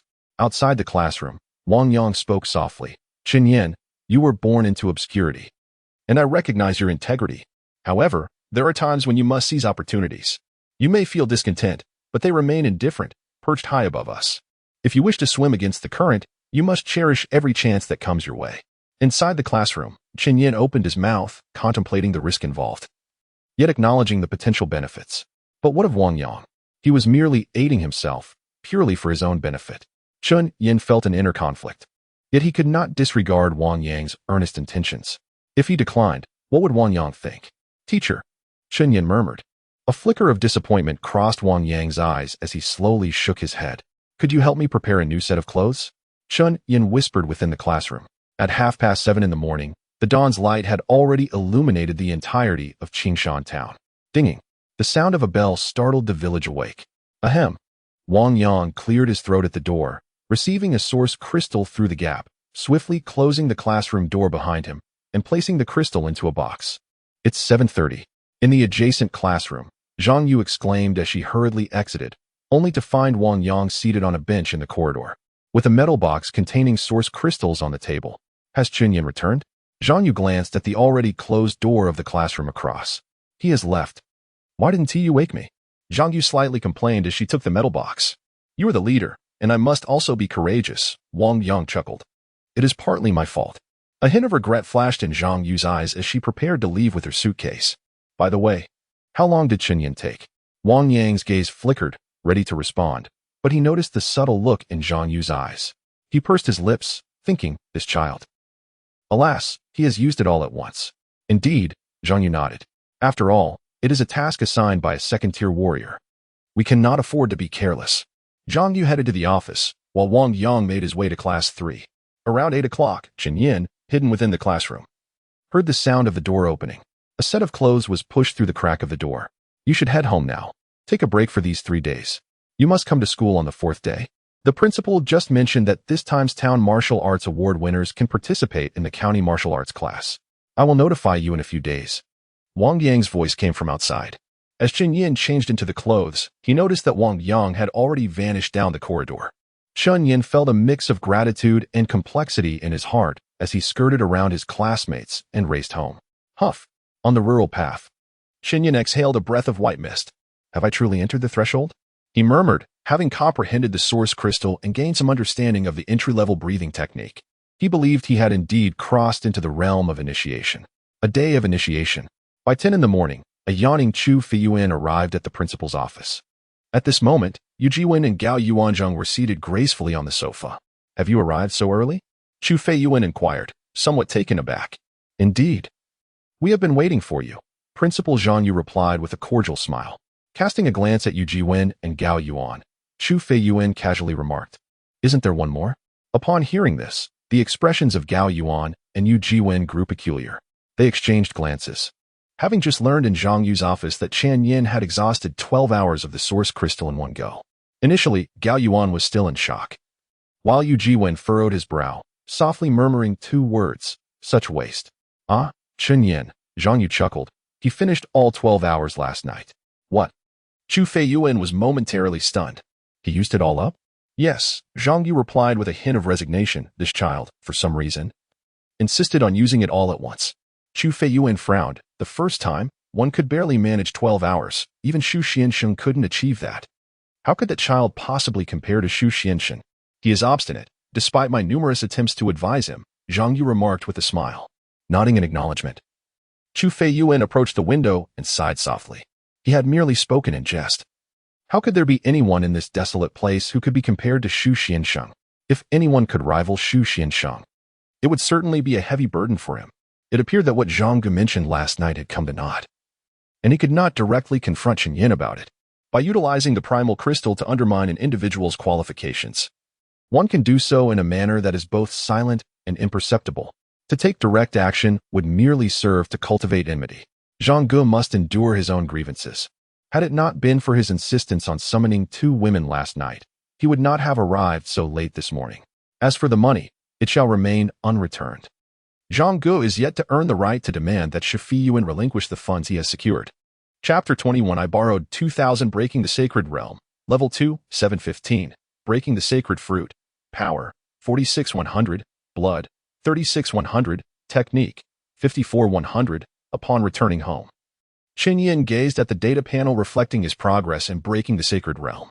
Originally allotted merely 12 hours to comprehend the essence crystal, he had been granted an additional 3 hours due to Wang Yang's intervention. It was during this fortunate extension that, after consuming 3 technique breaking fruits, Chen Yan miraculously manifested a partially formed technique and power breaking fruit, including the one obtained after his victory over Zhang Qingxi at noon yesterday. He had consumed 4 technique-breaking fruits within a mere 24 hours. What an extraordinary harvest! The relentless chorus of cicadas resonated from outside the window, while the atmosphere within the room grew stifling. Clad only in his undergarments, Chen Yan sat upright, his chest rising and falling rhythmically with each breath. His muscles seemed to swell and then gradually recede, the veins beneath his skin twisting like coiling dragons before quickly retreating beneath the flesh. To the observer, it appeared as though Chen Yan's body was undergoing a continuous cycle of expansion and contraction, albeit with minimal fluctuation. Yet, this peculiar scene exuded an eerie sensation. Huff, huff, huff.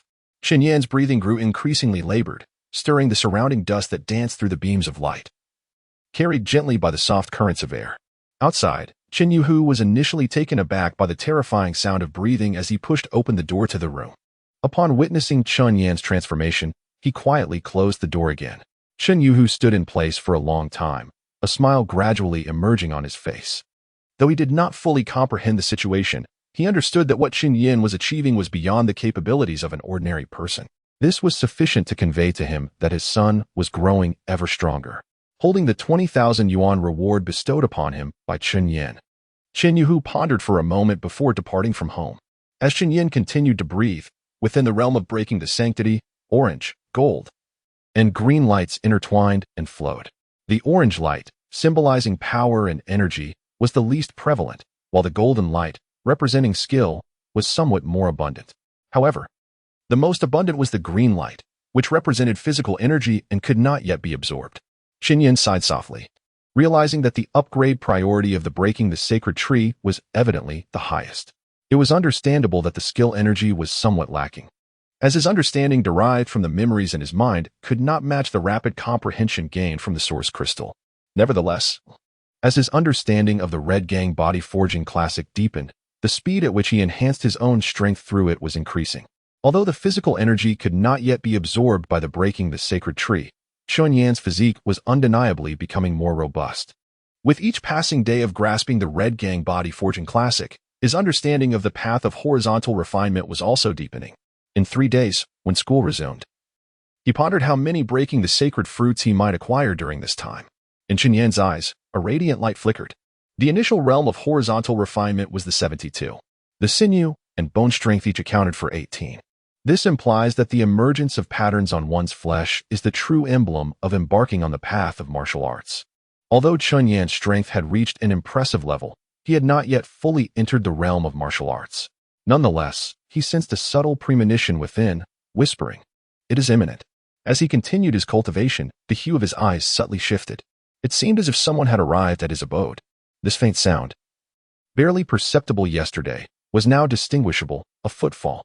Chen Yan stepped into the courtyard, where he found Hu Ziyuan tiptoeing with a gift box in hand. Upon noticing Chen Yan, he exuberantly exclaimed, "Xiao Yan, I have come." A brilliant smile illuminated Hu Ziyuan's face, and he yearned to rush forward and embrace Chen Yan passionately. However, at that moment, Chen Yan's body was engorged with blood, a result of his breathing techniques, rendering his muscles strikingly defined. Instantly, Hu Ziyuan felt a mix of astonishment and trepidation. He had witnessed Chen Yan's previous demeanor. Even just a few days ago, he had not appeared so robust. At a glance, he resembled a ferocious tiger, exuding an imposing presence. Standing there with a foolish grin, Hu Ziyuan remarked, "Xiao Yan, my dear nephew. I have heard that you were soon to undergo the assessment for the martial arts town prize. I brought you some supplements to try." He waved the supplements in his hand, deliberately showcasing the label affixed to the side. The suggested retail price for Jinhua Yanyuan liquid is 3,000, a considerable sum indeed. However, Chen Yan's expression remained undisturbed, even slightly amused. Hu Ziyuan, displaying a semblance of wit, pretended to be unaware that the selection for the Jinwu prize had already been announced, claiming he had come solely to present a gift. The crux of the matter was that if I were to genuinely believe this ruse, it would reflect poorly on my intelligence. Chen Yan calmly stated, "The Jinwu prize has already been determined." "Is that so?" Hu Ziyuan's eyes flickered, revealing a semblance of astonishment as he lamented, "Then I am indeed late, but since I am here." As he spoke, he extended the gift in his hand, yet Chen Yan interjected, "Since you are here, you may take your leave." Hu Ziyuan stood frozen, opening his mouth in dismay, and forced a smile. "Xiao Yan, my dear nephew, I admit I was a bit harsh with you earlier. Yet, I did indeed borrow 1,000 from your family when I was gravely ill." Chen Yan nodded, turning to walk back into the house. "I am well aware of that." Hu Ziyuan's expression brightened momentarily, but Chen Yan continued, "Should Hu Yuan find himself in a perilous condition, I would certainly lend you money." Turning to meet Hu Ziyuan's gaze, Chen Yan's eyes sharpened like a hawk's as he declared, "I shall lend you 2,000. With a grim countenance, Hu Ziyuan exited the courtyard, only to hear the door slam shut behind him with a resounding thud. Humiliated to such an extent, he pressed his lips together, glancing at the gift in his hand, ready to cast it aside, yet the next moment, he found himself unable to part with it. "What are you so arrogant about?" he muttered, leaving in a huff. Inside the room, Chen Yan exhaled a breath of frustration. "A drop of water must be repaid with a fountain," he murmured to himself, recalling the kindness bestowed upon him by Wang Yang and Luo Puxin. How could he possibly forget? He desired to elevate not only himself, but also those who aided him today. This was one of his aspirations. Though he felt grateful to Hu Ziyuan for lending him money, Hu Ziyuan had trampled upon the dignity of both him and his father over a mere 1,000 yuan. To Hu Ziyuan, to Xia Tong, and to most, Chen Yan's dignity was worth less than 1,000. In this world, everyone might deem his dignity as such, except for him, Chen Yan. If he were to belittle himself, then what purpose would his endeavors serve? Training. Sitting on his bed, he realized that 3 days was ample time for him to grow even stronger. In Luoshan County, Zhang'an'ai Township, within a tranquil courtyard, a bare-chested youth stood with his feet slightly apart, as steadfast as a rock. Suddenly, like a falcon swooping down on its prey, he leapt into the air, arms outstretched and fists slicing through the air. Very impressive, a gentle voice resonated from the courtyard wall, revealing Luo Puxin, dressed in casual attire, observing the youth with satisfaction. "Luo Zuanshang," the youth replied, retracting his fists and respectfully bowing to Luo Puxin. "Zhang Monsong, your foundation is quite lacking, and you have yet to awaken your vital energy. However, over the past few days, I have devoted considerable time to instructing you, and it is evident that you possess immense potential." Luo Puxin approached the young man, offering guidance on his movements. Wiping the sweat from his brow, Zhang Monsong began to study earnestly, though his eyes betrayed a flicker of guilt and trepidation. The rules of this town martial class dictate that only those who have received the town martial award may participate. Yet, the Shuju family has brazenly removed the names of over 20 individuals from the list. Should Luo Puxin report this matter, it would hardly affect the Shuju family.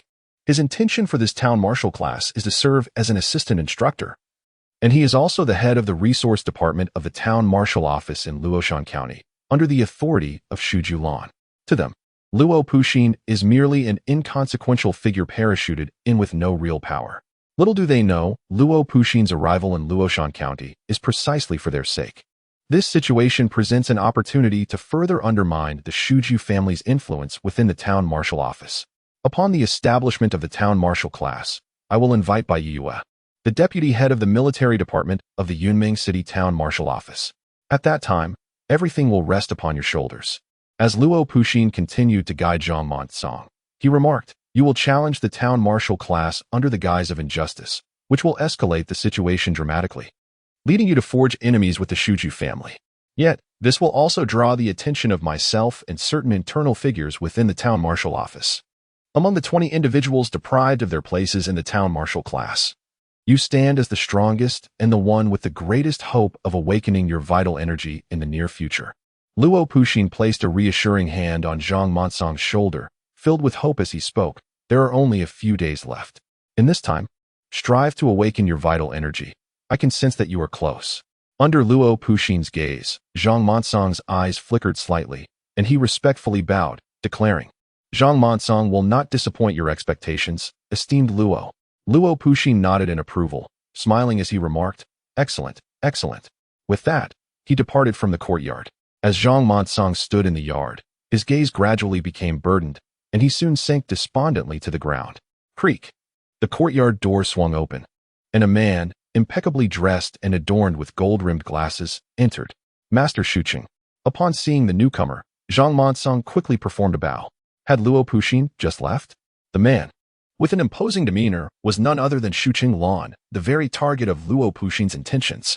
Yes, he just departed, Zhang Monsong replied, bitterness evident in his eyes. Shuqing Lan squinted, then turned his gaze toward Zhang Monsong. You have done well. Had it not been for your warning, I might have truly fallen victim to Luo Puxin's scheme. Chapter 22. The emergence of power patterns and Luo Puxin's new scheme regarding Luo Puxin. The Chu family had naturally conducted discreet investigations. However, they found themselves at an impasse, knowing only that he had recently returned from the front lines. Initially, the Chu family harbored little suspicion towards Luo Puxin. After Chu Lan modified the quotas for the Jinwu class, he sent 3 million to Luo Puxin, who accepted the sum. Unbeknownst to them, this acceptance was but a fade, as Luo Puxin harbored grander ambitions. Had it not been for Zhang Monsong's tip-off, the Chu family would likely have been caught completely off guard. Reflecting on this, Chu Lan regarded Zhang Monsong with evident satisfaction. You have performed admirably. Although you may not enter the Jinwu class this time, my family will ensure your admission to Human City's second high school. Your efforts shall not go unrewarded. Zhang Monsong nodded, the flicker of internal conflict in his eyes gradually fading, replaced by resolve. The guilt he felt towards Luo Puxin diminished over time. Initially, upon losing his quota for the Jinwu class, Zhang Monsong was consumed by resentment, yet he felt powerless against the formidable Chu family, the behemoth of Luoshan County. Then came Luo Puxin, promising him fairness, for which Zhang Monsong was grateful. Yet, Luo Puxin urged him to confront the Chu family publicly, to strike at their pride. While he may have attained the fairness he sought, it would irrevocably place him at odds with the Chu family. Zhang Monsong lacked the audacity for such a confrontation. As for Luo Puxin's assertions of support from within the Jinwu division, Zhang Monsong remained oblivious to Luo Puxin's influence. Nevertheless, he was acutely aware that the Chu family reigned as the sovereigns of Luoshan County. He assessed the situation meticulously. At the village entrance, Luo Puxin stepped into a black sedan as the driver ignited the engine. Director Luo, the selection for the martial arts awards across 23 townships has concluded. The driver remarked while maneuvering the steering wheel, handing a document to Luo Puxin. Qingshan Town has also wrapped up. Luo Puxin took the document, opened it, and with a fleeting glimmer in his eyes, remarked, It seems I need not dine. What will you eat? The driver inquired curiously. Noodles. The sauced noodles from the restaurant beneath the town martial arts office are quite satisfactory, Luo Puxin replied with a smile, though his expression soon turned serious as he regarded the document. Among the 3 slots available for Qingshan High School in the town martial arts class, Chen Yan's name was conspicuously absent. Director Luo, while I was en route to pick you up, I encountered Minister Chu Lan, who requested that I invite you to dinner this evening.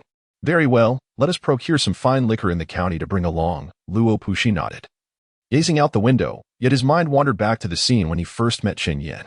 He had privately met all the students who were to be replaced, and without a doubt, Zhang Monsong was the most exceptional among them. The selection for the martial arts awards at Zhang Monsong's school had concluded 5 days prior, allowing Luo Puxin ample opportunity to train him privately during this period. One should not underestimate these few days of training. Luo Puxin possessed formidable skills, and it was quite easy for him to enhance a high school student's abilities manifold in just 5 days. Although Chen Yan faced the same treatment as Zhang Monsong, his capabilities were not on par with those of Zhang Monsong. Moreover, it is rather late. Zhang Monsong alone suffices. His demands are modest. He merely requires Zhang Monsong to assertively suppress the individual who has usurped his position on the day of the establishment of the Jinwu class, in the presence of the Minister of the Military Department of Yunming City's Jinwu Division. The greater the disparity, the better, more shocking, more infuriating. This will facilitate the removal of Shulan from the Jinwu division in Luoshan County. As for those, like Chen Yan, who have been supplanted, they will naturally be admitted to the Jinwu class, as it rightfully belongs to them. Alas, it ultimately boils down to a significant disparity in resources. In the metropolises, even ordinary high school students have awakened their vital energy, and those who pursue the path of martial arts have largely refined their extreme satin patterns. Luo Puxin sighed softly. Here, ordinary students lack the opportunity to awaken their vital energy without diligent effort, let alone to manifest extreme satin patterns. 3 days later. Is this an extreme satin pattern? In the early morning, the rising sun radiantly unfolds its splendor, a vibrant orange hue spilling through the window into the room. Chen Yan, bare-chested, sits upon the cool mat, his body glistening with perspiration. Though not particularly robust, the definition of his muscles is evident, gently protruding. At the center of his chest, a circular pattern, approximately the length of a pinky finger, appears in pure black. Upon closer inspection, this pattern seems to possess a life of its own, coiling like a dragon, exuding an ancient and imposing aura. Chen Yan's eyes gleam as he gazes at the pattern on his chest, his heart swelling with exhilaration. The general martial artist refers to those who cultivate vital energy. Awakening this energy signifies the commencement of one's journey as a vital energy practitioner. Beyond the realm of vital energy warriors, there exists the path of horizontal forging, with its initial stage known as the 72 patterns of extreme forging. The successful condensation of the extreme satin pattern signifies one's entry into the domain of horizontal martial arts. The 12 patterns each for skin, muscle, and bone together comprise the 72 patterns. Just moments ago, after consuming a sacred fruit of strength, a dark pattern manifested itself. Through the persistent practice of the Crimson Aura Body Forging Classic, Chen Yan gained a clearer understanding of the 72 patterns of extreme forging. The very first extreme satin pattern he cultivated was the strength pattern. Chen Yan inhaled deeply, activating the Crimson Aura Body Forging Classic, allowing his body to gradually regain tranquility. While the dark pattern on his chest slowly faded away. Breaking the Sacred Realm, Level 2, 1115, Sacred Fruit, Strength, 3-100, Blood, 97-100, Technique, 83-100, over the span of 3 days. Chen Yan consumed 2 additional sacred fruits of strength and 2 of technique. The progress of the sacred tree finally reached the halfway mark. The emergence of the strength pattern was a direct result of this. His comprehension of the Crimson Aura Body Forging Classic became increasingly lucid. Although the sacred tree was still unable to absorb physical energy, leading to considerable waste of green light, the continuous practice of the classic, coupled with Chun Yuhu's efforts in preparing meals with the Azure Serpent and procuring various types of beast meat from the county for nutritious meals, contributed significantly to his advancement. Chen Yan could distinctly sense that his physique had become increasingly robust. The last flicker of hope within him rested upon the blood character breaking sacred fruit. Although the efficacy of his medicinal baths had been diminishing daily, the progress towards the fruit's ripening had reached an impressive 96. In terms of vital energy, his constitution struggled to cultivate any. Only upon breaking through his limits could he condense a mere trace. And even the essence from the medicinal baths had been wholly absorbed by the breaking sacred tree. The awakening of limits indeed proved to be a formidable challenge. And Chen Yan contemplated whether consuming the breaking sacred fruit might herald a transformation. "Father, I am off to school," Chen Yan declared after finishing his meal. Hastening towards his educational institution, for today was the day promised to him by Wang Yang. Previously, Luo Puxin had also mentioned that securing the Town Marshal Award would present an opportunity to enter the county's Town Marshal class. Chen Yuhu waved at Chen Yan, his eyes gleaming with warmth. His shop had been allocated to Zhang Ge, leaving him with little to occupy his time these past few days. Fortunately, Chen Yan had brought substantial income to the family, or else Chen Yuhu would have already sought work in the county. With his son exhibiting remarkable talent in martial arts and the family enjoying a measure of financial stability, Chen Yuhu resolved to prioritize supporting his son through the upcoming college entrance examinations. Though he considered himself rather ordinary, he found solace in the fact that he was blessed with exceptionally gifted children. Chapter 23. The teacher's back door in the early morning at the high school. Unlike any other day, Chen Yan's arrival instantly attracted the attention of many. The gazes directed towards him were filled with envy and reverence. To defeat a blood chi martial artist solely through sheer physical strength was a tale akin to legend in a small town. Yet Chen Yan had accomplished it before everyone's eyes. As he settled into his seat, several classmates approached him to strike up conversations. Although most students harbored a sense of disdain for flattery, they understood that Chen Yan had transcended their level and was no longer one of them. At the entrance of the classroom, Hu Yuan caught sight of Chen Yan, his expression wavering with uncertainty. Ultimately, he lowered his head and returned to his seat. His father, Hu Ziyuan, had earnestly instructed him that morning to personally deliver a gift from his backpack to Chen Yan, yet he found himself unable to do so. The memory of his previous apology being outright ignored by Chen Yan weighed heavily on him, amplifying his reluctance. Regret filled his heart. After a while, Zhang Qingxi entered the classroom. He quietly took his seat, his expression calm and unruffled, as if he had never experienced defeat at Chen Yan's hands. However, his gaze towards Chen Yan contained a hint of derision.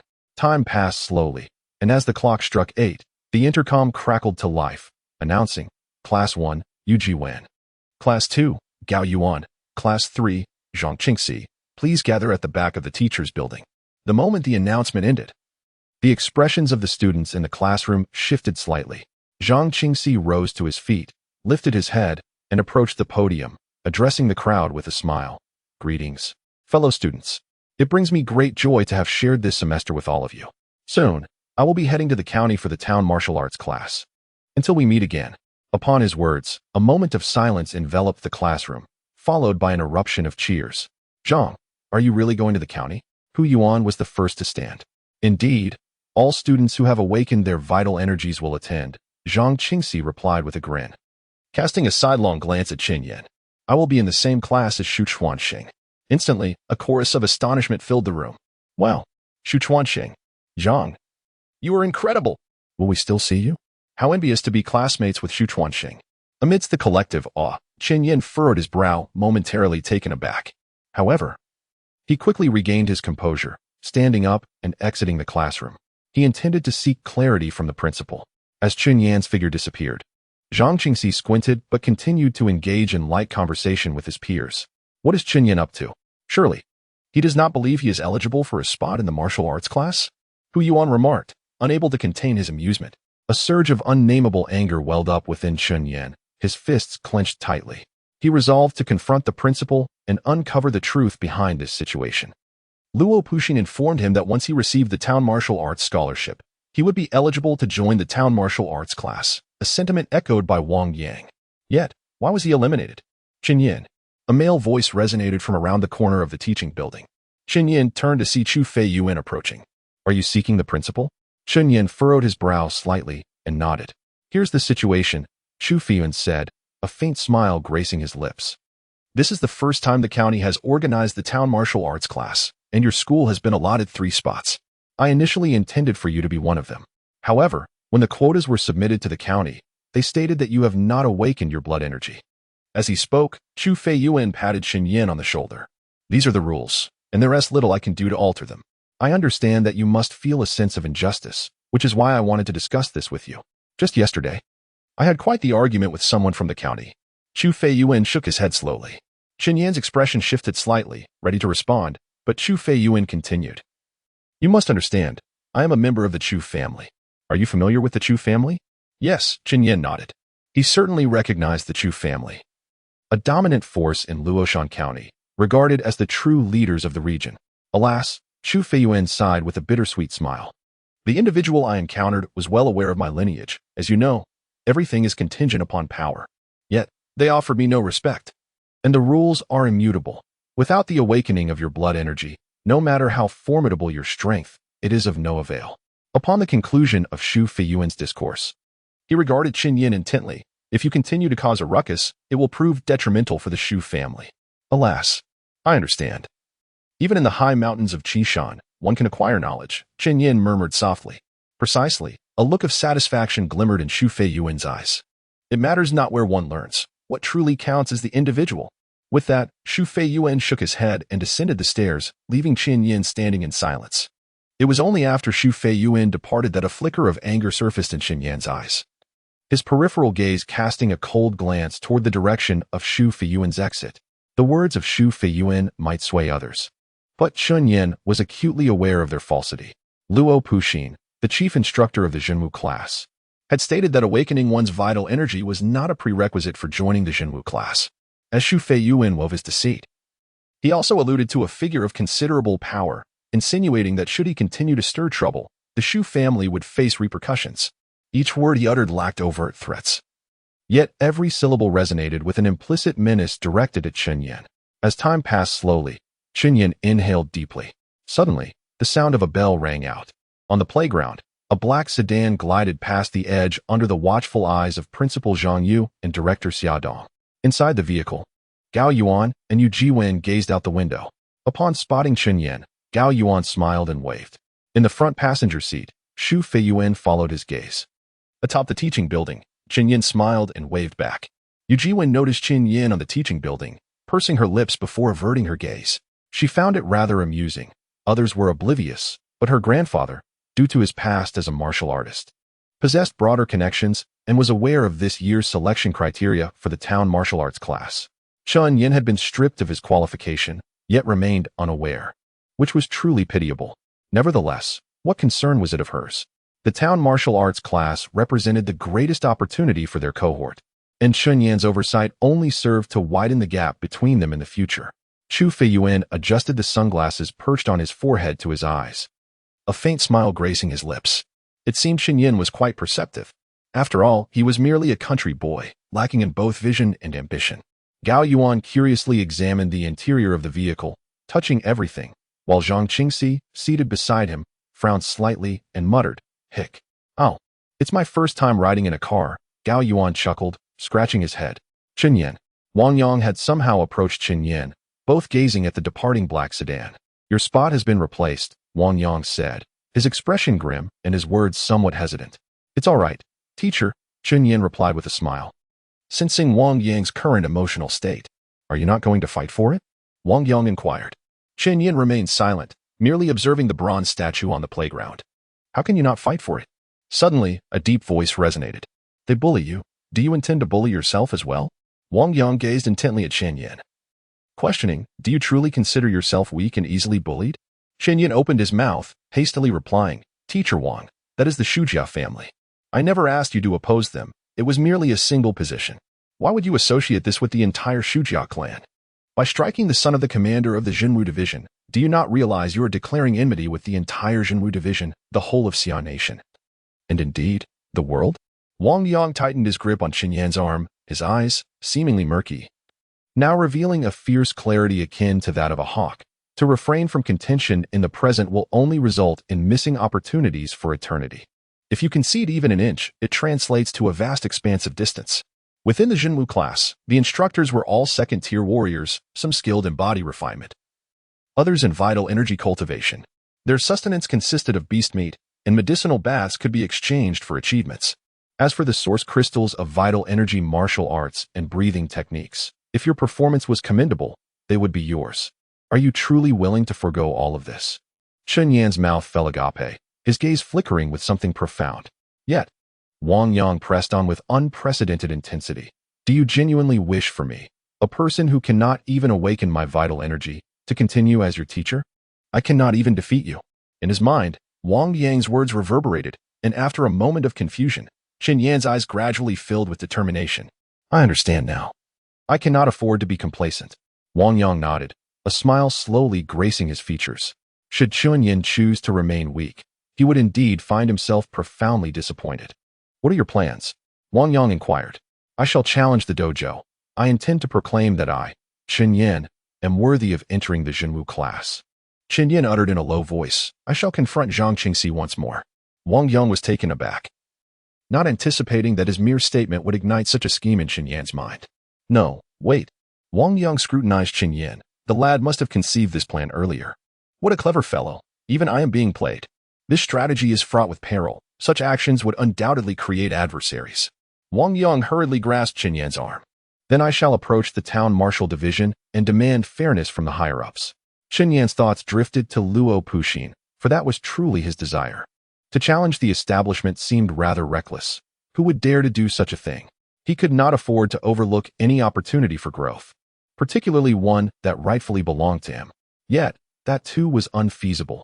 The Sher family's influence within the town martial division was deeply entrenched. If one were to fail in finding the right individuals, calamity could ensue. Wang Yang shook his head. Chen Yan frowned and gazed at Wang Yang, only to see him wink and smile. "Come, they shall use the back door. The teacher shall also take you through the back door. Chapter 24. Chen Yan. You must be kind and take care of me. Chen Yan never anticipated that the impassioned teacher Wang would actually facilitate his departure through the back door. Although he felt a sense of gratitude, an odd sensation lingered within him. Ultimately, he followed Wang Yang to the principal's office to request a leave of absence. Zhang Yu cast a complicated glance at Chen Yan, but refrained from voicing her thoughts. As they exited the office, they encountered the director of education, Xia Dong. Upon seeing Chen Yan, Xia Dong's gaze instantly turned somber, as if he had something to convey, yet found himself at a loss for words. Watching Chen Yan's retreating figure, Xia Dong sighed and shook his head. Chen Yan had undeniably captured his attention. Though Xia Dong felt sorrow for Chen Yan's plight, he also deemed it somewhat inevitable.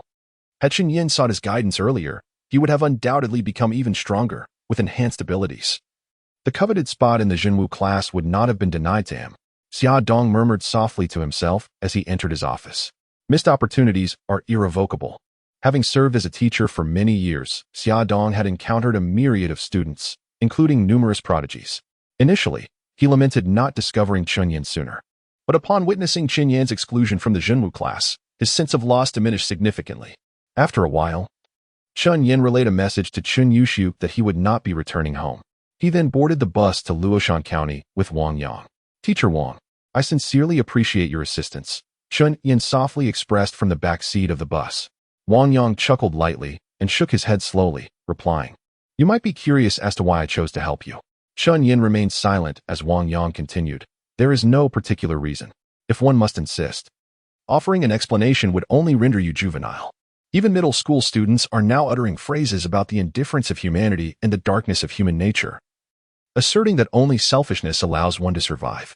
However, Wang Yang chuckled, there are still individuals who, even at the ages of 30 or 40, continue to.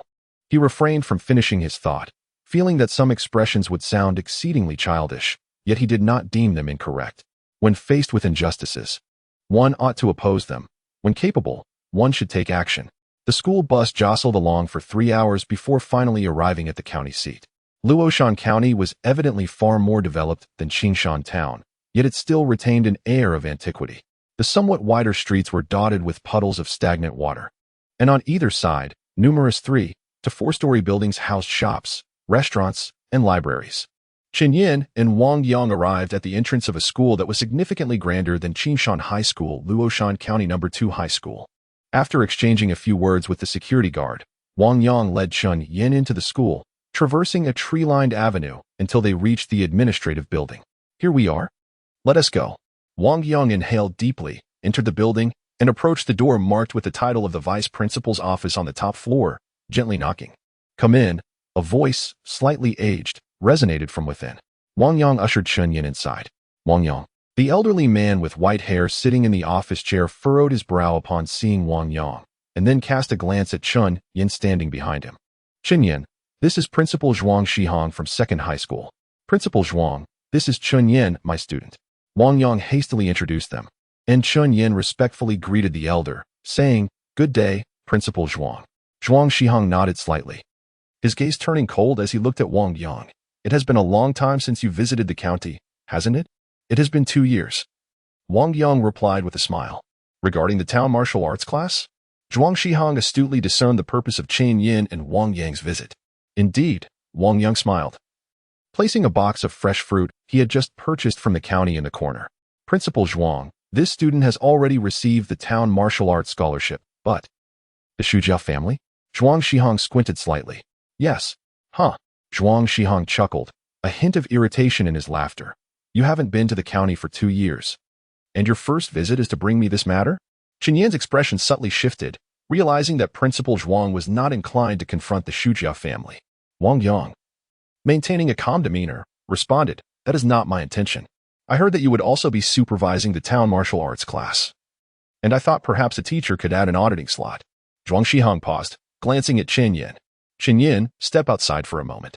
I have some matters to discuss with Principal Zhuang. Wang Yang winked at Chen Yan. All right.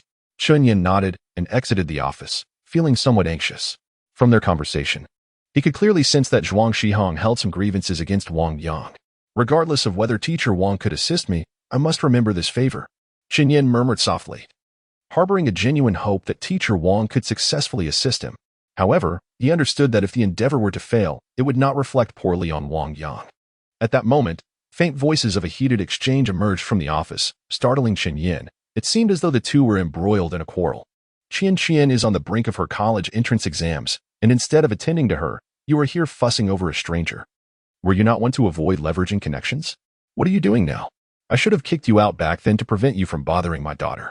Standing in the corridor, Chen Yan's expression shifted dramatically as he discerned that Wang Yang and Zhuang Shihong were deliberately suppressing their voices. Yet, ever since he had honed his senses through the cultivation of the red steel body forging technique, his perception had sharpened significantly, enabling him to overhear their conversation. It became clear that they shared a relationship as father-in-law and son-in-law. Chen Yan was taken aback, realizing that teacher Wang had such a connection. After a while, the office door swung open, and Wang Yang, with a slightly flushed complexion, waved at Chen Yan. Upon seeing Chen Yan enter, Zhuang Shihong spoke nonchalantly. Proceed to room 3 on the first basement floor. There is someone named Zhang Tai. Go and engage him in a fight. If you prevail, return here. A surge of joy filled Chen Yan's heart. He had overheard their discussion and understood that defeating this individual would grant him entry into the martial arts class. Chen Yan, give it your all. Wang Yang encouraged, patting his shoulder, while Zhuang Shihong scoffed dismissively. Understood, teacher Wang. Chen Yan replied earnestly as he stepped out of the office. Meanwhile, in room 3 of the basement of the office building, illuminated by bright lights, the room appeared quite spacious, its walls adorned with sculptures depicting figures engaged in martial arts. And at the forefront stood a towering black, smooth stone tablet, over 2 meters in height. In the center of the room, a bald young man, listening with sweat and bare-chested, stood in a martial stance, panting heavily.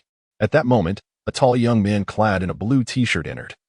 Prompting the bare-chested man to rise abruptly, his expression a mixture of envy and caution as he warily remarked, Brother Wu, you have arrived. Yes. With nothing much to do, I decided to swing by the school, replied Wu Chuo with a smile. I intended to practice in the training room, and since you're here, let's have a spar. The bald young man, Zhang Tai, instantly paled at the suggestion. Wu Chuo was notorious for his fervor in martial arts, always eager for a bout with anyone he encountered. The problem was that Zhang Tai was no match for him. Wu Chuo ranked among the top 5 in the school, capable of knocking him down with a single punch, leaving no room for resistance. Brother Wu, I actually have something to attend to. My stomach hurts. Zhang Tai stammered, quickly making his way towards another exit. Hey, don't leave. I haven't fought all afternoon. Brother Tai, you are my brother. I'm feeling unwell. Hey, Wu Chuo called out urgently, but Zhang Tai had already fled. Well, another one has run away. Wu Chuo sighed in disappointment as he watched Zhang Tai depart. Wu Chuo stood with his hands clasped behind his back within the confines of the classroom, remaining motionless for an extended period, exuding an air of solitude. As he surveyed his surroundings, a profound sense of isolation enveloped him. No one dared to challenge him, and those who were stronger could not prevail. What a pity. He murmured softly to himself, but upon turning, he encountered a young man of modest attire, tall stature, and handsome features standing at the doorway. Chen Yan locked eyes with Wu Chuo and inquired, Hello, are you Zhang Tai? Wu Chuo replied, glancing at Chen Yan. What do you seek Zhang Tai for?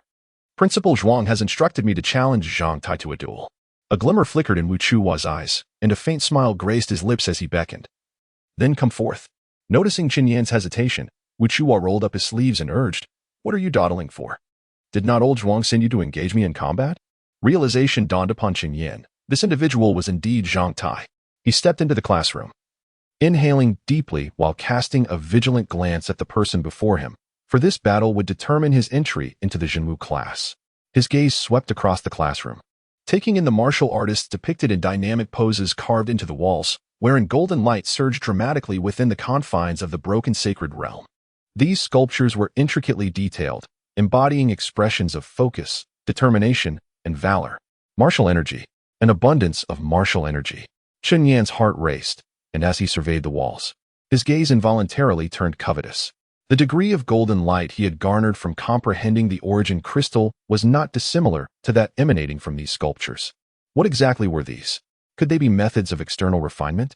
Such a precious object was displayed in the classroom, and Zhang Tai could gaze upon it for as long as he wished. Is this the caliber of the county high school? Soon.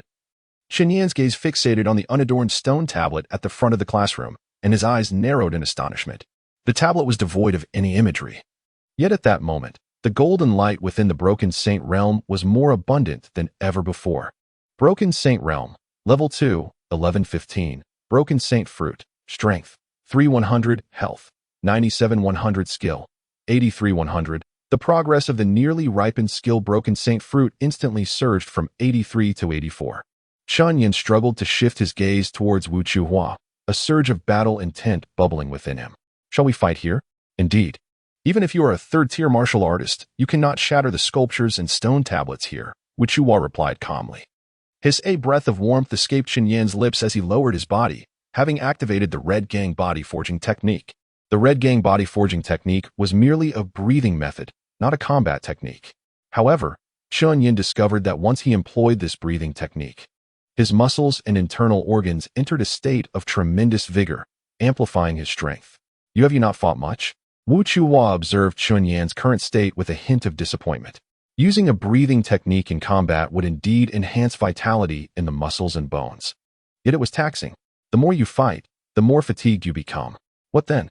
Not much experience, Chen Yan said quietly, his gaze turning exceedingly serious. Then, Wu Chuhua sighed softly, his muscles tensing momentarily before he swung a fist towards Chen Yan, declaring, one punch to finish. Bang! A deep thud resonated, akin to two massive iron blocks colliding. Wu Chuhua's ferocious punch was firmly grasped by Chen Yan. Wu Chuhua's expression shifted instantly. He had cultivated a force pattern within himself. Even if he did not exert his full strength, an ordinary student would have been sent flying by his punch. The fact that his punch was caught signified that his opponent possessed formidable strength and had also cultivated a force pattern. Wu Chuhua's eyes sparkled, a smile creeping onto his lips. Yet, Chen Yan remained unfazed. A torrent of strength coursing through his limbs as he seized Wu Chuhua's right fist and flung him into the air. Wu Chuhua's eyes glimmered with delight. Bang! Chen Yan forcefully slammed Wu Chuhua down onto the ground. Bang! Another heavy impact followed. Bang! Chen Yan lifted him again, exhaling a cloud of white mist before striking down once more. This time, Wu Chuhua's feet firmly planted on the ground. A wild grin spread across his face. Interesting, interesting. Aha! His body stiffened, parallel to the ground, as he looked up at Chen Yan. What is your name? Chen Yan, replied Chen Yan, his expression sharpening as he unleashed a powerful kick, no longer holding back against such a resilient opponent. Boom! A powerful kick struck Wu Chuhua from below, sending him flying against the corner of the wall. There, he beheld Chen Yan, who had propped himself against the wall with his arms and legs, resembling a spider clinging to its web. Veins bulged from his neck as he grinned widely and exclaimed, Chen Yan, you must give it your all against me. Chapter 25. A revelatory moment, a great opportunity. Vice Principal's office. Zhuang, father-in-law, should we go down and take a look? Wang Yong inquired, a hint of nervousness in his voice. Huh.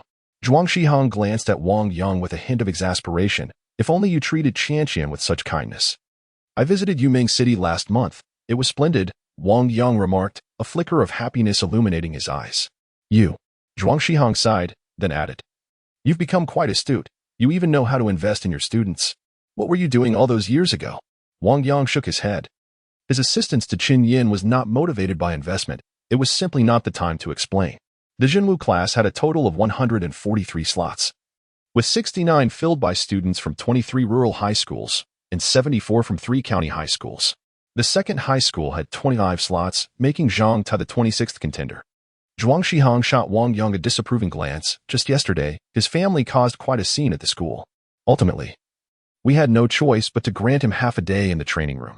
If the student you mentor can't even surpass Zhang Tai, Zhuang Shihong fell silent. Yet Wang Yang understood the implication.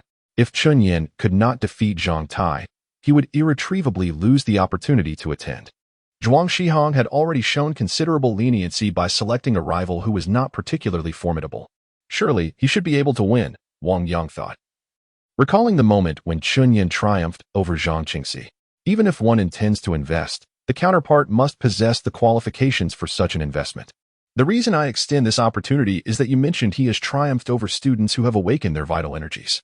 Let us descend and observe, Wang Yang continued. There is no need to go, we shall know soon enough. Since we have time, let us discuss Qianqian, Zhuang Shihong remarked, extracting a cigarette. You truly are fortunate to have such a remarkable daughter.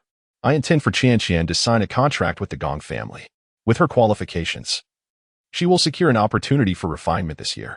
Wang Yang was taken aback and immediately interjected, "No way." Bang. Chen Yan's body crashed heavily against the doorway, nearly colliding with Zhang Tai, who had just approached. Wow. Just as he was about to speak, Wu Chuhua bellowed, "Close the door and be silent. Pay attention and learn well. Utter a word, and I shall send you flying." Bang.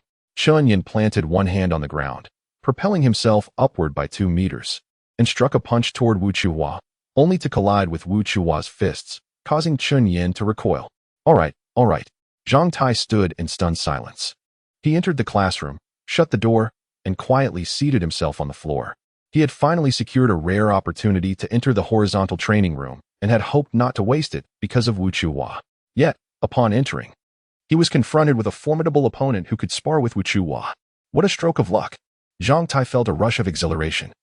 Witnessing such a battle was indeed a rare privilege, and this handsome young man appeared to be quite proficient in the art of horizontal training. Chen Yan, you are no match for me. Wu Chuhua cast a glance at Zhang Tai, shedding his outer garment. His physique was robust, yet his chest bore 2 distinct markings. Chen Yan's gaze narrowed. One of the markings on Wu Chuhua's chest resembled a coiling dragon, while the other bore the likeness of a tiger. However, the tiger-like marking was faint, almost imperceptible unless observed closely. Did you see? I have not only condensed my strength markings but also refined 30% of my skin markings. You strike me fiercely, yet it truly, Wu Chuhua smiled, doesn't hurt. Boom, boom, boom. Wu Chuhua unleashed a flurry of punches, his speed remarkable. Each blow as fierce as a hawk swooping down on its prey, a blend of power and agility. Chen Yan, your techniques are inadequate. Your physique pales in comparison to mine. Do you only know how to throw that one punch at me? Wu Chuhua exclaimed, his demeanor reminiscent of a madman. A smile playing on his lips that suggested a semblance of insanity. With each strike, Chen Yan was forced to retreat, yet within his eyes flickered a brilliant fighting spirit. Is this the outstanding student from the county high school? Zhang Tai, he is formidable. It's better that he cannot prevail. If all my opponents were like Zhang Qingxi, I would rather not engage in battle. His gaze shifted, and upon the surrounding walls, the carved figures appeared to come alive, dazzling in their brilliance. Golden. A torrent of golden light surged into the shattered sacred tree. The intricate sculpture of martial arts before Chen Yan at this moment represents an immense treasure. Breaking the Sacred Realm. Level 2, 1115. Breaking the Sacred Fruit. Strength, 3100. Blood, 97-100. Technique, 96-100. Within the Breaking the Sacred Realm, there is already a rapid growth of over 80 progress in the technique of breaking the sacred fruit. Continue. Chen Yan bellowed, his voice resonating like thunder throughout the training chamber. Wu Chuhua momentarily paused, casting a surprised glance at Chen Yan, then burst into a peculiar laugh. Ha ha ha. Splendid. It's rare to find someone who enjoys taking hits. I absolutely adore this. Wu Chuhua laughed heartily. For those he usually encountered either lacked the motivation to fight him or fled upon sight. Finally, he encountered someone weaker than himself who was willing to engage. And he cherished this opportunity. However, he noticed Chen Yan standing still, surveying his surroundings, causing Wu Chuhua to blink. Chen Yan? Wu Chuhua raised a fist, the air swirling with energy. You dare. His punch surged forth like a ferocious tiger, causing Zhang Tai at the entrance to display a look of dread. In the next moment, he hurled a punch at Chen Yan. Let us have a proper fight. Bang. Chen Yan abruptly retaliated, his fist crashing down, unleashing a shockwave. Wu Chuhua was taken aback. Chen Yan's punch suddenly seemed stronger. Chen Yan's body was thrown back, a sharp pain shooting through his feet. His expression shifted slightly as he activated the Red Gang body forging technique, wisps of pale red mist escaping his lips. This delicate shade of crimson is so faint that it goes unnoticed. Just a moment ago, he ingested the fully ripened sacred fruit of technique. A torrent of memories pertaining to martial arts surged through his mind, akin to a deluge. Among these memories, there existed the techniques of the Crimson Steel body refinement. The final fragment pertained to the art of boxing, specifically that which adorned the walls of the training chamber.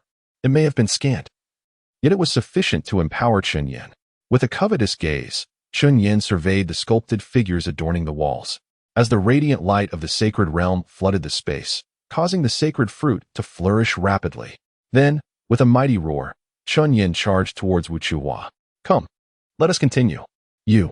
Wu Chuhua exclaimed in surprise, sensing the overwhelming aura emanating from Chen Yan. However, he soon broke into a peculiar laugh and lunged toward Chen Yan. At the forefront of the training chamber, a nameless stone tablet began to shimmer with a gentle light. The two continued to engage in combat. Time crept by. Half an hour passed. Fierce. In the corner, Zhang Tai, who had been observing the battle, was utterly bewildered. Wu Chuhua was indeed formidable, undoubtedly superior to Chen Yan. Yet, in Zhang Tai's eyes, this Chen Yan was even more unhinged than Wu Chuhua, disregarding pain and fatigue entirely. "Aren't you tired?" Wu Chuhua exclaimed in astonishment. Having taken a solid punch from Chen Yan to his chest, although it did not hurt, he was utterly astounded within. This individual had activated the breathing technique from the very beginning, while a normal person would reach their limit in mere minutes. The individual had indeed reached their limits. Yet the opponent, despite being at their breaking point, continued to persevere. It was a reckless endeavor. Opposite him, Chen Yan's eyes glinted with ferocity as he charged towards Wu Chuhua, exerting every ounce of energy to unleash a whip-like punch. With a swift motion, a flash of crimson light flickered between Chen Yan's fists. Wu Chuhua, poised to kick, was momentarily stunned by the sight, only to be sent sprawling against the wall by Chen Yan's strike. As he attempted to rise, he witnessed another brutal kick hurtling towards him. "Ah!" Wu Chuhua bellowed, his body darting away like a leopard, shouting at Chen Yan, "My friend, you have failed to awaken." He was perplexed. Just moments ago, the flickering crimson light emanating from Chen Yan's fists indicated he had surpassed his limits and was on the verge of awakening. Yet, in the next instant, the red glow vanished, signifying a failure to awaken. Was this individual unconcerned? Then, with a thunderous impact, Chen Yan delivered a whipping kick, his body drenched in sweat, vaporizing into a white mist due to the intense heat of his skin. Veins bulged prominently, clearly indicating he had reached his utmost limit. Yet his gaze remained even more frigid. Breaking the Sacred Realm. Level 2, 1315. Breaking Sacred Fruit. Power, 54-100 health. 98-100 skill. 0-100, under the pouring cascade of golden light. Yet another skill-breaking Sacred Fruit matured, plucked by Chen Yan. "I said, continue." Chen Yan shouted, having just consumed another skill-breaking Sacred Fruit. Within this shattered Sacred Fruit lies an abundance of energy pertaining to the art of wall sculpting martial techniques. He has grown stronger. Though his physique may not rival that of his opponent and his strength is somewhat inferior, he fights with fervor and continues to evolve. There is no reason for him to be defeated. Boom. This kick struck Wu Chuhua's waist, producing a resounding echo akin to iron chains crashing against the ground. What the? At the entrance, Zhang Tai's mouth fell agape, beads of cold sweat emerging on his forehead. They say Wu Chuhua is a martial lunatic. But what lunacy is this? This fellow named Chen Yan fights with reckless abandon. Wu Chuhua, engaged in combat with Chen Yan, now wore a pallid expression. His eyes filled with trepidation as he regarded Chen Yan. No one is unafraid of such a person. Time passed slowly. Another hour. I have lost. I have truly lost. Wu Chuhua collapsed onto the floor, his gaze vacant as he bellowed. I have lost. Ahead, Chen Yan, who had been relentlessly attacking, finally relaxed his body and stood still. Hiss. A flicker of crimson energy coursed through his fists. Pain. Excruciating pain. Countless muscles felt as if they had torn, his body a tapestry of wounds. And his heart raced at an unprecedented pace. Chen Yan did not sit down. He could not afford to rest. Sitting now would cause the rhythmic contraction of his muscles to cease, inviting dire consequences. At the entrance, Zhang Tai entered with 2 bottles of water, his eyes widening as he beheld both Chen Yan and the fallen Wu Chuhua. Wu Chuhua has been defeated. Impressive, my friend, Zhang Tai exclaimed, his admiration for Chen Yan evident. Chen Yan smiled faintly. He had triumphed and did not let Wang Yang down. Breakthrough to Sacred Realm. Level 2, 1415. Breakthrough Fruit. Strength. 88-100 health. 99-100 skill. 76-100. The progress in reaching the Sacred Realm had already reached 1415. Today's gains were substantial. Although the absorption of energy from the sculpted techniques by the breakthrough tree had slowed down, it was still satisfactory. Wu Chuhua remained sprawled on the ground. Yet Chen Yan was the first to prepare for departure. Chen Yan, I will seek you out for a rematch, Wu Chuhua declared. His eyes filled with bewilderment. He could accept defeat, but losing in his area of expertise was something he found difficult to bear. His opponent was more relentless, capable of enduring far longer. Who on earth could maintain such extremes for so long without regard for their life? He had lost, utterly defeated. Damn it. Ha ha. You're incredible, Chen Yan. Wu Chuhua covered his eyes, laughing. Chen Yan glanced back at Wu Chuhua and replied, You are remarkable too. Zhang Tai truly impressive, Chen Yan reflected, acknowledging the exceptional talent of the second high school. He understood that his victory was not entirely his own, it was merely a result of his opponent's exhaustion. Chen Yan exhaled a puff of red-tinted mist, gradually closing the red essence forging manual. Here, my friend, please have a drink. Zhang Tai extended a bottle of mineral water. A hint of reverence in his demeanor. Reverence. Genuine reverence. He both despised and feared Wu Chuhua. Among those ranked below the top 5 of the second high school, none were unafraid of Wu Chuhua, yet the man before him was even more deranged. While his combat prowess was evidently inferior to Wu Chuhua's, his sheer madness enabled him to triumph over Wu Chuhua, which was truly formidable. This was far more terrifying than merely possessing superior strength. Thank you, Chen Yan replied, accepting the drink with a smile. Suddenly, a buzz, a flash of red light flickered across the nameless stone tablet at the forefront of the horizontal training chamber, swiftly entering Chen Yan's body. Chen Yan abruptly turned around as a surge of profound knowledge flooded his mind. It was the esoteric truths concerning the art of forging the body with crimson qi. This was an enlightening revelation. Within the confines of the sacred realm, a vast lake of golden light appeared in his consciousness. Chapter 26. Wang Yang, you are indeed my esteemed son-in-law. I have been enlightened by the stone tablet. After a brief visit to the restroom for a quick freshening up, Chen Yan's heart rate gradually returned to normal. His constitution had weakened somewhat. Unable to keep pace with the force he had exerted, having pushed his limits twice in succession, he nearly succumbed to unconsciousness. Suddenly, a wealth of knowledge regarding the Qi-Gang body forging technique flooded his mind, alongside an abundance of golden energy containing its essence within the sacred realm. Digesting the insights gained from this experience would take some time, but not excessively so. Half a day would suffice. Chen Yan's understanding of the Qi-Gang body forging technique would deepen considerably, reaching an entirely new level. With a flutter of excitement in his heart, Chen Yan approached the office door, only to overhear a heated argument within. It's my business to leverage connections. You needn't worry about your daughter. I'll handle it. But you cannot go to the Gong family. Absolutely not. Why not? You've earned enough money in your lifetime to allow Qianqian one cleansing session, haven't you? Absolutely not. Get out. After all these years, you're still the same. I am deeply disappointed in you. As the argument escalated, Chen Yan hesitated, poised to open the door when suddenly an enraged Wang Yang flung it open, his face flushed. Chen Yan, have you finished? Wang Yang's expression shifted as he noticed Chen Yan, battered and bruised, and quickly pulled him into the office. Did you win? Wang Yang managed to force a smile through his concern. Yes, I won. Chen Yan spoke quietly. Good. Wang Yang laughed heartily, turning to Principal Zhuang Shihang. Principal Zhuang, we won. Zhuang Shihang's expression remained cold, evidently still upset. As he glared at Chen Yan, Zhang Tai, ranked 26th in the second high school, cannot enter the Jinwu class. You spent so long fighting him and only managed to win like this, you. As Zhuang Shihang spoke, Wang Yang's face changed. Principal Zhuang, we had an agreement. He continued, you listened to what I said, but did you hear what I told you? Zhuang Shihang's voice turned sharp, disappointment evident in his eyes as he looked at Wang Yang. Wang Yang was engulfed in anger, his grip on Chen Yan's hand trembling. Chen Yan lowered his head, questioning if that Zhang Tai was truly ranked 26th. Principal Zhuang, Wang Yang began, hesitating. Teacher Wang, it's all right. Chen Yan shook his head, feeling that Wang Yang had already done more than enough for him. Wang Yang gazed at Chen Yan, a myriad of emotions swirling in his eyes. You have recovered remarkably. After a year of illness, you can already defeat the 26th in the second high school. You are truly exceptional. It is merely that others are blind. Wang Yang's voice brimmed with indignation, mirroring the anger rising in Zhuang Shihang's eyes. Ultimately, Wang Yang and Chen Yan departed. Zhuang Shihang sat in his office, stewing in frustration. Principal, someone from the Jinwu division has arrived. Tonight is the Jinwu class's oath-taking ceremony. We need the original steel for the Qi-Gang casting body ritual. The office door swung open, and a bespectacled middle-aged woman spoke.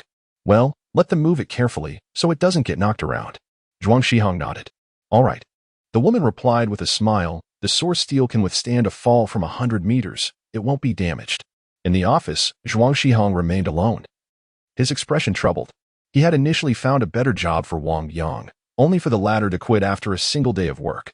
At first, he had quite liked this individual. Aside from his mediocre martial arts talent, he was otherwise commendable and diligent.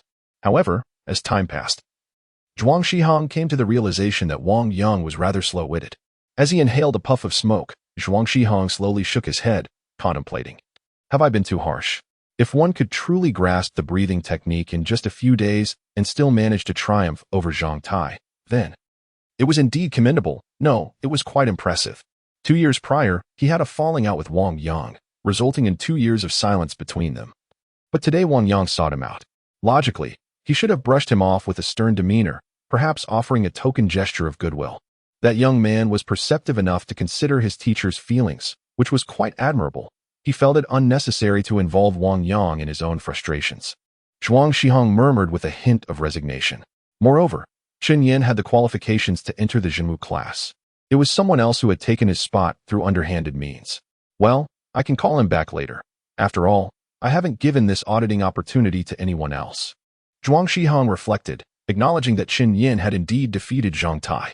He felt a twinge of regret for his earlier attitude, placing the blame squarely on Wang Yang. Time passed slowly, and as the clock struck 6 in the evening, a series of knocks reverberated through the office. Come in, Principal Zhuang. Zhang Tai entered with a troubled expression. The other teachers expelled me from the horizontal training room. Indeed, Zhuang Shihong replied coolly. The oath-taking ceremony for the Zhenwu class requires the use of the original stone, and you should have exhausted your allotted time by now. Zhang Tai, not being among the top 10 in terms of age, was not permitted to enter the horizontal training room at will. That is not true. I calculated it. Someone occupied the room for nearly an hour. I only spent 5 hours in total today. You little rascal, Zhuang Shihong chided. I've mentioned before that the benefits of battling in the horizontal training room are not inferior to those of mere practice. Battling? Zhang Tai was taken aback. I didn't engage in any battle. You didn't fight. Zhuang Shihong's expression shifted slightly. That Chen Yan fellow was audacious indeed. He had deliberately injured himself and then deceived them into believing he had won. Anger flickered in Zhuang Shihong's eyes. What a cunning scheme. Yet, Zhang Tai continued. I was practicing diligently today, but then Wu Chuhua arrived, and shortly after, another person came. They occupied the horizontal training room for quite a while. And I didn't dare to move, fearing injury, let alone practice. Zhuang Shihong was completely taken aback. Yes, Principal, I wouldn't dare to deceive you. Zhang Tai exclaimed hastily. The horizontal training room is under surveillance. This. Zhuang Shihong's mouth fell open, a conjecture forming in his mind. Where was Wu Chuhua? Wu Chuhua has returned, having been subdued by that individual. For the first time, I encountered someone more formidable than Wu Chuhua. Goodness, I must have been mistaken. Wasn't Chen Yan fighting Zhang Tai? How did he end up battling Wu Chuhua? Gulping down a difficult swallow, Zhuang Shihong spoke again. What was the other person wearing while fighting Wu Chuhua? He was clad in a white t-shirt. Wu Chuhua mentioned that he is called Chen Yan. And he is quite impressive, having actually condensed his force patterns, making it a fiercely contested match against Wu Chuhua. As Zhang Tai spoke, he couldn't help but give a thumbs up, reveling in the intensity of the battle that Wu Chuhua endured. Indeed, such treatment was warranted for Wu Chuhua. This. A voice of astonishment echoed as Zhuang Shihong rose to his feet, only to plop back down into his seat. A single thought reverberated through his mind. Chen Yan had been bedridden for a year and had only recently begun to explore breathing techniques. The realization struck him like a jolt of electricity coursing from his feet to his brain, causing his eyelids to twitch incessantly. Force patterns, force patterns, force patterns. The other individual, having only recently recovered and begun to practice breathing methods, had already managed to condense force patterns, and he could hold his own against Wu Chuhua. A prodigy, this is genuine talent. Rushing to his desk, he picked up the office phone only to remember that Wang Yang lacked a mobile device. He resolved to pursue the matter personally. Even if it meant going to the other's home, he would undoubtedly bring Chen Yan back. Wang Yang, you are truly my esteemed son-in-law. With a sigh, Wang Yang remarked on his keen insight into human nature as Zhuang Shihong hurried out of the office. Principal Zhuang, I don't have much time, Zhang Tai called out, only to find that Zhuang Shihong had already vanished into the corridor. Zhang Tai, come find me again tomorrow. Zhuang Shihong's voice echoed from downstairs. The bus from Luoshan County to Qingshan Town operates only 3 times a day. Chen Yan and Wang Yang first dined in the county and boarded the bus at 6 o'clock. The cost of a night's stay in the town amounted to 200, prompting Chen Yan and Wang Yang to decide to return home instead. Tomorrow, Chen Yan planned to seek out Luo Puxin once more. The bus was sparsely populated, with Chen Yan and Wang Yang seated in the rear. This was the teacher's fault. Wang Yang expressed some regret. Chen Yan had triumphed, proving his capabilities. Yet, Wang Yang felt he had failed, instilling both hope and disappointment in Chen Yan. He was left feeling utterly humiliated and deeply troubled. "Teacher, if I could have decisively defeated Zhang Tai, this wouldn't have happened," Chen Yan said quietly. Everything stemmed from his own inadequacy. He had grown stronger, but it was still not enough. He could discern the extent of Wang Yang's humility in seeking out Zhuang Shihong. "It's all right. You will face many more battles in the future. I am satisfied with this one. You endured significant injuries for this fight, which shows you did not give up until the very end. Winning may have been arduous, but today's outcome is not to be blamed," Wang Yang smiled, noting Chen Yan's wounds. Although it was merely a superficial injury, Chen Yan's ability to endure it demonstrated his remarkable perseverance. He nodded, yet internally, he was struck by Wang Yang's words. His opponent was formidable, although he had not yet mastered the complete skin pattern. Achieving 30% meant that his physique was already superior to his own. Thus, he needed to pay greater attention to his physical condition. Chen Yan softly acknowledged that despite today's defeat, he had gained immensely. His understanding of the Red Gang body forging scripture had ascended to heights he had never dared to contemplate before. More importantly, within the Broken Saint realm, the vast amounts of golden light were being incessantly absorbed by the Broken Saint tree. On the tree, a brand new golden fruit was rapidly taking shape. Broken Saint realm, level 2, 1415, Broken Saint fruit, strength, 88-100 health, 99-100 technique, 97-100. Within the Broken Saint realm, numerous lakes of golden light existed, and the Broken Saint tree continued to absorb this luminescence, with a new technique-oriented Broken Saint fruit on the verge of maturation. The Broken Saint realm was on the cusp of advancement. Chen Yan's mind was also inundated with a wealth of obscure knowledge that required digestion.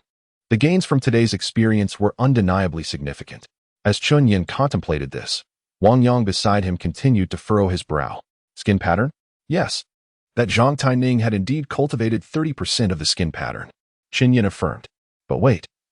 Principal Zhuang informed me that Zhang Tai was practicing the qi and blood path, having only just awakened his qi and blood. Wang Yang remarked with a hint of bewilderment. Nah, Chen Yan shook his head. That Zhang Tai has honed his strength. He possesses a substantial force pattern and a faint skin pattern. What? Wang Yang was utterly taken aback. A substantial force pattern and a 30% skin pattern? He murmured, his expression turning grim. Suddenly, he cursed under his breath, Zhuang Shihong. You have gone too far. To cultivate a force pattern and a 30% skin pattern, Zhang Tai would surely rank among the top 5 in the second high school. Zhuang Shihong was clearly intent on denying Chen Yan the opportunity to eavesdrop, deliberately toying with him. As this realization sank in, Wang Yang's indignation grew. Yet he gradually sensed something amiss. He turned to Chen Yan, trembling slightly as he whispered, Chen Yan, tell me, when you fought that Zhang Tai, did you lose or? I won, but only because he ran out of strength. Even if you continued, I wouldn't be afraid, Chen Yan reflected, aware of Wang Yang's unease. You. Wang Yang opened his mouth, instinctively feeling a lump in his throat that was difficult to express. He spoke slowly. With Zhang Tai's force pattern and 30% skin pattern, what do you have to defeat him? Because I have also cultivated a force pattern, Chen Yan replied quietly, his face devoid of a smile. But what did it matter that he had cultivated a force pattern? He could only manage a draw against the 26th in the second high school. The leading students from the town's high school were vastly superior compared to their county counterparts. Yu Jiwen, the top student from Qingshan High, was certainly no match for Zhang Tai. His competition was not with Yu Jiwen or Gao Yuan, or Zhang Qingxi. He had the sacred tree. Even without it, he aspired to compete with the world. In a county high school, even a mere 26 remains insufficient. What of others? There is still a long way to go. He must exert himself even more, relentlessly shattering his own limits. Focus, Wang Yang commanded firmly, his gaze fixed intently on Chen Yan. Focus on what? Chen Yan pressed his lips together, pulling back the sleeve of his garment, channeling the essence of the red steel body technique. His chest muscles swelled, and before Wang Yang's incredulous eyes, a dark, serpentine pattern emerged upon Chen Yan's chest. Witnessing this dragon-like insignia, Wang Yang froze in place, utterly astonished. Zhuang Shihong, you have gone too far. His furious shout reverberated through the carriage, drawing the peculiar gazes of the few passengers present. Chapter 27. Ascending beyond the sacred realm, how astonishing. It appears that I am not as feeble as I once believed. That formidable opponent ranked among the top 5 in the second high school. During the journey back, Chen Yan listened intently to Wang Yang's analysis and gradually began to understand. It became evident that Zhuang Shihong had deliberately withheld the qualification for him to audit, instead challenging him with a student from the top 10 of the grade. With this newfound clarity, Chen Yan's spirits lifted. He no longer felt the oppressive weight he had previously borne. At the very least, his prowess had spared teacher Wang Yang from embarrassment. Within the sacred realm, the abundant golden light bestowed by the enlightening experience continued to nourish the sacred tree. A golden fruit, representative of skill, had ripened under the generous influx of golden radiance. Sacred Realm, Level 3, 075, Sacred Fruit, Strength, 88 100 Health, 99 100 Skill, 100 100 Stamina, 0 100. With the elevation of the Sacred Realm, the data panel now prominently displayed the information regarding stamina. A flicker of joy illuminated Chen Yan's eyes as his ethereal form manifested within the Sacred Realm. He plucked the fruit and promptly consumed it. Chen Yan reclined in his seat, lifting his head, his eyes shimmering with a radiant glow. The sacred tree seemed like a reflection of himself. Having received the profound enlightenment from the steel, his mind brimmed with an abundance of esoteric knowledge, still undergoing analysis. Simultaneously, the sacred tree had absorbed the nurturing essence of skill, and the fruit it bore would allow Chen Yan to instantly assimilate all the energy of mastery. At the moment he consumed the divine fruit of technique, an esoteric understanding of the Red Gang casting body classic was instantaneously absorbed by Chen Yan. It was as though this knowledge had always been an intrinsic part of him. Within his mind, previously incomprehensible concepts were digested, and he could not suppress his excitement, his lips moving in astonishment. So, it could be done this way, and that way. He inhaled gently, quietly operating the Red Gang casting body classic. Under Chen Yan's conscious manipulation, his muscles, bones, and skin began to move and breathe. Indeed, the skin was breathing, the bones were breathing, the muscles were breathing. Wuchua was not mistaken. Operating the Red Gang casting body classic did indeed lead to greater fatigue. However, that was his issue, stemming from a lack of profound understanding of the classic. In this moment, Chen Yan's comprehension of it had ascended to an entirely new level. He aspired to integrate the Red Gang casting body classic seamlessly into his daily life, transforming the exercise of breathing techniques into a simple, habitual act. As he breathed, Chen Yan surveyed his surroundings, as if he could sense the flow of breath throughout the entire carriage. He could even faintly hear Wang Yang's heartbeat beside him. His vision, hearing, and sense of smell, all perceptions seemed to sharpen at this moment. How powerful, Chen Yan thought, his gaze flickering slightly. Had he possessed such perception earlier, perhaps he would not have been outmatched by Wu Chuhua, even if the latter had refined 30% of his skin patterns. As Chen Yan commenced his breathing technique, his physique continually strengthened, his sinews and bones flourishing, and his power amplifying with each passing moment. Simultaneously, within the sacred break realm, the resplendent golden light persisted, nurturing the sacred break tree. In the vast expanse of darkness, as Chen Yan adeptly refined his breathing method, a verdant glow symbolizing vitality and an amber glow representing strength emerged. This time, the sacred break tree did not obstruct the green luminescence. From a branch that had never borne fruit, life suddenly blossomed, manifesting a fresh hue of green. This is the essence of the breathing technique. Breathing itself becomes a form of training. Seated beside Chen Yan, Wang Yang was engrossed in contemplation, oblivious to the transformation occurring beside him. Since Principal Zhuang encountered an issue here, tomorrow, Wang Yang pondered, tomorrow, I shall inquire at the county's martial affairs office. Chen Yan spoke. Indeed, Wang Yang cast a glance, realizing that his student had never lost his ambition, and a smile graced his face. Good, we must not give up. Yet, despite his words, Wang Yang could not suppress a sigh within. Being older, he understood the complexities better. In the town's martial affairs office, the connections of the Zhu family were indeed intricate. It was a formidable challenge. A casual remark from another could represent an insurmountable mountain for others in their lifetime. The only solace he found was in recognizing that his student was indeed a prodigy. The power pattern, such was the might of the power pattern. It could effortlessly exert over 1,000 kilograms, epitomizing the strength of the power pattern. The bus suddenly jolted, as a sleek black car brushed past it on the narrow dirt road. Damn, why drive so fast? The driver grumbled. Meanwhile, within the car that had just whizzed by, 2 men occupied the front seats. Step on it, the rally is about to commence, the man in the passenger seat urged. Unfortunately, Chen Yan isn't here. Director Luo insisted we bring him to the county. Luo Puxin had summoned all the high school students from various towns who had been sidelined, orchestrating a grand event for the town martial classes rally. Regrettably, Chen Yan was absent. Missing one should be all right. We can call him tomorrow. Director Luo made it clear that whoever is meant to be there must attend this time. Chen Yan gazed out the window, observing a verdant cornfield unfurling under the setting sun. As night fell, the last rays of sunlight resembled a splendid crimson veil, gently draping over the mildly warm streets of Qishan town. Chen Yan and Wang Yang halted in front of a modest two-story building they had constructed. You'll stay here tonight. Your father mentioned it earlier today, so there's no need for concern. Wang Yang insisted that Chen Yan spend the night at his home, planning to catch the earliest bus to the county the following day. Upon entering the living room, Chen Yan surveyed his surroundings. Wang Yang's home was simply furnished, yet exuded a tranquil ambience. A glance was drawn to a certificate adorning the living room wall, and Chen Yan's eyes narrowed slightly. Top student of Yunming City First High School, Wang Xinqian. Wang Xinqian, the daughter of teacher Wang? To think she is studying in Yunming City and has achieved such distinction. Chen Yan marveled inwardly. Outside the window, the sun dipped toward the horizon, and the fields and countryside gradually faded into the encroaching dusk. The moonlight, silvery and ethereal, pierced through the drifting clouds, casting a gentle, tranquil glow upon the earth. Data panel, breaking the sacred realm. Level 3, 075, breaking fruit, strength, 100 health, 99 skill, 14 body, 35 as Chen Yan's consciousness shifted to the data panel. A flicker of delight crossed his features.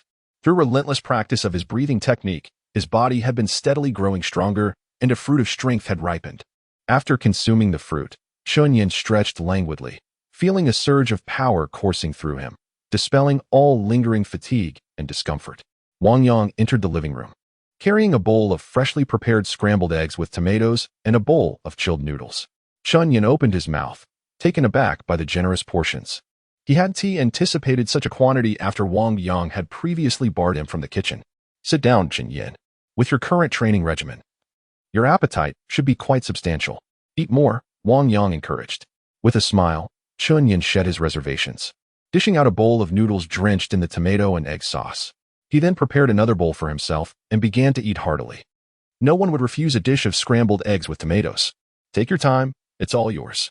You must be exhausted from today's work, Wang Yang remarked with a smile, observing Chen Yan eating rapidly yet elegantly, which surprised him. In a short while, Chen Yan had devoured 2 bowls of noodles, patting his belly with a satisfied gleam in his eyes. Delicious. The teacher's culinary skills are quite commendable, haha. Wang Yang laughed heartily, feeling pleased that his cooking could bring joy to others. It's tasty, Chen Yan replied.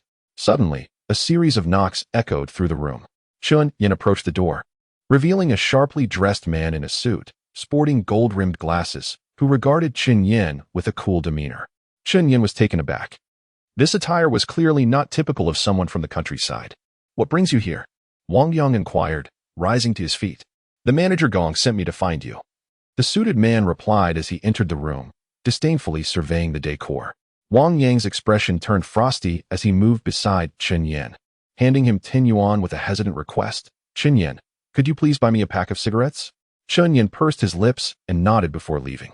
As he closed the door behind him, the unfamiliar man's voice resonated within the room. Wang Yang, this is the divorce application your wife has sent you. Please sign it. Huh? Wang Yang's tone was laced with irony. It used to be me asking her to sign, and she refused. The man continued. Manager Gong's wife passed away in a car accident recently. Your wife is set to marry Manager Gong next Monday. You are expected to attend. The man's voice was tinged with a hint of sarcasm. In the corridor, Chen Yan squinted. He did not intend to eavesdrop, but his heightened senses allowed him to hear conversations from afar. Shaking his head, Chen Yan could surmise what was unfolding, yet this was a matter of Wang Yang's family, and he could not intervene. He turned to leave, but the voices in the room reached his ears once more. There is also a document here, the custody agreement for your daughter post-divorce.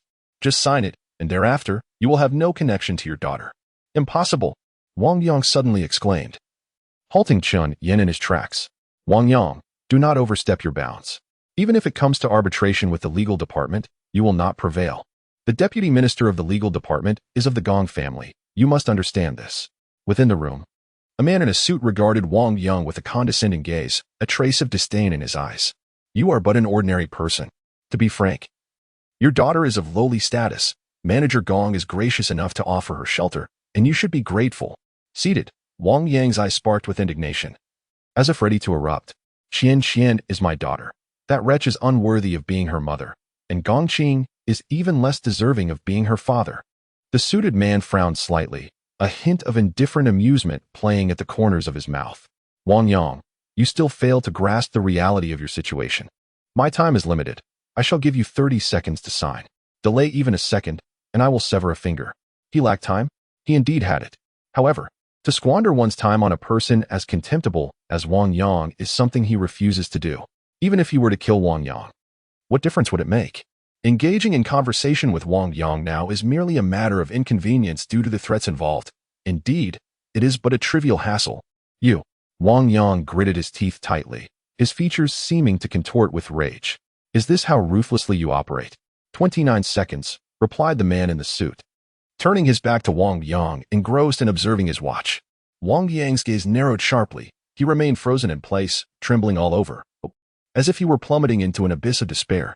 He felt utterly powerless to resist, unable to alter the course of what was to come. 15 seconds. The man announced, casting a warning glance at the still motionless Wang Yang. 14. 13. The man chuckled. Never mind. I have no time to waste with you. Suddenly, with a swift motion, he seized Wang Yang's wrist, pinning it to the table. A dagger flew from his sleeve, aimed directly at Wang Yang's index finger. You! Wang Yang shouted, his complexion draining of color in an instant. Before the dagger could descend, a large brick shattered the glass opposite them, striking the man squarely in the chest.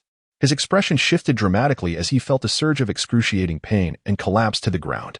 Wang Yang's face was ashen, beads of cold sweat trickling down his forehead. Outside the window, Chen Yan's expression was frigid and fierce as he cast a penetrating gaze into the room, uttering each word with a chilling clarity. Beast. Chapter 28. Who is this genius? Haraha. Suddenly ambushed, the man sprawled on the ground, gasped for breath. His mouth agape. Who the hell? Clutching his chest, he rose to his feet, glaring fiercely at Chen Yan outside the window. Do you know who I am? Chen Yan, you must leave. Wang Yang spoke up instantly, finally realizing that Chen Yan had come to his aid. No one can save you. Wang Yang, you beast. The suited man bellowed, directing a furious glare at Wang Yang before raising his hand to slap him. Bang. Once more, a precisely aimed brick came soaring in, striking the man's chest. Ah! He screamed in agony. You have such audacity, such audacity. Just as he attempted to sit up, he noticed a figure standing before him, the very youth who had thrown the brick. Am I audacious? Chen Yan queried. You. The man gritted his teeth, his eyes darkening. Bang. Chen Yan delivered a kick to his waist, pressing his knee against the man's chest while raising his palm. Slap. The sound echoed like thunder, leaving the man in a stupor. Am I audacious? I ask you, Chen Yan reiterated. How dare you? The man roared with fury. He was filled with rage and disbelief. He was a martial artist, after all, although he had not trained much since graduating high school and had dedicated himself to his career. He still identified as a martial artist. Why is he unable to resist his opponent? How can this fellow possess such immense strength? Slap. Chen Yan delivered another resounding blow, causing the man's face to flush crimson. You know. Slap, slap, slap. Chen Yan struck a few more times. All I know is that you are exceedingly feeble. Beside him, Wang Yang grasped Chen Yan's arm, his eyes filled with anxiety. Chen Yan, you should leave this to me. The scoundrel continued to bark like a dog beneath them. Chen Yan glanced at Wang Yang, yet his hands did not cease their motion. Slap, slap, slap. The man finally quieted down, his eyes wide with terror as he gazed at Chen Yan, until he was knocked unconscious by Chen Yan's relentless assault. Teacher, you cannot handle this. Chen Yan's expression darkened as he turned to Wang Yang. In his eyes, we are not even human. Wang Yang's mouth fell agape, tightly shutting his eyes as he trembled and stammered. But you should not have gotten involved. You should not have gotten involved. What I lost was merely a finger. Just a finger. Chen Yan pressed his lips together, observing Wang Yang in that moment. Yet a surge of nameless fury simmered within him. He clenched his fists, consumed by a desire to kill. Meanwhile, Wang Yang's lips moved silently, feeling as though a stone was lodged in his chest, rendering him speechless and breathless. What comes next? This individual is not formidable, yet it does not matter, for his master is Gong Qing, a member of the Gong family. Secretary Yi, what is the matter? In the courtyard, a voice suddenly emerged, belonging to another man clad in a suit. He was the driver. The driver stood frozen in the courtyard, his gaze narrowing at the scene unfolding within the room, before he swiftly dashed outside. After a brief interval, Xian Gongxian, the director of the Jinwu office in Qingshan town, along with several martial officers, arrived. Upon witnessing the spectacle in the room, their mouths fell agape. In Luoshan County, at the first high school, the playground shimmered under the bright lights as the Jinwu class, comprising 143 students, stood in formation. Beside the formation stood 3 high school principals, including Chu Feiyuan, alongside these students. At the forefront, 4 figures stood resolute. Prominently among them was Yin Yanjun, the chief of the Jinwu office in Luoshan County, accompanied by Luo Puxin, the chief instructor of the Jinwu class, and deputy instructor Chu Lan, who subtly positioned themselves behind the individual at the center. This central figure, with his shock of white hair, appeared to be only in his 30s or 40s. Dressed in black martial attire, he exuded an indescribable aura that commanded respect. He was Bai Yue, the minister of the military department of the Jinwu office in Yumeng City. Behind Bai Yue and his companions stood 3 stone tablets, cloaked in white cloth. These were the original tablets, sourced from the 3 high schools. Within the Jinwu class, Zhang Qingxi noted that the foremost figure was none other than Chu Xianxing. Gao Yuan and Zhang Qingxi lingered at the rear, continuously craning their necks to catch a glimpse of the front. Numerous students, either inadvertently or with deliberate scrutiny, observed the striking young man clad in a black t-shirt standing at the forefront. They were either the prodigies from the 3 high schools in Luoshan County or the elite students from the 23 township high schools. Yet, in the presence of this individual, they felt undeniably mediocre. Chu Xianxing, the son of the Chu family, was the strongest student in Luoshan County this year and was rumored to rank among the top 30 geniuses even in Yunmeng City. Only by entering the Jinwu class could one hope to associate with such a talent. Zhang Qingxi murmured softly, a look of pride flickering in his eyes. He had triumphed. He had entered the Jinwu class and could share a classroom with Chu Xianxing. Thus he too was a genius. Nearby, whispers arose. Wu Chuhua, what's the matter? You seem a bit off balance. It's nothing. I heard you were humiliated today. It seems your luck has turned. Who said that, Zhang Tai? How dare you speak ill of me? Zhang Qingxi glanced over, his gaze sharp. Wu Chuhua, a top 5 genius from the 2nd high school, was also someone he aspired to befriend. Just as he prepared to speak, he was met with Wu Chuhua's icy glare. What are you looking at? Get lost. Zhang Qingxi was taken aback, anger flashing in his eyes, but he quickly suppressed it. Wu Chuhua was not someone to be trifled with. He deserves the humiliation. Zhang Qingxi thought coldly. At that moment, a voice imbued with youthful fury erupted from within the school, exclaiming, "This is unjust." Zhang Qingxi and the others hurriedly turned to see the source. The allocation of slots for the town martial arts class is unjust. I, Zhang Monsong, demand fairness. 143 students in the formation turned their gazes toward the figure that abruptly dashed onto the playground. Unfair? Bai Yue, at the forefront, furrowed his brow as he regarded Zhang Monsong, then glanced back at Luo Puxin. I am unaware, Luo Puxin replied, his expression grim, stepping forward to address Zhang Monsong. Are you Zhang Monsong? Yes, Zhang Monsong responded, his voice tinged with nervousness. I am the recipient of the Town Martial Arts Scholarship from my township. I was originally supposed to enter the Town Martial Arts class, but my slot has been usurped. The proclamation sent ripples through the gathering. Expressions of surprise and hushed discussions erupted among the 143 students. Some appeared visibly alarmed. At the forefront, County Town Martial Arts Chief Yin Yanjun wore an astonished look, while Bai Yue, the Minister of the Military Affairs Department, frowned. Within the ranks of the Town Martial Arts class, several students stiffened in shock, fixating their eyes on Zhang Monsong, much like Zhang Qingxi, who now felt a bead of sweat form on his brow, anxiety mounting. He had replaced Chen Yan in the Town Martial Arts class, and Zhang Monsong's emergence sent his heart racing. Usurped, Luo Puxin exclaimed in astonishment, then turned to the silent Chu Lan standing beside Bai Yue. Deputy Instructor Chu, you were the one who allocated this slot. At that moment, Bai Yue also cast a stern glance at Chu Lan. Chu Lan, Luo Puxin has just arrived from the front lines. The above situation led you to oversee the admissions of the Jinwu class, and yet you audaciously altered the quotas? A man named Chu Lan remained remarkably composed as he stepped forward, respectfully bowing to Bai Yue. Indeed, my actions are quite justifiable. Luo Puxin narrowed his eyes, noticing that Chu Lan's demeanor was unnaturally calm. If he were to perform adequately today, it would be impossible for Chu Lan to remain in the Jinwu division thereafter. Justifiable? By Yu's authority was palpable. You have unilaterally amended the superior's regulations, and you call that justifiable? Indeed, Chu Lan replied calmly. Minister Bai, General Yin. Our intention in establishing the Jinwu class is to gather the most capable students from across the county to strive for excellence in the college entrance examination, thereby bringing glory to Luoshan County. However, the evaluation of Jinwu's awards is often unjust. Luo Puxin squinted, while Yin Yinjuan, who had remained silent, sighed. The competition in martial arts is inherently fair. The rules set by the higher authorities should not be tampered with, for the more you alter them, the more convoluted the situation becomes. You admit students into the Jinwu class under the guise of fairness, yet others will undoubtedly suspect you of having received benefits. Yin Yinjuan's seemingly casual sigh was, in fact, laced with pointed criticism aimed directly at Chu Lan. Meanwhile, beside the Jinwu class students, Xu Feiyuan's face turned ashen.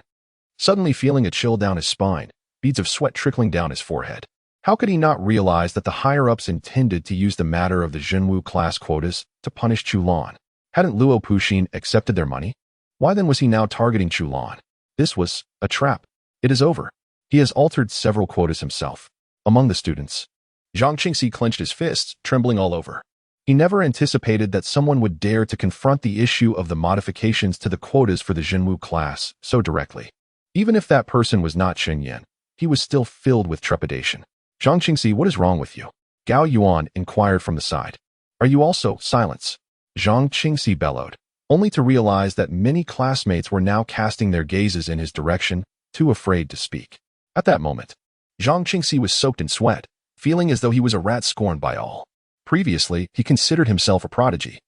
Yet now he felt reduced to a mere pest. Ahead, Chu Lan spoke up. It is indeed wrong for me to alter the quotas without authorization. Yet even if I must bear the brunt of public disdain, I shall ensure that true talent is admitted into the Jinwu class. Chu Lan stepped forward, pointing at Zhang Mansang. Zhang Mansang, have you awakened your blood energy yet? No. Zhang Mansang shook his head.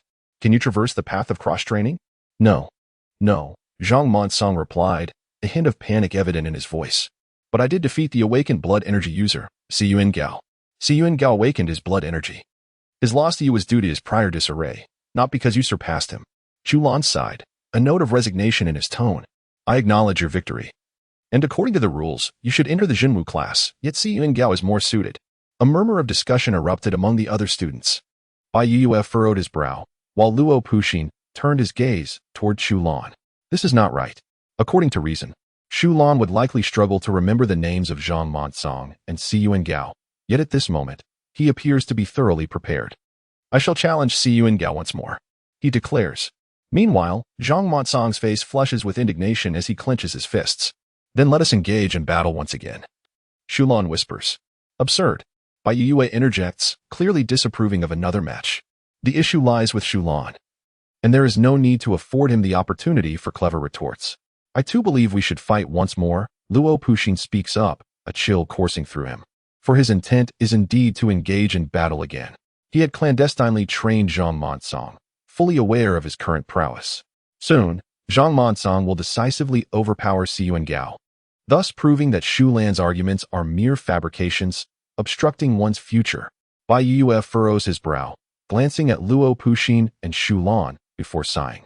Then let it be so, we shall fight once more. Among the students of the Jinwu class, a tall, slender figure steps forward, calmly observing Zhang Mansang. It is none other than Siyuan Gao. Among the students, Zhang Qingxi fixates on Siyuan Gao's silhouette, his eyes gradually filling with despair. He can almost envision himself, the interloper who usurped another's opportunity, being unceremoniously dragged away by the authorities of the Jinwu division. Sweat begins to beat incessantly on Zhang Qingxi's brow. He even dares not witness the impending confrontation between Siyuan Gao and Zhang Mansang. At this moment, Gao Yuan, usually amiable, casts a sidelong glance at Zhang Qingxi, his expression tinged with mockery and pity. And then, the next moment unfolds. Crash! A cacophony erupted. Zhang Mansang was evidently no match for Siyuan Gao.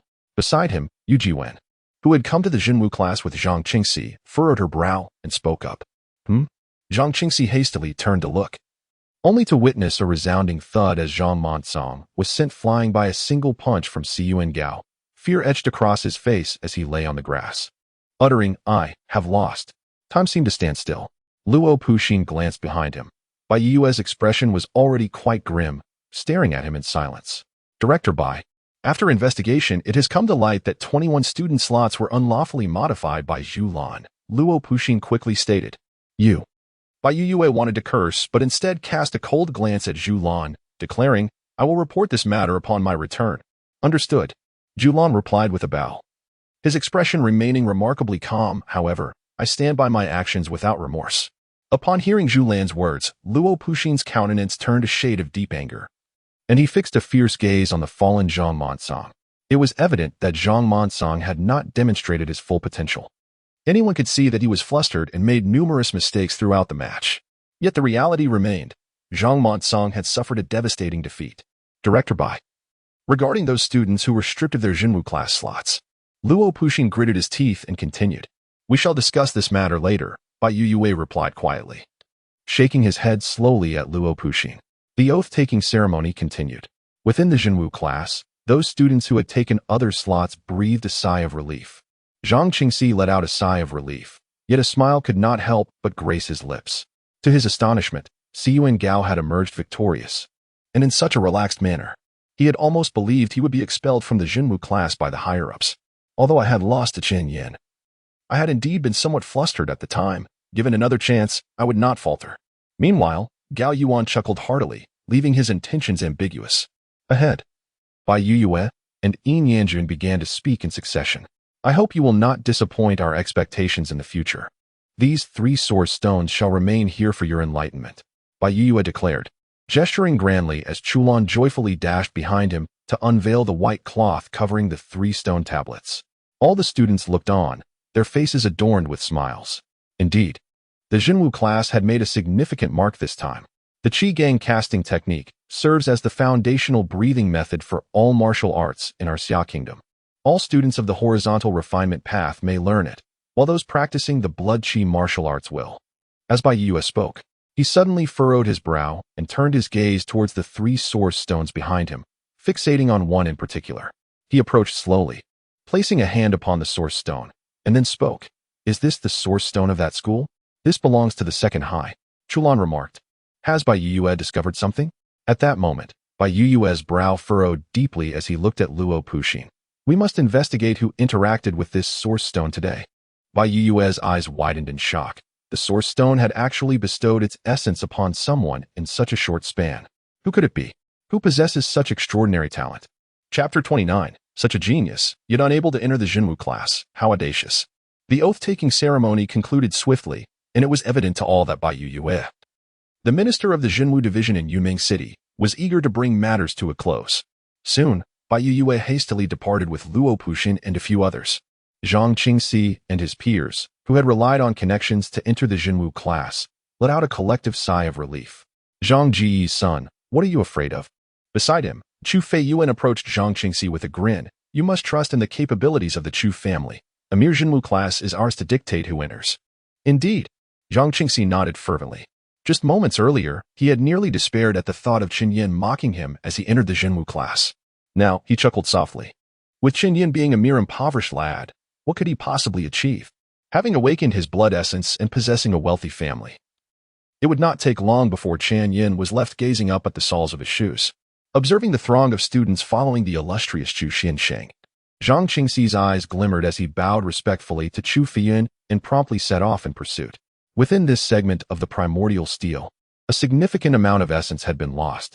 Along the way, Bai Yue and Luo Puxin walked side by side, while Yin Yanjun, Chu Lan, and the principal of the second high school trailed behind, keeping their distance. Observing the interaction between Director Luo and Minister Bai, Chu Lan felt a surge of apprehension and realized he needed to reassess this newly appointed Luo Puxin. "It seems I recognize him," Yin Yanjun remarked with a smile, though his words remained deliberately vague. With narrowed eyes, Chu Lan pondered how the other party managed to invite Bai Yue. "Has the source been lost?" Luo Puxin exclaimed, astonished. "Indeed, it was lost today. However, the source steel does not simply relinquish the source without reason. It only bestows rewards upon those deemed worthy." Bai Yue gazed intently at Luo Puxin. stating that such a significant amount of source rewards could only indicate that the source steal had detected someone who had reached the entry level of the red gang forging technique. If it was a student, they would need to ascertain who it was. Luo Puxin was taken aback, but suddenly his eyes sparkled with realization. The source steal does not grant rewards arbitrarily. It possesses the ability to gauge how long a practitioner has engaged with the red gang forging technique before reaching the entry level. The only reason for the reward must be that the individual had broken the record for the shortest time to reach this level. Bai Yue spoke again. His eyes shining brightly, the source steal from Luoshan County was brought here from Yumen City's first high school. Boom. It felt as if a jolt of electricity surged through Luo Puxin's mind as he stood frozen in place. In other words, today there could potentially be a genius who has achieved entry into the red gang forging technique in the shortest time ever recorded in the city's history. Having interacted with this source steal, with this thought, Luo Puxin quickened his pace, hastening toward the second high school, though it appeared he was merely walking. His speed was so swift that it left no trace. Bai Yue shook his head, yet his own steps quickened as well. At second high school. In the monitoring room, Bai Yue, Luo Puxin, Yin Yanjun, and Chulan gazed at a rather antiquated computer. The principal of second high school? He hesitated to enter. Regardless of who is revealed later, you must maintain confidentiality about today's events. Bai Yue glanced at the few individuals beside him. Luo Puxin and the others nodded. While Chu Lan's gaze shifted slightly, yet he too nodded. Offending Bai Yue was an exceedingly foolish endeavor. Soon, snowflakes flickered incessantly on the computer screen, and the video froze within the refinement room, capturing a young man in a white t-shirt standing at the doorway, engaged in conversation with Wu Chuhua inside. Luo Puxin's eyes glimmered. He had not anticipated encountering Chen Yan here. He had even sent someone to find Chen Yan today, yet to no avail. Have you met him? Bai Yue inquired. I have indeed. Chen Yan is my fellow townsman. Luo Puxin replied with a smile. Is that him? Yin Yanjun raised an eyebrow. He and Luo Puxin had previously wagered over Chen Yan. Yes, indeed. Coincidentally, he earned the Zhengwu scholarship through his own merit. A satisfied expression emerged in Luo Puxin's eyes. But he soon smirked, yet he was supplanted by another classmate. Beside them, Chulan squinted, a sense of foreboding creeping into his thoughts, but he managed to smile. He was replaced by Zhang Qingxi, who, like Kungo and Zhang Montsong, awakened his bloodline while he did not. The reason Zhang Qingxi may lose to him is quite similar. Chen Yan's talent is rather mediocre, which is why I. As Chulan continued speaking, Bai Yue waved his hand, silencing him.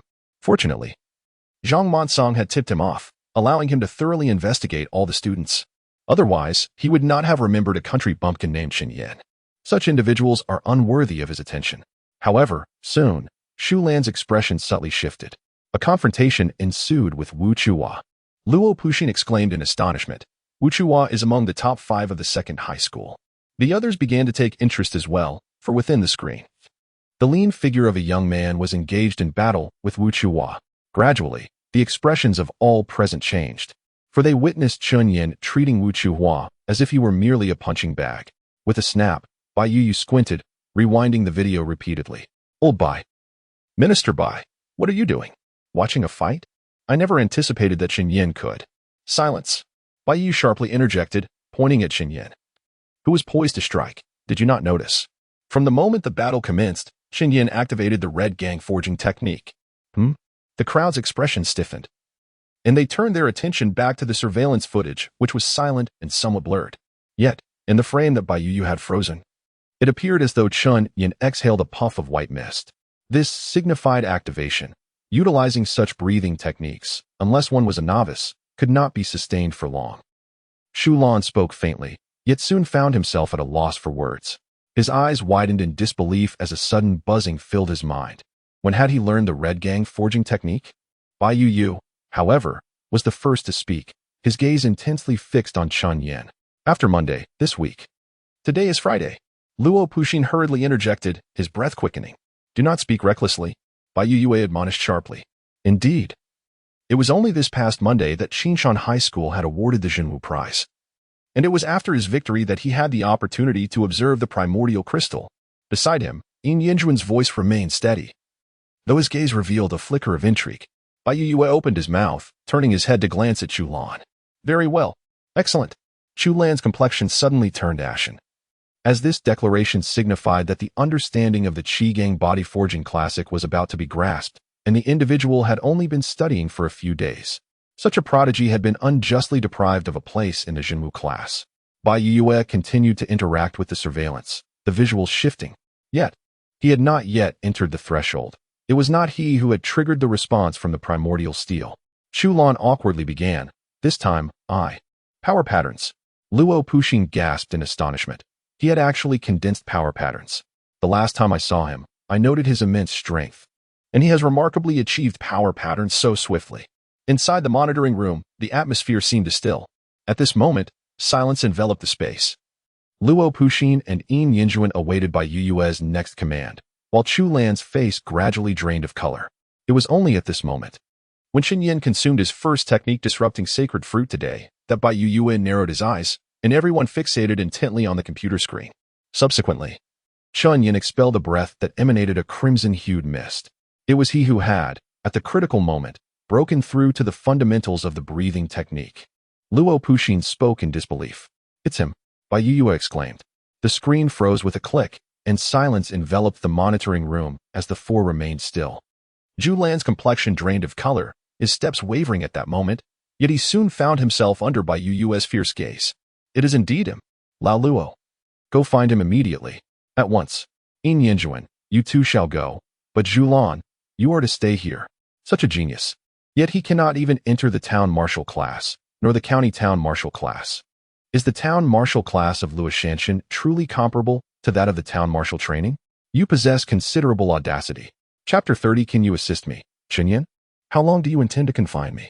In the lower levels of the Jinwu station, within a solitary iron cell, Chen Yan stood before the iron bars. His expression icy. Initially, he had been detained alongside Wang Yang in the holding room. However, he now found himself imprisoned in a cell, a situation that transcended mere detention. The Jinwu station held the authority to confine offenders, and this iron cell was designated for prisoners. Sentences exceeding 1 week and up to 1 year would see individuals relegated to the Jinwu station's confines, while those sentenced to over a year would be transferred to a larger prison. In the corridor, a young officer observed Chen Yan, a flicker of sympathy dancing in his eyes as he spoke. I just received a call from the city. You've landed yourself in quite the predicament today. They intend to sever Professor Wang's fingers. Chen Yan interjected. What? The young officer fell into a moment of silence, his gaze lingering on Chen Yan, the sympathy in his eyes deepening. His superior is a member of the Gong family. Do you understand? Sometimes, the rules of the Jinwu office do not apply, especially when it concerns the Jinwu station. Chen Yan's heart sank as he turned to the young officer. What do you believe will be the consequences for me? The officer's expression faltered, and for the first time, he met Chen Yan's gaze directly, seemingly moved. He murmured, that individual's master is merely a concubine of the Gong family, managing a company. Yet, even so, they are part of the Gong family, possessing considerable influence. I fear you may face at least a year of confinement, especially since you are merely a. I possess strength. I am already a martial artist. Chen Yan began to remove his shirt, revealing a dark pattern resembling a coiled dragon upon his chest. The young warrior was momentarily taken aback, astonished at the sight before him. A prodigy of the horizontal forging path. One forceful pattern. You are indeed formidable. Suddenly, a sharp voice echoed through the corridor, causing the young martial artist to hastily retreat. Approaching them was a man, his head bandaged like a pig's, accompanied by Director Xian Gongstian. You audacious brat. Do you wish for death? I shall grant it. The man cursed vehemently, his malevolent gaze fixed upon Chen Yan. Secretary Yi, calm down. The child knows not what he does, Director Xian remarked indifferently, casting a fleeting glance at Chen Yan. Calm down? To hell with calming down. The suited man retorted angrily, glaring at Xian Gongxian. Did you not see what they did to me? Are your eyes blind? Xian Gongxian was momentarily taken aback. How dare the sycophant of the Gong family speak to him in such a manner? Though he thought this, he turned his gaze towards Chen Yan with a grim expression. Look at the mess you've created. Boom. A crimson light erupted from Xian Gongxian, and in an instant, a shockwave surged through the corridor. Secretary Yi, who was about to unleash a tirade, paled at the sudden realization of Xian Gongxian's authority as the director of the Martial Suppression Division. Chen Yan, you have landed yourself in serious trouble this time. No one can come to your aid. Prepare to serve your time in prison. How long it will be depends on your behavior. Xian Gongxian's voice thundered, resonating with a force that rattled the very air. His dissatisfaction with Secretary Yi was palpable as he reprimanded Chen Yan, subtly sending a warning to Secretary Yi. This was his territory, and Chen Yan was merely a tool to intimidate Secretary Yi. How long will I be confined? Chen Yan's voice was cold. He needed to attend the Zhenwu class. Being detained for too long would render his efforts futile. Do you wish to leave? Secretary Yi's expression was peculiar as he burst into laughter. Ha ha. He chuckled. If this were not Zhenwu, but Yongming City, do you think you would still be alive? His voice turned icy, akin to a venomous serpent. Having been beaten to such a state as a mere student from a desolate area, how was he to face others tomorrow? How could he explain his situation? In the past, Chen Yan would have already succumbed to despair. His gaze swept over Secretary Yi and landed on Xian Gongstin, who regarded him with indifference. Chen Yan took his seat within the iron cage, his form engulfed by darkness. I understand, he uttered flatly, as if he had resigned himself to his fate. Last year, he had suffered a car accident. Just days ago, his sister had endured the same misfortune, leaving Zhenwu utterly perplexed. The noodle shop he relied upon for survival had been allocated to Zhang Qingxi's father. All these matters had been handled by Xian Gongstin, and Chen Yan harbored no illusions of fairness from him. Little beast, you, Secretary Yi attempted to curse him further, but his words were interrupted by Xian Gongstin. Chen Yan, since you have erred, take the time to reflect. Xian Gongstin narrowed his eyes and proclaimed, should you continue to transgress, I shall take your life. His voice thundered like a dragon's roar. Beside him, Secretary Yi's gaze sharpened, revealing a more sinister intent. Xian Gongstin was once again using Chen Yan as a means to deliver his warning. I understand, Chen Yan replied from the shadows, his tone earnest and laced with a hint of reverence. I shall diligently cultivate and strive for unity, honoring my talents through hard work. The crowd was momentarily taken aback. Unity? The first realm of horizontal refinement, with its 72 patterns, culminates only at the pinnacle of the extreme forging realm. What was he insinuating? Xian Gongstin squinted. This young man was indeed threatening him. How many could truly achieve 72 patterns, let alone attain unity? It was absurd. As the assembly departed, the lights within the confines were extinguished. Chen Yan sat in silence, surrounded by walls as dark as ink, exuding an enigmatic aura. The air was tinged with a foul odor and an overwhelming sense of solitude. Breaking the Sacred Realm. Level 3, 175. Breaking Sacred Fruit. Power. 100-100 Blood. 99-100 Technique. 100-100 Body. 34-100. Upon shifting his consciousness to the Breaking Sacred Realm, he realized that both the power and technique attributes of the Breaking Sacred Fruit had matured. Within the Breaking Sacred Realm, resplendent golden light continued to shimmer. Yet the essence of skill energy from his earlier enlightenment had diminished significantly. Nevertheless, it was sufficient to yield another technique breaking sacred fruit. Chen Yan swallowed 2 breaking sacred fruits in one breath. The tumultuous force and the energy of memory surged within his mind and body. With a deep breath, Chen Yan rose to his feet, his expression tranquil. Was he angry? Indeed, he was. Yet, in this moment, anger served no purpose. It would only bring harm to himself. Others may conspire against him, but he could not afford to be his own adversary. As he watched the Zhenwu class drift further away, a smile crept across his face as he placed a hand upon it. Ha ha. His clear laughter resonated through the darkness. No one could assist him now. Luo Puxin was merely an acquaintance. Would he truly lend a helping hand? His father was unable to support him. Teacher Wang Yang could offer no aid either. His younger sister was still too small. Who could possibly help me? Chen Yan's lips moved silently, a sense of overwhelming difficulty rising within him. After a long pause, he whispered to himself, can the broken sacred tree assist me? At this moment, it was his sole hope. Only the broken sacred tree could provide the aid he so desperately sought. The blood-lettered broken sacred fruit was but a breath away from full maturity. Throughout this lengthy period, Chen Yan had steadfastly clung to the hope of awakening beyond limits, all for the sake of the broken sacred tree, all for this singular blood-lettered broken sacred fruit. Today, he would awaken beyond limits. Taking a deep breath, he sought to regain his composure. With each inhalation, his understanding of the Red Gang body forging classic deepened. Breathe, breathe. Chen Yan's muscles twitched and contracted slightly, his bones and skin gradually warming. A plume of crimson mist escaped his lips. Boom. A faint sound of an explosive burst reverberated from Chen Yan's fists. With another punch thrown into the void, a ring of pale red energy visibly radiated from between his fists. Boom. Another punch. The sound of this strike was not deafening, yet it resonated with clarity. stirring the air within the iron cage. The explosions of energy echoed continuously throughout the confines. He struck, pushing his limits to the extreme. Boom, boom, boom, boom, boom. His punches quickened, becoming increasingly fierce and exhausting, yet he resembled an indefatigable machine, relentlessly delivering blows. The entire iron cell was engulfed in swirling currents of energy, binding, intertwining, and rolling about. At last, at a certain moment, a thick crimson mist enveloped him, sweat pouring from his body, his muscles taut with strain. A torrent of warmth surged within him, coursing through his organs, crashing against his insides. Chen Yan had thoroughly absorbed the energy of the technique within the holy fruit of technique. Yet, within the recesses of his mind, myriad arcane knowledge remained, becoming clearer with each punch and breath. Sweat emerged, only to evaporate. The currents surrounding him surged more violently.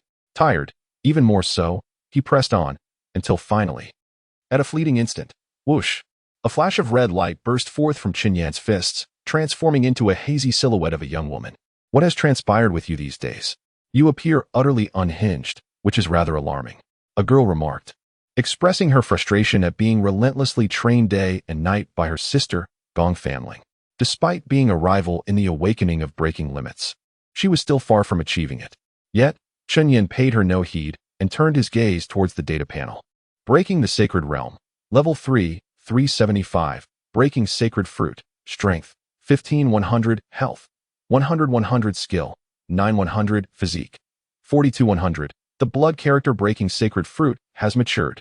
Chen Yan's heart raced violently as he consumed the blood character Breaking Sacred Fruit. With a resounding crash, a wave of searing energy akin to molten lava surged through Chen Yan's limbs and bones. He gasped for breath, exhilarated by the sensations coursing through his body. The fiery essence of blood energy erupted within him, igniting with fervor. Sizzling sounds accompanied the immense vitality, impacting every corner of his internal organs in an instant. What is happening? You are about to awaken, the girl exclaimed in astonishment. Startled by the transformation she sensed in Chen Yan amidst the crimson glow. Chen Yan remained speechless, his eyes shimmering as he absorbed the profound changes occurring within him. He was on the verge of awakening.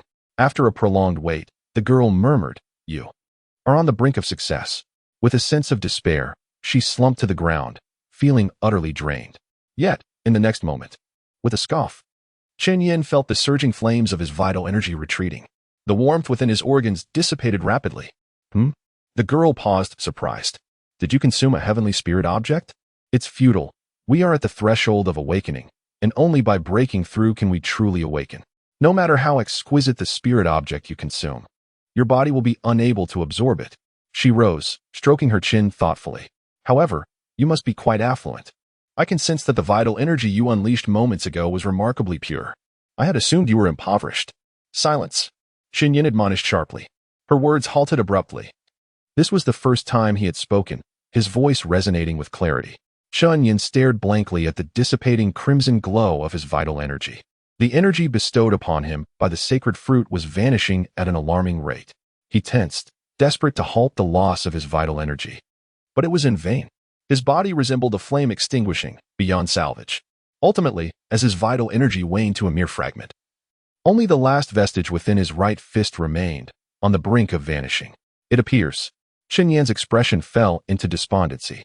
You are of no assistance either. He observed the dwindling flame in his palm until only a solitary spark remained. No one could save him. Not even the sacred tree could aid him. Who could possibly help him? A hollow laugh escaped Chen Yan, resonating with despair. I told you, this is exceedingly difficult. The girl offered a comforting remark. This is the nature of the threshold awakening. Boom.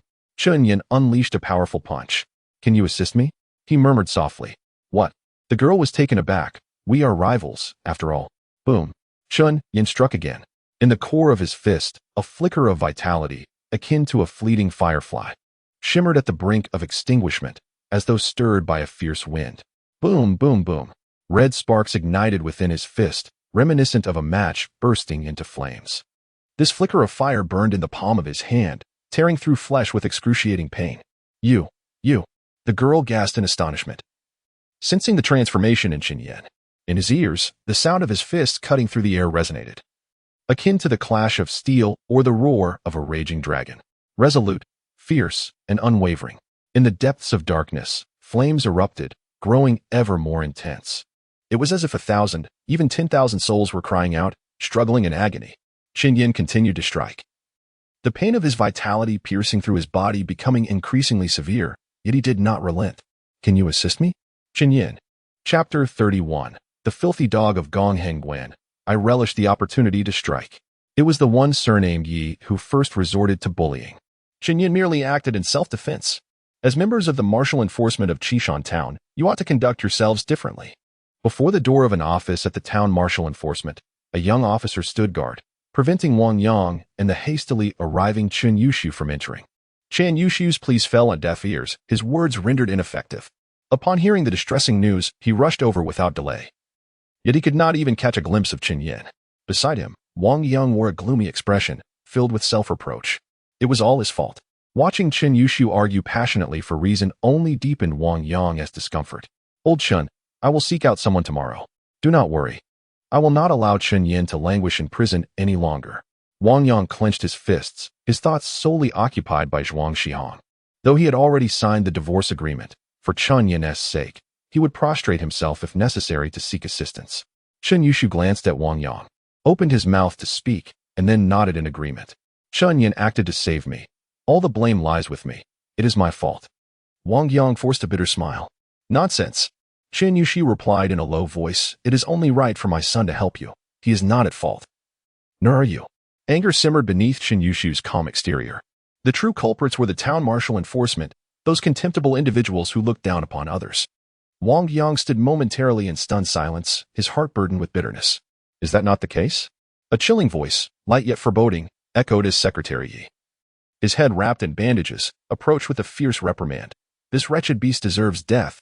How dare you, an old scoundrel, speak so brazenly here? His body shimmered with flickers of crimson light, a manifestation of his vital energy. Chen Yuhu glared back, his voice booming. Do not flaunt your pathetic vitality. If you cannot contend with my son, what audacity do you have to display such power? Secretary Yi was momentarily taken aback. It was rare for a father to exhibit more arrogance than his son. Just as he was about to unleash his fury, Xie Gongxian strode over. Chen Yuhu, do you dare to stir trouble at the town martial office? Do you wish to join your son inside? Chen Yuhu's expression shifted. If he entered, he would be unable to assist Chen Yan from the outside. His anger momentarily subsided, and he replied, I am not causing a ruckus. I merely wish to clarify that my son has only recently graduated from high school, while Secretary Yi is a seasoned warrior. How could he possibly inflict such harm? There must be a misunderstanding. Upon hearing this, Secretary Yi's demeanor grew even more frigid. Xie Gongxian, however, interjected sharply, do you require my assurance regarding any misunderstandings? He stood with his hands clasped behind his back, casting a dismissive glance at Chen Yuhu. Do you need to question my competence in handling matters? While he might treat Wang Yang with a degree of courtesy, he felt no such obligation towards Chen Yuhu. This simpleton from the countryside had always kept his head bowed in his presence, yet now he dared to retort. Such insubordination displeased him. If even Chen Yuhu dared to challenge him, his position would be inundated with trouble. Beside him, Secretary Yi crossed her arms and let out a cold huff. Director Xian. Managing this town is quite a challenge. The last time I met with Chu Lan, he remarked on your adept governance. Xian Gongxian cast a fleeting glance at her. Dismissing her words, after all, she was merely a lapdog of the Gong family, wielding her influence as if it bestowed her with any real power. Old Chen. Let us return, Wang Yang spoke in a low tone, aware that provoking Xian Gongxian further would complicate their situation considerably. Chen Yuhu furrowed his brows, refusing to back down. For his son remained imprisoned. Director Xian, even the town martial office must act justly. My son struck him, but that hardly warrants his immediate incarceration. His voice rang out resolutely, locking eyes with Xian Gongxian. He had learned from Wang Yang about the town martial class, and this matter directly impacted Chen Yan's future. He could not afford any delays at the town martial office. Chen Yan needed to be released. You dare. Xian Gongxian's expression turned frigid. Are you instructing me on how to manage the town martial office?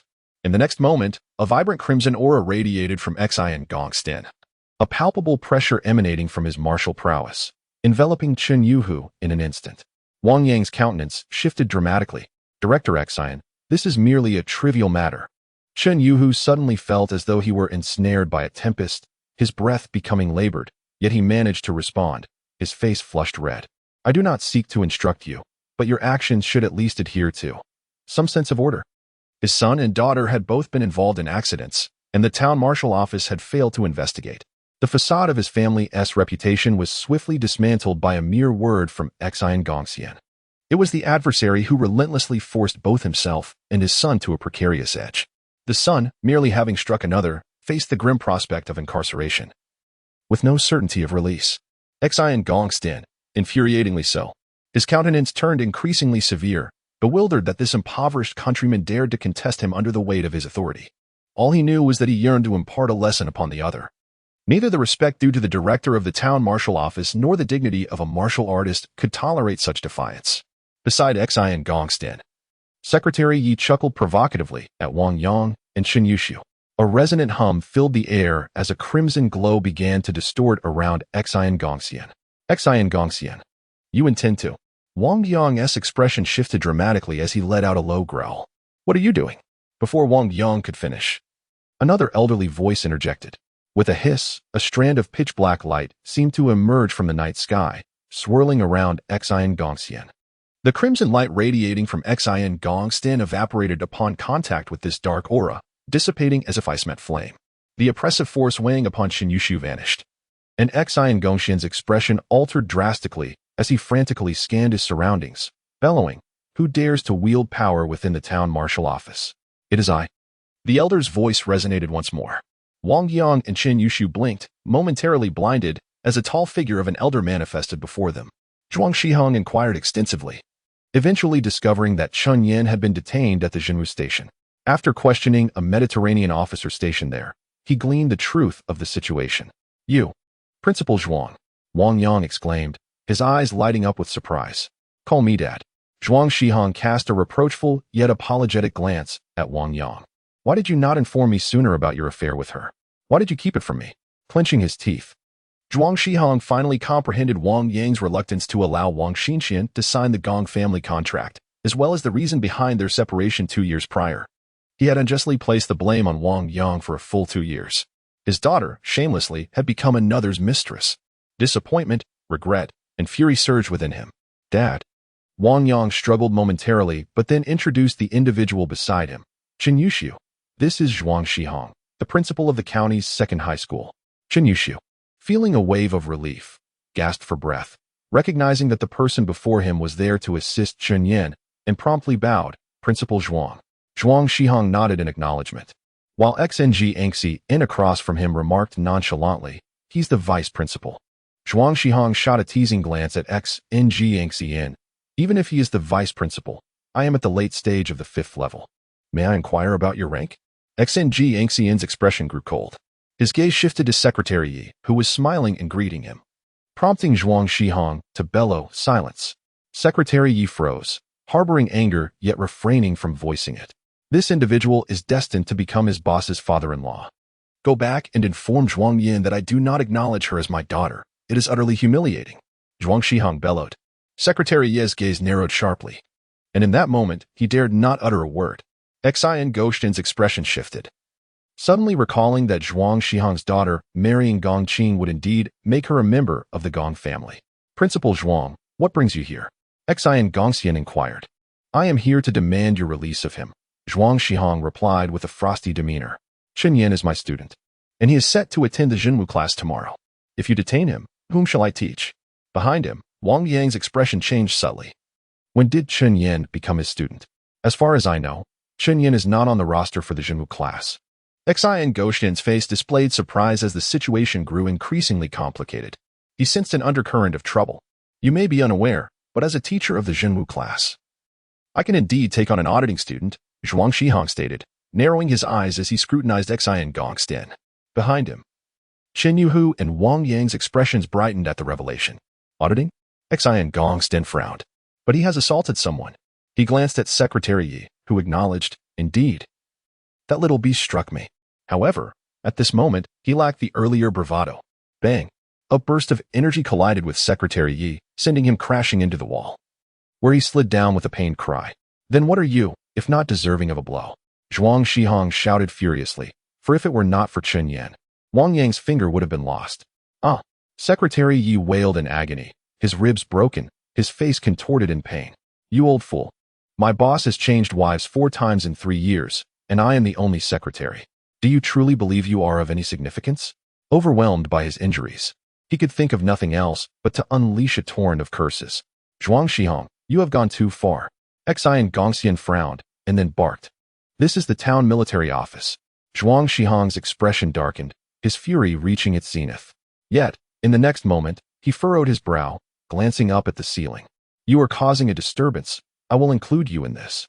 Xian Gongxian began, but then fell silent, surveying the surroundings as if a voice echoed above them. The sound grew louder, gradually becoming distinct. In Yanjun, you are quite impressive. This is how you manage Luoshan County. This has nothing to do with me. This, Xian Gongxian, is not my appointed responsibility. In Yanjun, are you still shirking your duties? Luopu Xian, listen to me. You have disappointed me. It was Chu Tsang who decided. Boom, boom, boom.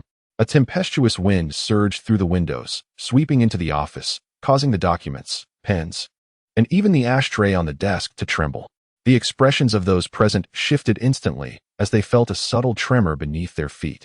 Rushing to the window, they beheld 2 dazzling beams of red and white light shattering the tranquility of the Qingshan, blindingly brilliant.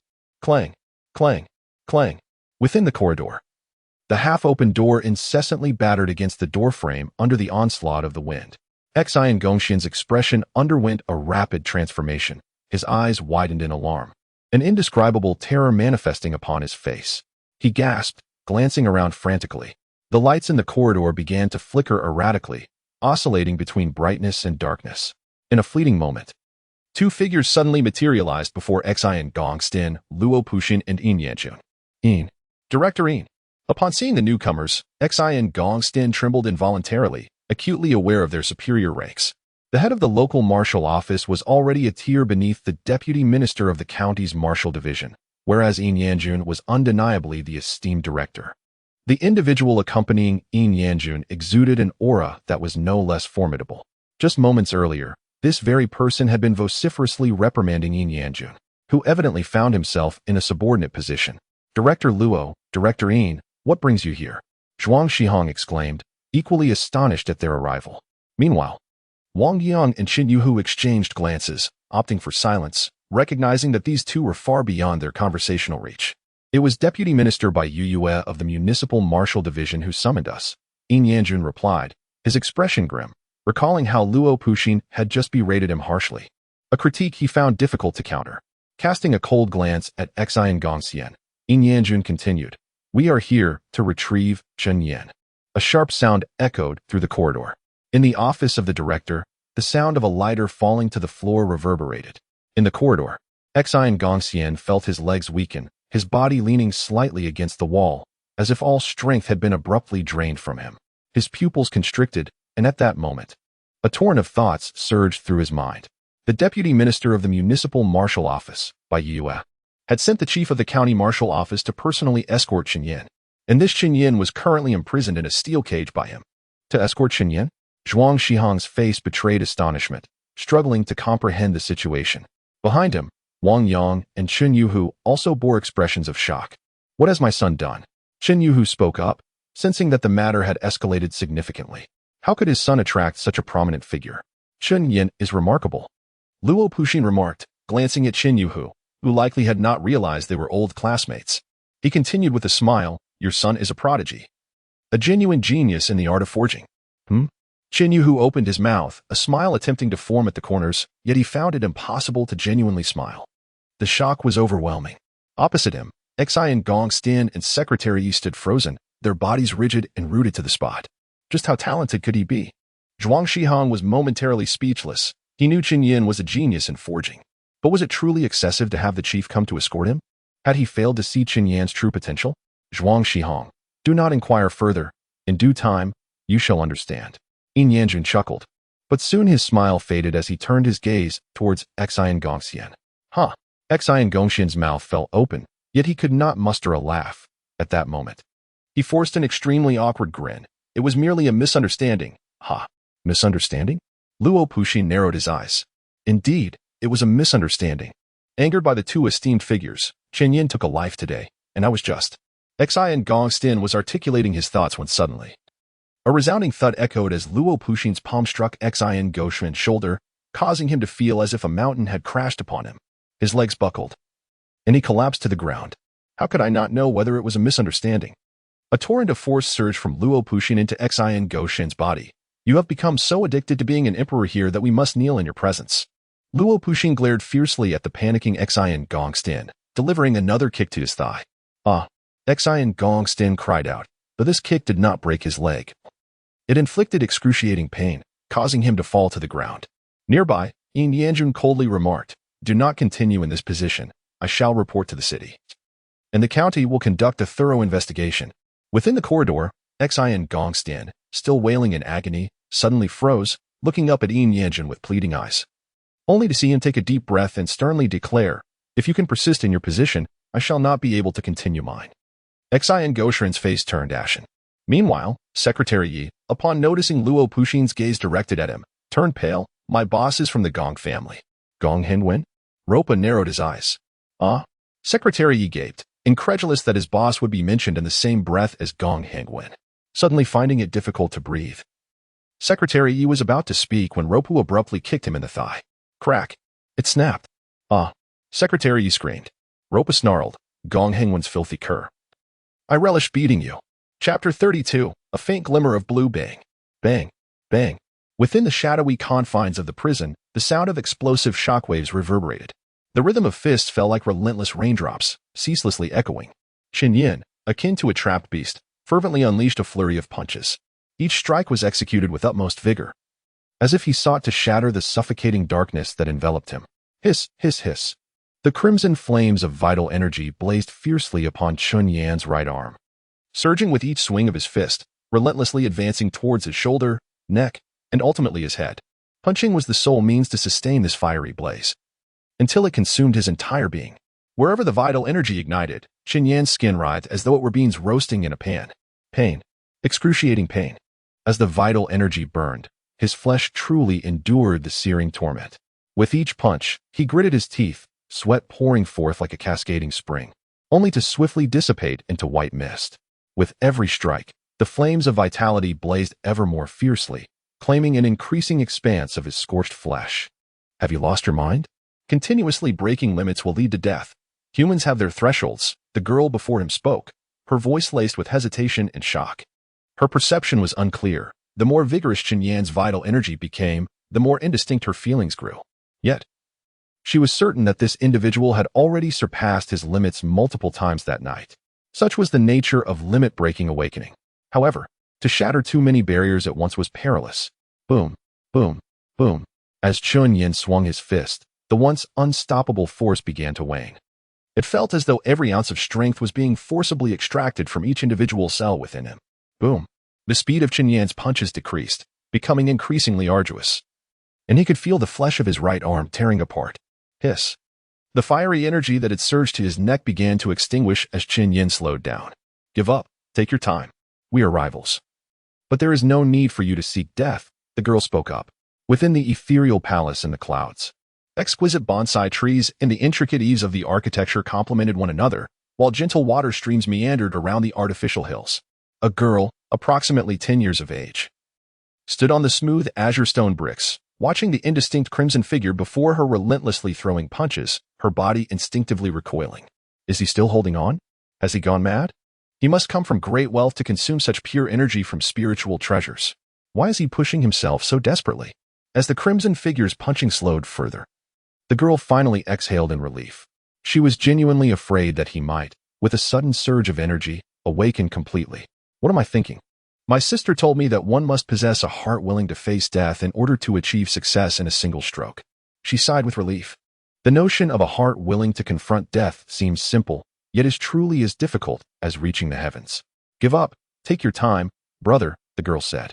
In the next moment, however, she abruptly fell silent, her eyes widening in astonishment as she beheld a profound shock. He has begun again. He is accelerating. Is he not in pain? Beyond the courtyard, two figures strolled leisurely, their silhouettes framed by the towering walls of cloud stone, adorned with intricate carvings of soaring cranes and dragons, vividly lifelike. This year, the commander inevitably must venture to the front lines. This time, Qingwen, you must seize the opportunity. The elderly man, his hair white as snow, spoke slowly, his gaze profound as he looked at the dignified middle-aged man beside him, clad in azure garments. Chen Yiwei is also striving over there. The esteemed Chu Song of Luoshan County has already been dismissed. The man named Gong Qingwen sighed, his eyes narrowing, emanating a cold glimmer. Chen Yiwei, the elder said, his brow slightly furrowed. This man harbors a deep resentment towards the aristocracy, and his subordinates are equally influenced, harboring a profound hatred for the Gong family. However, you need not worry. I have my strategies concerning Luoshan County. Gong Qingwen was momentarily taken aback, glancing at the elder with surprise. The Chu family? The elder smiled enigmatically as they approached a courtyard. Pushing the door open, Fan Yin is on the verge of breaking through and awakening. After all, she is your niece. You should mentor her. Gong Qingwen nodded with a smile and entered. Fan Yin, as soon as your grandfather arrives, I see you slacking off, the elder said fondly, looking at the girl who sat dazed on the ground. Yet, the girl looked up, her face brimming with tears, her expression pitiful. Grandfather, uncle, I am going to fail. Both the elder and Gong Qingwen were taken aback. They could not perceive the red light before the girl, a sight visible only to her. After inquiring about the reason, the elder quickly urged, then you must hasten to train and catch up with him. Tears glistened in Gong Fanin's eyes. Yet she resolutely nodded and rose to her feet. With her arms in motion, she performed an exceedingly peculiar sequence of movements, beads of sweat forming on her brow. Regardless of the circumstances, my foundation is superior to his. Gong Fanin stubbornly declared, much better. Beside her, Gong Hengwen furrowed his brow. The physique awakened by the breaking limits cannot absorb external substances prior to its awakening. According to Fanin, that young man consumed a spiritual object in an instant, causing a surge in his vital energy. Although it dissipated quickly, such a phenomenon is abnormal. The elder's gaze flickered as he recalled a crucial point. A spiritual object capable of influencing the breaking limits awakening? Gong Hengwen shook his head, stating it had no effect. For Fanny mentioned that the individual's vital energy dissipated rapidly. However, it indeed enabled him to generate a substantial amount of vital energy in a fleeting moment. Such a spiritual object, the elder paused, contemplating. Is it of the earth vein grade, or perhaps the azure sky grade? It could not be lower than the earth vein grade and might even be a morning star grade spiritual object. The individual capable of consuming such a treasure must either be a descendant of a high-ranking official in the town military, or Gong Hengwen spoke, his mouth agape, shock evident in his eyes. The 5 clans. He pondered, perplexed. If the status is so elevated, why does his foundation lag so far behind that of my granddaughter? In the next moment, the elder turned to Gong Fanin, exclaiming, even the 5 clans, we must strive for. Fanin, continue. This is your opportunity. Seize it and awaken. For this individual shall be your stepping stone. Meanwhile, in a remote land, within the underground prison of the town military, a voice exclaimed, what the hell? A voice of astonishment rang out as Luo Puxin's head tilted rigidly upon his neck, staring at the flickering light of vitality within the iron prison. Chen Yan continued to throw punches, his arms, head, and upper body ablaze with fervent energy. The heat was intense, a wild surge overwhelming the confines of the cell, creating a terrifying tempest. The awakening of transcendent limits. Luo Puxin's mouth fell agape, his mind swirling in confusion. He had previously written to Chen Yan, urging him to abandon the pursuit of this awakening, for there seemed to be no hope. Yet at this moment, he could see Chen Yan in immense agony, yet also imbued with unwavering resolve. Like a solitary green sprout in a desolate wasteland, struggling, swaying, and silently howling against the mournful northern winds. Willpower is the most astonishing force of all. This was the awakening of transcendent limits, and he had squandered so much time in preparation. Now facing a point of no return, Luo Puxin understood that he could not assist Chen Yan. This awakening was a solitary journey. Madness, absolute madness. Luo Puxin gritted his teeth and suddenly darted to the prison door. With a resounding bang, he slammed the iron gate shut, leaving Zhuang Shihong, Chen Yuhu, and Wang Yang momentarily stunned as they were about to enter. Behind them, Xi and Gong Xian, who had been trailing Yin Yanjun, felt his legs weaken, his face paling to the point of near collapse. Director Luo, what are you doing? Zhuang Shihong frowned, for he intended to see Chen Yan, whose extraordinary talent warranted immediate apprenticeship. He was in a great hurry, an urgency that could not be overstated, for if he were to delay, someone else might seize the opportunity. Luo Puxin's eyes sparkled as he spoke. Chen Yan is about to condense a pattern, Do not disturb him. Condensing a pattern? Hadn't he just formed a force pattern? Zhuang Shihong raised an eyebrow, skeptical. Could Chen Yan truly be that gifted? Such talent seemed almost absurd. Yin Yejun wore an expression of shock. Lord Yin, my son is exceptionally talented, Qin Yuhu chuckled, pride radiating from his face as he glanced at Wang Yang. Isn't that right, old Wang? Wang Yang pressed his lips together, still visibly astonished, casting a bemused look at Qin Yuhu. Do you understand what it means to condense a pattern? Luo Puxin surveyed the crowd, letting out a cold snort of laughter. Absurd? You have no idea of my feelings. I have witnessed even more extraordinary events just moments ago. He pondered silently. The awakening of his limits must remain concealed, known only to his own circle. However, if the aristocratic families were to discover this, it would spell trouble for Chen Yan. The benefits were immense, yet the complications were equally daunting. The crux of the matter was that if Chen Yan truly succeeded, he would undoubtedly create a stir. How could this be concealed? Once again, condensing? In the end, Xian Gongxian opened his mouth, the color draining from his face. Is Chen Yan truly that talented? Speak. Why are you not saying anything? If you are a genius, you should have spoken up sooner. Regret flooded his heart as he noticed Luo Puxin approaching him. Slap. Luo Puxin delivered a sharp slap to Xian Gongxian's shoulder, causing him to tremble in pain as if his shoulder might shatter. He turned to look, only to find Luo Puxin glaring fiercely at him. Chen Yan is engaged in the engraving process. I am free tonight to examine your work records. Xian Gongxian's eyes widened in disbelief. He felt like an insignificant presence, wondering why he had become the focus of attention once again. A sense of despair enveloped him, making it difficult to breathe. Chapter 33, The Limit Breaker. I am unaware of your name, yet I shall not relent. My foundation surpasses yours by a considerable margin. Within the courtyard, the vital energy and fiery aura enveloping Gong Fanning gradually ignited as she unleashed her relentless punches. Since childhood, Fanning has undergone rigorous training, her perseverance far exceeding that of the ordinary. Beside her, the elder murmured softly, sensing the extraordinary tenacity displayed by his granddaughter in this moment. Gong Hengwen nodded in acknowledgement. Fanning's remarkable resolve is largely attributable to her sister, Fanjing. Had Fanjing possessed a limit-breaking constitution, she might have awakened long ago. He regarded her with admiration.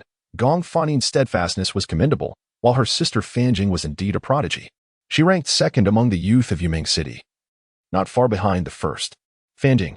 The elder nodded thoughtfully, yet his attention shifted back to Gong Fanning, his gaze shimmering as he laughed heartily. It is imminent. The limit will be broken today. His laughter resonated through the air. His sole concern lay with the opponent competing against Gong Fanjing, who utilized an exceedingly advanced limit-breaking technique. However, in the next moment, he found solace. Regardless, according to his granddaughter, that individual possessed a vastly inferior foundation. No matter how exceptional the technique, it could not compensate for the disparity in foundational strength. In the center of the courtyard, the young woman's expression grew increasingly strained as her movements evolved. The flames of vital energy enveloping her ascended to her waist.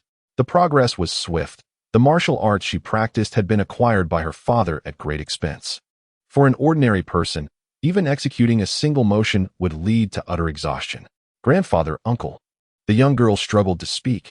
I'm aware that your time is drawing near, yet everyone faces insurmountable challenges at their limits. However, it was Gong Hengwen who spoke first. My Gong family requires a prodigy who can transcend boundaries on the path of martial arts. Only by breaking limits can we aspire to a true future. As his words resonated, Gong Fanning, her voice tinged with sorrow, continued to strike. The elder nodded, a mixture of satisfaction and hope in his eyes, yet he sighed heavily. How did martial arts come to be? Was it not the result of countless predecessors shattering limits and testing the rules? What of that individual, a scion of the 5 clans? What of the abundant resources? In the face of limits, all are equal. 1,000 pieces, 1,000, 1,000. He found himself ensconced within a dark prison, his voice hoarse, exhaling mist tinged with red and white, as everything before him blurred. He remained oblivious to the arrival of Luo Puxin. Nor did he notice the terrifying 4-colored light within the sacred breakthrough. He was transcending limits, engaging in feats that surpassed human capabilities. It was magnificent, yet profoundly challenging. Yet, for reasons unknown, the only thought occupying Chen Yan's mind was that of 1,000 pieces. He owed the Hu Ziyuan family 1,000 pieces. In the midst of his greatest struggle, he fixated on that most absurd and trivial sum. It seemed as though he was striving to transcend limits merely for that 1,000 pieces. His mind was a haze, and he felt that this attempt to break through was as insignificant as that 1,000 pieces. His entire body felt as though it had been torn asunder, yet the sensation of pain seemed to have vanished entirely, leaving him in a state of muddled confusion. For a mere 1,000 yuan, he pushed beyond his limits. Ha ha. Chen Yan erupted into laughter. Tomorrow, his sister would return home, and he could purchase more meat. 1,000 yuan could transform the circumstances of his household. His mind wandered aimlessly. His heart burned like a blazing sun, yet chilled like an abyss. It swelled with fervor, only to be consumed by a profound silence in the next moment. So hot, so cold, in one instant. His body felt as if it were to be incinerated by searing flames, and in the next, it was frozen atop a frigid peak, rendered immobile. His thoughts became obscured, and even the last remnants of that 1,000 yuan slipped away into nothingness. Why? Within the waning glow of crimson light, the girl spoke with a trembling voice laced with tears and reverence. Is it possible to reach such a state? The vitality and flames had consumed the last vestiges of his being, the firelight gradually dimming, transforming into a colorless white flame, becoming increasingly transparent. The air grew cold, yet Chen Yan appeared oblivious, slowly unleashing a punch. I have lost. Grandfather, uncle, I have lost. In the courtyard, the girl's body was utterly devoid of strength, tears cascading down as she helplessly gazed at the elder and Gong Hengwen. Continue, the elder commanded sharply, then softened his tone with concern. Dear, do not give up. You are but a breath away from victory. Gong Hengwen nodded, about to speak, when he saw Gong Fanning sorrowfully lamenting. It has ended. He has broken through his limits, completely. Broken through his limits. It was a singular breakthrough. He is to be endowed with talents by Zhou Ming. After saying this, the girl collapsed to the ground, utterly drained of strength. A profound silence enveloped the courtyard, as both the elder and Gong Hengwen found themselves at a loss for words. The latter sighed deeply, slowly shaking his head. Is it still not enough? Is this prodigy from the Zhenwu division or one of the 5 clans? The elder beside him pressed his lips tightly together, his eyes reflecting disappointment, a sense of helplessness, and anger. He opened his mouth, intending to scold, but upon seeing his granddaughter's desolate expression, he spoke gently. That individual hails from a prominent family. The martial art he employs to break through his limits undoubtedly possesses its own intricacies. You are not lacking.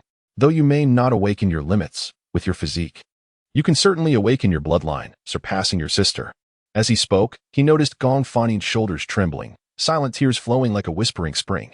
He was merely throwing punches. He was just the simplest of punches, and he has awakened his limits. He is a monster, a reckless monster. Silence. Shock. In their eyes, the elder and Gong Hengwen were filled with a chilling stillness. In a distant land, a cold pool lay upon the earth, its vapor crystallizing into ice, only to transform into mist in the next moment. In the center of the icy pool sat a figure, surrounded by towering ice pillars, as azure light interwove continuously around him. The young man suddenly opened his eyes, and in an instant, a circle of brilliant light radiated outward, causing the cold pool to tremble as a slumbering dragon raised its head. Has another one appeared? A smile graced the young man's lips, another treasure of heaven and earth. 100,000 ice mountains stood majestically between heaven and earth, with the howling cold wind and swirling ice crystals. At the summit, amidst the clouds, a woman in a white dress stood alone, resembling a pure white flower untouched by the world. Abruptly, her red lips parted, and her silver eyes gazed towards the east. Boom! Beneath her feet, an avalanche cascaded violently for miles. Another one has appeared. What manner of being is this? How intriguing, how intriguing. Within the opulent hall, at the center, a young man, awakening from slumber on an extravagant bed, elicited playful scolding from the maidens beside him. With his bare torso exposed and a smile playing on his lips, he mused. Another presence is welcome. At least it can divert attention. That madman has been investigating me, and I am terrified. Truly terrified. Terrified. Ice crystals began to manifest on his body, spreading incessantly. Ah! The woman beside him screamed in terror, swiftly transformed into an ice sculpture. It seems I have feared too much, the young man lamented, glancing at her with regret. Do you feel it? It has grown colder. In the office of the head of the Martial Arts Institute in Qingshan Town, Zhuang Shihong muttered, then turned to Luo Puxin, his expression tinged with dissatisfaction. He was in a state of urgency. Although he was an assistant principal, What connection did he have with the affairs of the town's military division? Why was he called upon to assist in the investigation of Xian Gongxian's documents? It appeared that there was indeed a shift. Yan Yinjuan, who was examining the files, spoke up. No, I feel quite normal. Before he could finish, Luo Puxin interjected loudly. He was acutely aware of the changing atmosphere around him. More so than anyone else, fully cognizant of the fluctuations in temperature. At that moment, the shock he felt was beyond anyone's comprehension. Goodness. Are we on the verge of success? The air had grown colder, and it was related to Chen Yan. Was it a talent bestowed upon him by Zhou Ming? Linked to temperature? Goodness. Nearby, on the sofa, Qin Yuhu and Wang Yang exchanged glances, bewildered as to why they were here to meet Chen Yan. Meanwhile, Xian Gongxian and Secretary Yi stood like mere lackeys, with Secretary Yi in a more pitiable state, balancing on one leg. Xian Gongxian's face was ashen, moments ago. Yan Yinjuan had uncovered much from his documents. He knew his fate was sealed and could only hope to navigate through the night unscathed. It feels a bit chilly, doesn't it? Wang Yang ventured, at a loss for words. It is, a bit, Xian Gongxian replied with a forced smile, his demeanor quite amiable, acknowledging his wrongdoing. Just as he finished speaking, a look of fear flickered in his eyes as he noticed Luo Puxin's cold gaze directed at him. His heart seemed to stop in that instant, and Xian Gongxian lamented internally, realizing he had merely offered a compliment to someone else. Bang! Luo Xian forcefully hurled Xian Gongxian onto the street. Come out, Yin Yanjun, Zhuang Shihong, and the rest of the martial officers. Luo Xian bellowed with a voice full of fury, the wind swirling violently around him. Tonight, I shall unveil the true, vile nature of this man, Xian Gongxian. For all to see. Within the town marshal office, Yin Yanjun and others emerged, their expressions varied. Along the streets, the warm glow of lights illuminated the surroundings as people stepped out. Xian Gongxian's face turned ashen, filled with utter despair. It was over for him. Chapter 34. Can this prison confine me? Pain. Excruciating pain. Countless muscles in my body have been torn asunder due to intense exertion. My internal organs feel as though they are on the verge of explosion. Chen Yan's thoughts began to blur. He distinctly recalled being consumed by the flames of vitality. Yet at this moment, his body oscillated between extremes of heat and cold. Until a certain moment, Chen Yan's vision sharpened, and he found himself lying on the ground. Gazing around at a radiant light, gritting his teeth, he turned to his side once more. 8 beams of ethereal light stood erect within the space, resembling fissures in reality. He sat up. Crack, crack, crack. A thick layer of ice had formed between his back and the ground, causing Chen Yan's gaze to flicker. He surveyed his surroundings, noting that the walls were adorned with a delicate layer of frost. He extended his hand to touch his chest, feeling an overwhelming chill. A force, indescribable yet palpable, resided within his heart, an energy he could instinctively harness as if it were a natural gift. With a mere thought, this power surged from his heart, sending a wave of icy coldness throughout his body. In his hand, a radiant blue light materialized. Vitality. Vitality imbued with the essence of ice. He had succeeded. Chen Yan's eyes widened in astonishment, a smile gracing his lips. Even as his body continued to throb with pain, he paid it no heed. His consciousness instinctively drifted into the realm of shattered sanctity. Chen Yan opened his mouth, overwhelmed with joy. Breaking the sacred realm. Level 3, for 75. Breaking sacred fruit. Strength. 356 100 health. 178 100 technique. 252 100 physique. 585 100.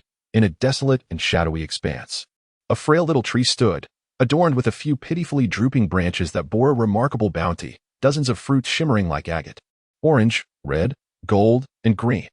In the depths of darkness, they sparkled like falling stars, radiating brilliance. So many, in overwhelming abundance. It was the first time Chen Yan had encountered multiple fruits on a single branch. Perhaps it was due to his previous vigilance over the changes of the breaking sacred tree, consuming each fruit as it appeared. He had not realized that a single branch could yield several. Or perhaps the tree itself had undergone a transformation, influenced by his persistent evolution. From a distance, it indeed seemed to have grown sturdier. In his quest for awakening, Chen Yan was determined to transcend his limits. Though it appeared he was merely throwing punches, he had activated his breathing technique, channeling the strength of a bronze statue with each strike. The motion was deceptively simple, yet far more challenging than an ordinary punch. To his astonishment, this awakening brought him immense rewards. He consumed a fruit of strength, and as its potent energy coursed through him, the intense ache that had plagued his body vanished completely. He continued to eat. In this awakening, the most significant harvest from the holy fruit of destruction was unexpectedly the body character holy fruit. This is intricately connected to Chen Yan's employment of the Red Gang body forging classic during his fish strikes, consuming them all. Chen Yan sat in a daze for quite some time, as his body resounded with a series of crackling noises. It was as though his sinews, bones, and flesh were undergoing a transformation at that very moment, while his mind was flooded with energies related to the Red Gang body forging classic and the art of striking. Suddenly, with a soft hiss, a blood character holy fruit was ingested, and delicate, fragmented ice crystals danced around Chen Yan. The energy of vitality within his heart became increasingly robust. Ha ha. His joyous laughter reverberated throughout the prison as he covered his eyes with one hand, laughing heartily. Can this cage truly confine me? It felt as if a colossal mountain pressing upon his shoulders had been vanquished by a gentle breeze, never to return. He had grown stronger once again. With elation, he noted, Holy Destruction Realm, Level 3, 1575, Holy Fruit of Destruction, Strength, 56-100, Vitality, 78-100, Technique, 52-100, Body, 85-100, in an instant. Chen Yan devoured the fruits entirely. He gazed at his chest, somewhat astonished. Aside from the serpentine patterns, there were also 4 shallow engravings. Among these, one retained the strength pattern, the most vivid of which had already solidified to half its form. The other 3 resembled a tiger, a cloud, and water, respectively. Correspondingly, the elastic bones exhibit an exceedingly simplistic pattern, merely a single stroke, yet each possesses its own unique shape. The refinement of these several lines is not only instrumental in shattering the sacred tree, but Chen Yan has also been perpetually engaged in the process of forging his corporeal form through the cultivation of the crimson essence. Prior to today, he had already sensed the strengthening of his physical being. In addition to this, his 5 senses have concurrently become increasingly acute. It seems as though someone from the outside is hurling invectives. Is it Xian Gongsten reprimanding another? Never mind, that can wait. He rose to his feet, his body still unconsciously exuding a chill, but with gradual awareness, he should be able to master it. Next, Chen Yan turned his gaze towards the columns of light that had been present since his awakening. Upon noticing these radiant pillars, his heart inexplicably began to race. They awaited him, as if they had existed since time immemorial, biding their time for his arrival. As he gently caressed one of the beams of ethereal light, a frigid sensation pierced through his fingers. Bestow upon you the name of vitality. A resounding and magnificent voice suddenly reverberated within Chen Yan's mind. Xianzhe. Chen Yan's eyes narrowed slightly. Was that the voice of Zhou Ming? Zhou Ming, the divine entity of the continent, the creator of the awakened limit-breaking existence. Hiss, hiss, hiss. Streams of luminous essence slithered forth from the light pillars like serpents, intertwining around Chen Yan's fingers and wrists, permeating his skin, coursing through his flesh, and irrigating into his heart. A chill, an inexplicable chill, a delicate layer of frost rapidly formed upon Chen Yan. Within the realm of the broken saint, a torrent of pure black ink-like light surged forth, approaching the broken saint tree, only to be thwarted by an invisible barrier 3 feet away. A notification emerged. Elemental energy absorption detected. The broken saint tree is incapable of absorbing it and must be elevated to level 5. This is elemental energy. Chen Yan was taken aback, for he had never encountered such a phenomenon. A humming sound enveloped his vision, the chill radiating forth, rendering his surroundings a blur. Another newcomer has arrived. From where do you hail? A clear and remarkably sincere male voice echoed. Chen Min was aware that he would surely send someone to seek him out. Then came another voice, ambiguous in nature, difficult to discern whether male or female. It was a fortunate circumstance that Chen Min was informed, for even if his innate talent was siphoned away, the quality of his life force far surpassed that of an ordinary true source awakening or bloodline awakening. The first speaker continued. He awakened 2 months later than you and me. It is rather late. Then you may directly inform me of your whereabouts, the androgynous voice replied. I have come to seek you. I fear that you desire not only to siphon away my essence, but also my life. The clear male voice floated lightly. At that moment, a detached voice interjected, how intriguing. The siphoning of the 4th individual has vanished. Why do you both assume it was taken by me? Upon the utterance of these words, the other 2 voices fell silent. Why must you engage in such pretense? When my 100 meridians awaken, all will come to an end. This individual must be Chen Min. Chen Yan had heard this name before. Before him lay a pale glow, within which 3 figures could be discerned, while the rest remained obscured. Without uttering a word, Chen Yan continued to absorb the beams of light surrounding him, 8 in total. The elemental energy within these pillars was abundant. With each intake, Chen Yan felt his vitality grow colder. This person is absorbing the essence of awakening. How much do you think he can take? The clear voice of a man broke the silence. No one responded. Are you not concerned? The voice, both masculine and feminine, chimed in. It is foolish to expect too little from others. I hope he can absorb it all, came a voice, indifferent and seemingly aloof, as if looking down upon everything. How could that be possible? After breaking limits, the body reaches its utmost threshold, making even breathing a challenge. Using precious medicines is futile. The will of Zhou Ming would directly extract the essence of those medicines. I know Chen Min.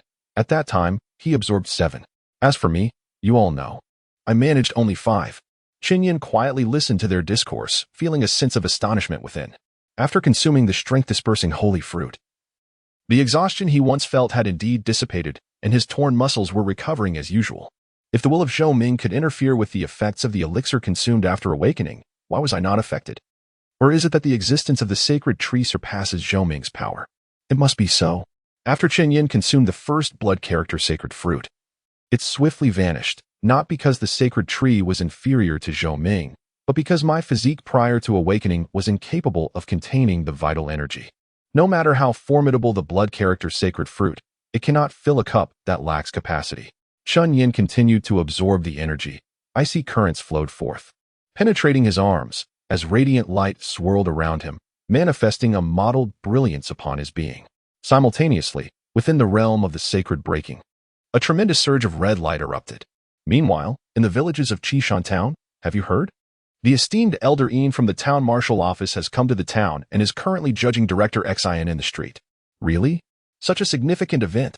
Let us hurry. Everyone nearby has already gone. That scoundrel Xian Gongstin has finally been dealt with. Excellent. It brings great relief.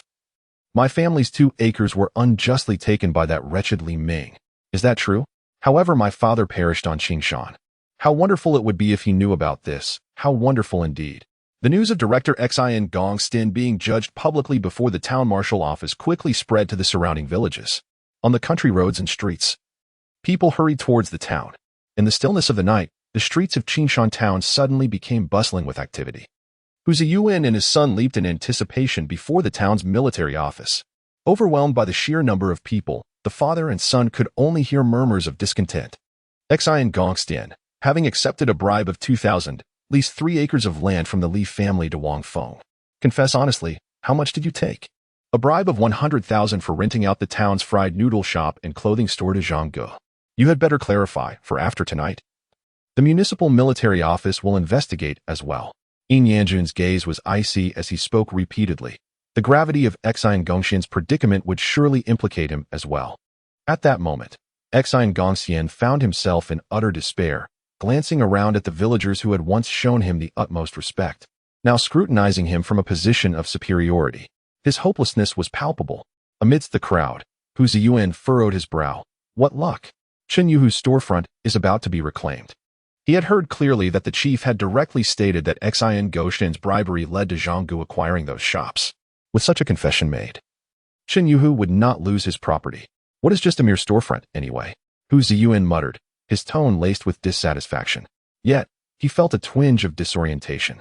Chen Yan had recovered from his illness, reclaimed his family's storefront, and even received a reward from the town's military office. His fortunes seemed to be flourishing beyond Hu Ziyuan's own. Nevertheless, he had a good relationship with Zhang Qingxi, who had explicitly invited him to visit in the county before departing. Upon this realization, Hu Yuan's face once again bore an expression of indifference. Old Hu. A bald man ahead suddenly turned around, gazing at Hu Ziyuan with envy. Your family has struck gold. Hu Ziyuan was momentarily taken aback, unable to comprehend. The bald man continued with a smile, your brother-in-law is quite impressive, standing alongside the esteemed officials of the Zhenwu division. Your Hu family is truly on the path to prosperity. Excuse me? Hu Ziyuan furrowed his brow, pondering who his brother-in-law might be. Chen Yuhu. In an instant, his expression shifted dramatically, and his son, Hu Yuan, beside him, was equally incredulous. Make way. Hu Ziyuan hastily pushed forward. the discontent of the surrounding villagers echoing in his ears. He quickly discerned the scene unfolding before him. There stood Chen Yuhu and Wang Yang beside Luo Puxing, while Zhuang Shihong was laughingly conversing with Chen Yuhu. Old who has truly made it. That white-haired man is the vice principal of County Number 2 High School. A martial artist even more formidable than Xian Gongxian. Just look at the respect shown towards your brother-in-law. Remarkable, someone exclaimed, and the villagers, with their keen perception, remarked. Your family is indeed on the rise. The eyes of those around Hu Zian were filled with envy, yet at this moment, both he and his son Hu Yuan wore expressions of utter despair. In front of them, Yin Yanjun continued to criticize. And while the crowd initially hesitated to voice their opinions, gradually, some began to cheer, and the calls for a reckoning against Xian Gongxian grew ever louder. Lopu Xian was deeply moved by the changes occurring behind the Jinwu station, feeling increasingly astonished. Across the street, under a tree, a man named Zhang Gu observed the scene, his expression growing dark. Chapter 35. My son truly excels. It has come to my attention that an ice beast on the verge of transformation into a dragon has been sighted in the city of Laoshi. Encased in ice for 800 miles, it is said that 1,000,000 ice lotuses will descend from the heavens, possibly coalescing into a celestial-grade ice attribute elixir during its metamorphosis. You too must be planning to go, right? Though it may seem merely of the terrestrial vein grade. To us, it is a treasure beyond treasures. By fortunate coincidence, Chen Min is in Laoshi. He will undoubtedly make the journey. And you, my brother? Within the misty light, a clear male voice resonated, filled with sincerity. Chen Min is in Laoshi. Would it not be tantamount to seeking death for me to go? A voice, ambiguous in gender, replied. Though you claim you will not go, I find it hard to believe you will resist. The clear voice continued. Chen Min, your Luo Chen clan must have already made preparations to head there, correct? Upon utterance, the man named Chen Min remained silent. Chen Min, be quiet. In the distant cold pool, at its center, the young man named Chen Min stood before a shroud of mist. His vision was obscured, yet his gaze was firmly fixed upon the final indistinct silhouette within the haze, a smile gracing his lips. How intriguing, how intriguing. This individual has absorbed four. The voice, indistinctly male and female, echoed with a hint of astonishment. At this moment, the figures in the three realms all directed their attention toward the mist before them. A brief silence ensued. They had previously probed each other too extensively, still considering one another as rivals. As for Chen Yan, his awakening came rather late. For prodigies, a single day of delay can prove to be a significant disadvantage. At this moment, the three individuals were entirely focused on Chen Yan. A chill enveloped him, as if his heart had been encased in ice, causing him to shudder. The elemental energy within the beam of light was astonishing. Although it was not of the blood essence, it undeniably rendered Chen Yan's vitality increasingly frigid. With every slight absorption, the coldness within him intensified. Fortunately, he was not in a state of utter exhaustion prior to this absorption, allowing him to continue. The fifth and sixth strands, within the luminous mist, an unsettling stillness prevailed. A creature has arrived, a clear male voice resonated. Unusual. Has his body undergone some form of transformation? A voice, both masculine and feminine, echoed with astonishment. This is exceedingly abnormal. After awakening, they were on the brink of collapse. Attempting to absorb the essence of awakening at such a juncture would be akin to flirting with death, no matter how resolute a person may be. Achieving such a feat is nearly impossible. Did you not claim that only fools underestimate others? Chen Min chuckled. What are you up to now? His laughter was hearty, his eyes glinting with an icy brilliance. I hope you can catch up to me. I desire that the day of the 100 meridians is not excessively dull. His words were steeped in profound confidence and pride. Even while praising Chen Yan, there was an absence of urgency. For no matter how much Chen Yan absorbed, it could never rival him. As Chen Yan absorbed the seventh strand, Chen Min squinted his eyes. Now he is just like you. The clear, melodious voice of the man broke into a cheerful laugh, yet it was soon followed by a more serious and peculiar gaze directed toward the hazy figure of Chen Yan. Could he possibly absorb all eight? Absorbing them all, this person undoubtedly harbors secrets. Perhaps he possesses a resilience that surpasses our own. Silence enveloped the group. They were all individuals who had transcended limits, yet the hardest truth to accept was that they fell short in diligence compared to others. Until, at a certain moment, Chen Yan successfully absorbed all eight. It was then that a resonant hum echoed. Chen Yan's expression flickered as he sensed a subtle disturbance. The sacred tree seemed to undergo a slight transformation, one he could not discern, yet it undeniably affected him. Deep in thought, He pondered the nature of this change. Just then, a voice cut through the air. Very well. Chen Min's smile was chilling, and the breaths of the other two grew noticeably hurried. Subsequently, the mist before Chen Yan dissipated. Enough of this clamor. Chen Yan finally spoke. It was disheartening to absorb elemental energy only to be scrutinized and critiqued by others. He resolved to inquire later on how to evade such perception. Almost immediately, Chen Yan exhaled a plume of white mist, feeling the changes within his body. And he marveled inwardly. If the chill he experienced upon awakening was akin to icy water. At this moment, he felt more like a block of ice that had been frozen for years. After absorbing a tremendous amount of elemental energy, he sensed himself as a frozen lake capable of encasing everything around him. Without the need for blood attacks or physical blows, one can inflict severe injury or even freeze an adversary to death. Had Zhang Qingxi achieved the breakthrough awakening, Chen Yan might have found himself immobilized before even approaching his opponent. This exemplifies the true power of the breakthrough awakening. More crucially, it seems that Chen Yan can perceive elements that were previously beyond his senses. Yes, elements. In the past, he could sense the entire prison becoming frigid due to his influence, yet he had never been able to detect the subtle elemental energy contained within. Extending his hand, Chen Yan carefully attuned himself to his surroundings, noticing a gentle white mist slowly approaching him. Compared to the radiant energy he had absorbed earlier, this elemental energy felt as insubstantial as the flesh of a mosquito. Nevertheless, even the tiniest morsel is still sustenance, and Chen Yan was reluctant to squander it. Perhaps he should seek ice blocks for his daily training? Chen Yan pondered, contemplating its feasibility. The chill in the air gradually dissipated, and droplets of water began to condense upon the walls of the dungeon. Chen Yan maintained a tranquil demeanor, still attuned to the subtle shift he had just experienced. His consciousness delved into the realm of the broken sacred, where he gently caressed the trunk of a tree. In a moment of clarity, Chen Yan's gaze sharpened as he sensed a faint consciousness emanating from the broken sacred tree. There was something peculiar about this consciousness, a mystery that eluded Chen Yan. Yet, the broken sacred tree had transformed it, morphing it into something that truly belonged to Chen Yan. Outside the Zhenwu station, Luo Puxin raised his eyebrows slightly, as if sensing a rise in temperature. Unlike others, he was acutely aware of the subtle changes in the air. Could it be that Chen Yan had failed? I need to use the restroom, he announced, preparing to venture into the dungeon for further investigation. Then I shall accompany you. Zhuang Shihong promptly responded, feeling unconcerned about the judgment of Xian Gongxian. His true intention was to seek out Chen Yan, but Luo Puxin had been obstructing him. Did Luo Puxin intend to poach his student? No, you cannot go, Luo Puxin frowned, directing a stern look at Zhuang Shihong. Director Luo, you cannot possibly meddle in others' personal matters, Zhuang Shihong retorted, his irritation evident. Luo Puxin pressed his lips together, acknowledging, I understand your desire to find Chen Yan. But he is quite unique. He is not merely attempting to solidify a new pattern. In fact, he is working on 3. Your presence would undoubtedly disturb him. With that, Luo Puxin fell silent, realizing the absurdity of his own words. Yet he continued, although they are 3 shallow patterns, they cannot be interrupted. Silence enveloped the room.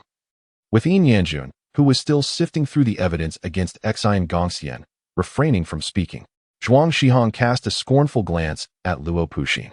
Do you even hear what you're saying? A child who has just learned the breathing technique has barely formed a single force pattern. And now you expect him to create new ones? 3 at that? Are you treating others as fools? Could you not show some respect? I am speaking the truth. As Luo Puxin spoke again, he felt a twinge of helplessness within. He was indeed ill-suited for deceit.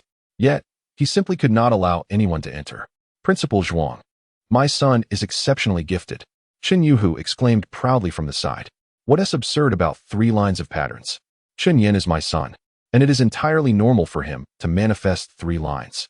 Zhuang Shihong sighed lightly, casting a glance at Chen Yuhu, rendered speechless.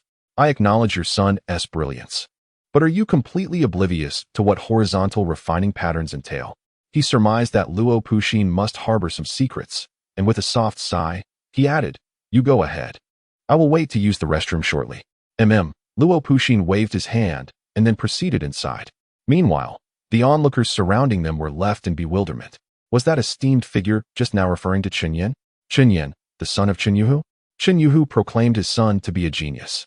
Indeed, he was a genius, having received the Zhenwu Award with a reward of 20,000. The crowd murmured, filled with astonishment and envy. Old Hu, your family is truly rising.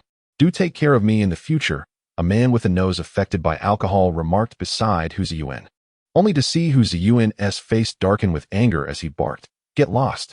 He was overwhelmed with annoyance, rage, frustration, helplessness, and regret. His gaze towards Chen Yuhu was laden with complexity, even bordering on avoidance. Why did it have to be this way? What did you say? The man with a ruddy nose glared at Hu Ziyan, his temper flaring. However, upon catching sight of Chen Yuhu in the distance, he reluctantly spoke. Huh? Now that you've found success, you forget your roots. You are quite the character. Nearby, someone jested, Old Wang, you might not be aware, but Hu Ziyuan and Chen Yuhu have long since fallen out. Previously, Hu Ziyuan even led a group to stir up trouble at Chen Yuhu's home. If you expect him to look out for you, you're sorely mistaken. After this remark, laughter erupted around them, and the man with the ruddy nose finally grasped the situation. Turning to Hu Ziyuan with derision, so, the relationship has soured long ago. You bully someone as honest as Chen Yuhu? You really are a scoundrel. Upon hearing this, Hu Ziyuan's face flushed with anger. What did you say? You little rascal. You bastard. The two men began to fight, and Hu Yuan rushed to intervene, only to be pulled aside by others. The crowd erupted into chaos. In front of the town security office, Chen Yuhu coldly observed the scene but chose to ignore it. Yet, he felt an immense pride within. His son had truly made something of himself. Chapter 36. He intends to kill within the dimly lit dungeon. A pervasive gloom enveloped the air, while freshly melted droplets clung to the ominous iron bars of the prison, shimmering faintly under the silvery glow of the moonlight outside. Lozen, you have arrived, Chen Yan remarked, a hint of surprise evident in his gaze upon the newcomer. Chen Yan, you. Luo Puxin observed Chen Yan, who did not appear excessively fatigued, and was momentarily taken aback, hesitating as he inquired, Have you awakened? I have awakened, Chen Yan replied. Ah, indeed. Luo Puxin nodded, slightly shifting his body, his expression shrouded in shadows as he spoke with a tone of indifference, not bad at all. Yet, despite his words, Luo Puxin's heart raced violently at this moment. Goodness, goodness, goodness. He truly has awakened, a breakthrough awakening. How on earth did he manage that? Just by throwing punches. Goodness. If old Chen were to discover this, wouldn't he be compelled to nurture him? Luo Puxin mused internally, recognizing the extraordinary willpower within Chen Yan. Should Chen Yan choose to join the military arms guard, he could aid him in obliterating the Chao family. In Luo Puxin's estimation, the Chao family paled in comparison to Chen Yan. This was a prodigy of unparalleled potential, possessing a heart as pure as a child's. He had encountered the esteemed Xuanyang divine general and held him in reverence. He believed Chen Yan bore a semblance of that legendary general's aura. Yet, unbeknownst to Chen Yan, Luo Puxin's thoughts traversed far beyond the surface. Chen Yan sighed inwardly, feeling that Luo Puxin's reaction to his awakening was rather ordinary. The other party does not seem to be a local official of the town military division. Their background is quite formidable. Chen Yan, Luo Puxin pondered for a moment, his demeanor suddenly becoming exceedingly solemn, his eyes veiled in shadow. Are you willing to accept the extraordinary cultivation funds from the town military division's elite? Indeed, Chen Yan replied. Luo Puxin was taken aback, as if he had not anticipated such a swift response. The elite subsidy I mentioned is merely a preliminary step. You will subsequently join the military division. You are a prodigy, Chen Yan, a remarkably gifted one. You could refuse, for wherever you go, there will be opportunities for you. Luo Puxin's heart raced with intensity. I will join, Chen Yan reiterated. Once he becomes a part of the military division, his future would be secured, along with that of his family. Chen Yan understood that Luo Puxin was presenting him with an invaluable opportunity. He had heard that the elite cultivation program of the military division far surpassed the so-called town military class, offering countless benefits. Such privileges were reserved for the top geniuses of Yunming City. Most crucially, the head of the military division, Shen Wei, was known for his protective nature towards his subordinates and boasted an impeccable reputation. Chen Yan's response was so decisive that Luo Puxin momentarily found himself at a loss for words. Would you not reconsider? Chen Yan performed a respectful gesture and calmly stated, Master Luo. Just call me Luo Shu. No, Luo Gu will suffice. Luo Gu, Chen Yan nodded. Do you know what I envisioned at the moment of my limit-breaking awakening? What was it? Luo Puxin was intrigued. This was the experience of a prodigy who had successfully awakened beyond limits, and he sought to learn from it. 1,000 yuan, Chen Yan remarked, noticing the astonishment etched on Luo Puxin's face. At the moment of awakening, all that occupied my mind was that single 1,000 yuan. Recently, that some had weighed heavily upon my family, suffocating us. Yet, at that critical juncture, someone came to my rescue, delivering to us goods worth 100,000, the exquisite meat of the Qingju snake. Chen Yan's words lingered in Luo Puxin's mind, initially leaving him bewildered. He then fell silent, his lips parting as he struggled to articulate his thoughts. So it was. It stemmed from me, being from Qingshan town. He understood the true significance of Chen Yan's 1,000 yuan. A single individual could achieve a breakthrough that surpassed the majority solely because of that meager yet monumental amount. He gazed at Chen Yan, his eyes shifting, his emotions evolving, and he felt a flicker of admiration. I did not misplace my assistance. You indeed made the right choice. Luo Puxin smiled, feeling satisfied and comforted. Yet, there was an underlying notion that Chen Yan's entry into the military guard was perhaps too simplistic. Should I assist you in eliminating Shu Song, the strongest of the Shu family? Chen Yan was taken aback, uncertain of Luo Puxin's intentions. If the opportunity arises, I shall aid you in this task, Luo Puxin declared. The prodigies must not be trifled with. Both the Shu and Gong families had overstepped their bounds. Chen Yan remained silent. They were adversaries, and he would methodically crush them step by step. He held grudges, deeply so. Every event was etched into his memory. Luo Puxin gazed at Chen Yan, a fleeting thought crossing his mind that he seemed to have forgotten something. Nevertheless, it no longer mattered. What was paramount was Chen Yan's awakening. Luo Puxin proceeded to relay further instructions to Chen Yan. Soon, the crowd that had once gathered before the town marshal office ceased their criticisms, and Xian Gongstin finally breathed a sigh of relief. The onlookers gradually dispersed, while Hu Ziyuan found himself struck by a brick thrown by an unseen hand, leading to his son Hu Yuan tearfully escorting him to the clinic. Xiaoyan, you have endured much hardship. Qin Yuhu sighed as he beheld his son. Concealed in the darkness of the dungeon, his emotions a tumultuous blend. He felt utterly helpless. It's all right, Chen Yan replied with a smile, turning to Wang Yang. Teacher Wang, everything is fine now. Wang Yang nodded vigorously, a smile gracing his face. Indeed, everything was well.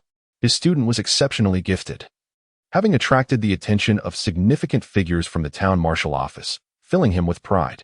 At that moment, Xian Gongxian stood quietly behind the others, paralyzed by fear, hesitant to move or speak. He was to be sent to the city for investigation. Secretary Yi had gone to the clinic. The injuries sustained were rather severe, and his employer had called, signaling the complete loss of his job. His employer was a member of the Gong family, albeit a mere concubine, and it was inconceivable that she would oppose Yin Yanjun on his behalf. Now, the once proud demeanor of Xian Gongstin had entirely evaporated, replaced by a cautious gaze directed at the young man seated within the iron cell. He felt an inexplicable sense of trepidation. Who could have known that a youth from a village could wield such formidable influence? Terrifying. Chen Yan, please come out. Zhuang Shihong spoke, but Chen Yan remained motionless, a struggle evident in his eyes. Chen Yan, it is all over, Luo Puxin interjected. Chen Yan shook his head, seemingly caught in a dilemma. What is it? Chen Yushu furrowed his brow, aware that his son appeared ensnared in a predicament. Indeed, what is it? Xian Gongxian stammered. I'm scared, please come out. A group of people turned their gaze toward Chen Yan, who finally spoke with great difficulty, looking at Xian Gongxian. I cannot come out. Director Xian said I must be honest at the Zhenwu station. As he spoke, the color drained from Xian Gongxian's face. Chen Yan continued, if I am not honest, Director Xian will take my life. His gaze was somber. I still wish to live. The crowd was instantly enraged. A flicker of flame ignited around Yin Yanjun, who glared fiercely toward the back. Xian Gongxian. Chief, Xian Gongxian hurriedly pleaded for mercy. Boom. The flames struck Xian Gongxian, sending him flying backward, crashing against the wall and losing consciousness. While the others were still furious, Luo Puxin looked at Chen Yan with a peculiar expression. A realization struck him. This lad was indeed not honest, but he could act. If he could act, then he could survive longer. Chen Yan stepped forward, and upon hearing the unfolding events from the crowd once more, he finally breathed a sigh of relief. Bowing before the assembly, Principal Zhuang, Master Luo, Master Ain. My sincere gratitude. Luo Puxin mused internally how effortlessly natural it was. Nightfall in Yuming City. Towering edifices stood resolutely against the earth, enveloped in wisps of mist akin to ethereal veils, as if suspended in a celestial realm. Among the clouds, structures forged from steel emanated a stark luminescence, crisscrossing the city and creating a spectacle reminiscent of an intricate formation. It resembled a city nestled within the very fabric of dreams. On the outskirts of Yunmeng City, a tall figure, a woman, soared alongside the steel structures high above, her speed remarkable, her hair flowing like water. "Master, I have succeeded." Chen Yu's face radiated delight, her eyes shimmering with golden patterns resembling mystical arrays. "Truly, my disciple, your inaugural attempt at crafting a flight formation allows you to manifest your mental prowess upon yourself. However, you must prepare 20,000. You need to procure essential materials for the formation," the woman in the red dress remarked with a smile. With a soft thud, Chen Yu landed on the ground, her expression shifting. While she could employ her mental energy for low-altitude flight formation, it could only be sustained for a mere 5 minutes at best. "Requesting assistance from your family would be the wisest course," the woman in red suggested. After a moment of contemplation, Chen Yu resolutely replied, "I will earn it myself. My brother also requires startup capital." The young girl clenched her fists, determined not to touch Chen Yan's money. Rather, she aimed to earn her own and assist her brother in rising to prominence. For a long time, Chen Yan had shielded her from countless adversities. Now, as his younger sister, she yearned to reciprocate that support. This was her deepest desire. The hardship she endured in her youth had instilled in her a resolute determination to spare her family from further suffering. The woman in the red dress fell into a contemplative silence. Earlier that morning, Chen Yu had inquired at the academy about her brother's admission into the town martial class, only to be met with disheartening news. In the eyes of the woman in the red dress, failing to gain entry into even a county-level elite class was a telling indication of Chen Yan's innate talent. She sighed inwardly, pondering whether Chen Yan was truly striving. Indeed, he was. Yet often, those at the bottom find their efforts lead only to despair. Chen Yan's exclusion from the town martial class equated to the loss of a significant opportunity, diminishing his prospects for the future. "You can borrow 20,000. Your talent is exceptional, and you can earn it back quickly through formations, then repay your brother," the woman in red suggested. Chen Yu's gaze darkened as she asked, "Teacher, do you know how I can help my brother enter the town martial class?"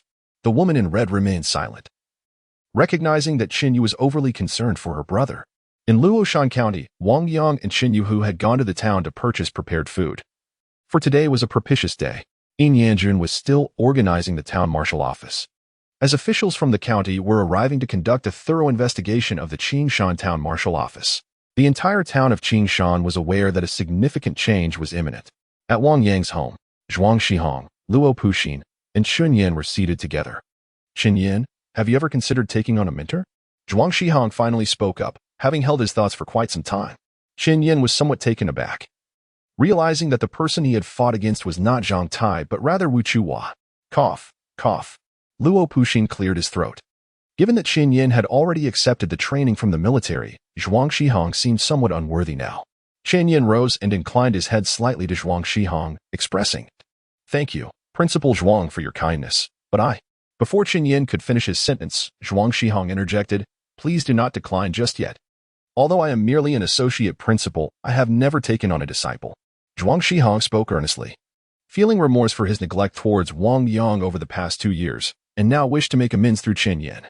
"You possess great talent, and you require resources. I shall provide you with precious medicines and techniques for external cultivation. Over the years, I have saved some funds. This is not merely a teacher-student relationship. You will be my first and my last student." Chen Yan opened his mouth in surprise, and even Luo Puxin was taken aback. Did Zhuang Shihong truly hold Chen Yan in such high regard? Luo Puxin then remarked, "Zhuang Shihong, I understand your desire to take on a disciple. But if you do so, Chen Yan will also need to support you in the future." Zhuang Shihong nodded, acknowledging this as a necessity. He too was eager to explore the world beyond the realm of the 5 organs. "However, you are a blood and qi martial artist. While Chen Yan is a genius of horizontal cultivation, you may not be able to teach him effectively," Luo Puxin added, lighting a cigarette with a thoughtful air. "You." Zhuang Shihong was about to speak, but suddenly recalled something and turned to Chen Yan. "I can teach you horizontal training as well." However, Chen Yan possessed exceptional talent in horizontal training. After a few days of instruction, he would surpass his teacher. Luo Puxin interrupted once more. Zhuang Shihong fell silent, still unaware that Chen Yan had already made significant progress in breathing techniques. This information would inevitably leak, yet Luo Puxin hesitated on when to disclose it. Chen Yan remained silent, and Zhuang Shihong sighed, understanding his intentions but unwilling to concede. "Chen Yan, previously, Instructor Luo mentioned that you had refined 3 patterns in the dungeon. Is that true? He was genuinely frustrated. As a blood warrior, he was not adept at horizontal trainings. But surely he could teach the techniques of the 72 patterns in the extreme forging realm, regardless of Chen Yan's extraordinary talent. Luo Puxin was deliberately obstructing him. Meanwhile, Luo Puxin was taken aback. He had completely forgotten about this matter. He had only deceived everyone to help Chen Yan keep his limit-breaking awakening a secret. But now Wang Shihong seemed determined to investigate further. 3 patterns? Chen Yan was momentarily stunned. Indeed. Instructor Luo said you had refined 3 patterns in the dungeon without allowing us to disturb you. Wang Shihong chuckled, realizing that Chen Yan seemed unaware of this himself. So, why did Luo Puxin prevent them from interrupting Chen Yan? It was peculiar. Chen Yan glanced at Luo Puxin beside him and noticed a change in his expression. Chen Yan pondered briefly and understood, hesitantly speaking. It is merely a faint pattern, not a solid one. Obviously, one must first condense a shallow pattern. If one were to directly solidify a true pattern, it would be an exceedingly rare feat in Yunmeng City. Zhuang Shihong chuckled. Is he still pretending? Luo Puxin felt a jolt in his heart. Chen Yan's limit-breaking awakening must not be revealed. Should he knock this old man out directly? No, that would be rather impolite. Perhaps it would be better to incapacitate him first and discuss matters thereafter. Just as he was about to raise his hand, Chen Yan spoke. A shallow pattern? Indeed. I have condensed one. Very well, let me see, Zhuang Shihong replied, his smile fading, as Luo Puxin lifted his arm. Chen Yan removed his shirt, exposing his chest. Huh. A faint red mist escaped Chen Yan's lips. Luo Puxin paused, while Zhuang Shihong expressed his astonishment. This breathing technique. Before they could utter a word, they beheld 5 patterns emerging upon Chen Yan's chest.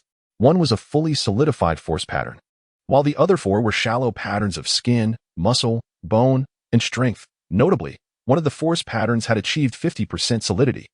Luo Puxin became rigid at the sight. How many are these?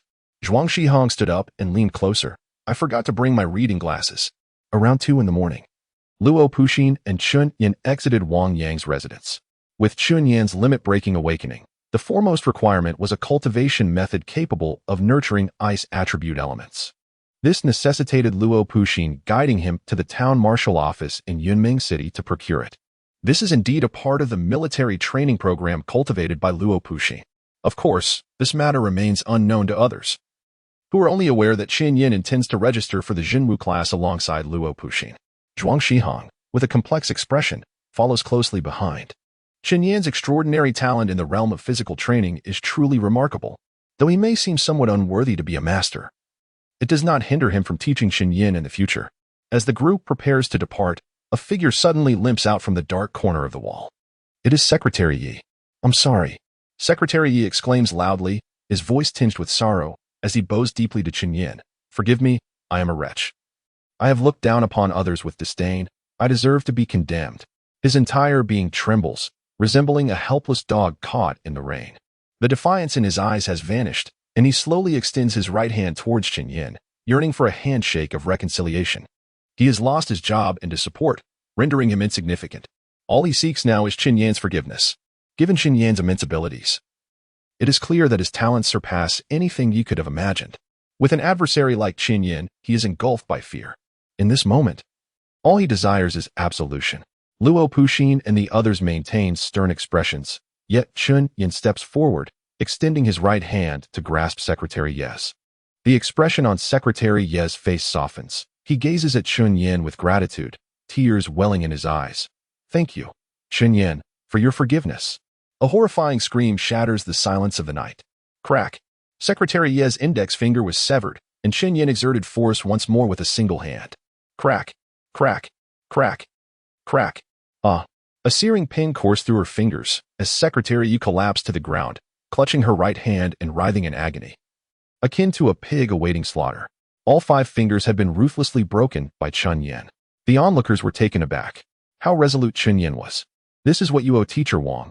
Chen Yan spoke coldly. What you owe Wang Yang has been repaid. What you owe him remains unsettled. The apology offered was not out of remorse, but rather an acknowledgement that Chen Yan was not easily subdued. Without breaking through the sacred realm, without awakening his limits. What would he have done? What would his father have done? What would his younger sister have done? A beast nearly destroyed their family.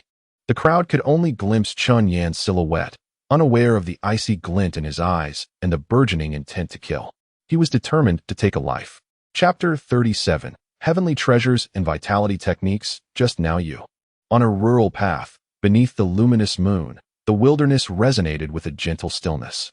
Luo Puxin and Chen Yan walked in quiet contemplation, exhaling a plume of smoke. Luo Puxin's mind drifted back to the moment when Chen Yan had decisively broken Secretary Ye's finger. He had not anticipated Chen Yan's resoluteness. Chen Yan spoke calmly.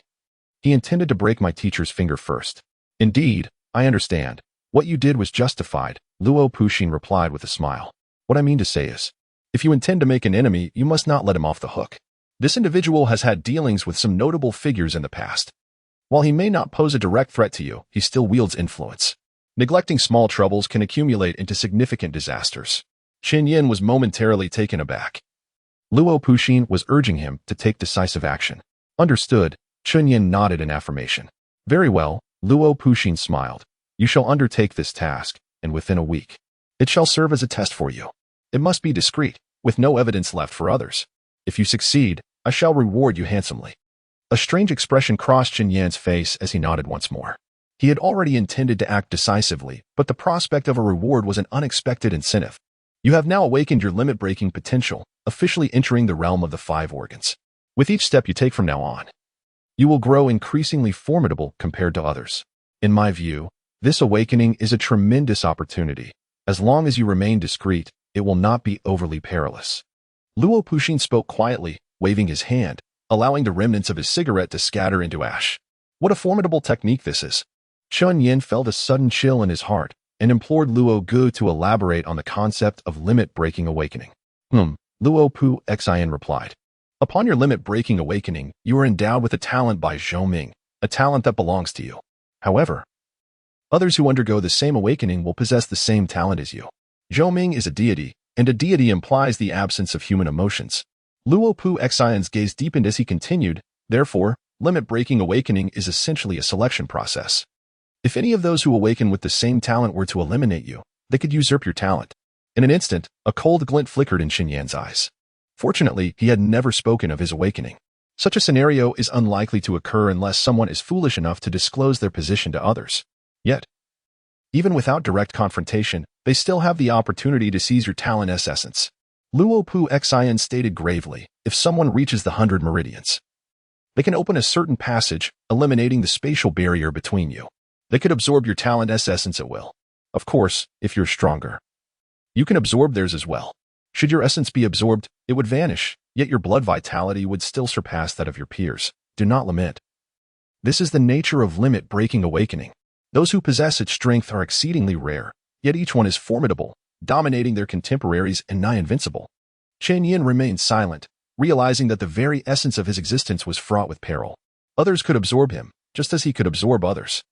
It was a fair exchange. He understood that some would transform ordinary individuals or warriors into elixirs for their own consumption. The essence of martial arts lies in the relentless pursuit of dominance. The existence of the limit-breaking awakening merely clarifies the adversary. Thus, in the eyes of those few, Chen Yan is indeed a precious elixir. However, a complication arises with the holy tree of breaking. As Chen Yan absorbs the dormant energy, the holy tree undergoes a subtle transformation, binding the dormant energy irrevocably to him. Consequently, Chen Yan need not worry about losing this energy. This constitutes Chen Yan's greatest secret, one that must remain concealed from the outside world. He reflects that he cannot allow himself to become complacent simply because he need not fear the loss of this energy. Vigilance must be maintained, for he must consider the possibility of it being usurped. The matter of his limit-breaking awakening will inevitably be revealed in the future. Thus he must deceive even himself. He must diligently cultivate to enhance the strength of his own energy. Is there a means to safeguard this energy? Chen Yan inquired. Eliminate them. Luo Puxin replied with a smile. That is the simplest solution, though, I must admit, it is nearly impossible. Therefore, you must expedite the enhancement of your innate talents. A spark ignited in Chen Yan's eyes. Was it through the continuous absorption of ice attribute elements? He responded earnestly. I would appreciate your guidance, Brother Luo. You are far too courteous, Luo Puxin continued. Once you enter the town martial division, there will only be superiors and comrades. The first point is our objective for tonight at the town martial division, the ice attribute bloodline technique. which, upon cultivation, will inherently elevate elemental energy. Secondly, one must seek treasures that can enhance the energy of the ice attribute, which seem to be found in Qingshan and also in the Zhenwu division. Thirdly, it is essential to master the control of one's innate talents. Knowing when to utilize one's vitality and when to refrain from doing so is of utmost importance. Chen Yan listened intently, etching these points into his memory. His innate abilities were extraordinarily formidable, yet he currently lacked the means to harness them effectively. Just as others regarded him as a precious remedy, he too felt a yearning for their gifts. He gazed enviously at the talents of others, particularly coveting the innate abilities of Chen Min, who, as a member of a prominent family, must have invested considerable resources in cultivating his own gifts. The desire to possess such talents was strong within him. Meanwhile, Luo Puxin pondered more deeply. Chen Yan's will was robust, and his innate talent for horizontal cultivation was equally impressive. In truth, pursuing the essence of a talent may not be necessary.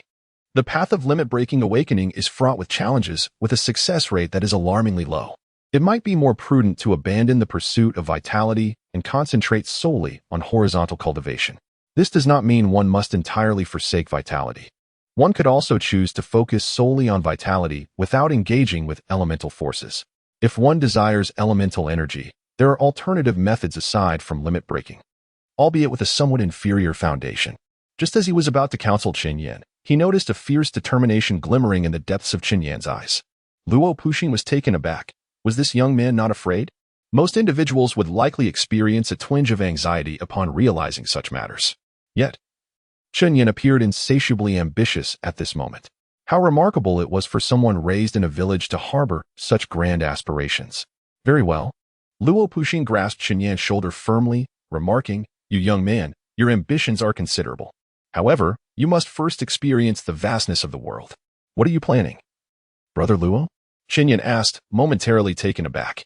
"We are headed to Yumeng City, but do you not think this method is somewhat slow?" Luo Puxin replied with a faint smile, exerting his strength with one hand. With a resounding crash, Chen Yan felt an extraordinary force surge within him, as if a massive mountain had propelled him forward.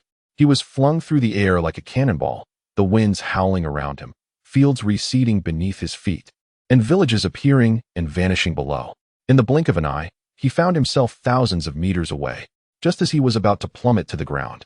Luo Puxin appeared beside him once more and hurled him forward again. "What?" Chen Yan's eyes widened in astonishment. "What realm is Luo Puxin at? This power surely exceeds that of the 72 patterns of extreme forging."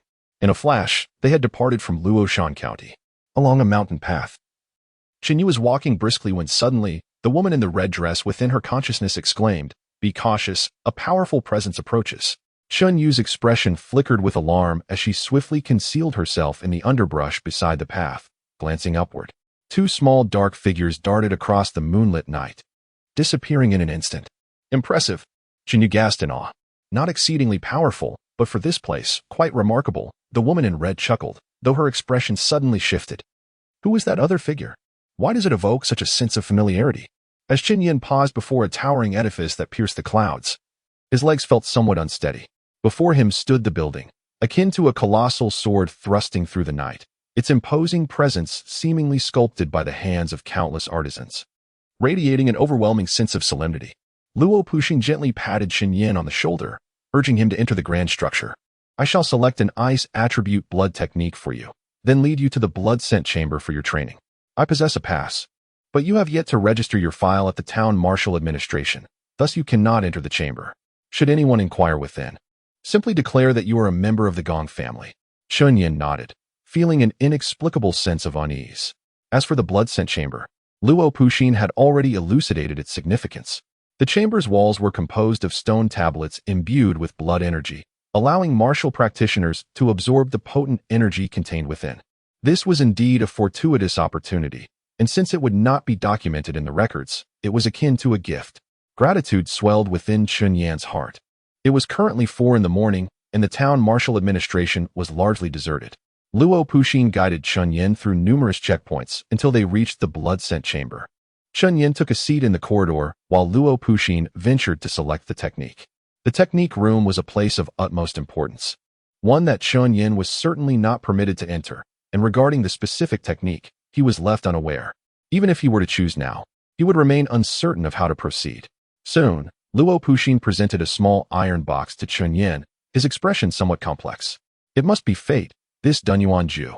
There was an old predecessor in the Jinwu division who practiced this technique as well, but alas.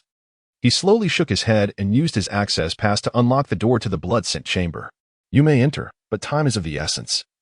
We shall return in 5 hours. Thank you. Chen Yan responded with a respectful bow before stepping inside. Luo Puxin nodded and closed the door behind him. 5 hours may not suffice, yet at least he had laid a foundation for cultivation. He would bring him back next time. He pondered, noting that Chen Yan's dossier was not yet complete, and according to regulations, he should not commence cultivation prematurely. However, every moment counted in the awakening of the breaking limit, which prompted Luo Puxin to bend the rules. Should any issues arise, it would fall to Shen Yi to address them. It was indeed time to pay a visit to the ever-busy Shen, who hardly ever slept. Luo Puxin chuckled as he ascended the stairs. Inside the blood-scent chamber, a dense red mist enveloped Chen Yan, who struggled to find the walls for quite some time, ultimately deciding to sit down. Within the breaking saint realm, a torrent of crimson light surged forth, flowing like a mighty river, saturated and intense. The vitality energy was remarkably rich, and Chen Yan felt as though every pore in his body had opened wide, with the surrounding life force rushing towards him in a frenzy. Dunyuan Ju. Chen Yan murmured softly as he opened the iron box in his hand, revealing a source crystal that emanated a chilling, icy brilliance. Simultaneously, within the breaking saint realm, golden and dark lights began to manifest. The enigmatic black light, representing elemental energy, was blocked a mere 3 feet from the sacred tree of ruin. This is the essence of the ice attribute blood technique. Chen Yan's gaze blazed with intensity, radiating an eerie, chilling brilliance as he enveloped the primordial crystal in this frosty luminescence, commencing his visualization. Within the primordial crystal resided a figure, a formidable being who conjured icebergs with a mere wave of his hand, emanating a myriad of cold lights. Chen Yan immersed himself in this profound imagery, as intricate techniques materialized within his mind. Inside the sacred tree of ruin, the fruits of skill and blood rapidly flourished. Sacred Ruin Realm, Level 3, 1575, Blood Fruit, Strength, 59-100, Blood, 78-100, Skill, 52-100, Body, 85-100, on the branches of the sacred tree of ruin. The blood and skill fruits swiftly matured. The pace was unprecedented, remarkably swift. In just 5 minutes, the first fruit of ruin reached maturity, already appearing nearly ripe. Half an hour later, the second blood fruit ripened. 40 minutes in, the first skill fruit matured, infused with the energy of the primordial technique, which Chen Yan absorbed, further accelerating his visualization process. An hour later, the third blood fruit matured. 2 hours later, the fourth blood fruit ripened. 2 hours and 20 minutes in, the second skill fruit reached its peak. The harvest was indeed substantial. Chapter 38. She is assisting me as Chen Yan continued to absorb the energies of skill and vitality. A chilling brilliance emanated more intensely from his being. The energy of his heart became increasingly condensed, and his heartbeat, rapid and thunderous, resonated like the sound of a drum. The ethereal force surged throughout his heart, facilitating a swift absorption of vitality. It resembled a gluttonous serpent, ensnaring all nearby life energy and drawing it into Chen Yan's body. Consequently, a swirling vortex of crimson mist began to manifest above him, drawn in from the surrounding atmosphere. Gradually, Chen Yan was enveloped in an ominous haze, radiating an aura of serene brilliance.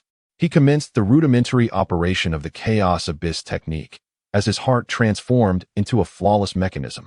The rich vitality energy converged within his heart, transmuted through the Chaos Abyss technique into frigid energy, merging with the ethereal force. The ethereal force grew even stronger.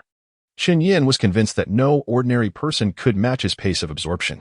Suddenly, a heavy sound of a door creaking open reverberated from the depths of the blood-scent chamber, as 2 figures emerged from the more profound intermediate blood-scent chamber.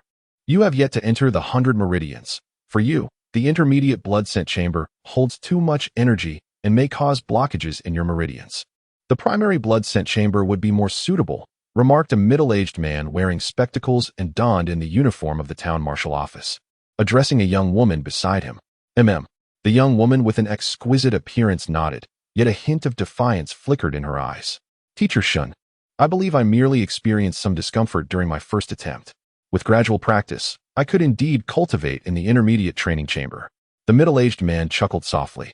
It is natural to feel discontent after losing to Chu Xianxian, but remember that the path to strength is not measured by fleeting moments, but by enduring perseverance. Proceed steadily.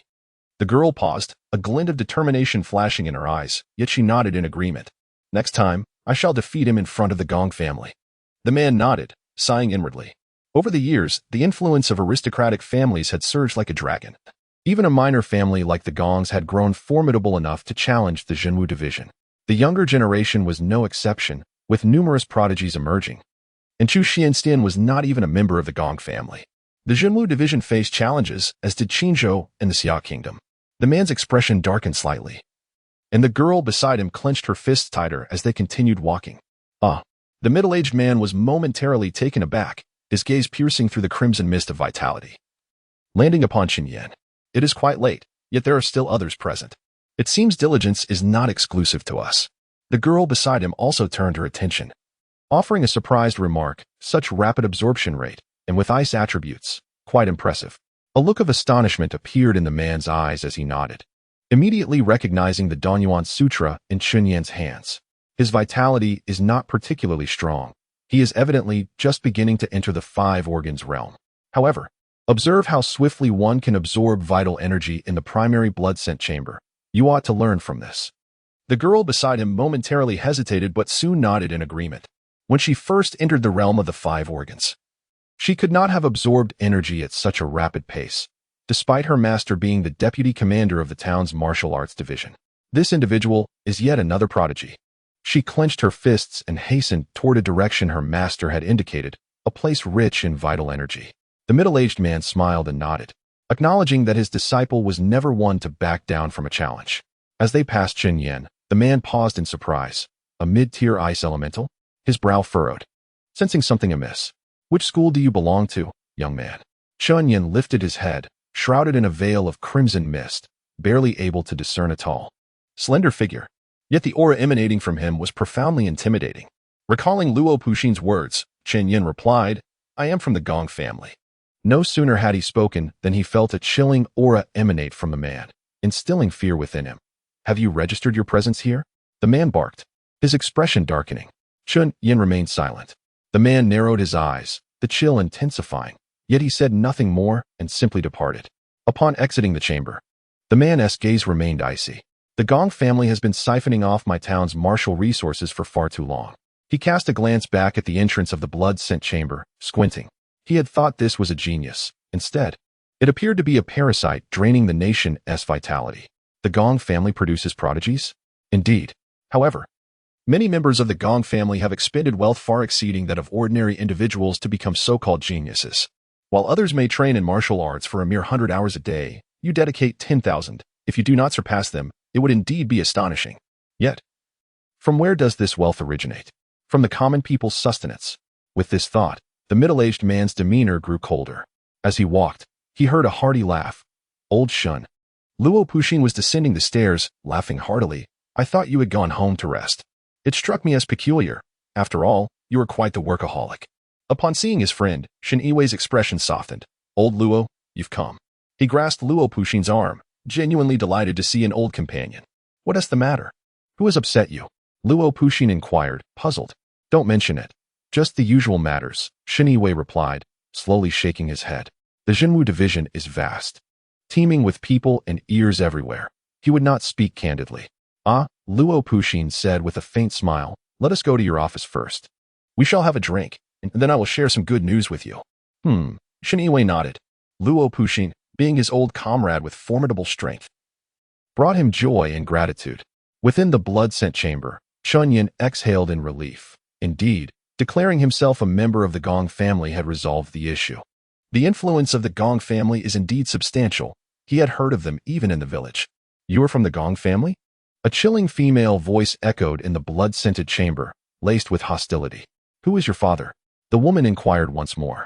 Chen Yan remained silent, uncertain of how to respond. Gong Yu? Noticing his reticence, the woman let out a cold laugh. Very well. Chen Yan furrowed his brow, but chose to ignore her. Time was of the essence. He needed not only to absorb the essence of vitality, but also to contemplate the foundational principles of the Chaos Abyss technique. His focus shifted to the core crystal of the Chaos Abyss technique. His comprehension had significantly improved, especially after consuming 2 essence-breaking fruits. His understanding of the Chaos Abyss technique and the martial art of vitality had evolved beyond previous limits. In the realm of vitality martial arts, the first stage is the 5 organs realm, encompassing the heart, liver, spleen, lungs, and kidneys. It is a process of storing vitality, with the body akin to a furnace, and vitality flowing like mercury. After mastering the 5 organs, one progresses to the 100 meridians, where the energy reaches all channels, endowing the body with spiritual radiance. Vitality martial artists do not cultivate the physical body per se. Instead, vitality serves as a form of energy, one that can be harnessed. Their defensive capabilities are heightened because the energy of vitality manifests within the physical form, enveloping every particle in a protective aura, thus rendering them formidable. The same principle applies to their strikes. With a single punch, vitality surges forth, wielding immense power. Should one master the Chaos Abyss technique to its pinnacle, a single blow could freeze an entire lake. An unimaginable feat, however. The inherent constitution of vitality martial artists is not particularly robust, which renders supplementary physical conditioning equally vital. Many individuals neglect the practice of horizontal cultivation, primarily due to innate talent limitations and the lack of ample time, often opting instead to specialize in a single discipline. While your dual cultivation approach is commendable, by the time you achieve the mid-stage of the 5 organs realm with your 12 horizontal cultivations, I may have already reached the 100 meridian stage. However, I possess the sacred tree of destruction, and I am not devoid of talent or perseverance. Chen Yan murmured softly to himself. He activated the Dunyuan formula and the Xianjia technique. Initially, Chen Yan noticed a slowdown in his absorption rate of vital energy. Yet, as the Dunyuan formula and Xianjia continued to grow stronger, his absorption rate of vitality increased proportionally with their power. A chilling stream of icy energy swirled around him like a vortex, rendering Chen Yan akin to a magnetic ice entity, greedily absorbing the surrounding energy. After 2.5 hours, the 5th sacred fruit of blood reached maturity. Chen Yan rose to his feet, shifting his position, as he sensed that the vital energy in his previous location was rather scarce. By observing the intensity of the crimson glow within the sacred destruction realm, he endeavored to locate a more abundant source. Having selected a new position, Chen Yan seated himself once again. Suddenly, wisps of red mist began to swirl around him. Catching him off guard, someone nearby was absorbing energy from his vicinity. Why did they only begin to absorb energy upon my arrival? Chen Yan, growing impatient, relocated once more, not wishing to cause trouble for Luo Pu Xin since he had not registered. Upon settling into his new position, the red mist swirled once again beside him. Chen Yan frowned and continued his search. This pattern repeated itself, an unending cycle, it seemed. Chen Yan narrowed his eyes. This was the finest location he had discovered.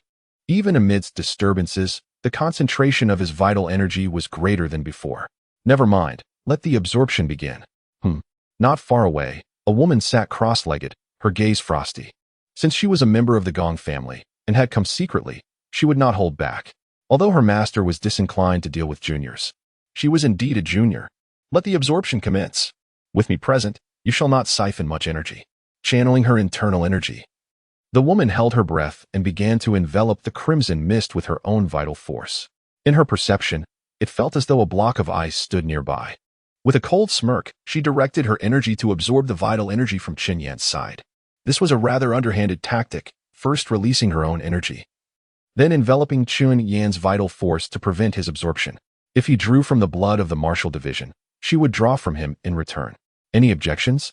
Such nimble manipulation of vital energy was typically achievable only at the pinnacle of the 5 organs realm, and she was taking advantage of Chen Yan's relatively weaker strength. The woman meticulously maneuvered her energy, swiftly approaching Chen Yan, a faint smile gracing her lips. Suddenly, a chilling wave surged from within Chen Yan, causing her to widen her eyes. So cold. The vital energy she had just projected had been consumed? Impossible. A martial artist could not so easily absorb another's vital energy. Meanwhile, Chen Yan's gaze flickered. Such pure vital energy. It must be even purer than this crimson mist. This energy was not absorbed by him, but by the creature named Xianjia. Xianjia consumed this mass of vital energy, and then Chen Yan refined it using the Dunyuan art. Could Xianjia actually absorb the vital energy of others? Was there something amiss with Xianjia? Or was it merely that the woman was assisting him? The other party had intentionally positioned him here. The vital energy was also bestowed upon him by her. She was aiding him. But why? Could it be that she too belonged to the Gong family, aware of his lineage, and thus came to his aid? Chen Yan felt a twinge of unease, rendering him speechless. Within the realm of breaking the saintly limit, a vast expanse of crimson light suddenly converged. Absorbed by the breaking saint tree, a few more instances like this, and the sixth blood character breaking saint fruit would be ripe. A significant harvest. As the energy surged, another mass of vital energy floated towards him. Chen Yan's eyes sparkled. This woman was assisting him once more.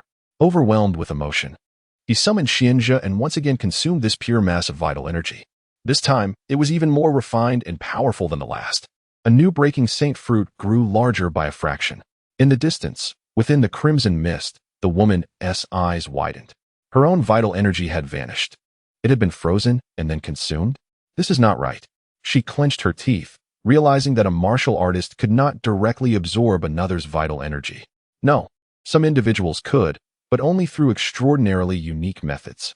This individual has merely just entered the realm of the five organs. And it is inconceivable that he possesses such extraordinary abilities. The essence of his vitality was frozen by the opponent and subsequently dissipated. Indeed, once one's vital energy is encased in ice, it becomes imperceptible, leading to the misconception of being consumed. Such formidable ice elemental prowess. The woman harbored deep-seated animosity, pondering how someone so newly initiated into the five organs could wield such elemental energy. How many treasures of heaven and earth had the Gong family bestowed upon him? No wonder her master held such disdain for the Gong clan. A chilling aura began to manifest, and she distinctly felt the biting cold swirling around her. Was it a provocation? As she channeled her energy, her own vitality surged forth towards Chen Yan. She refused to believe she could be bested by one who had only just entered the realm. Humph.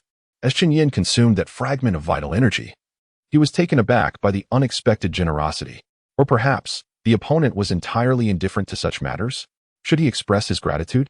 What if he inadvertently revealed too much? Chen Yan opted for silence, resuming his cultivation. The third technique breaking sacred fruit and the sixth blood-breaking sacred fruit were on the cusp of ripening. Meanwhile, in the distance, the woman had regained her composure, yet the chilling currents that had surrounded her began to dissipate. Had she ceased her provocation? Freezing his vital energy must have undoubtedly depleted a considerable amount of her elemental power. The woman narrowed her eyes. Humph. She chose not to persist in her interference with Chen Yan, but rather began to absorb the crimson mist of vitality surrounding her. As long as she consumed all the energy in this vicinity, her opponent would be unable to do so. Simultaneously, the third sacred fruit of technique reached maturity. Chen Yan's eyes sparkled with brilliance. Upon ingestion, his comprehension of the chaos abyss formula ascended to a new echelon. Coupled with the influence of Xuanjia, the rate of absorbing vitality accelerated even further. Chapter 39, Teacher, Am I Worthless? In the office, Shen Yiwei's eyes sparkled with intrigue, the awakening of the breaking limit. Along with an exceptionally high talent for horizontal refinement, he set down the glass in his hand, his gaze now filled with brilliance. The awakening of the breaking limit indicated that the individual possessed remarkable perseverance, while the talent for horizontal refinement suggested a promising future. To think that such talent could emerge from the humble Qingshan town, old Luo, you have indeed stumbled upon a treasure. Shen Yiwei chuckled, his earlier fatigue momentarily forgotten as the frown on his face vanished. It was astonishing that this prodigy had been excluded from the town's martial class by the Shujia family. What audacity they possessed. The young man was indeed impressive, intelligent, resolute, and loyal. Old Shun, I intend to provide him with funding for the military elite training program. Of course, Shen Yiwei, with his dark circles under his eyes, laughed heartily. If not for him, who else would deserve it? He rose to his feet, scanning the room as if searching for something. Old Shin, do you wish to offer a gift? Luo Puxin, you have an eye for talent. Having heard about his experiences and actions, I too believe he deserves a token of appreciation. This was the only piece of good news Shen Yiwei had heard in days. With a smile, he retrieved a source crystal from the storage cabinet behind his desk. It was a source crystal yet to be infused with energy. Luo Puxin grinned and inquired, Old Shun, what do you plan to present him? He is indeed studying the art of Qigong casting, correct? Indeed, Luo Puxin nodded. Then I shall bestow upon him an external training technique, the Red Heart Fist, Shen Yiwei remarked with a smile. Luo Puxin was slightly taken aback. Have you considered this? It is your signature skill. Here. Chen Yiwei replied with a gentle smile, sighing as he took a seat. Such talent, if the Gong family were aware, they would surely offer him benefits. You see, some individuals have painstakingly escaped the clutches of their families, only to. Chen Yiwei lit a cigarette. They become a new family themselves. I do not wish for this. If a genius comes to me, I can also offer him opportunities, wouldn't you agree? Luo Puxin's gaze was complex, understanding that his old comrade had faced misfortunes over the past few years. He now appeared frail, as if he might collapse at any moment. With a sullen expression, he took a piece of vegetable into his mouth. I shall come to collect the origin crystal another day. The red heart fist is your own creation, and I believe Chen Yan will find it difficult to master it in a short time. However, Chen Yiwei waved his hand. Tonight will suffice. There is still time. I will forge this origin crystal for him tonight, as I wish to convey a message. The awakening of the limit is indeed a great opportunity, but one must first possess the means to seize it. While the path of horizontal training is arduous, it can ensure survival. Chen Yiwei chuckled. He believed that Chen Yan could succeed in the limit-breaking awakening. His only thought was that this young man possessed remarkable perseverance, making him well-suited for horizontal training. The path of limit-breaking requires tenacity, opportunity, and talent. Awakening merely demonstrates perseverance, but does not guarantee talent. Who knows how Zhou Ming manifests his physical constitution? The previous elder from the town martial division possessed mediocre talent. Yet he was utterly consumed by the process of limit-breaking awakening. Are we going to forge tonight? Luo Puxin was taken aback, exclaiming, You madman, are you truly foregoing sleep? The red heart fist is no trifling matter. After forging, you will be weakened for several days. Chen Yiwei let out a faint smile, a soft crimson light infusing into the essence crystal in his hand. To be frank, I haven't slept in over 6 months. By the way, he continued, has that Chen Yan already joined the town martial class? Not yet, Luo Puxin replied with a grin. I brought him here today. He's in the blood-scent chamber, sneaking in to refine his techniques. Chen Yiwei was momentarily taken aback. So it was that young lad. Have you met him? Yes. Chen Yiwei smiled lightly, realizing it was merely a misunderstanding, and resumed his forging of the essence crystal. What the hell? Chen Yiwei exclaimed in astonishment. What is the matter? Luo Puxin furrowed his brow. Did he just awaken today? Chen Yiwei opened his mouth, recalling Chen Yan's absorption speed earlier. Aside from the assistance of his innate essence, it was evident that his understanding of the techniques had reached a considerable level. Indeed, just tonight, a few hours ago, Luo Puxin remarked. Chen Yiwei rose to his feet, sensing something was amiss. Should I just forge a blood technique for him? His gaze flickered, contemplating the arduous nature of limit breaking through the 100 meridians. He then settled back down, deciding, never mind, let us forge first. As the 5 hours elapsed, an invisible repulsive force emanated from Chen Yan, propelling him towards the exit of the blood-scent chamber. You. From a distance, the woman rose, her expression frigid. Initially, she had contended with Chen Yan for vitality, never anticipating that he would match her prowess. At a certain moment, his rate of absorption unexpectedly surpassed hers. She attempted to disrupt him with her vitality, only to have her efforts thwarted once more. Anger simmered within her, her silver teeth clenched in frustration. Not only had she been bested by the immortal Xu Xian, but she had also succumbed to a mere member of the Gong family, who had just entered the 5 organs realm. Thank you. Suddenly, a youthful voice of gratitude rang out from the entrance. The woman stood frozen in disbelief. What was he doing? Was he mocking her? 4 technique fruits, 9 blood fruits. Chen Yan emerged from the blood-scent chamber, the source crystal in hand, feeling an overwhelming sense of power. He truly felt formidable. His expression of gratitude towards the woman stemmed from this very reason. She had sincerely aided him. You're out. Luo Puxin smiled as he regarded Chen Yan. Your profile has been registered. Your performance plaque should be ready by tomorrow. Chen Yan handed the source crystal to Luo Puxin and inquired with curiosity, what is a performance plaque? I'll explain it to you later, Luo Puxin replied, leading Chen Yan toward the martial arts chamber, from which Chen Yan was not permitted to enter. After a while, he exited the town martial office. A backpack slung over his shoulder. Within the confines of the backpack lay a source crystal. It was a generous gift from the deputy chief of the Zhenwu division. Chen Yiwei, who, preoccupied with an upcoming meeting, could not spare the time to meet him. Nevertheless, Chen Yan felt a profound gratitude for such a substantial token of appreciation. Upon returning, he resolved to dedicate himself to rigorous training, and when time permitted, he would return to the Zhenwu division to contemplate the Chaos Abyss technique. However, by then, a fee would be required. Luo Puxin chuckled softly. Chen Yan nodded, recalling how Luo Puxin had just elucidated some of the cultivation standards for the military guardians. Although he had received assistance, many resources necessitated the exchange of martial merit points. Slaying ancient beasts, completing missions, or fulfilling training tasks within designated time frames could earn such points.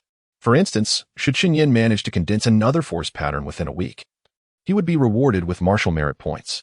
The cultivation of prodigies hinges significantly on motivational strategies, encouraging Chen Yan to grow stronger. At 11 o'clock in the morning, Chen Yu entered Qingshan town. You refused to give me 20,000, yet you purchased another bottle of vitality drink for your brother, sighed the woman in the red dress within the realm of consciousness. Oh, my foolish disciple. Master, rest assured, I will earn enough money in a short time. Chen Yu whispered. The woman in the red dress was at a loss for words. I did not instruct you to earn money. I urged you to focus on your cultivation and yourself, rather than being hindered by family obligations. Chen Yu has just begun her journey, and 1,000 yuan is still a significant amount. Chen Yu fell silent, and as she passed by her family's storefront, she noticed it was closed, clenching her fists tightly. At that moment, someone by the roadside suddenly spotted Chen Yu. Is this Chen Yan's sister? She is truly beautiful, resembling her brother, though he is somewhat more handsome. Both are good-looking. Chen Yu was momentarily taken aback, realizing that many eyes were upon her, which surprised her. What was happening today? Xiao Yu. Suddenly, an elderly man selling vegetables called out, wrapping the finest produce from his stall in paper and handing it to her. Take some vegetables home. I won't be able to sell them all today. Chen Yu was taken aback and accepted the vegetables, expressing her gratitude. How strange, she murmured. Not strange at all, replied the woman in the red dress in the realm of consciousness. You ranked first in this week's monthly examination. The news must have spread. I instructed you to keep your scores under wraps. I have already kept them low. Who knew they would perform so poorly? Chen Yu pressed her lips together. Xiao Yu. I just roasted a pig trotter. Take it home. As she passed a roadside stall, the enthusiastic owner of a barbecue shop approached and handed a bag of roasted pig trotter to the dazed Chen Yu. Gulp. Chen Yu swallowed. The trotter was quite expensive. Thank you, but I won't take it. She placed the trotter back on the vendor's table and hurriedly walked away. This is the power of being strong. As long as you strive, the difficulties faced by your family can be effortlessly resolved, the woman in the red dress remarked, her eyes glimmering with amusement. She silently corrected Chen Yu's thoughts, striving for strength and the urgency to become powerful. Her brother and father ultimately belonged to a lower echelon. Just as she exited the town, Chen Yu spotted Hu Ziyuan ingratiating himself with someone. The individual, whose head was wrapped in bandages, quickly turned away upon seeing Chen Yu. Chen Yu was momentarily taken aback. Was Hu Ziyuan afraid of her? Could it be that excelling as the top student bore such weight? Elated, Chen Yu mused that her elder brother must have known about her academic achievement. Subsequently, Hu Ziyuan turned to Zhang Ge, saying, Brother Zhang, your influence is considerable. I rely on you to facilitate my son's apprenticeship under Xiatong. However, Zhang Ge was lost in thought, gazing at Chen Yu's retreating figure. Brother Zhang? Hu Ziyuan inquired, but Zhang Ge furrowed his brow and began to walk away. Hu Ziyuan hastily grasped his sleeve. Just moments ago, they had been conversing amicably, and Zhang Ge had readily agreed. Get away from me, Zhang Ge said, casting a disdainful glance at Hu Ziyuan's hand clutching his sleeve. Hu Ziyuan promptly released his grip. Pleading, Brother Zhang, please. Stay far away, Zhang Ge replied, seemingly recalling something, his mood too sour to engage with Hu Ziyuan. Behind them, Hu Ziyuan's face turned ashen. Meanwhile, at the municipal marshal office, a woman named Lu Linqian gasped, rising abruptly before collapsing back into her seat, as if her spirit had fled. What happened, Xiao Qian? Chen Yi asked, perplexed. Just moments ago, my apprentice entered and questioned whether he was a failure. Now, upon discovering Chen Yan's true identity, he appears utterly bewildered. Naturally, he is unaware of the awakening of the broken limits. At this moment, the only thought resonating in Lu Linqian's mind is a singular phrase, ah. With a quivering voice, she turns to Shen Yiwei and asks, Master, am I a failure? What has transpired? At the entrance of her home, Chen Yu stands in a daze, witnessing an unexpected scene. Neighbors who previously ignored her are now queuing to present gifts. Their expressions transformed into ones of cordiality. In the realm of consciousness, the woman in the red dress also gasps in surprise. Surely, the waves stirred by her apprentice achieving first place in the monthly examination are rather substantial. Regarding the introduction to the established realms, 1.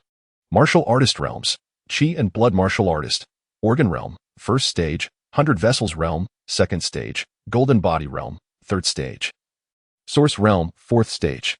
Cross-Refining Martial Artist. 72 Patterns Extreme Forging Realm, First to Second Stage. Unity Realm, Third Stage. Source Realm, Fourth Stage.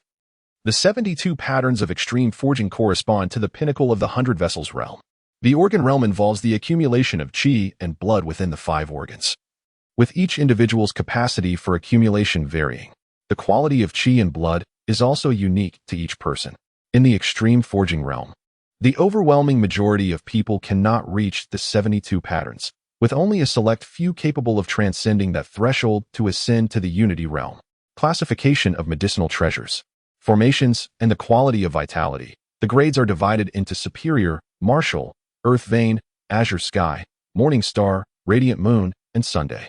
Each grade is further subdivided into 4 tiers: A, B, C, and D. Levels of intent, sword intent, fist intent, spear intent, etc. are classified as first grade, second grade, third grade, and so forth. Destruction of the Sacred Tree. Level 1, Vitality, red. Strength, orange. Level 2, Skill, gold. Level 3, Constitution, green. Level 4, Formation, yellow. Level 5, Element, black. Level 6, Intent, white. There is no need for concern. When the settings are unclear, simply refer back for clarification.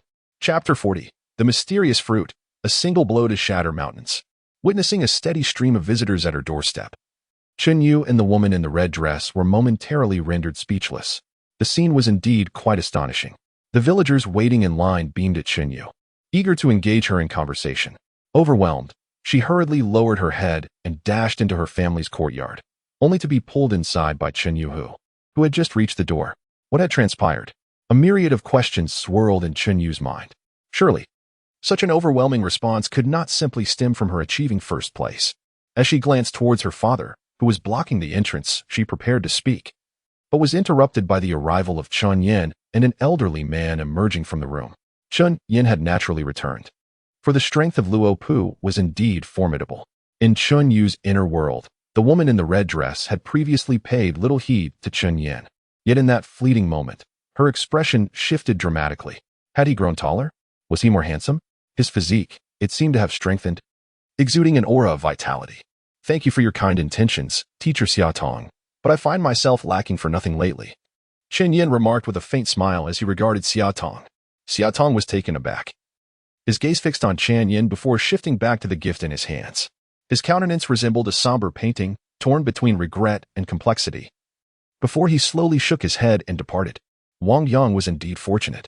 Chen Yan was a prodigy personally sought out by the county's martial arts chief. A true dragon among youths, poised for ascension. How had he failed to notice this all along? He must have been blind to such brilliance.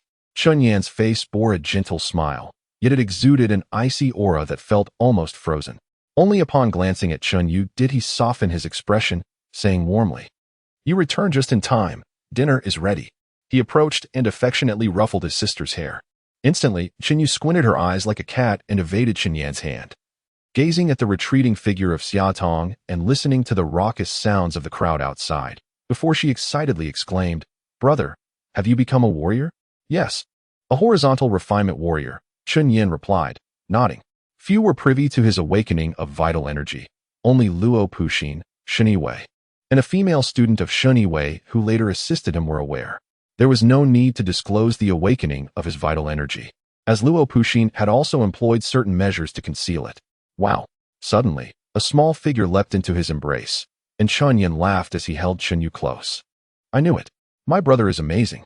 A horizontal refinement warrior is far superior to a vital energy warrior." Chen Yu beamed with pride, believing that her brother's horizontal refinement surpassed the vital energy's prowess. "Just a few days ago, Zhou Jia mocked me." "Who is Zhou Jia?" Chen Yan inquired. "She's in my class. She mentioned her brother joined the town martial arts class." Chen Yu replied, her face reflecting indignation. Chen Yan chuckled softly, reminding himself that his sister was merely 15. Within Chen Yu's consciousness, the figure of the woman in the red dress furrowed her brow. She sensed quite clearly that Chen Yan possessed vital energy, albeit concealed by certain means. Yet, why not speak of it? It is both a refinement of strength and an enhancement of vitality. Normal young individuals should find it difficult to conceal such matters. Who does not desire to shine before others, to be exalted even further? What is the name of that secretary, Yi?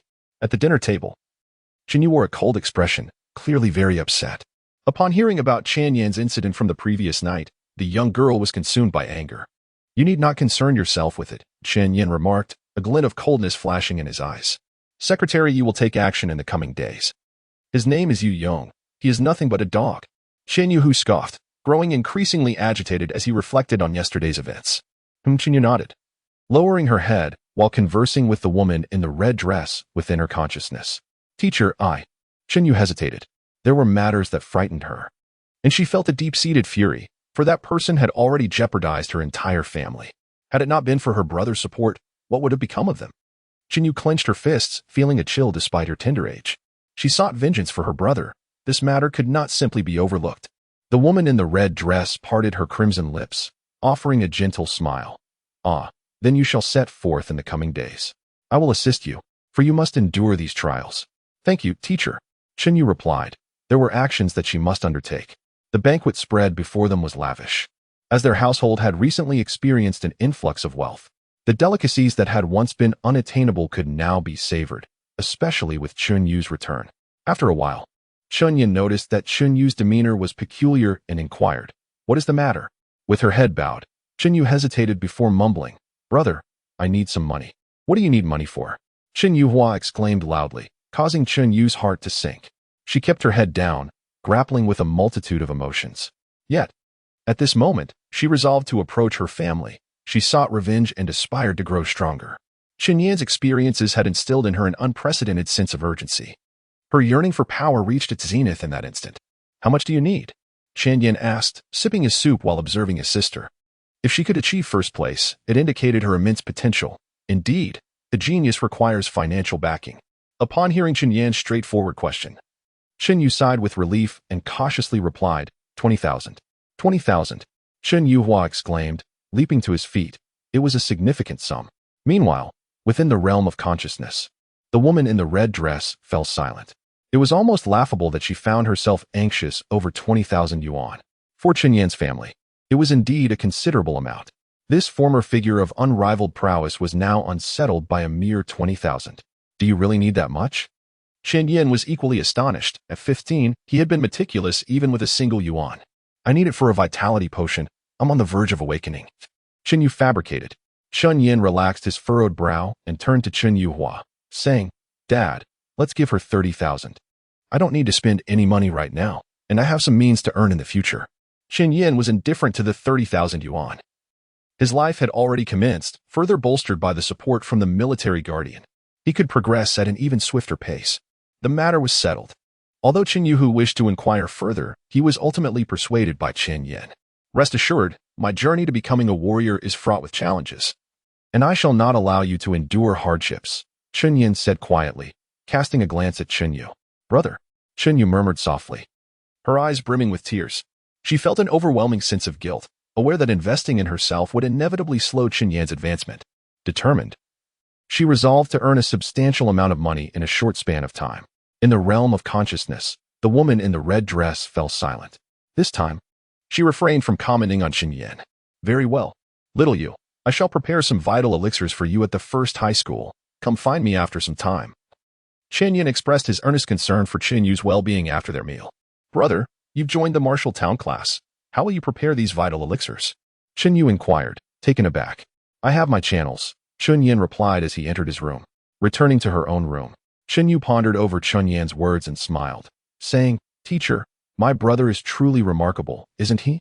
The woman in the red dress delicately pressed her lips together and remarked, With me guiding you, your progress will be exceedingly swift. If your brother intends to prepare elixirs for you, he must act promptly. Otherwise, in due time, you may no longer require them. Indeed. But my brother has only just entered the martial town class. Chen Yu spoke softly. I have joined the Tianban boxing tournament.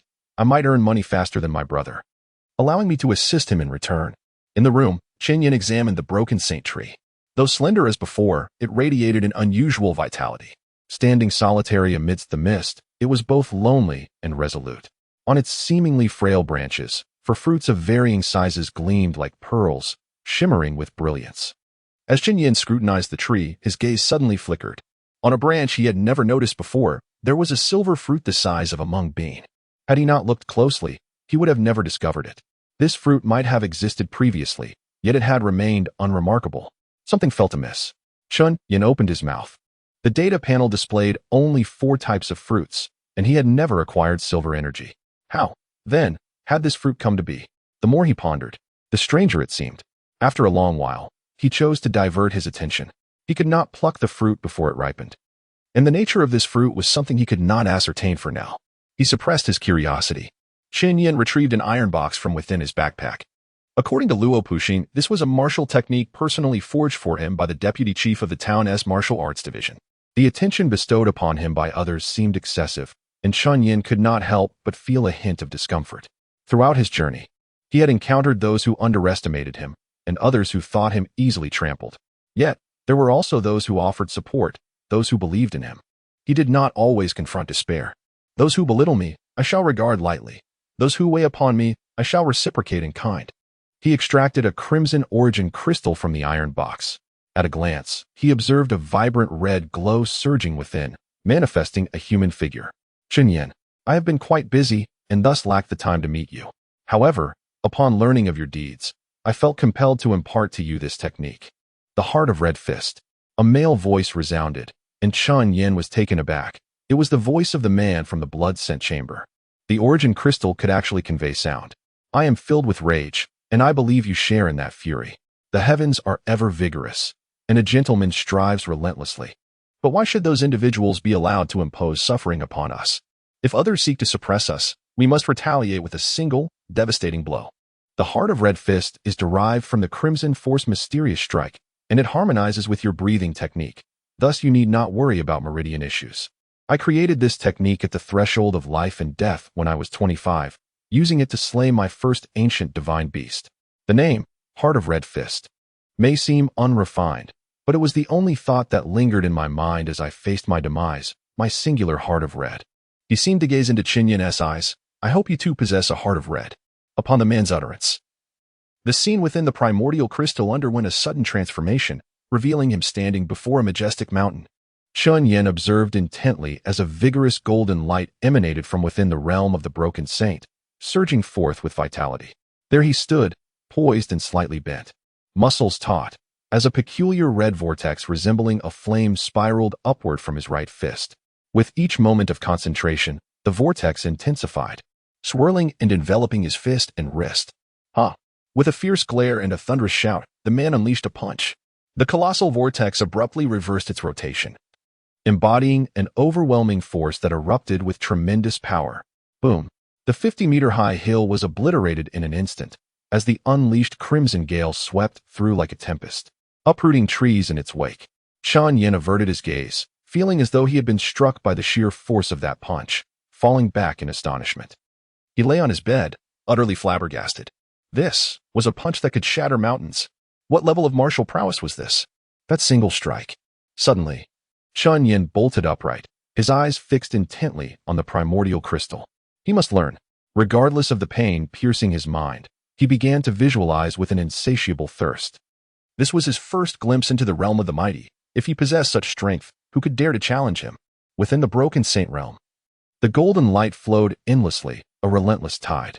Time slipped away unnoticed as Chen Yan consumed a technique-altering fruit, swiftly absorbing the essence of the red heart fist skill. In this moment, a sense of indomitable spirit surged within as Chen Yan rose from his bed. With a resounding thud, he unleashed a powerful punch, the air around him crackling with energy. Yet, in the next instant, the voice of his younger sister drifted through the wall. "Brother, are you practicing your punches?" Chen Yan's gaze flickered. Indeed, it was somewhat noisy, prompting him to step outside. "Where are you going?" Chen Yu inquired.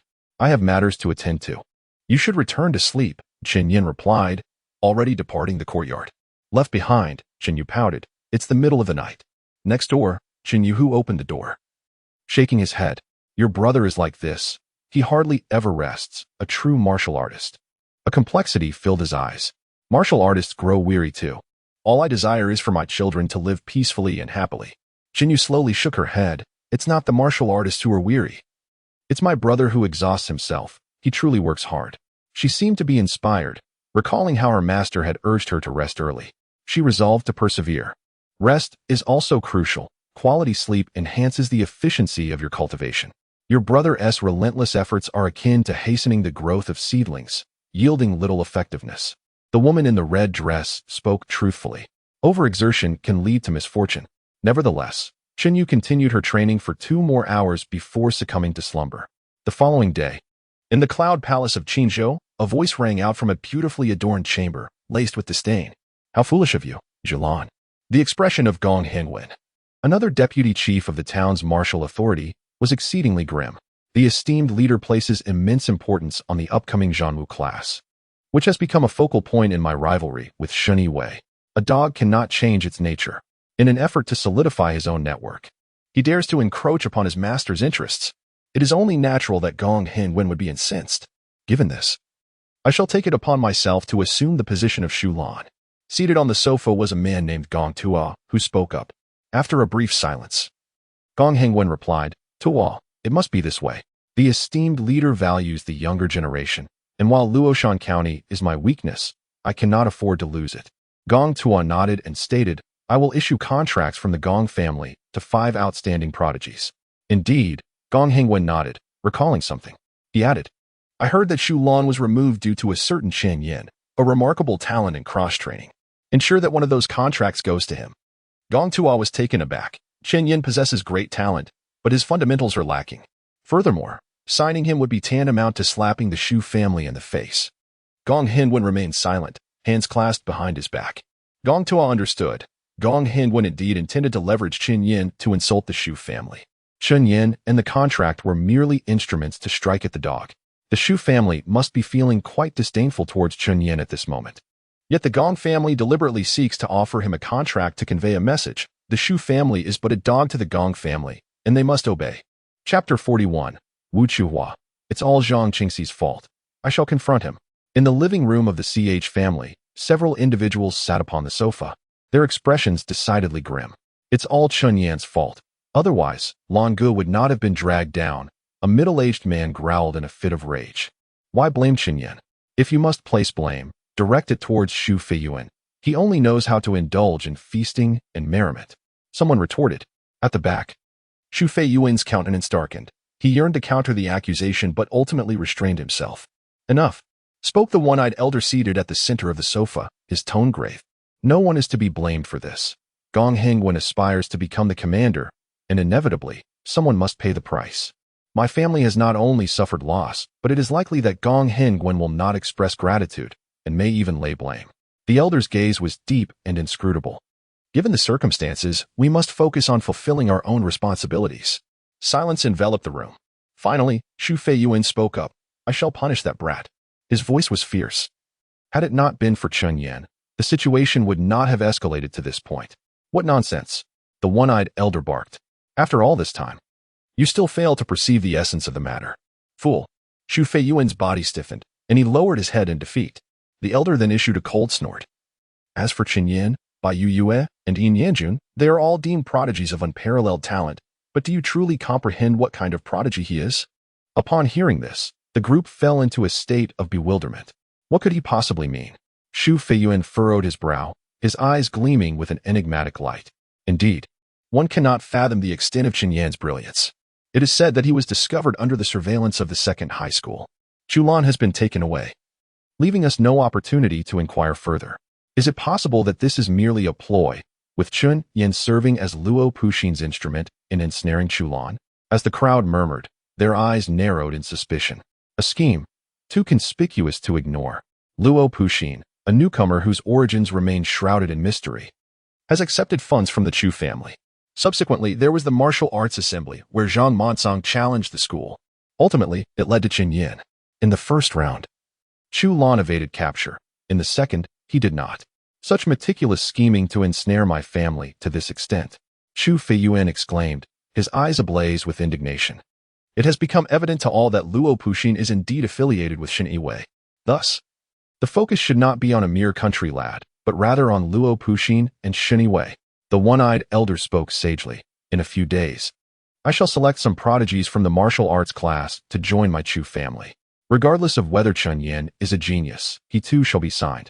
To convey to others that my family holds no grudges. The assembly fell into a stupor. Yet, a flicker of discontent lingered in Chu Fiyuan's gaze, which the elder seemed indifferent to. How could he not be concerned? He had endured relentless scorn over these past few days, all due to one Chen Yan, a mere impoverished country boy. Yet now, he was urged to let go of his grievances. He felt dissatisfaction, but had no choice but to comply. The elder spoke softly. The future of the Chu family lies with Xianxian and Xianxing. It is prudent to prepare followers for them in advance. These children from the countryside have not experienced the world, yet I believe the Chu family's offer would be met with gratitude. At that moment, a middle-aged man named Chu Tsang interjected, "If the individuals we sign are of greater significance than those from the Gong family, it may incite their displeasure." The elder chuckled. "Naturally, we shall yield the prominent candidates to the Gong family. Their aspirations are lofty, and they only acknowledge the pinnacle of talent. In this county-level town's martial arts class, apart from my family's Xianxing, who else can be deemed exceptional? Zhang Qingxi, you worthless fool. How do you even dare reside in the experimental zone?" In front of a row of villas at the first martial high school, Wu Chuhua sneered at Zhang Qingxi, who was busy moving his belongings. Zhang Qingxi's face turned ashen. He had not provoked Wu Chuhua, yet the latter consistently hurled insults at him. "Have I wronged you?" Zhang Qingxi retorted sharply. "Have you not wronged me? Do I not have the right to provoke you?" Wu Chuhua scoffed. "You fool, you're nothing but a waste. A piece of trash who paid to enter the martial arts class. How dare you replace Chen Yan? Do you even deserve it?" His voice was loud, drawing the attention of surrounding students. Wu Chuhua narrowed his eyes, for he had not disclosed to outsiders that he had lost to Chen Yan. He still possessed some pride. Wu Chuhua aspired to improve himself, with the aim of one day defeating Chen Yan, who served as his benchmark for progress. However, the fact that Zhang Qingxi, an imbecile, had taken Chen Yan's place incensed him. Zhang Qingxi entered the house with a sullen expression, while outside, Wu Chuhua continued to hurl insults. Taking a deep breath, Zhang Qingxi reflected on the ridicule he faced after the revelation of his substitution for Chen Yan, particularly from Wu Chuhua. He could not comprehend why he had become the target of Wu Chuhua's animosity. "I am wealthy, my family is affluent," he thought, inhaling deeply. His wealth granted him the advantage to surpass Chen Yan swiftly, and perhaps by the conclusion of the Zhenwu class, he could attain a level comparable to that of the talented Wu Chuhua. Yet, the prospect of enduring further humiliation at the hands of Wu Chuhua filled him with despair. The man was a lunatic. What offense had he committed to provoke such ire? On Sunday night, in Luoshan County, Chen Yan and Chen Yu had bid farewell to their father and boarded a bus. Chen Yu, whose fried noodle shop was set to reopen in a few days, keeping him quite occupied. As he examined the data panel of the Broken Sacred Realm, he noted, Broken Sacred Realm, Level 3, 3275, Broken Sacred Fruit, Strength, 65-100, Health, 19-100, Technique, 53-100, Physique, 5-100. Chen Yan felt a surge of joy within him. The heavens reward diligence. He mused. He had spent the previous night in sleepless contemplation of the Red Heart Fist, practicing while visualizing. Chen Yan consumed another broken sacred fruit of technique, and although he was fatigued, his relentless training in both the fist and breathing techniques led to the maturation of his strength and technique fruits in rapid succession. At the center of his chest, amidst 4 faintly etched patterns, the new force pattern had already condensed to 80%, while the remaining 3 had also reached around 30% each. With just 2 force patterns, one could easily exert a force of 2,000 kilograms, far surpassing the capabilities of an ordinary person. Most crucially, there was also the Red Heart Fist. The Red Heart Fist, a formidable technique created by Shen Yi, was one that Chen Yan had yet to master. Despite his own comprehension and the consumption of 2 technique-breaking fruits, although it appeared to be a simple punch, the intricacies within it were beyond imagination. At that moment, as Chen Yan unleashed a punch, a cyclone of energy flowed, showcasing immense power. It was merely a casual outing for a meal in the county. After which Chen Yan and Chen Yu headed to the first high school. Chen Yan carried a myriad of bags, with Chen Yu assisting him, not because the items were particularly heavy, but rather due to their disorganized nature. The first high school was vast, adorned with gardens and fountains along the pathways. However, it was rather deserted, as it was currently dedicated solely to teaching the town's martial arts class students. Humph. Suddenly, Chen Yu raised her head and let out a soft huff. Chen Yan glanced over to see a pair of students, a boy and girl, who bore a striking resemblance to each other. Observing them, The girl looked at Chen Yu and pointed with her lips. Brother, that is Zhou Jiai. He has been boasting about his brother joining the martial arts class. Chen Yu remarked, her tone laced with pride. Isn't your brother part of it too? What is so impressive about the martial arts class?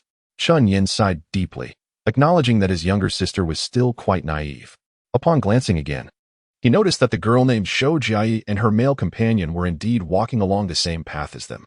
The young man evidently had an acquaintance with Chen Yan, as if he were deliberately waiting for her presence. However, upon spotting someone, he halted in his tracks. Chen Yan.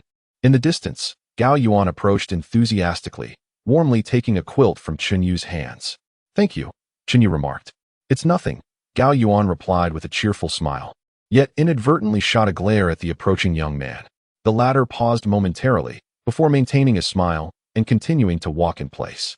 Just a few days ago, I mentioned your situation to Instructor Luo. He is truly fair-minded, allowing all students who were replaced to enroll in the Jinwu class. Gao Yuan chuckled innocently. Naturally, he was unaware of the events in Qingshan town, as the Jinwu class was relatively isolated, and news traveled slowly. Chen Yan glanced at him and earnestly said, Thank you. Luo Puxin had informed him that Gao Yuan had specifically sought out Luo Puxin that Friday morning to discuss his replacement by Zhang Qingxi. It's fine. Zhang Qingxi called me a bumpkin. Gao Yuan scratched his head as he spoke. Quite resentful, isn't he? Chen Yan observed Gao Yuan, who still wore an innocent expression. Let's head over there. It's a 4-person room, and meals are free. Gao Yuan pointed towards a dormitory corridor. A room for 4? Chen Yan frowned. As Luo Puxin had told him, he would have a single room. Moreover, he needed to stabilize his cultivation. Sharing a room with 3 others might inadvertently lead to freezing them to death during his training. Indeed, Gao Yuan nodded, stating, The accommodations in the Jinwu class are all self-constructed, and Yu Jiwen can only secure a single room in the parallel zone. Chen Yan furrowed his brows, inquiring, Is there really a distinction in housing? There is, Gao Yuan affirmed with a nod. The top 5 in the Jinwu class reside in the priority zone, enjoying independent villas with a daily meal expense of 5,000, along with dedicated training rooms. Those ranked 6 to 20 inhabit the experimental zone, which features standalone courtyards and a meal cost of 2,000. The 21st to 60th rank in the parallel zone, where there are single dormitory rooms, albeit with a meal expense of 1,000. Gao Yuan sighed. Ultimately, I reside in the ordinary zone, which consists of 4-person rooms and has a daily meal fee of 500. Beside him, Chen Yan remained silent, while Chen Yu's eyes widened in astonishment. Is it possible to spend that much on food in a single day? She seemed quite taken aback. Indeed. It is all premium beast meat and delicacies made with precious herbs. The Jinwu class invests heavily, so I find it quite reasonable to spend 500 a day. Ha ha, Gao Yuan chuckled, scratching his head. He then looked at Chen Yan with envy, saying, But you must have a single room. Why is that? Chen Yan asked. Astonished. Because all the rooms in the ordinary zone are filled, and you are the last to arrive. It is certain that you will be allocated a separate room. Gao Yuan replied with a smile, winking at Chen Yan. He hoped to share a room with Chen Yan, believing that a 2-person arrangement would be far superior to a 4-person one. Understanding his implication, Chen Yan asked, Where is the experimental zone? It's over there. Gao Yuan gestured in a particular direction. What are you planning to do? Chen Yan contemplated quietly, believing that he could secure a place within the top 20, especially since Wuchuo was among the top 5 at the second high school. The mere mention of Wuchuo ignited a flicker of annoyance within Chen Yan. Given that the accommodation conditions in the Jinwu class depended entirely on one's capabilities, he resolved to seize Wuchuo's villa without hesitation. In the distance, a boy who had been walking alongside Zhou Jiai overheard Gao Yuan's words and rushed over without a second thought. Chen Yan, I've checked the accommodation list and anticipated your arrival, so I've been waiting for you. Can we discuss a matter? The boy wore a smile, but behind him, his sister Zhou Jiai observed Chen Yu with an expression brimming with determination. The 2 girls exchanged fierce glares, neither willing to concede. Zhou Lu, are you planning to snatch Chen Yan's dormitory? Gao Yuan's voice was low, laced with a hint of menace. I won't, Zhou Lu replied. Chen Yan, I understand your family isn't affluent. I am willing to purchase your room for 10,000. Chen Yan frowned. I won't sell. He shook his head and continued walking forward. Gao Yuan fell silent. If Chen Yan chose to sell, there was little he could do, as 10,000 was a significant sum. How about 11,000 then? 11,000. Zhou Lu persisted, expressing his reluctance to share a 4-person room, emphasizing his desire for solitude to focus on his training. 11,000 is quite generous. Nearby, a girl named Shou Jiai crossed her arms and mumbled, casting a glance at Chen Yu while sticking out her tongue. Chen Yu shot her a glare in return but chose not to respond. Beside him, Chen Yan once again expressed his unwillingness to sell, quickening his pace. Alongside him, Gao Yuan and Zhou Lu followed. Both harbored their own thoughts, ultimately revolving around Chen Yan's decision. 12,000, 12,000. Brother, show me some favor. My talent is quite commendable, and forming a connection with me would be beneficial. 14,000. All right, Chen Yan, I understand you are waiting for the right price. But one must also consider moderation. Zhou Lu continued to speak, while a flicker of irritation surfaced in Chen Yan's eyes as he turned to face him. I have already stated that I am not selling, and I possess nothing to sell. Do you understand? Chen Yan's voice was laced with a chilling tone, causing Zhou Lu to pause, his expression cooling slightly. Instructor Luo mentioned that everything within the Jinwu class is up for competition. Thus, I challenge you. And the price shall be your house. He was indeed challenging Chen Yan. Nearby, Zhou Jiai tugged at Zhou Lu's arm, her concern evident. Yet she held her head high when glancing at Chen Yu. Chen Yu appeared somewhat anxious, while Gao Yuan prepared to step forward. Very well, Chen Yan nodded. Leaving everyone momentarily speechless, he had actually agreed. But wait, I must first engage in a battle. Gao Yuan, this is the experimental area, isn't it? Chen Yan indicated a row of standalone courtyards before them. It was only then that the others realized Chen Yan had brought them to the experimental zone. What are we doing here? Yes, indeed, Gao Yuan replied. Is Wu Chuhua present? Chen Yan inquired, as he was already eligible to enter the Jinwu class. Had it not been for Wu Chuhua's insistence on impersonating Zhang Tai, he would not have taken such a convoluted route. His presence signifies that he is the last one remaining.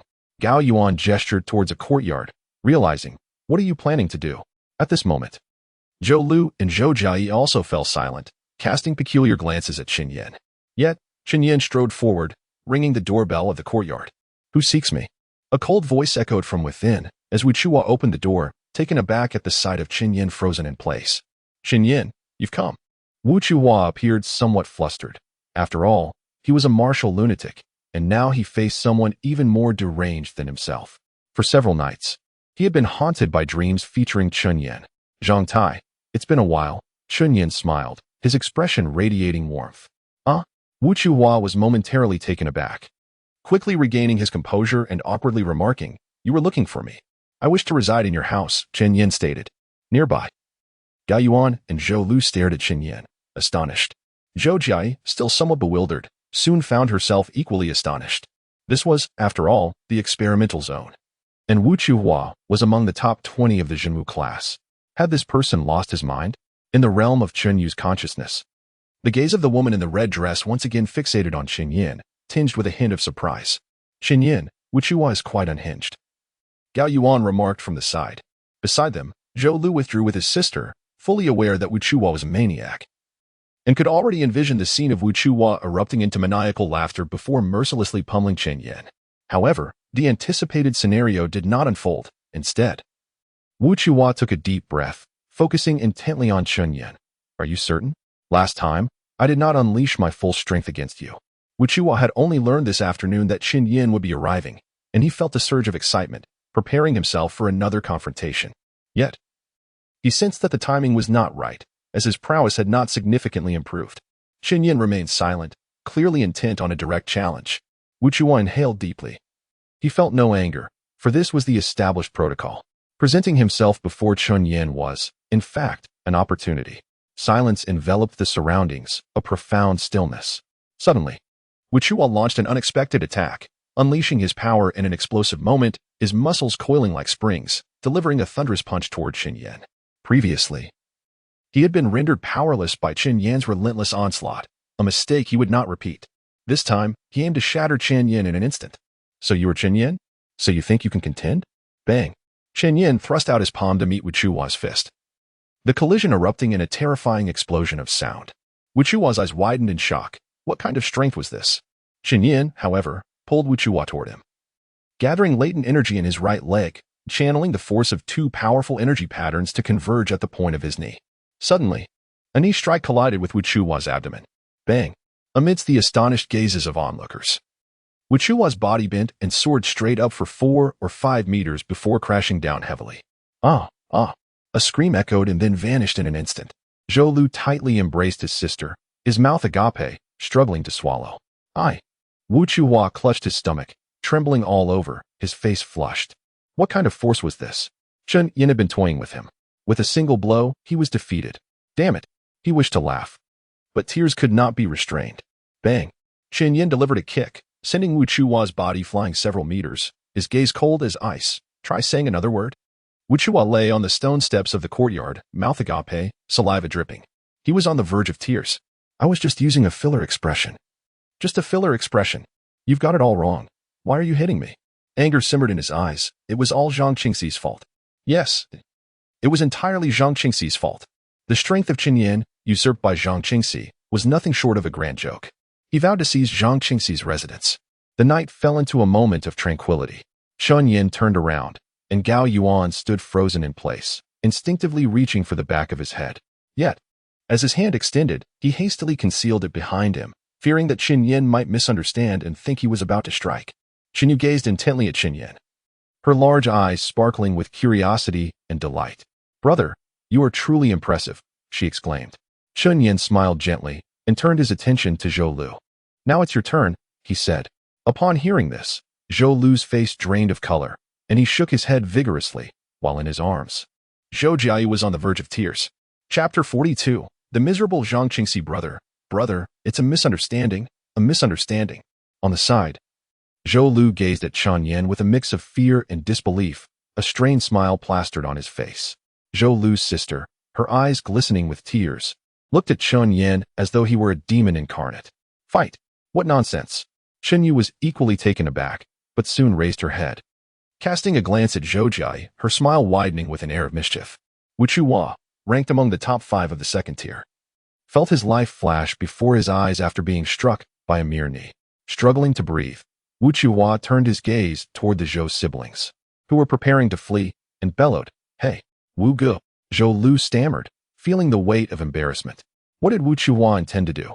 It was Chen Yan who had struck him, not Zhou Lu. Clenching his teeth, Wu Chuhua retorted, Don't spread rumors. And don't claim I was taken down in one blow. His face flushed with indignation, yet he still tried to maintain an intimidating demeanor.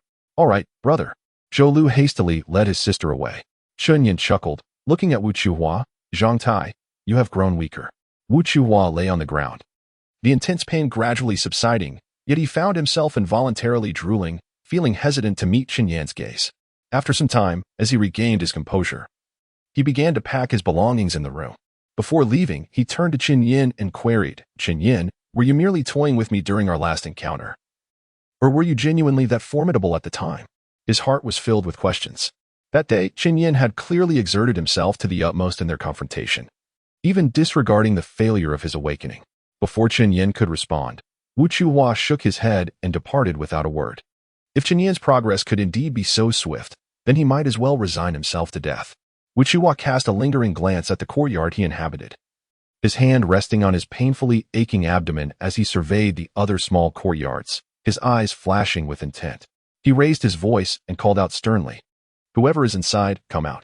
With a creaking sound, a disheveled young man opened the courtyard door, his eyes widening in shock at the sight of Wu Chuhua burdened with luggage. Wu Chuhua, have you been kicked out? The youth, named Zhang Qingxi, exclaimed in disbelief. Who could possibly evict Wu Chuhua? Zhang Qingxi's expression darkened as a thought struck him. You can't challenge me. This is my purchase. If you want to challenge, go and confront Li Xiaowu. Wu Chuhua retorted with a mocking laugh. Get lost. If you want a place to stay, then fight for it. That's the rule of the Zhenwu class. You may have someone backing you, but I have my brother. As he spoke, he unceremoniously laid his bedding on the ground. With a resounding slap, Wu Chuhua seized Zhang Qingxi by the neck and dragged him directly to the training ground. Around them, fellow trainees looked on in astonishment. While Zhang Qingxi pleaded for mercy, Wu Chuhua unleashed a torrent of blows upon him. It's all your fault. If it weren't for you, could Chen Yan have sought out Zhuang Shihong? It is all your fault, you worthless wretch, daring to seize Chen Yan's place? Filth. With a swift kick, Wu Chuhua sent Zhang Qingxi flying, his sole intention being to vent his fury. The Zhenwu class is a realm for fortitude and strength, not a competition of connections or wealth. No amount of money can alter the undeniable truth of your ineptitude. Ignoring the grim expression of Zhang Qingxi, Wu Chuhua departed. Zhang Qingxi was engulfed in despair, particularly as he sensed the eyes of fellow students upon him, amplifying his hopelessness. Who, pray tell, has provoked Wu Chuhua? Am I merely a punching bag? In the distance, Yu Jiwen and several girls continued their run, astonished by the unfolding scene. This is the Jinwu class. A brutal arena of survival of the fittest. Even someone as formidable as Wu Chuhua can be bested. A sense of urgency flickered in Yu Jiwen's eyes. She must grow stronger. Clenching her fists, she turned to the girl beside her and declared, I shall not return to slumber. I will train on the field all night. The others stood in shock, wondering who had dared to provoke Wu Chuhua in such a manner. Each student who takes another's place must contribute 500,000? In the spacious living room, Chen Yan spoke with astonishment. Indeed, it is the regulation set by instructor Luo. Individuals like Zhang Qingxi may remain in the Jinwu class, but each family must contribute 500,000. Gao Yuan sipped his water and, with a hearty smile, remarked, all this money will be devoted to nurturing the students of the Jinwu class. Zhang Qingxi initially occupied a 4-person room. But then he spent 300,000 to purchase a small courtyard in the experimental area from Li Xiaowu, who is a student at their family's martial arts school. As Gao Yuan spoke, a sense of nostalgia washed over him. He was aware of Zhang Qingxi's affluent background, but had not anticipated it to be this substantial. Wealth, indeed, can be a relentless driving force. Chen Yan nodded in acknowledgement. Chen Yu had already returned to school, and he invited Gao Yuan inside to briefly inquire about the regulations of the Jinwu class. To his astonishment, he discovered that even a county-level Jinwu class could possess such remarkable standards. No wonder the daily meal expenses for outstanding students could reach several thousand. It appeared that Luo Puxin had managed to extract such considerable resources from the wealthy gentry of these counties. Approximately 20 individuals had secured their places in the Jinwu class through connections, each contributing 500,000, accumulating over 10 million in total. 10 million. What a staggering concept. Within the Jinwu class, everything is determined by scores. Defeating Wu Chuhua and acquiring a property in the experimental area would directly yield 50 points. Sufficient for one to contemplate the essence of the horizontal refinement breathing technique for 50 hours. Points could also be exchanged for lectures from instructors or precious medicinal materials and beast meats. Gao Yuan grinned widely and added, moreover, one can earn 2 points for spending an hour in the Shu family's nurturing zone in Qingshan. While it carries its risks, anyone can call for assistance. However, if one seeks help more than 10 times, they will face elimination. Yesterday, I spent an hour, nearly exhausting an opportunity. Tomorrow, I shall venture to the blood scent chamber. Are you familiar with the concept of blood scent? Gao Yuan continued to speak, sharing that he, like Chen Yan, was born into poverty and had only encountered the world of martial artists upon entering the Jinwu class. Chen Yan nodded, acknowledging that Luo Puxin had informed him of these matters. The storage area of the Chu family is fraught with peril, yet it also hones one's survival and combat skills. The Jinwu class does not adhere to conventional lectures or training. Rather, it directly cultivates the student's combat abilities. Qingshan is a destination Chen Yan intends to visit, as he requires ice attribute elixirs to enhance his abilities. Although Luo Puxin harbors doubts about his chances of finding them, Chen Yan possesses the broken sacred tree, which boasts formidable discernment capabilities in the wild. Gao Yuan, if you head to the blood scent chamber tomorrow, please inform me. Chen Yan stated as he prepared to bid farewell, rising from his seat. Huh? Gao Yuan exclaimed in surprise. Chen Yan, haven't you already experienced a failed awakening? The fact of Chen Yan's failed awakening could be corroborated by Wu Chuhua, and it was likely that this news would soon be known by all. Chen Yan's expression darkened, though a flicker of struggle appeared in his eyes. Gao Yuan opened his mouth, sighed, and remarked, the likelihood of awakening again after a failure is quite slim. Yet, you. Sigh. He let out a breath, understanding Chen Yan's sentiments, still unwilling to concede, yearning for another attempt, despite the overwhelming odds against him. In that moment, Gao Yuan regarded Chen Yan with a hint of sympathy, though he quickly regained his composure. It is not accurate to say that I feel sympathy for him. A single punch from him would likely leave me incapacitated. After Gao Yuan departed, Chen Yan began to explore the 2-story building, and indeed discovered a training room on the first floor. Upon entering the training chamber, he noted that the walls were constructed from a unique type of blue stone, providing exceptional sound insulation. Chen Yan exhaled a mist of crimson, his body slightly compressed, as he gathered power in his right fist. His gaze turned icy for an instant.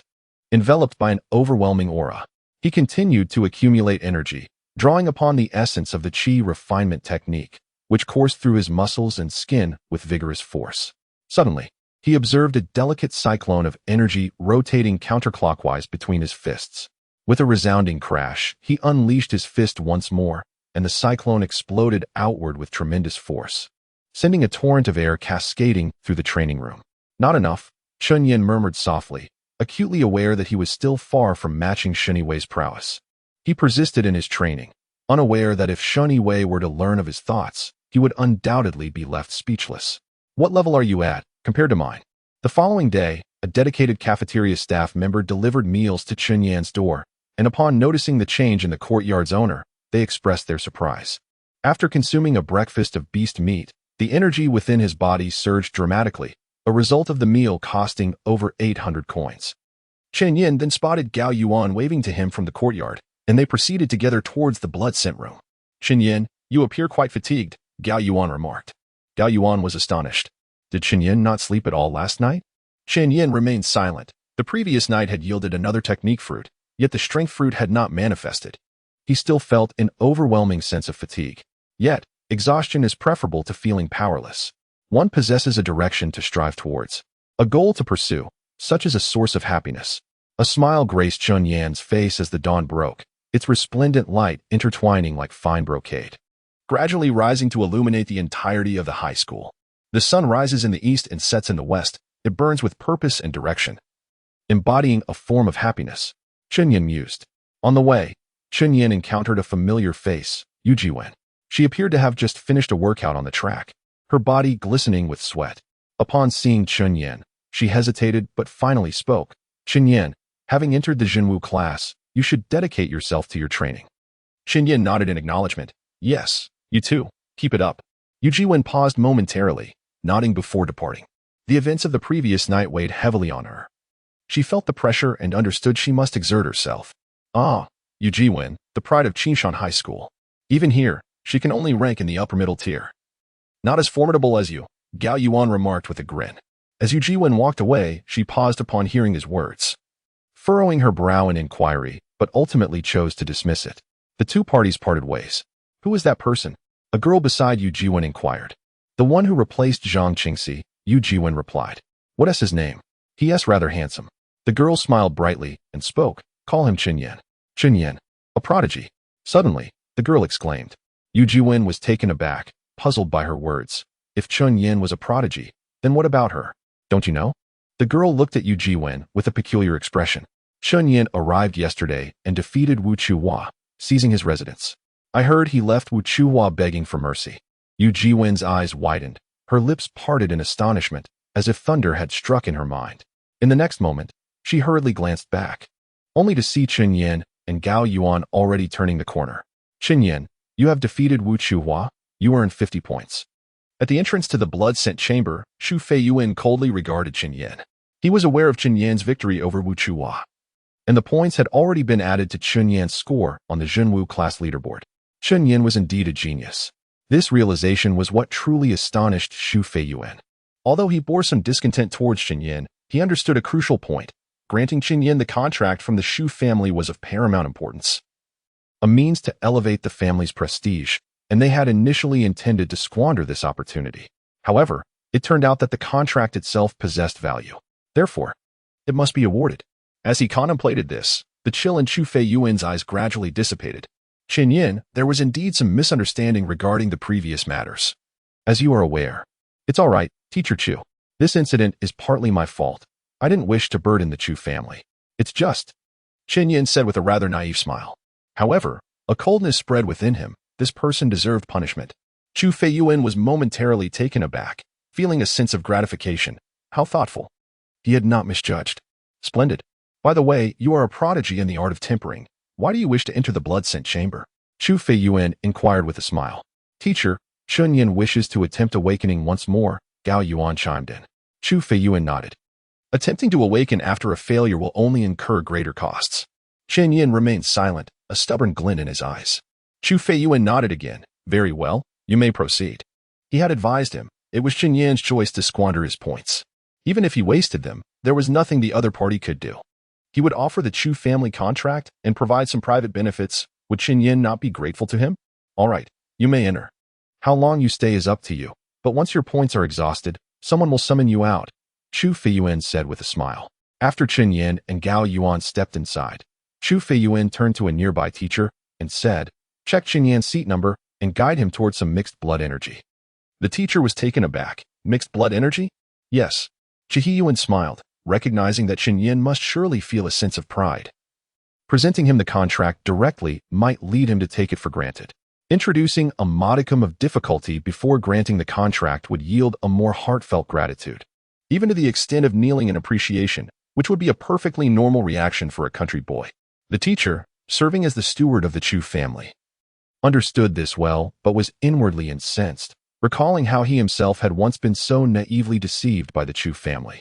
Nonetheless, he found it prudent to remain silent and hurriedly began adjustments. Chi Yuan narrowed his eyes. The blood-scent chamber of the town martial class was not originally arranged by the Chu family. However, due to the leverage that Luo Pu had obtained regarding Chu Lan's matter, the family was compelled to sacrifice such substantial resources. Yet, he had misjudged one critical aspect. Chen Yan had awakened his blood energy and possessed the rare ability of Kunsha. While the mixed blood energy may be toxic to other students, it was a different matter entirely for those who had broken their limits. Upon entering the blood-scent chamber, Chen Yan was taken aback. The chamber of the Chu family was markedly different from what he had encountered in the town martial division. His first impression was that it was quite small. It was roughly the size of a restaurant, devoid of the pervasive red mist he had expected, instead resembling a dining establishment. There were over 50 private booths, each accommodating only one individual. The walls were constructed of blue stone, intricately etched with complex patterns. Suddenly, within the realm of the broken saint, a yellow light surged forth. This was the energy of a formation, which could only be absorbed after upgrading the broken saint tree. As he passed by several booths, Chen Yan once again spotted a familiar face.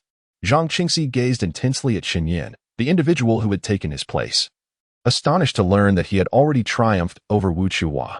Meanwhile, he found himself compelled to pay to enroll in the Zhenwu class.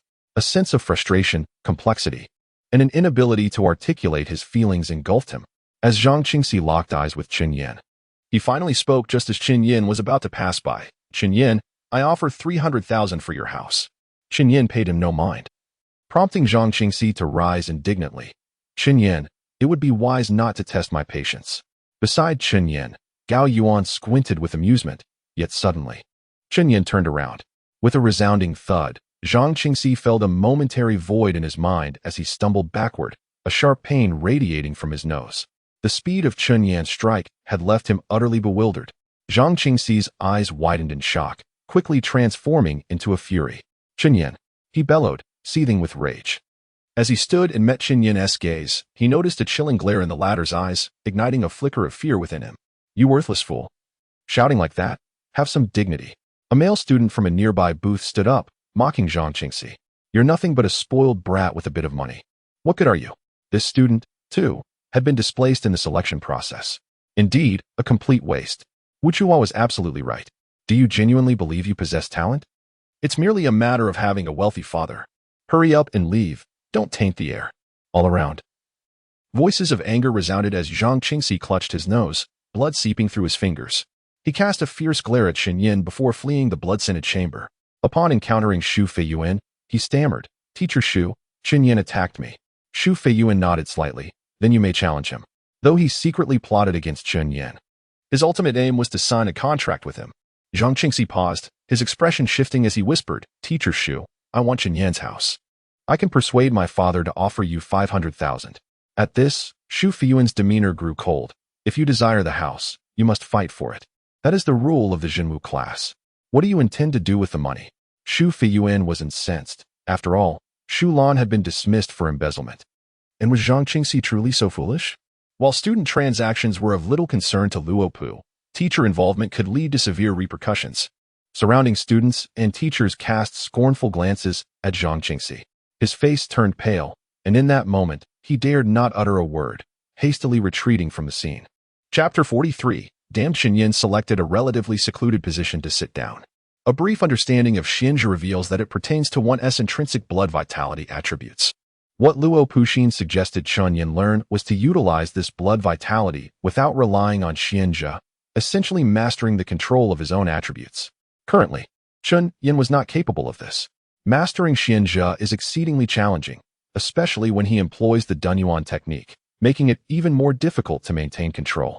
After midnight yesterday, Chen Yan's practice of the Dunyuan technique still could not conceal the leakage of cold energy. Nevertheless, he felt compelled to visit the blood scent chamber. According to Luo Puxin, Chen Yan needed to exhibit a desire for awakening. The moment Chen Yan could control Xianjia would mark the day of his awakening. This was a matter of survival among those who had achieved a breakthrough. Apart from Chen Min, anyone who revealed their location would encounter an endless array of dangers. What Chen Yan needed to do was to gradually initiate the Dunyuan technique and Xianjia within the blood scent chamber, incrementally increasing the extent of their activation until he could completely master the cold energy. However, what Luo Puxin did not realize was that Chen Yan would waste the efficiency of absorbing blood vitality, while those who had broken through the sacred realm would not. A faint smile appeared at the corner of Chen Yan's mouth. Before his awakening, the blood vitality energy he obtained from daily medicinal baths had not been squandered. Rather, it was absorbed by the sacred realm. The vitality energy derived from the blood word sacred fruit felt as if it had always existed within him, remarkably natural and pure. "Hey, you must be Chen Yan, right?" A voice emanated from a male student positioned near the front of the blood scent chamber, who stood up and declared, "Wu Chuhua is my younger brother." A faint smile graced his face as he continued, "You were quite fierce yesterday." The other students in the blood scent chamber turned their gazes towards Chen Yan, some stifling laughter, while others regarded him with a glimmer of sympathy. Wu Chuqin. The accommodation conditions are determined by combat strength. That is the rule of the Jinwu class. Gao Yuan interjected, standing up with a hint of nervousness. However, the young man named Wu Chuqin remained fixated on Chen Yan, stating, "In this Jinwu class, I rank 7th. His smile grew more pronounced, exuding an air of danger as he met Chen Yan's gaze, his heart racing in surprise. Chen Yan was actually smiling back, seemingly unperturbed by him and eager for a confrontation.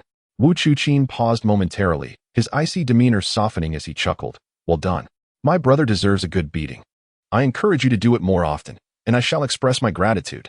He then offered an apology for his brother's impersonation of Zhang Tai. Chen Yan's smile faded slightly, his expression turning to one of astonishment.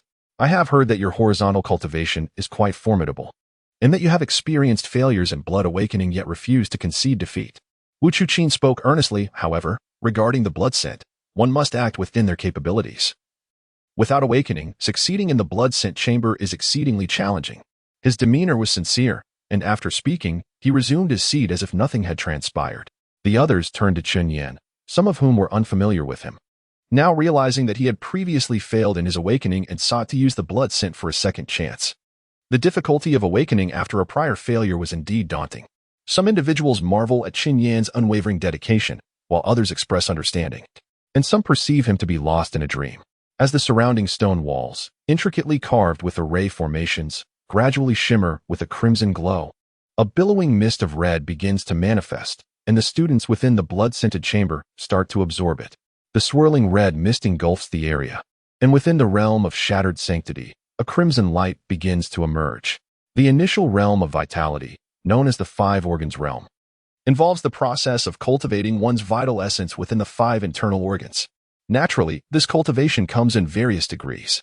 For instance, the foremost student of the Jinwu class, Xu Xiansheng, has already cultivated his 4 organs to a remarkable level, achieving over 70% fullness. The term fullness refers to the extent of cultivation achieved. Once he reaches the pinnacle of the 5 organs realm, his fullness might reach 75%. Achieving 75% in this context signifies peak excellence. As the crimson light radiates within the shattered sanctity, Chen Yan observes a blood fruit of shattered sanctity nearing its maturity. Deep within his heart, a chilling energy stirs. Before him, a sea of red mist obscures his vision, yet he gradually raises his brow in intrigue. Within the realm of shattered sanctity, an ink-like luminescence emerges, symbolizing elemental energy. Could it be that the blood mist has been enhanced? Chen Yan's astonishment grows as he channels his inner energy, sensing a myriad of elemental forces within the crimson haze. There are those that burn fiercely, embodying fire, others that resonate with verdant vitality, representing wood, and some that exude a chilling essence, signifying ice.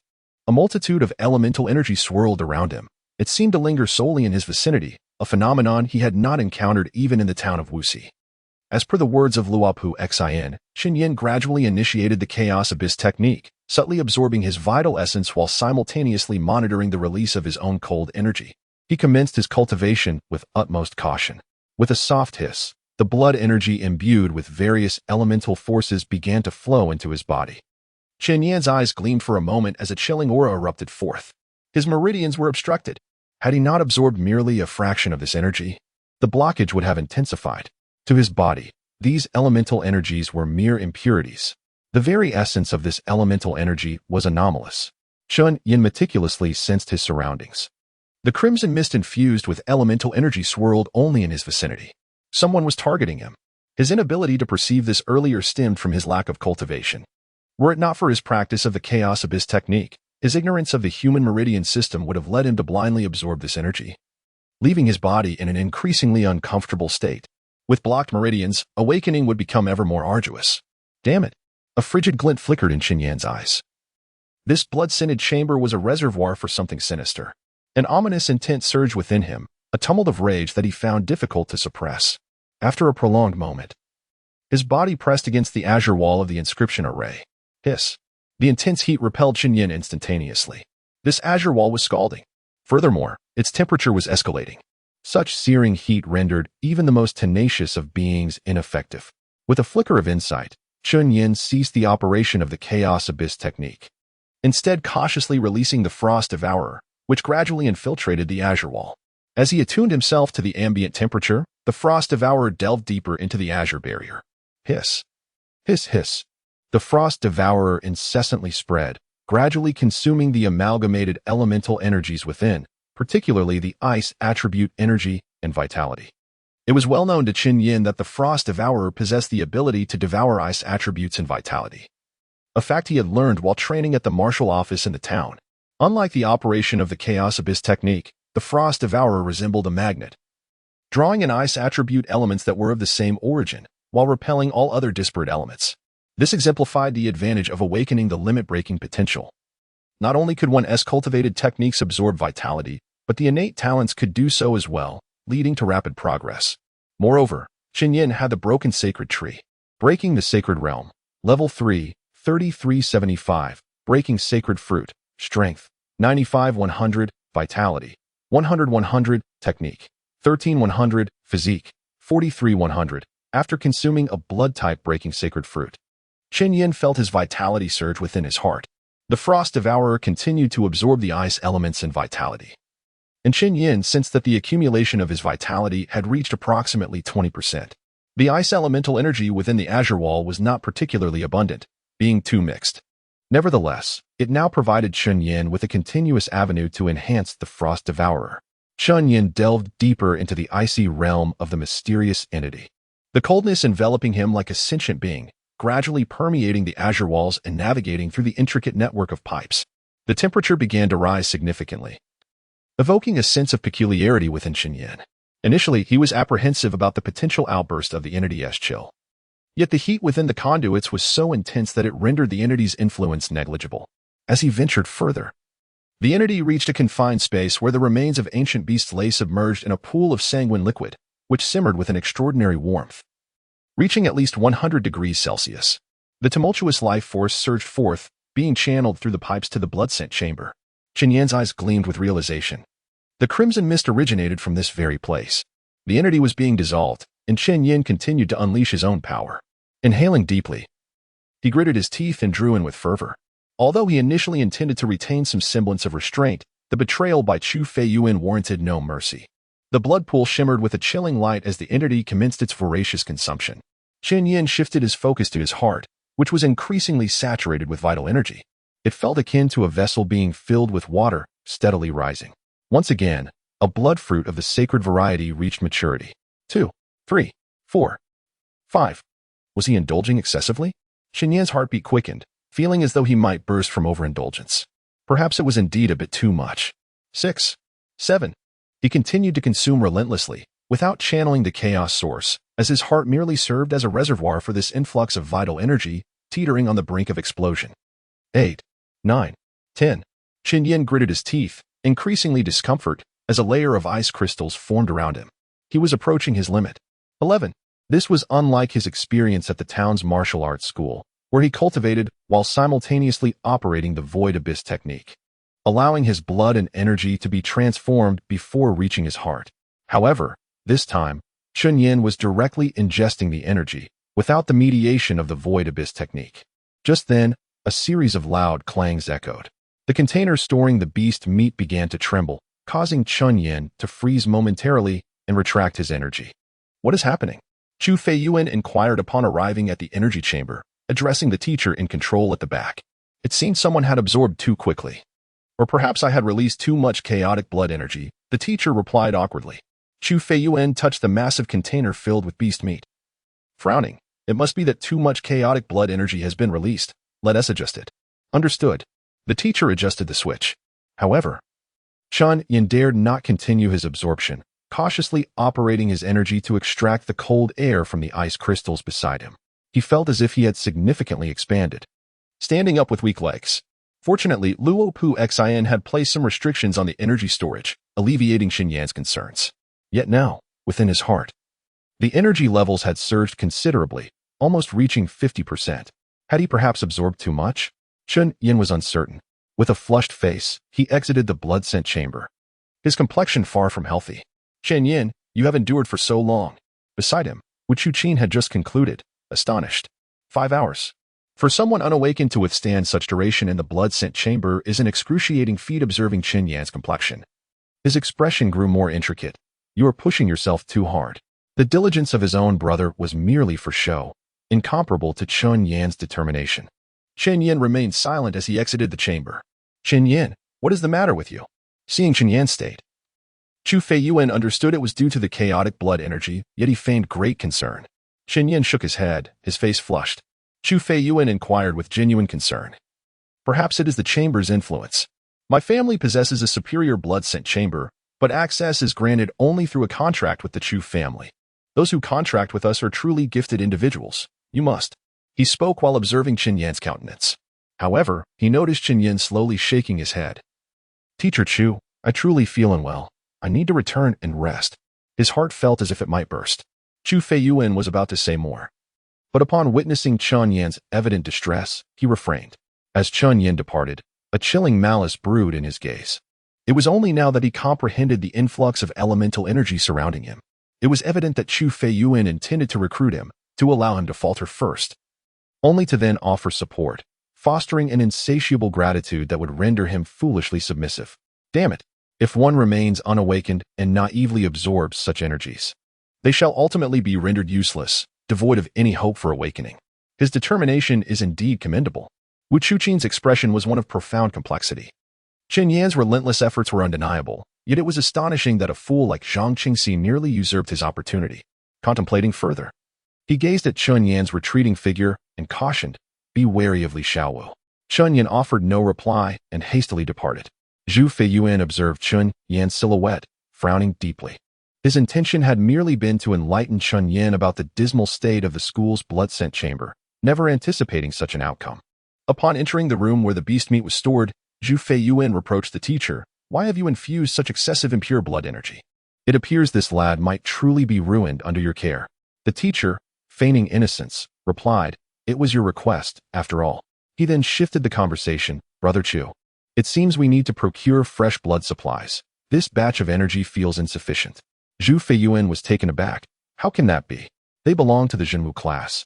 After all, it's only natural for them to absorb quickly. The teacher chuckled awkwardly. Zhu Feiyuan's countenance darkened, cursing the wretched Luo Puxin. How overwhelming. My heart feels as if it might burst. Chen Yan's face contorted in agony, blaming Zhu Feiyuan. I shall eliminate him. In that instant, as he burst into the training room, Chen Yan roared. Ha! Boom! A gust akin to a piercing cold wind erupted from Chen Yan's mouth, carrying with it a multitude of bone-chilling ice crystals. Like the breath of an ice dragon, countless shards of ice collided against the surrounding walls, producing a resounding roar. Feeling somewhat more at ease, Chen Yan promptly settled into a meditative posture, channeling the principles of the chaos abyss technique. Suppress and suppress once more. After a considerable time, Chen Yan's complexion gradually eased, and the tumult within his heart became increasingly stable. The vital energy within his heart began to transform into a dormant state, condensing into a tangible form. With a gaze as cold as ice, Chen Yan couldn't help but blame Xu Feiyuan for his discomfort. At the entrance of the small courtyard, Luo Puxin's expression was tinged with hesitation. How should he convey his thoughts to Chen Yan? He murmured softly. Previously, Chen Yi had called, and after much contemplation, he had suggested that Chen Yan abandon the path of vital energy, to relinquish a mere 1 in 10,000 chance of awakening a prodigy, in exchange for safeguarding a true master of physical cultivation. Chen Yan's aptitude for physical refinement was already exceptionally high. Attaining mastery in vital energy was indeed a formidable challenge. Luo Puxin hesitated momentarily before stepping into the room, his senses heightened as he made his way towards the training chamber. A chill enveloped him, rendering Luo Puxin momentarily stunned. What has happened? He grasped the doorknob of the training room with one hand, the frigid air causing his brow to furrow. It's me, Chen Yan, he called out. With a click, the door swung open. In an instant, it felt as though he stood atop a frozen peak, the biting cold leaving Luo Puxin utterly bewildered. He focused his gaze upon the training chamber, now encased in ice, his heart racing with intensity. Brother Luo, you have arrived, Chen Yan remarked with a smile. Luo Puxin gazed at the training room, which had transformed into a frozen cavern, utterly stunned. What on earth is this? Chapter 44. Absolute kill. Feeling the chilling aura emanating from all directions, Luo Puxin shuddered involuntarily. Although he was not a practitioner of qi and blood, he possessed some understanding of this realm. At this moment, a question lingered in his mind. Wasn't it just a few days ago that Chen Yan awakened? Was it not merely days ago? Or had a month already passed since then? Quite remarkable, he remarked, turning his back on Chen Yan, his tone indifferent. When did you awaken? Chen Yan, perplexed, replied, Did you not already know? Luo Puxin cleared his throat. I comprehend your mastery of qi and blood. Yet you must realize that the awakening of limit breaking is a selection method of Zhou Ming. Zhou Ming represents the residual consciousness of the ancient gods. In its eyes, living beings are but numbers. It seeks only the strong. Luo Puxin pivoted to face him. Therefore, you cannot forsake the path of horizontal refinement for the sake of qi and blood. The exploration of human limits through horizontal refinement is fundamental to your strength and survival. Ancient gods, Chen Yan murmured. The ancient gods were formidable beings that had existed since time immemorial, and now, there were no living ancient gods in Xia country. However, they still existed beyond its borders. One must not regard them as allies, but rather as partners or even adversaries. Luo Puxin succinctly explained a few points. Unwilling to elaborate further, the awakening of limit breaking held great significance, as ancient gods also required the assistance of unparalleled warriors to achieve such an awakening. Xia country did not reject the awakening of limit breaking. Warriors vied for supremacy, and Xia country too needed formidable beings. Yet, ultimately, it was a path fraught with cruelty. Upon reflecting on this, Luo Puxin earnestly remarked, You must place greater emphasis on horizontal training. Chen Yan's gaze narrowed as he nodded in agreement. I will. I have indeed encountered some difficulties while learning the heart of Red Fist in recent days. Luo Puxin chuckled. It is certainly challenging. You have yet to master the Red Gang mysterious strike and are attempting to learn the heart of Red Fist directly. Naturally, it will be arduous. To what extent has your heart's accumulation reached? Luo Puxin inquired lightly. It should be around 35, Chen Yan responded. Earlier, during the transformation of my vital energy and blood, the quality of my vital essence became exceptionally high, which must have decreased my accumulation. Luo Puxin was taken aback. Goodness, at this rate, will you achieve the 100 meridians in just a month? Quite impressive, but do not overlook horizontal training. Luo Puxin insisted. Indeed, Chen Yan concurred. I have some questions regarding the heart of Red Fist that I would like to ask you, Brother Luo. Pleased, Luo Puxin nodded. Acknowledging that Chen Yan had received elite training from the military martial guard, which included personal instruction. Let us practice the heart of Red Fist, Luo Puxin suggested. As he had come today to challenge Chen Yan, to provoke him and apply some pressure, urging him to prioritize horizontal training. His intentions were clear. He desired Chen Yan to grow sufficiently strong. As for innate talents, should they be lost, they are simply gone. However, even without them, one can still possess vital energy, perhaps even surpassing the majority of those awakened to true origin. Additionally, one will still have security. Chen Yan's gaze sharpened as he sensed the seriousness in Luo Puxin's eyes. His body bent slightly, energy coursing through him, a faint crimson aura swirling between his fists. Luo Puxin was momentarily taken aback, tilting his head to regard Chen Yan.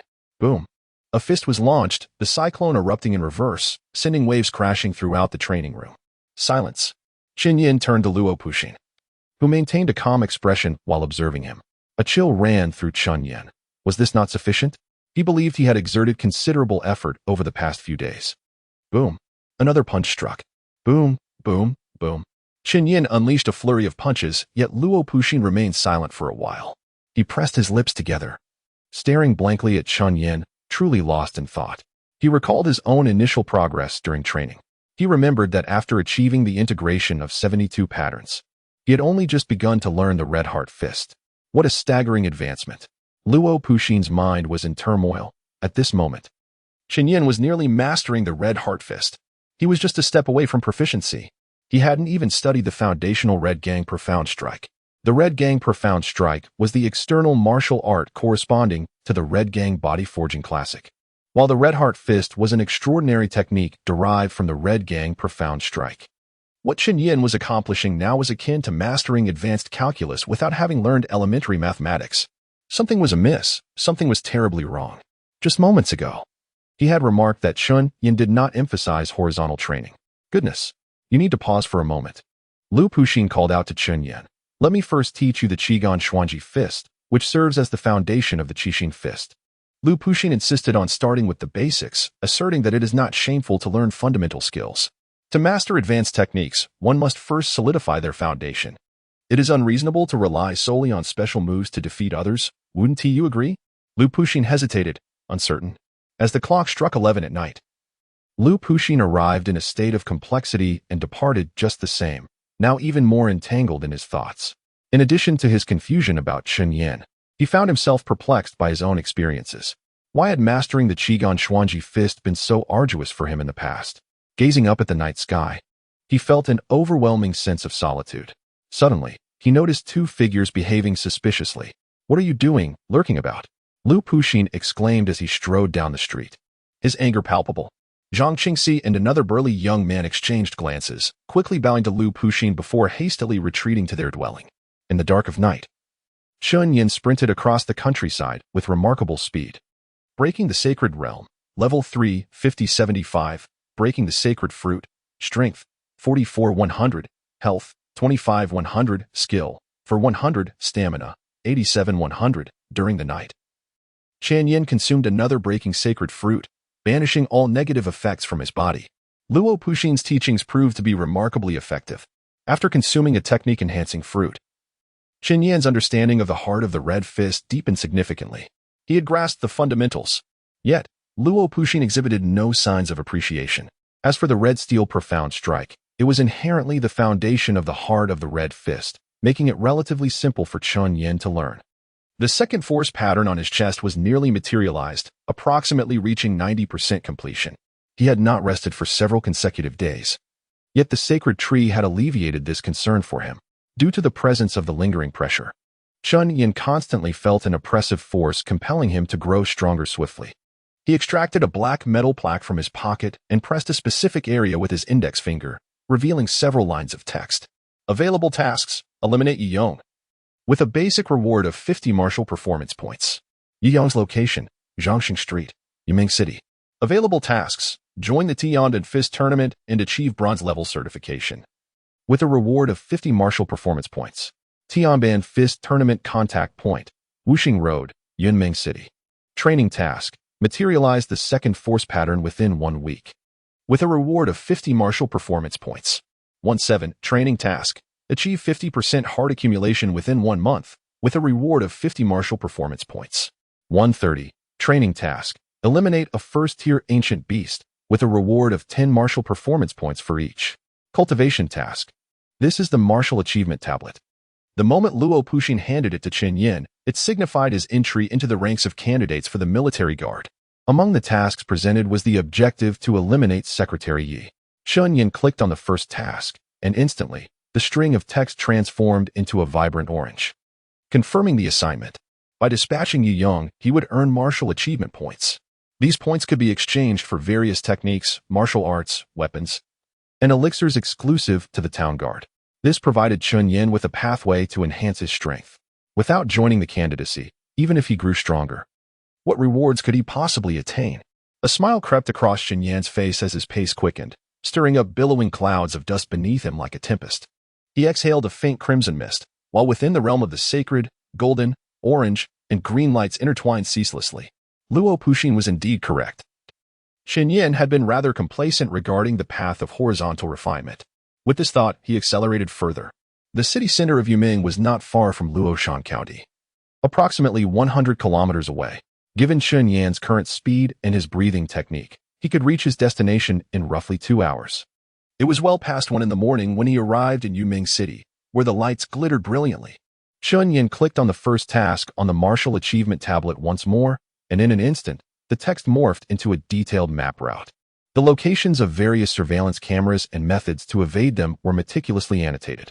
Chen Yan ventured into an alley, darting from side to side, until he arrived at the entrance of a small courtyard, where he leapt inside. The courtyard was adorned with exquisite decorations, situated within a villa district occupied by the affluent. Chen Yan marveled inwardly. In Yunming City, every inch of land is worth its weight in gold, and this modest villa must have cost a fortune. In stark contrast, Qinshan Town appeared quite dilapidated. As he practiced his breathing techniques, sounds from within the house reached his ears. Damn Chen Yan, and damn Luo Puxin. I will not let this go, he fumed. Calm down, he admonished himself. Gong Qing had informed him to first head to Laoshi for a few days before returning. By then, Shen Yiwei should have fallen from grace. After all, he is merely a penniless lad. It will be simple to deal with him then. I had even considered spending some money to eliminate that brat for you. Never mind. Don't involve yourself. Your methods are too crude. Chen Yan listened intently, recognizing the voices of Secretary Yi and a woman within. At that moment, Secretary Yi was smoking by the window, sneering as he plotted the demise of the one who had dared to injure him. Chen Yan frowned. There was another person present. He had chosen this hour, the dead of night, for a reason.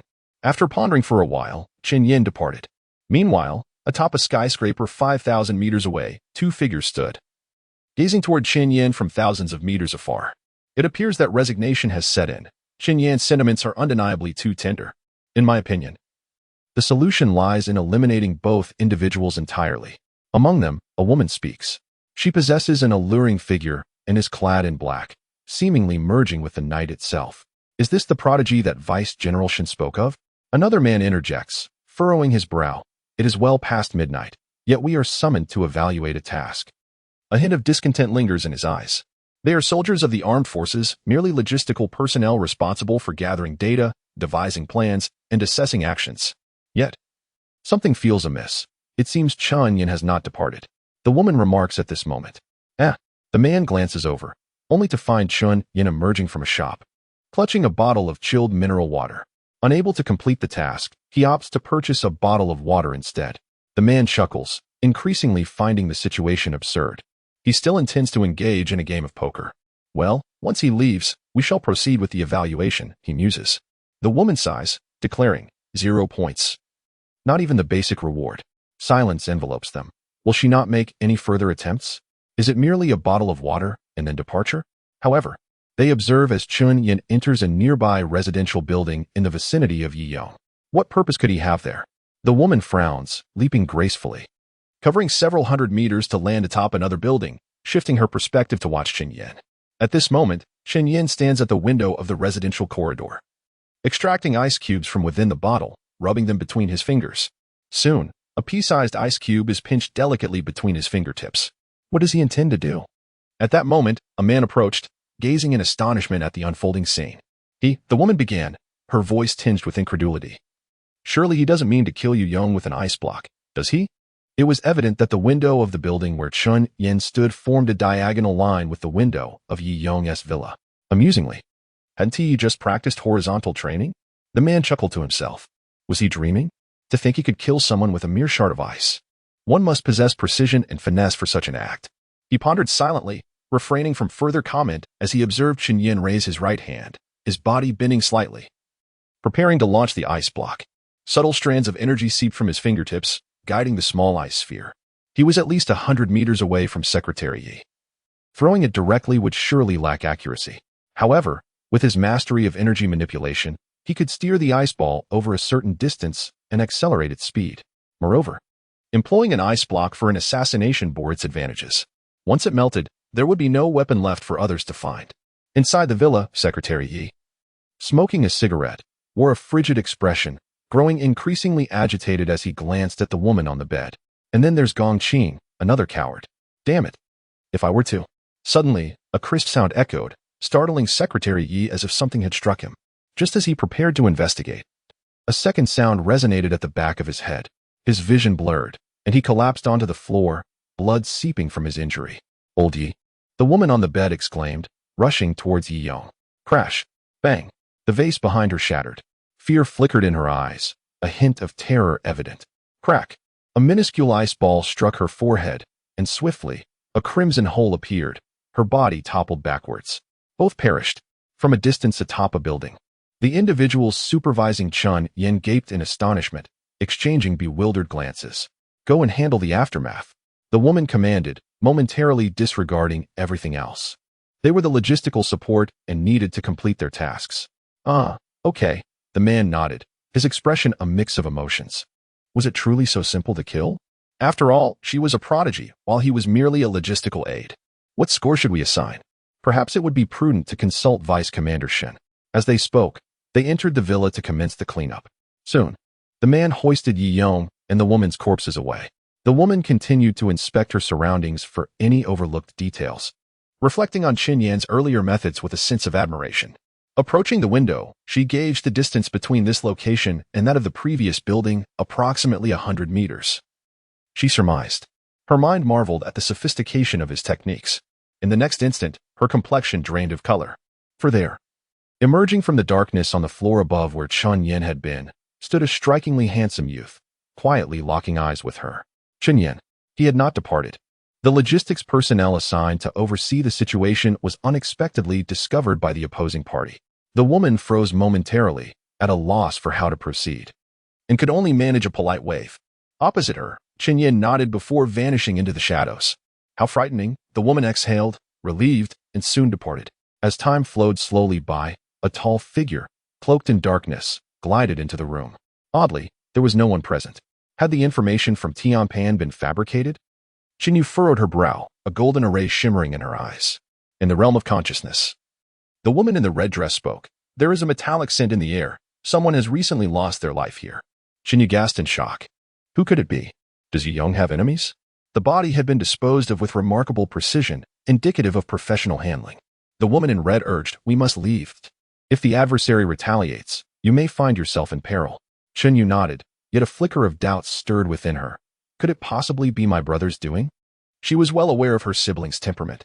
Disciple, why do you always mention your brother? The woman in red sighed, pondering if she had unwittingly taken on a sibling-obsessed pupil. There is no logic to this. Chen Yan is still in Luoshan County. How could he commit murder? And with such expertise? Chapter 45. Teacher Xiaotong must regret it. The achievement points had been secured, 50 in total. A faint smile graced Chen Yan's face.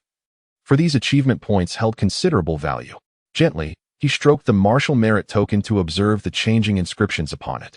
Superior grade, a basic breathing technique, Crimson Forging Body Manual. 1 hour of source crystal visualization. 1 point. Superior grade B basic vitality technique, 9 Yang formula. 1 hour of source crystal visualization.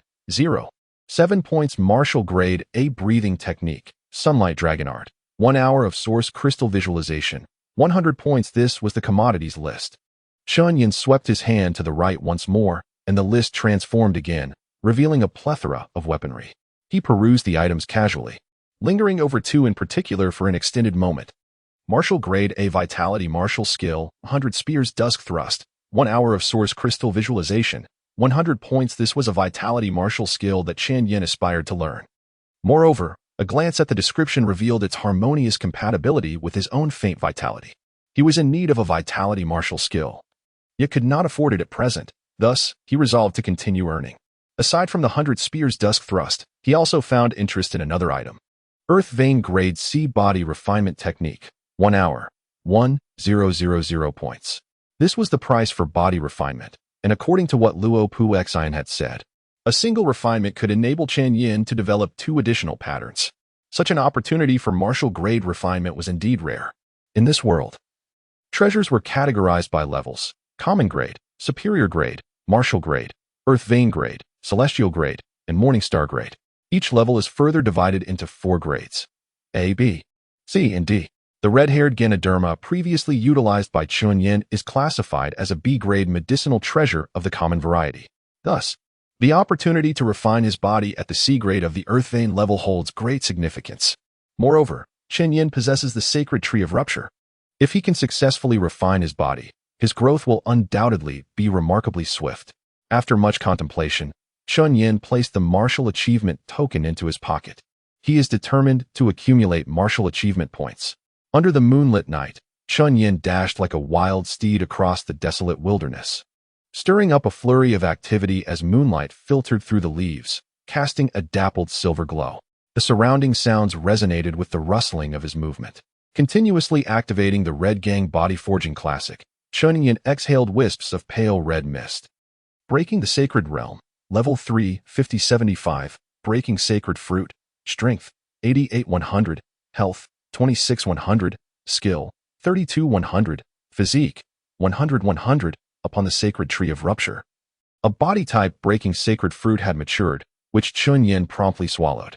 Instantly, a series of crackling sounds resonated from his body. His skin became increasingly taut and resilient. On his chest, Chen Yan had already condensed a substantial pattern of 9 strength lines, while the remaining patterns of his tendons and skin had achieved a completion of 40%. The breathing technique for refining tendons, bones, and skin relies on the teachings of Luo Puxin, indicating that the sequence in which each individual cultivates and condenses their patterns varies. For instance, Wuchua first condensed the skin pattern, followed subsequently by the strength pattern. Due to the destruction of the sacred tree, Chen Yan first manifested the force patterns, followed by the emergence of the superficial patterns of muscles, bones, and skin. This indicates that Chen Yan's physical enhancement is rather uneven, with his bodily strength far surpassing its resilience. He must place greater emphasis on fortifying the strength of his muscles, bones, and skin. He must become capable of enduring blows and engaging in combat. Regarding the realms, the horizontal refinement path is formidable. With its first realm, the 72 patterns of extreme forging, leading to the second realm of unity and the third realm of origin. As for chi and blood, it encompasses the 5 organs, the 100 meridians, the golden body, and the origin. Notably, the third realm of horizontal refinement shares the same name as the fourth realm of chi and blood. However, their essence is entirely different. One pertains to the physical body reaching the origin, while the other refers to chi and blood achieving the origin. Attaining the origin designates one as an absolute powerhouse capable of suppressing an entire continent. The origin, also known as a martial arts master, is a rare title in the entirety of Qinzhou, with even fewer in Yunmeng City.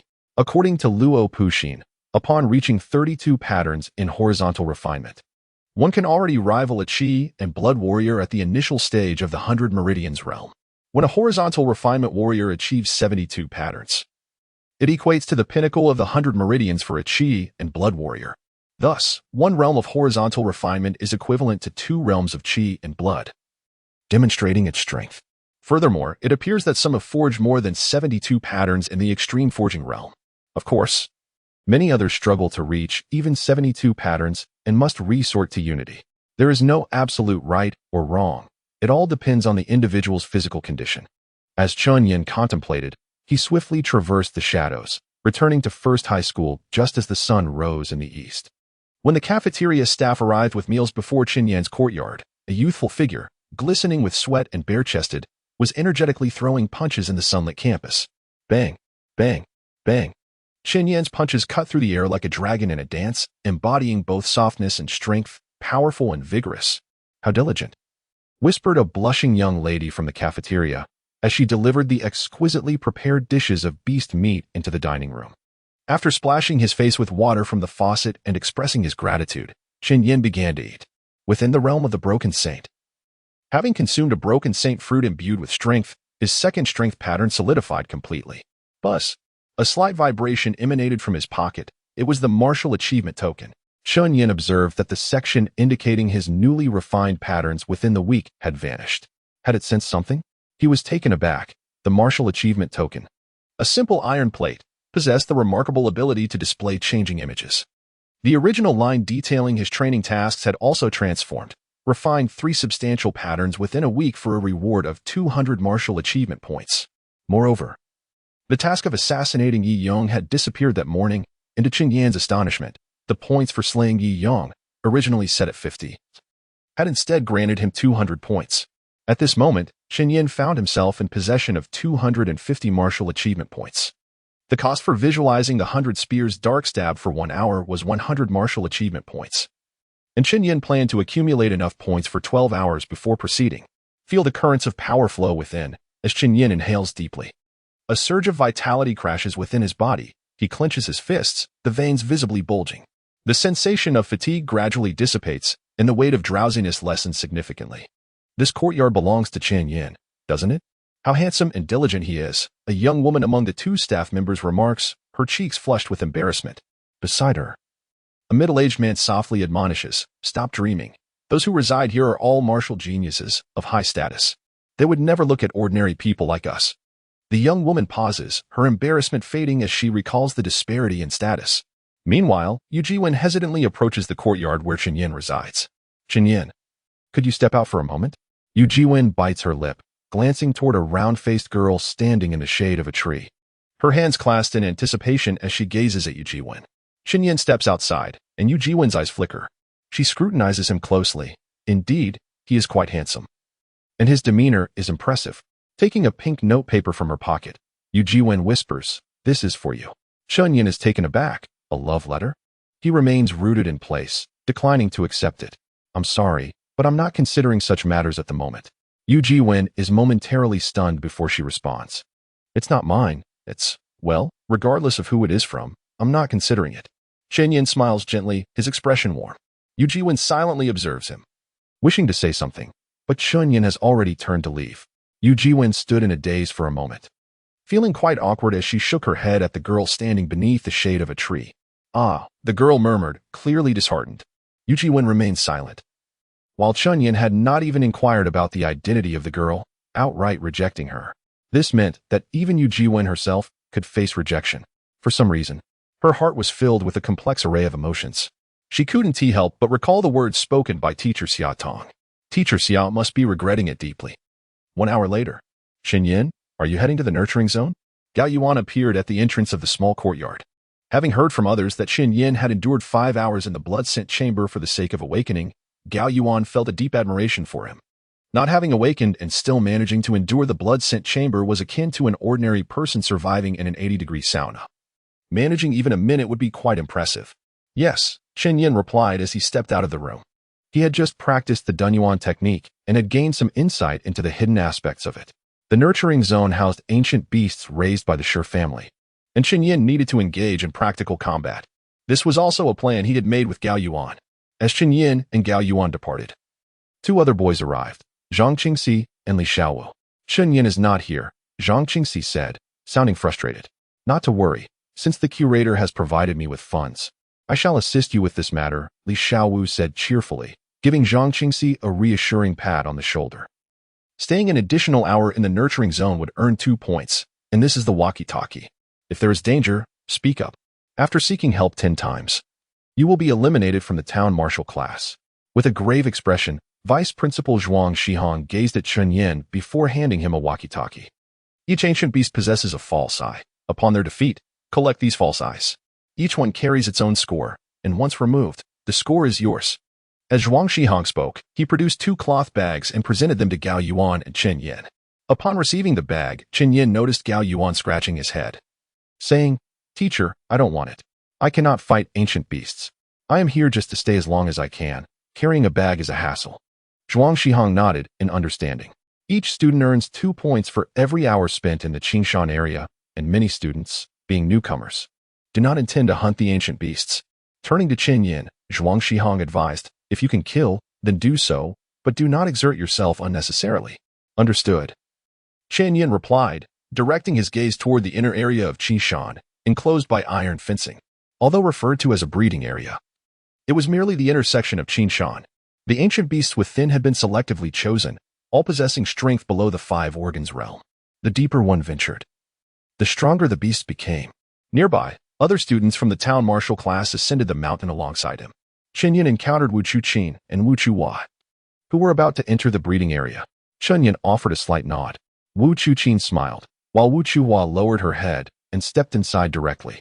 Wu Chuqin was quite formidable. It was said that he had slain 10 ancient beasts just yesterday. Gao Yuan, standing nearby, expressed his sentiments, remarking that the true prodigies of the county are indeed prodigies. At that moment, a group of students approached, and the leader, a young man named Li Qingyuan from Zhang'an Xiang, addressed Chen Yan. Chen Yan from Qishan Town, would you care to join us? Before Chen Yan could respond, Li Qingyuan, with a smile, added, we are all students hailing from the countryside, with a humble foundation, thus we must support one another. The high school students from the county look down upon us, which only necessitates our mutual assistance to earn points. Understanding the situation, Chen Yan realized that the students from the 3 high schools in Luoshan County were dismissive of him as well. It became clear that factions had already formed. He noticed that Yu Jiwen was also part of Li Qingyuan's group, and upon seeing him, she lowered her head. Chen Yan, Li Qingyuan is quite formidable, ranking 10th. Among the students who have come from the countryside, only you and Li Qingyuan have your own independent courtyards, Gao Yuan remarked with a smile. Having clearly known Li Qingyuan for some time, I'll pass, Chen Yan replied, recalling Luo Pu's suggestion to try battling ancient beasts in the nurturing zone. If he were to team up with others merely to evade the ancient beasts, what would be the point? Seeing Chen Yan's refusal, Li Qingyuan was not offended. Instead, he chuckled, I understand you are a genius, perhaps thinking you can tackle the ancient beast alone. I initially thought the same. However, engaging in battle is perilous. What we need now is to earn points first and then grow stronger. As Li Qingyuan spoke, Gao Yuan nodded in agreement. No, I will try first. If it does not work, I will join you. Chen Yan revealed a smile, responding to the other's kind suggestion with normalcy. Well, that is acceptable. If you encounter difficulties, join us, and we shall grow stronger together, Li Qingyuan replied with a warm smile. Chen Yan glanced at Gao Yuan and noticed his hesitation, prompting him to speak. Gao Yuan, you should go ahead and form a team. Upon hearing Chen Yan's words, Gao Yuan could only nod in agreement. As Chen Yan departed, discontent arose within Li Qingyuan's group, with someone remarking, does he think he is impressive? He merely defeated Wu Chuhua. Brother Qingyuan is ranked 10th, while Wu Chuhua is merely 20th. Li Qingyuan turned his head towards the speaker and replied, I do not share your sentiment. Do you not consider yourself formidable? No one believes themselves to be worthless, and I am no exception. It is Chen Yan's prerogative to attempt this alone. Li Qingyuan maintained a gentle demeanor, adding, of course, failure is also his right, and that is of no concern to us. The group nodded in agreement, expressing their admiration for Li Qingyuan. When they arrived at the Zhenwu class, they were met with various scornful glances. It was Li Qingyuan who had established a faction, uniting them as one cohesive force. Within the team, Yu Jiwen turned to the round-faced girl beside her and suggested, perhaps you should give up on pursuing Li Qingyuan. He is steady and even stronger than Chen Yan. The round-faced girl remained ensnared in the shadows of Chen Yan's rejection, mumbling, but Chen Yan is so handsome. Yu Jiwen fell silent. Indeed, he was handsome. How had she not noticed before? Chapter 46. I am quite easy to kill. No need for formalities. Chen Yan traversed through the forest, exuding a newfound, inexplicable confidence compared to his previous venture into the verdant mountains. He yearned to encounter ancient beasts once more, to meet the elusive Qingju snake again, and to test the resilience of his fists in this present moment. This was Chen Yan, a student of Qingshan High School. As he gazed around, the sun blazed brightly overhead. Beneath an ancient tree, 2 young men silently observed him, choosing not to intervene as he continued on his path. Activating his breathing technique, Chen Yan heightened his physical vitality, sharpening his senses. He then proceeded towards the upper left. He's headed that way. We barely escaped. Should we warn him? One of the young men spoke up. Warn him? What concern is it of ours where he goes? The other retorted, arms crossed, with a mocking tone. He has been eliminated. That merely reduces the quota for the experimental zone. A rustling sound echoed as a colossal serpent, adorned with emerald scales, slithered gracefully along the ground like flowing water.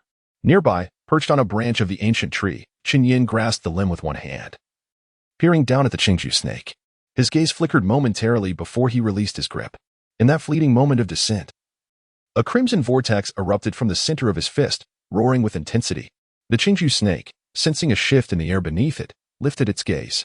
Yet, it was too late. With a thunderous crash, the scene unfolded. With a swift motion, Chen Yan unleashed a powerful strike, his fist crashing down upon the head of the azure serpent. In that fleeting moment of contact, the serpent's head sank deeply into the earth, its massive body recoiling in response. The impact left a profound dent in the serpent's skull, brain matter oozing forth, eliciting a faint smile from Chen Yan. Indeed, the azure serpent was rather unremarkable. Turning over the serpent's head, he plucked out its right eye, which, upon closer inspection, revealed itself to be an artificial eye crafted from steel, inscribed with the number 7. Chen Yan pressed onward, having just executed the Crimson Heart Fist, which summoned a torrent of golden light within the sacred realm. Remarkably, this single strike yielded greater rewards than the combined efforts of 10 punches during his training. Furthermore, he discovered the significance of breath control. When his target shifted from merely striking the air to vanquishing foes, his mind and body transcended into an unprecedented state of focus. In that ephemeral moment of action, he reaped considerable gains. I cannot rely solely on the Crimson Heart Fist, Chen Yan murmured. In regular combat, I must also emphasize the fundamentals. I cannot be limited to that one punch, nor can I neglect the art of kicking or dodging. Resolute, he decided to seek out an ancient beast for training, intending to employ the Red Radiant Fist and basic movements in his confrontations. The Red Radiant Fist served as the foundation for the Crimson Heart Fist. Improvements in one would undoubtedly lead to advancements in the other. Meanwhile, the two youths who had initially come to spectate began to exhibit peculiar expressions. Why is there no sound? Chen Yan would tea. Their expressions were grim. If Chen Yan were to perish, they might indeed be among the culprits responsible for his demise. Shall we go take a look? A young man proposed. I think we should refrain from doing so. Just then, Li Qingyuan, Gao Yuan, Yu Jiwen, and their group arrived. Upon seeing the two individuals, Li Qingyuan inquired, "Have you seen Chen Yan?" And no, the two hastily shook their heads. Li Qingyuan narrowed his eyes. I warn you, Chen Yan is one of us. If you harm him, you will be opposing me. The two quickly nodded. Li Qingyuan was not one to be trifled with. Chen Yan, there you are. Zhang Qingxi finally located Chen Yan, who was crouched beneath a tree. Upon witnessing Chen Yan emerge from the woods, drenched in blood, he felt an inexplicable surge of anxiety and stood up abruptly. This was the first time he encountered such a version of Chen Yan. He could sense the weariness emanating from him. As for the blood, Zhang Qingxi's heart raced. Could it be that Chen Yan had escaped the clutches of a mythical beast? This was madness. To risk his life for mere points was unthinkable. With that thought, Zhang Qingxi obstructed Chen Yan's path. Chen Yan, sell me your house. I shan't repeat myself. Li Xiaowu is my senior. You must be aware of him. Chen Yan's expression remained serene. Why not seek out Wu Chuhua? It was Wu Chuhua who seized your property.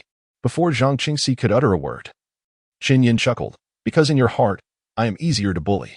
You seized my spot in the Jinwu class precisely because you perceive me as vulnerable. Am I correct? Zhang Qingxi fell silent, acknowledging the truth in Chen Yan's words. Wu Chuhua, on the other hand, had an older brother, Wu Chuqin, who ranked 7th in the Jinwu class, and the rest resided in the experimental zone. Not only were they prodigies, but many also hailed from influential families. Chen Yan laughed. Then let us engage in combat. Zhang Qingxi narrowed his eyes. Are you certain? He was aware of Chen Yan's formidable strength, yet at this moment, Chen Yan appeared visibly exhausted, instilling in him a flicker of hope that he might triumph over him. No, Zhang Qingxi began, a trace of ferocity stirring within him. Yet he was dissuaded by the sight of Chen Yan drenched in blood. Suddenly, with a powerful kick, Chen Yan struck to Zhang Qingxi. The movement appeared almost like an illusion, rendering it nearly indistinguishable. A sharp crack echoed through the air as Zhang Qingxi's left leg buckled grotesquely. Ah! A chilling scream resonated through the forest as Zhang Qingxi collapsed, clutching his injured leg and writhing in agony. Before he could utter another word, Chen Yan had already acted decisively. With a single kick, he shattered Zhang Qingxi's leg. Ah! Zhang Qingxi cried out, pain coursing through him, contorting his features. He wished to resist, but why did Chen Yan strike? How could he be so powerful? Tears streamed down Zhang Qingxi's face as he realized the grim truth. It seemed he was no match for Chen Yan at this moment. Beside him, Chen Yan's gaze remained indifferent. Once you have healed, come challenge me. If you win, the house will be yours. As Chen Yan departed, his eyes were drawn to the clear blue sky. How he wished this place were not within the confines of the breeding zone. He could have easily dispatched the creature that nearly severed his future. What if he harbored grudges? What if his father sought revenge against their family? Chen Yan pondered, recalling the words spoken by Luo Pu Xin that fateful night. He did not wish to become the villain, yet being virtuous often led to incessant torment. How is Teacher Wan? Quite well. But then, all the burdens fall upon oneself, rendering him a mere insect in the eyes of others. Should he refrain from being ruthless today, others would only grow increasingly convinced of his vulnerability. Thus, It may be better to take drastic measures. Not everyone is like Wuchuki or Gao Yuan. There will always be fools. First and foremost, he must grow stronger. Chen Yan clenched his fists. Moving forward, he sharpened his senses. He encountered several ancient beasts of varying forms. Some were formidable, while others were weak. The mightiest among them possessed a left eye marked with the number 15. Chen Yan was uncertain of the implications of slaying a beast with a score of 15. But through several encounters, his understanding of breathing techniques, external refinement, and the ultimate move, the Crimson Heart Fist, deepened significantly, and his physical combat efficiency soared. Within the realm of breaking the holy boundary, another fruit of strength ripened. Aside from the single force fruit, Chen Yan had also consumed 2 technique fruits and 2 body fruits today. Breaking the Sacred Realm. Level 3, 5775. Breaking Sacred Fruit. Force, 0-100. Blood, 36-100. Technique, 37-100. Body, 21-100. At the center of his chest, 2 solid force patterns had formed, while the remaining 3 shallow patterns representing bones and skin had solidified to approximately 80%. The deeper Chen Yan comprehended the breathing technique. The faster he refined the patterns. As evening approached, he encountered an ancient beast, its fur a deep bluish-black, indistinguishable from the mountain itself. Notably, a number 20 was marked above its left eye. Chen Yan exhaled a plume of red and white mist, locking eyes with the creature. This diminutive beast surprisingly possessed a score even higher than that of the azure snake. Chen Yan could not afford to be careless. Across from him, the creature, clinging to the tree trunk, met his gaze with its eerily luminous eyes, its body slightly crouching. Roar. A sound akin to a tiger's roar reverberated as the creature transformed into a shadow, lunging towards Chen Yan. It was, indeed, a tiger. A shiver ran through Chen Yan's heart. In the next moment, his fists whirled, and he leapt forward to confront the beast. With a swift slash, the tiger's claws grazed Chen Yan's arm, shredding his clothing and causing blood to flow. How swift! Chen Yan marveled inwardly, turning his head to see the tiger seemingly taunting him with a human-like demeanor. Chen Yan smiled, his excitement growing even more. The creature, faster than him, pleased him greatly. Continue, he roared.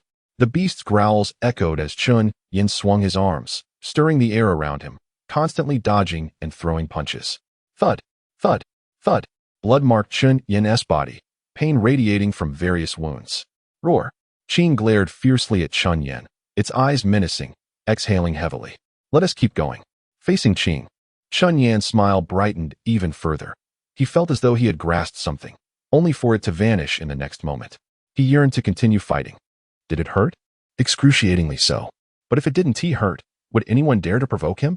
A surge of killing intent welled up in Chen Yan's eyes. He had believed that once he was admitted to the town martial arts class, everything would come to an end. But had it truly ended? No, it had not. In order for him to sign the contract with the Chu family, Chu Feiyuan showed no regard for his well-being or talent. As long as he was useful, they sought to exploit him by any means. Zhang Qingxi, that vile creature who had already taken his spot, how dare it ask him for housing? And what of the so-called limit awakening? Was it truly so dangerous, so difficult? Couldn't he simply absorb the essence of those few? He was filled with disdain, overwhelmed by hatred.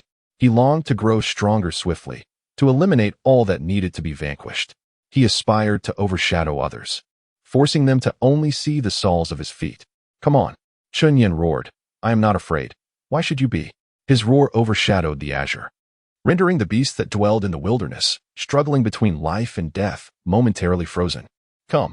Today, it is either I slay you, or you slay me. Chen Yan spat out a mouthful of blood, laughing, vibrant, and pure. I am easy to kill, do not hold back. The crimson mist surged from his mouth, and the flesh upon Chen Yan's body tightened, taut and tauter still, his muscles swelling, ever expanding. His blood coursed to its utmost, the heart pounding violently. Here it comes. Boom. A fist of red essence manifested. The red essence mysterious strike. I have entered the threshold. Without consuming the sacred fruit, I have achieved this moment through my own efforts. In an instant, the speed of my punch reached its zenith, and in another instant, the power peaked. The azure beast, caught unawares, was struck and sent flying. It was bewildered. This was the first time it had been knocked away by the boy opposite. What transformation had the opponent undergone? Yet, Chen Yan continued his assault, laughing heartily, appearing almost deranged. Under the rhythmic breath technique, the 3 shallow patterns of sinew and skin visibly solidified. I am easy to kill, indeed easy to kill. I even wish to slay myself. Once more, Chen Yan lunged forward like a ferocious beast, accompanied by the sound of rushing winds, as the withered branches and leaves were swept up in the tempest, chaos erupting all around. Suddenly, in a fleeting moment, within the realm of shattered sanctity, a flicker of white radiance shimmered. Prompt. The absorption of true essence energy has been detected. The broken sacred tree is unable to absorb it and must be elevated to level 6. The broken sacred tree cannot absorb it due to insufficient level. However, the emergence of white radiance is attributed to Chen Yan, who has generated a trace of true essence energy at this moment. As relentless assaults ensue, and he navigates the perilous brink, the light within the broken sacred tree flourishes. The orange light symbolizes power, the golden light signifies skill, and the green light represents vitality. Aside from the blood-marked broken sacred fruit, the other fruits are growing rapidly. Meanwhile, on an inconspicuous branch, a minuscule silver fruit is also slowly maturing. Chapter 47. Is that all? Wu Chuqing, you performed admirably today, having slain a 20-point ancient beast. Zhuang Shihong counted the false eyes in Wu Chuqing's bag, a faint smile appearing in his eyes. Wu Chuqing sighed softly, expressing, in truth, I have yet to unleash my true potential. My blood chi martial arts are still rudimentary, resulting in my combat prowess being rather dismal. Zhuang Shihong nodded in agreement, stating, indeed, the essence of combat lies in enhancing the practitioner's skills. Even if you reach the pinnacle of the five organs realm, lacking a foundational blood chi martial art renders it of little consequence. Wu Chuqing wiped the blood from his body and turned to his younger brother. Chua, you two have much to learn. Your defeat to Chen Yan was not solely due to your lesser mastery in the extreme tempering realm, but also your skills. Wu Chua remained silent. Chen Yan was a madman, and he had no desire to compete with a lunatic. But then again, he too had once been a madman. As he spoke, Wu Chuqing glanced at a fierce-looking youth standing outside the breeding area, and not far from him were Li Qingyuan and others. The fierce-looking youth was none other than Li Xiaowu, the 8th-ranked member of this session Zhenwu class. It seemed that Li Qingyuan and his companions were not on good terms with Li Xiaowu. What could be the cause of this? Wu Chuqing approached them. Wu brother, Li Qingyuan said with a bitter smile, Chen Yan has kicked Zhang Qingxi's leg in the breeding area, and Li Xiaowu is waiting for Chen Yan to emerge. Chen Yan has yet to come out? Wu Chuqing was taken aback. It seemed Chen Yan had been inside for quite some time. Indeed, it has yet to be revealed. Li Qingyuan shook his head, his presence serving to prevent Li Xiaowu from taking action against Chen Yan. In Li Qingyuan's mind, Li Xiaowu inherently stood as their adversary. Thus, Chen Yan's conflict with him naturally aligned him with their group. Li Xiaowu. Wu Chuqing glanced at the nearby Principal Zhuang Shihong. Principal Zhuang. The Zhenwu class cannot engage in private duels unless both parties consent, correct? Zhuang Shihong replied with a faint smile, indeed. As Chen Yan was a student of Wang Yang, Zhuang Shihong would certainly not allow him to be at a disadvantage, especially with Luo Puxin involved. After all, it was Chen Yan who had first broken Zhang Qingxi's leg. Li Xiaowu, who had remained silent, let out a low growl, his eyes filled with malice. That may be so, but we shall see once Chen Yan emerges. Zhuang Shihong cautioned, to which Li Xiaowu remained silent. Li Xiaowu and Zhang Qingxi had seized Chen Yan's spot in the Zhenwu class, which rendered them inherently worthless. Before Wu Chuqing could speak, Wu Chua chuckled, be cautious when associating with the worthless, lest you become one yourself. Li Xiaowu's expression hardened as he shot a cold glare at Wu Chua. Calm down, Wu Chuqing said with a warm smile. My younger brother tends to speak rather bluntly, which can be somewhat abrasive. Zhang Qingxi is not worthless, nor are you. Hiss. Nearby, Li Xiaowu took a deep breath. Wu Chuqing's words stung even more. Yet he endured. Noticing that Li Xiaowu showed no signs of departure, Wu Chuqing frowned and chose to leave. The Zhenwu class had barely commenced. Yet various conflicts had already arisen, and he wished to remain uninvolved. He seeks to grow stronger, thus must not be distracted by various conflicts. Brother, what do you think will become of Chen Yan? Wu Chua inquired. Not much, Wu Chuqi replied quietly. The affairs of others are of no concern to us. With a powerful figure like the holy Shu Xian above us, what significance do the actions of Li Xiaowu hold? If there is something to be said, say it. It may assist others. However, to involve him would be futile, a waste of time. As time passed slowly, the trainees in the nurturing area began to depart one by one. What is happening? Chen Yan has yet to come down. It has already been a day, and he hasn't even eaten, they murmured. Let us not wait any longer. Perhaps he has encountered unexpected circumstances. As the crowd spoke, Li Xiaowu's demeanor grew increasingly grim. He did not wish to squander time. He simply desired to see Chen Yan kneeling before him, or to have him agree to a duel. He intended to break Chen Yan's leg to provide Zhang Ge with an explanation. It was a matter of sacrifice and reward, where small sacrifices yield substantial returns. However, now, he had wasted half a day. At that moment, Zhuang Shihong also felt a twinge of anxiety. Chen Yan had entered at 8 in the morning, and it was now 11 at night. Could something truly have gone awry? How has the performance of the trainees in the nurturing area been today? A male voice queried. Luo Puxin, the principal of First High School, along with Chu Fei Yuan and others, approached. Zhuang Shihong responded, the second-ranked Lu Zong today hunted a 37-point ancient beast. The third, Zhua Qingren, and the fourth, Ten Qi, did not attend. The fifth, El Chong, killed a 31-point ancient beast.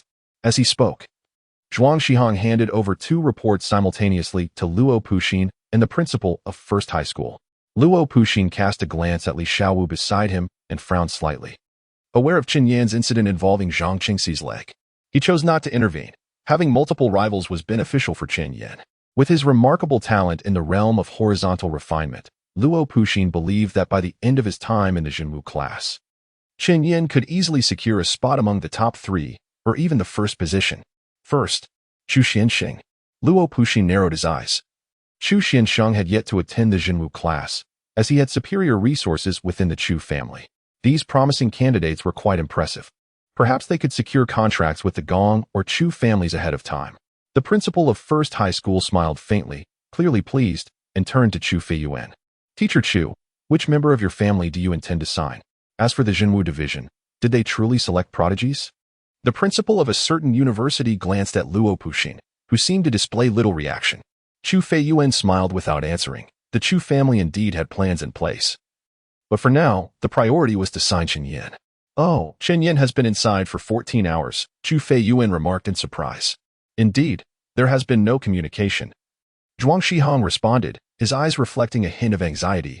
The walkie-talkie signal has been fluctuating. Zhuang Shihong, feeling somewhat anxious, suggested, perhaps I should go and take a look. Both Principal Chu Feiyuan and the principal of the First High School nodded in agreement. No need, Luo Puxin replied calmly. Entering the nurturing zone is a choice each student must make. Whether one chooses to proceed cautiously and grow gradually or to surpass their limits and confront life and death is entirely up to them. He then addressed the students. Once you enter the nurturing zone, life and death may be at stake. You must consider this carefully. The students were momentarily taken aback, nodding in understanding, their hearts growing more cautious. As Luo Puxin departed, the principal of the second high school arrived, walking alongside Chu Feiyuan. The family had mentioned that you were supposed to finalize the contract with Chen Yan yesterday. Why hasn't it been signed yet? Be careful not to let the Jinwu division snatch him away. Chu Feiyuan replied with a faint smile, there is no rush. Did you not notice that Luo Puxin seems indifferent to Chen Yan's fate? He intended to sign the contract yesterday. Yet who could have predicted the difficulty Chen Yan would face in awakening? He didn't even get the chance to speak. Principal Chu Li of the second high school frowned. Consider this carefully, but the family head emphasized that the sooner, the better. Moreover, your attempts to manipulate Chen Yan in the blood scent room were quite juvenile. Indeed very immature. If Chen Yan awakens later, he will surely uncover your actions. Chu Feiyuan nodded in acknowledgement. I admit that I did not handle that matter well. However, that kid has already failed to awaken once, making it highly unlikely that he will succeed now. In the nurturing zone, a resounding crash echoed as a fist struck down upon a green creature. This was not the first green creature to fall, but the third. Chen Yan removed the foe I marked with the number 21 and lay upon the ground, gasping for breath. Exhaustion enveloped him, having reached an extreme. Breakthrough to the Sacred Realm, Level 3, 6075. Sacred Fruit of Power, Strength, 78-100, Vitality, 38-100, Technique, 21-100, Body, 5-100. 2 fruits of body and 1 fruit of technique were consumed, a testament to the rewards reaped from his relentless slaying of ancient beasts. Upon his chest, 5 substantial patterns had solidified completely. 2 strength patterns, each etched into bone and sinew. On the martial merit board, the text in Chen Yan's training task column shifted once more. He had completed the task and earned 200 merit points. Now, his total had reached 450 merit points. Although his breathing technique had not advanced, the external martial art, Red Gang Shin Strike, had been mastered. As for the breathing technique, Red Gang Body Forging Classic, it had ascended to a formidable level. Mastery. regardless of whether it pertains to horizontal training or vital energy. The terminology for a warrior's proficiency in techniques or martial arts remains consistent: entry, mastery, proficiency, subtlety, and transcendence. Subtlety signifies a perfect mastery, akin to the peak of excellence. As for transcendence, it represents an existence beyond perfection. Reaching the proficiency stage in the breathing technique granted Chen Yan an extraordinary operational capacity, allowing him to continue fighting indefinitely. "I heard you broke Zhang Qingxi's leg?" The voice of Luo Puxin resonated anew, prompting Chen Yan to glance over. Luo Puxin had approached his side. "Eat. Sustenance is paramount," he urged, extending a bag brimming with food toward Chen Yan. "Brother Luo, I do not wish to endure this," Chen Yan murmured as he accepted the meal. Luo Puxin opened his mouth, poised to speak, but his gaze fell upon the cloth bag Chen Yan used to conceal his false eye. "What the hell?" He glanced at the nearby azure corpse, his eyes flickering with shock. "Have you truly pierced your heart with the red heart fist?" Luo Puxin exclaimed in astonishment. "No." Chen Yan shook his head. "Oh," Luo Puxin nodded, contemplating the improbability of such a feat, yet his surprise deepened. "How then did you vanquish this azure being? To slay such an entity, you could rank 6th in the Zhenwu class." "The Red Gang's forging body technique is remarkably profound," Chen Yan replied with a smile. Luo Puxin fell silent. Chen Yan continued, "Brother Luo, my progress seems commendable, does it not? I observe that others have not advanced as swiftly as I." Luo Puxin remained mute. A sense of foreboding washed over Chen Yan. His innate talent was undeniably high, and worse still, he appeared aware of it. "Brother Luo, I believe the Zhenwu division is formidable. At least it will not allow the aristocratic families to bully us." After a prolonged silence, Luo Puxin finally spoke. "I understand what you wish to convey. If you desire to act, then do so." "You. Can I take a life?" Chen Yan inquired, looking intently at Luo Puxin. Silence enveloped them. Luo Puxin regarded Chen Yan as though he were encountering him for the first time. He recognized Chen Yan's theatrical nature, and he acknowledged the diligence with which Chen Yan pursued his path. Yet he remained unaware of the murderous intent harbored within Chen Yan's heart. Was it the excessive bloodshed of the day that had intensified his malice? Or perhaps, having recognized his own worth, he was unwilling to endure further indignities, wishing to convey to this wretched world a resounding damn you? Luo Puxin's lips quivered slightly. Such a fine youth, reduced to this state. "Kill. Go and kill. If it were a battle, slay them. I shall intervene on your behalf. Fear not retribution. With me by your side, none shall dare retaliate against you or your family." Luo Puxin rose to his feet. "Even if you awaken to your limitations, you need not worry about the Qin family of the Laosher Qin clan. Should they strike against you, I will ensure your escape." Chen Yan smiled. The desire to kill was indeed a positive sign. Luo Puxin beamed even more brightly. "If you do not wish to, I shall compel you to act. As long as you can manage it, I shall refrain from interference. Should you find it beyond your capabilities, I will assist you in your endeavors." Luo Puxin departed. He could not comprehend the transformation that had overtaken Chen Yan. Yet he understood the essence of his character. On the following day, Chen Yan did not descend the mountain. On the third day, he remained secluded.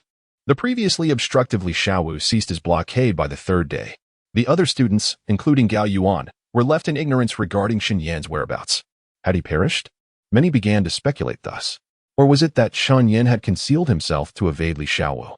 It was not until the fourth day, at dawn, that the morning light shone brilliantly, reminiscent of resplendent hues, akin to a golden dragon leaping from the sea, casting a warm glow that illuminated the entire First Martial Arts High School. "Chen Yan, have you been up on the mountain these past few days?"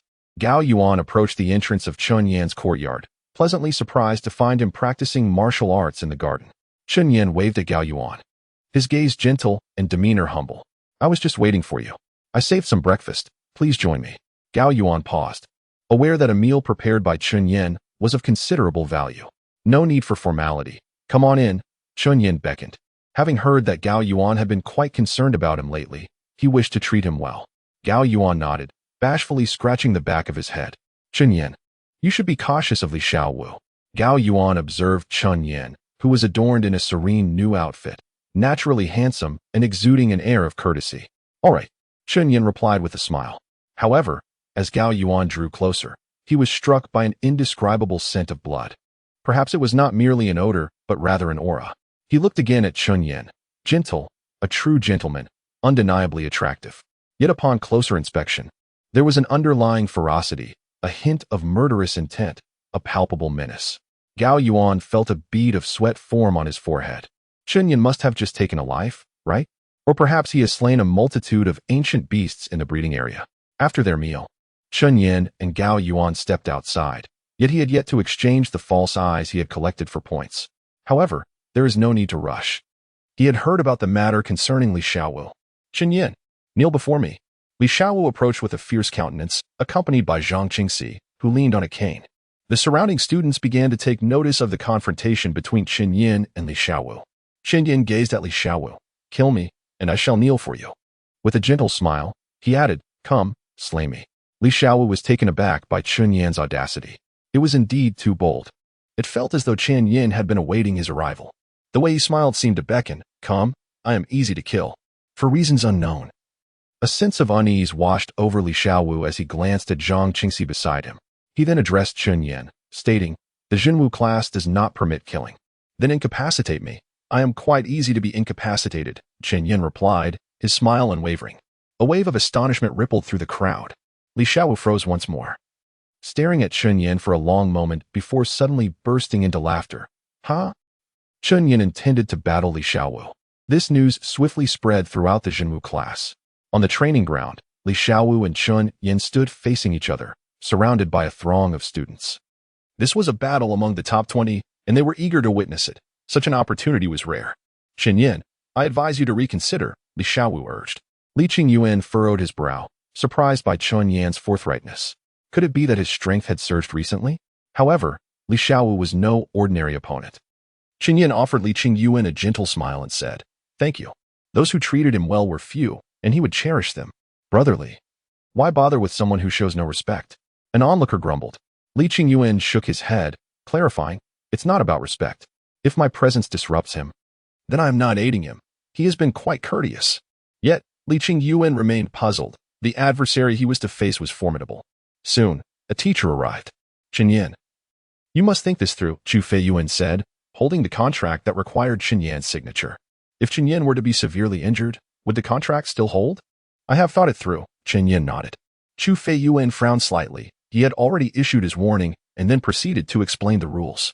After outlining the regulations, he turned his gaze back to Principal Luo Puxin and the others. No one intervened. They appeared indifferent to Chen Yan's plight. Across from him, Li Xiaowu's expression grew increasingly grave. He could sense something amiss with Chen Yan. Though he appeared gentle, Li Xiaowu felt as though he was staring at a powder keg, brimming with latent fury. Amidst the crowd, Zhang Qingxi fixed his gaze on Chen Yan, his anger palpable. Begin. In the open field, Li Xiaowu felt the weight of the moment as he gathered his vital energy. I will not hold back, Chen Yan declared, his voice steady. If we are to fight, I shall unleash my full strength. He refused to underestimate his opponent. Meanwhile, an explosive roar shattered the air. The very ground beneath them upheaved by the sheer force of Chen Yan's might. Swift as a predator, he charged towards Li Xiaowu with reckless abandon. Li Xiaowu's eyes widened in shock. He inhaled deeply, crimson energy emanating from his fists as he retaliated against Chen Yan. The clash of their fists resonated through the air, a cacophony of cracking bones echoing ominously. Chen Yan! Chu Feiyuan shouted in disbelief, taken aback by the sudden surge of power from Chen Yan. A piercing scream erupted as Li Xiaowu cradled his injured fist, agony etched across his face. Chen Yan's gaze was fierce, a smirk playing on his lips as he raised his fist once more, ready to strike with overwhelming force at Li Xiaowu's shoulder. With another sickening crack, the sound of bones fracturing filled the air. Chen Yan continued his onslaught, landing a blow to Li Xiaowu's arm. The repeated impacts resounded like thunder, and anguished cries filled the air, flooding the minds of all present like an unrelenting tide. Fear, sheer terror. What did they truly witness? Li Xiaowu's eyes suddenly filled with terror as he shouted, completely devoid of any fighting spirit. Thud. Chen Yan firmly covered his mouth with his left hand, forcefully pinning Li Xiaowu beneath him, his fist descending once more. Bang! A punch struck Li Xiaowu's forehead, causing blood to seep from his eyes. Bang! Bang! Bang! The blows continued to rain down. Did you not want me to kneel? Chen Yan's eyes brimmed with fury as his fists pounded relentlessly. Is this all you have? Bang! Bang! Bang! He hammered away, Li Xiaowu's forehead caving in, blood streaming from his 7 orifices. A smile graced his face, devoid of madness. Yet he was engaging in an act more frenzied than anyone else. His fists were drenched in crimson. Nearby, some girls were left dazed and disoriented, while the other students were paralyzed with fear, their eyes wide with disbelief, too terrified to utter a word, lest Chen Yan turn his wrath upon them. With a thud, Zhang Qingxi collapsed to the ground, mouth agape. That was Li Xiaowu. How could he possibly withstand such a beating? Chapter 48. Sincere heart moments of silence enveloped the scene, a profound stillness pervading the air. On the playground, waves of earth were forcefully displaced, and Li Xiaowu's head was deeply embedded in the mud, blood splattering and mingling with the soil. Enough. A commanding voice resonated as Chen Yan raised his arm, poised to strike downwards, only to be halted by a firm grip on his wrist. It was the principal of the second high school, Chu Li, who held Chen Yan's arm tightly, preventing any further movement. Yet in the next instant, their gazes locked. Chu Li's eyes met Chen Yan's. Fierce, indifferent, and brutal. Chu Li's mouth opened slightly, realizing the intensity of Chen Yan's intent. He truly meant to beat Li Xiaowu to death right there. He had vanished and reappeared solely for the purpose of confronting Li Xiaowu, determined to execute his vengeance in front of everyone. You intend to kill him? For reasons unbeknownst to him, Chu Li's heart raced violently as he spoke out. In his line of sight, the youthful man's previously violent demeanor vanished in an instant, akin to a tempestuous sky suddenly clearing to reveal a boundless expanse of blue. Chen Yan rose to his feet, addressing the now motionless Li Xiaowu. It seems you won't be taking my house today. Once you've healed, we shall continue our fight. With a smile, Chen Yan turned away, while the crowd stood in stunned silence. Among them, Zhang Qingxi's complexion turned ashen, for these words echoed a sentiment Chen Yan had once expressed to him. Within his heart roared a tempest of thunderous chaos, akin to titanic waves crashing violently. At this moment, he unexpectedly locked eyes with Chen Yan, whose gaze was filled with trepidation and dread. Cold sweat streamed down, saturating his garments, as Zhang Qingxi felt as though he were being gripped tightly by an immense hand, suffocating him. Was this truly Chen Yan? He intended to take the life of Li Xiaowu. But why? Was it merely over a house? Just a house? He had seized the opportunity to usurp the spot in the Jinwu class from Chen. Did Chen not wish to eliminate him in return? No one dared to speak. The atmosphere was so tense that even the sound of breathing had diminished significantly, as if everyone was exerting themselves to hold their breath. Chen Yan, handsome and gentle, appeared to embody the essence of the boy next door. Perhaps he had suffered bullying or endured hardships at home in the past, yet he had persevered, evolving into a well-mannered and unassuming young man.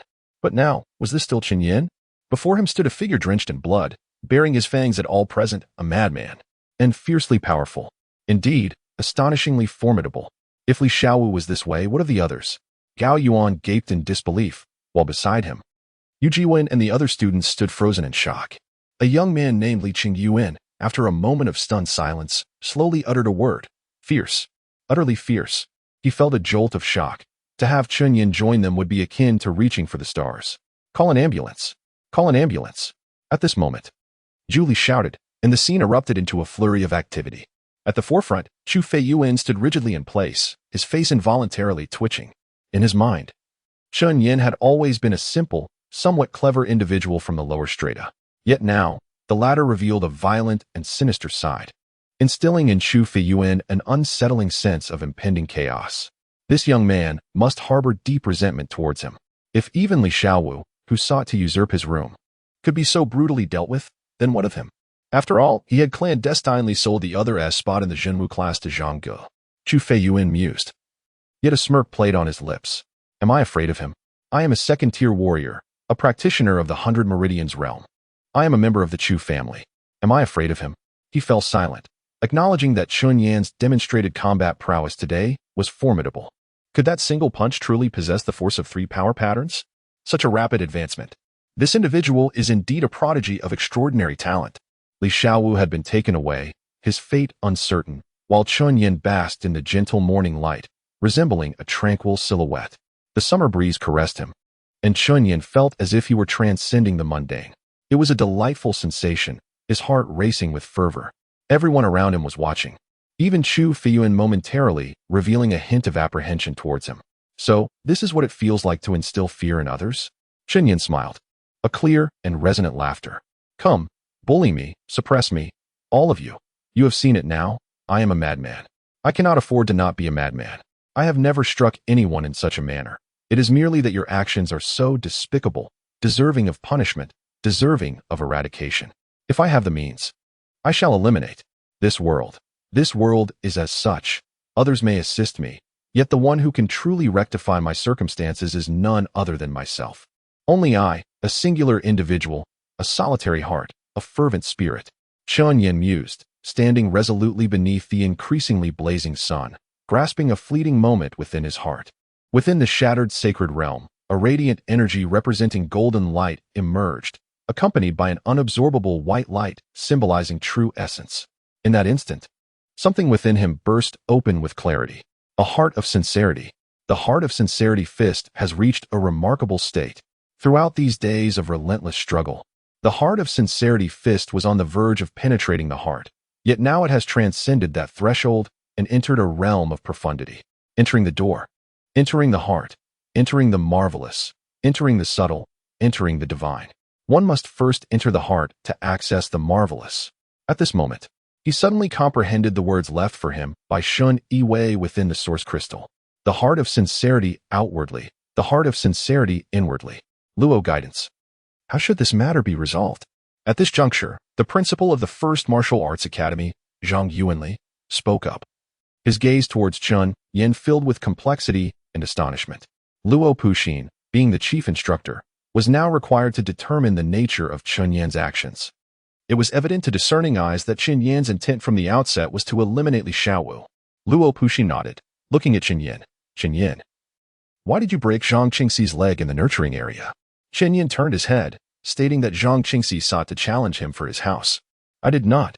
A sharp voice protested. It was Zhang Qingxi, who was about to retort, but in that fleeting moment, his gaze collided with Chen Yan's. He lowered his head, falling silent. Luo Puxin had yet to speak, while beside him, Chu Feiyuan chuckled and remarked, in truth, the competition in the Jinwu class is entirely normal. Zhang Qingxi, I am aware of your desire for Chen Yan's house. Why must you lie at this juncture? Zhang Qingxi's face drained of color as Chu Feiyuan spoke on Chen Yan's behalf. Continuing, Chu Feiyuan cast a sidelong glance at Luo Puxin, who remained composed, and continued. It is common knowledge that both you and Li Xiaowu covet Chen Yan's house. You are unable to obtain it yourself and wish to purchase it. Yet Chen Yan refuses to sell. You seek to have Li Xiaowu act on your behalf. Reflect upon this matter. Who is truly at fault? Zhang Qingxi's complexion grew even more pallid, rendered speechless with his head bowed, while the surrounding students regarded him with disdain. They perceived him as someone who bullies the weak, yet fears the strong, flaunting wealth where he could. This time, he had truly met his match. He deserved it.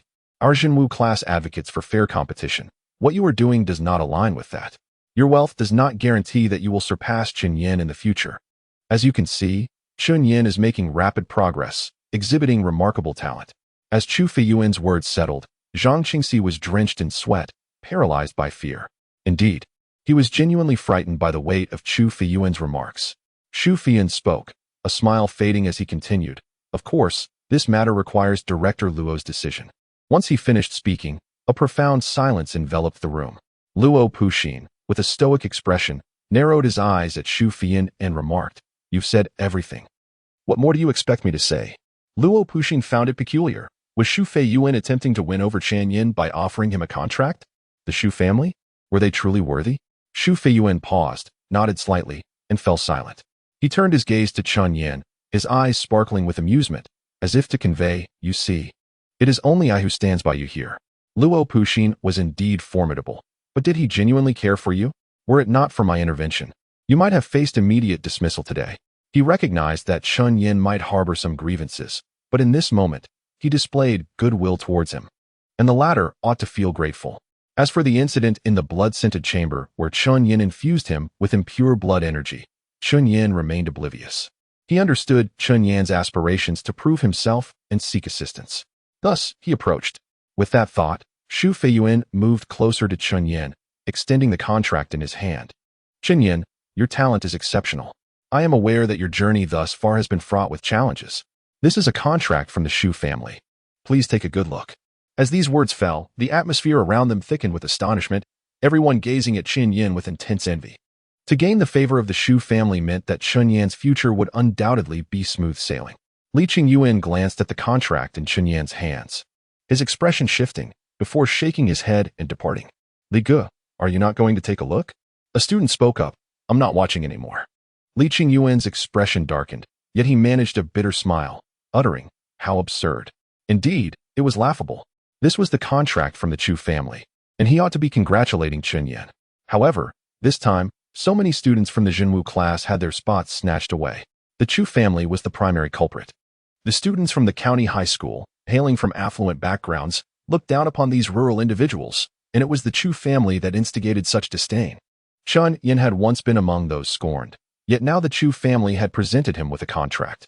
It was not surprising that Chen Yan felt tempted. After all, who could resist when such an opportunity was laid before them? Li Qingyuan's heart was heavy with melancholy, pondering what they were truly contending against. Were they being exploited by the aristocracy only to accept their charity and become a part of their ranks? Was that the reality? Li Qingyuan chuckled, his shoulders trembling. While some bystanders comprehended his sentiments, the majority gazed at Chen Yan with envy. They aspired to become the current Chen Yan, having forgotten that they too had once faced the Chu family's disdain and belittlement. Gao Yuan clenched his fists, sensing an inexplicable heaviness in his heart. It was a peculiar sensation, one of powerlessness. With a monthly stipend of 500,000 that amounted to 6 million a year, Chen Yan's voice resonated as he recited the contents of the contract. A gasp of astonishment swept across the entire playground. Chu Feiyuan wore a satisfied expression.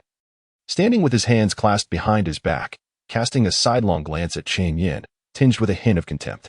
Indeed, the unsophisticated villagers, unaccustomed to the world, were taken aback by these figures.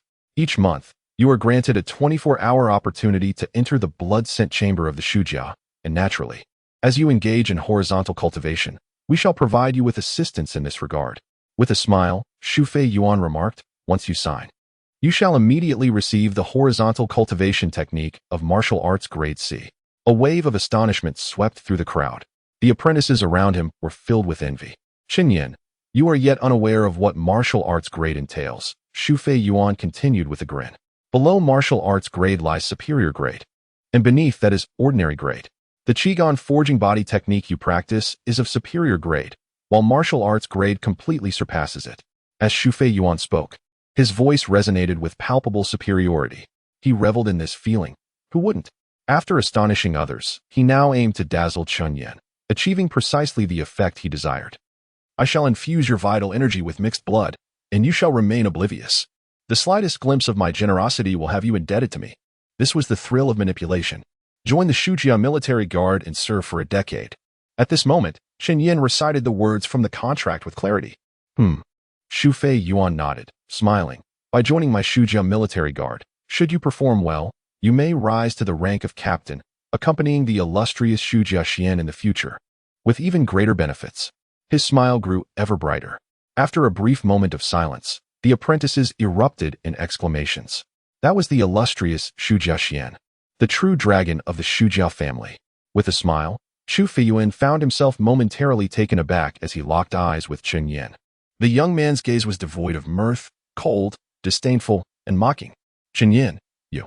Chu Feiyuan's smile faded. Do you take me for a fool, teacher Chu?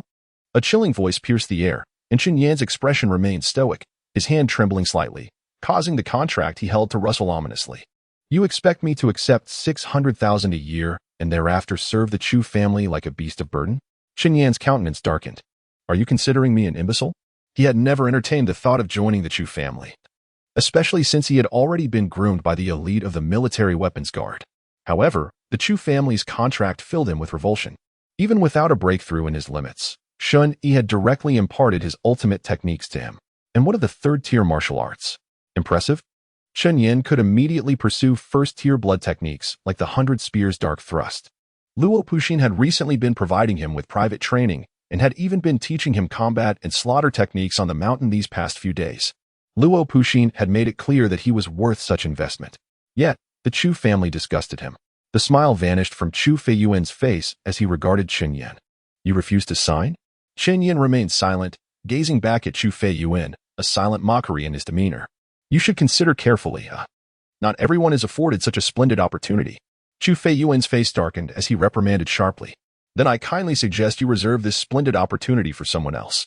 Chen Yan chuckled lightly, Such a generous contract must surely cultivate numerous formidable individuals. With that, he took his leave. The onlookers fell into a profound silence. He had declined the contract from the Shu family. Was this a touch too presumptuous? A student whispered, but that contract belongs to the Shu family.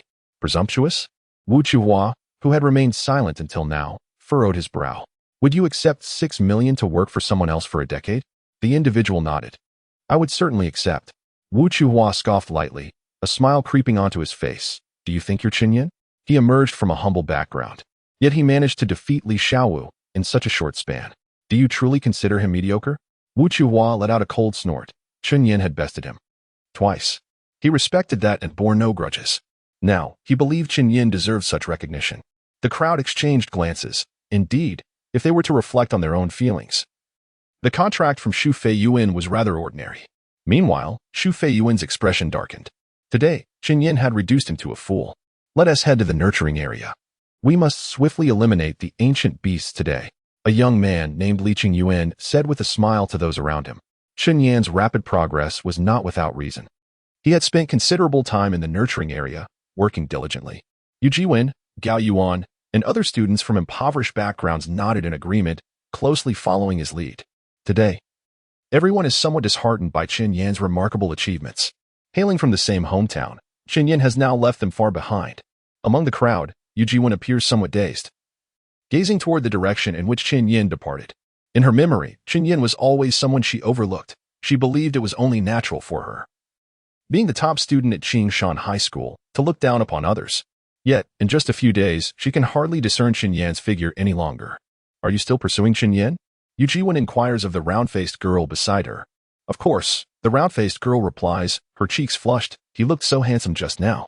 Yu Jiwen is about to respond when she notices the round-faced girl's expression grow despondent. But it's futile. Yu Jiwen, we are simply too distant from him. Yu Jiwen remains silent, walking quietly, and ultimately lets out a bitter smile.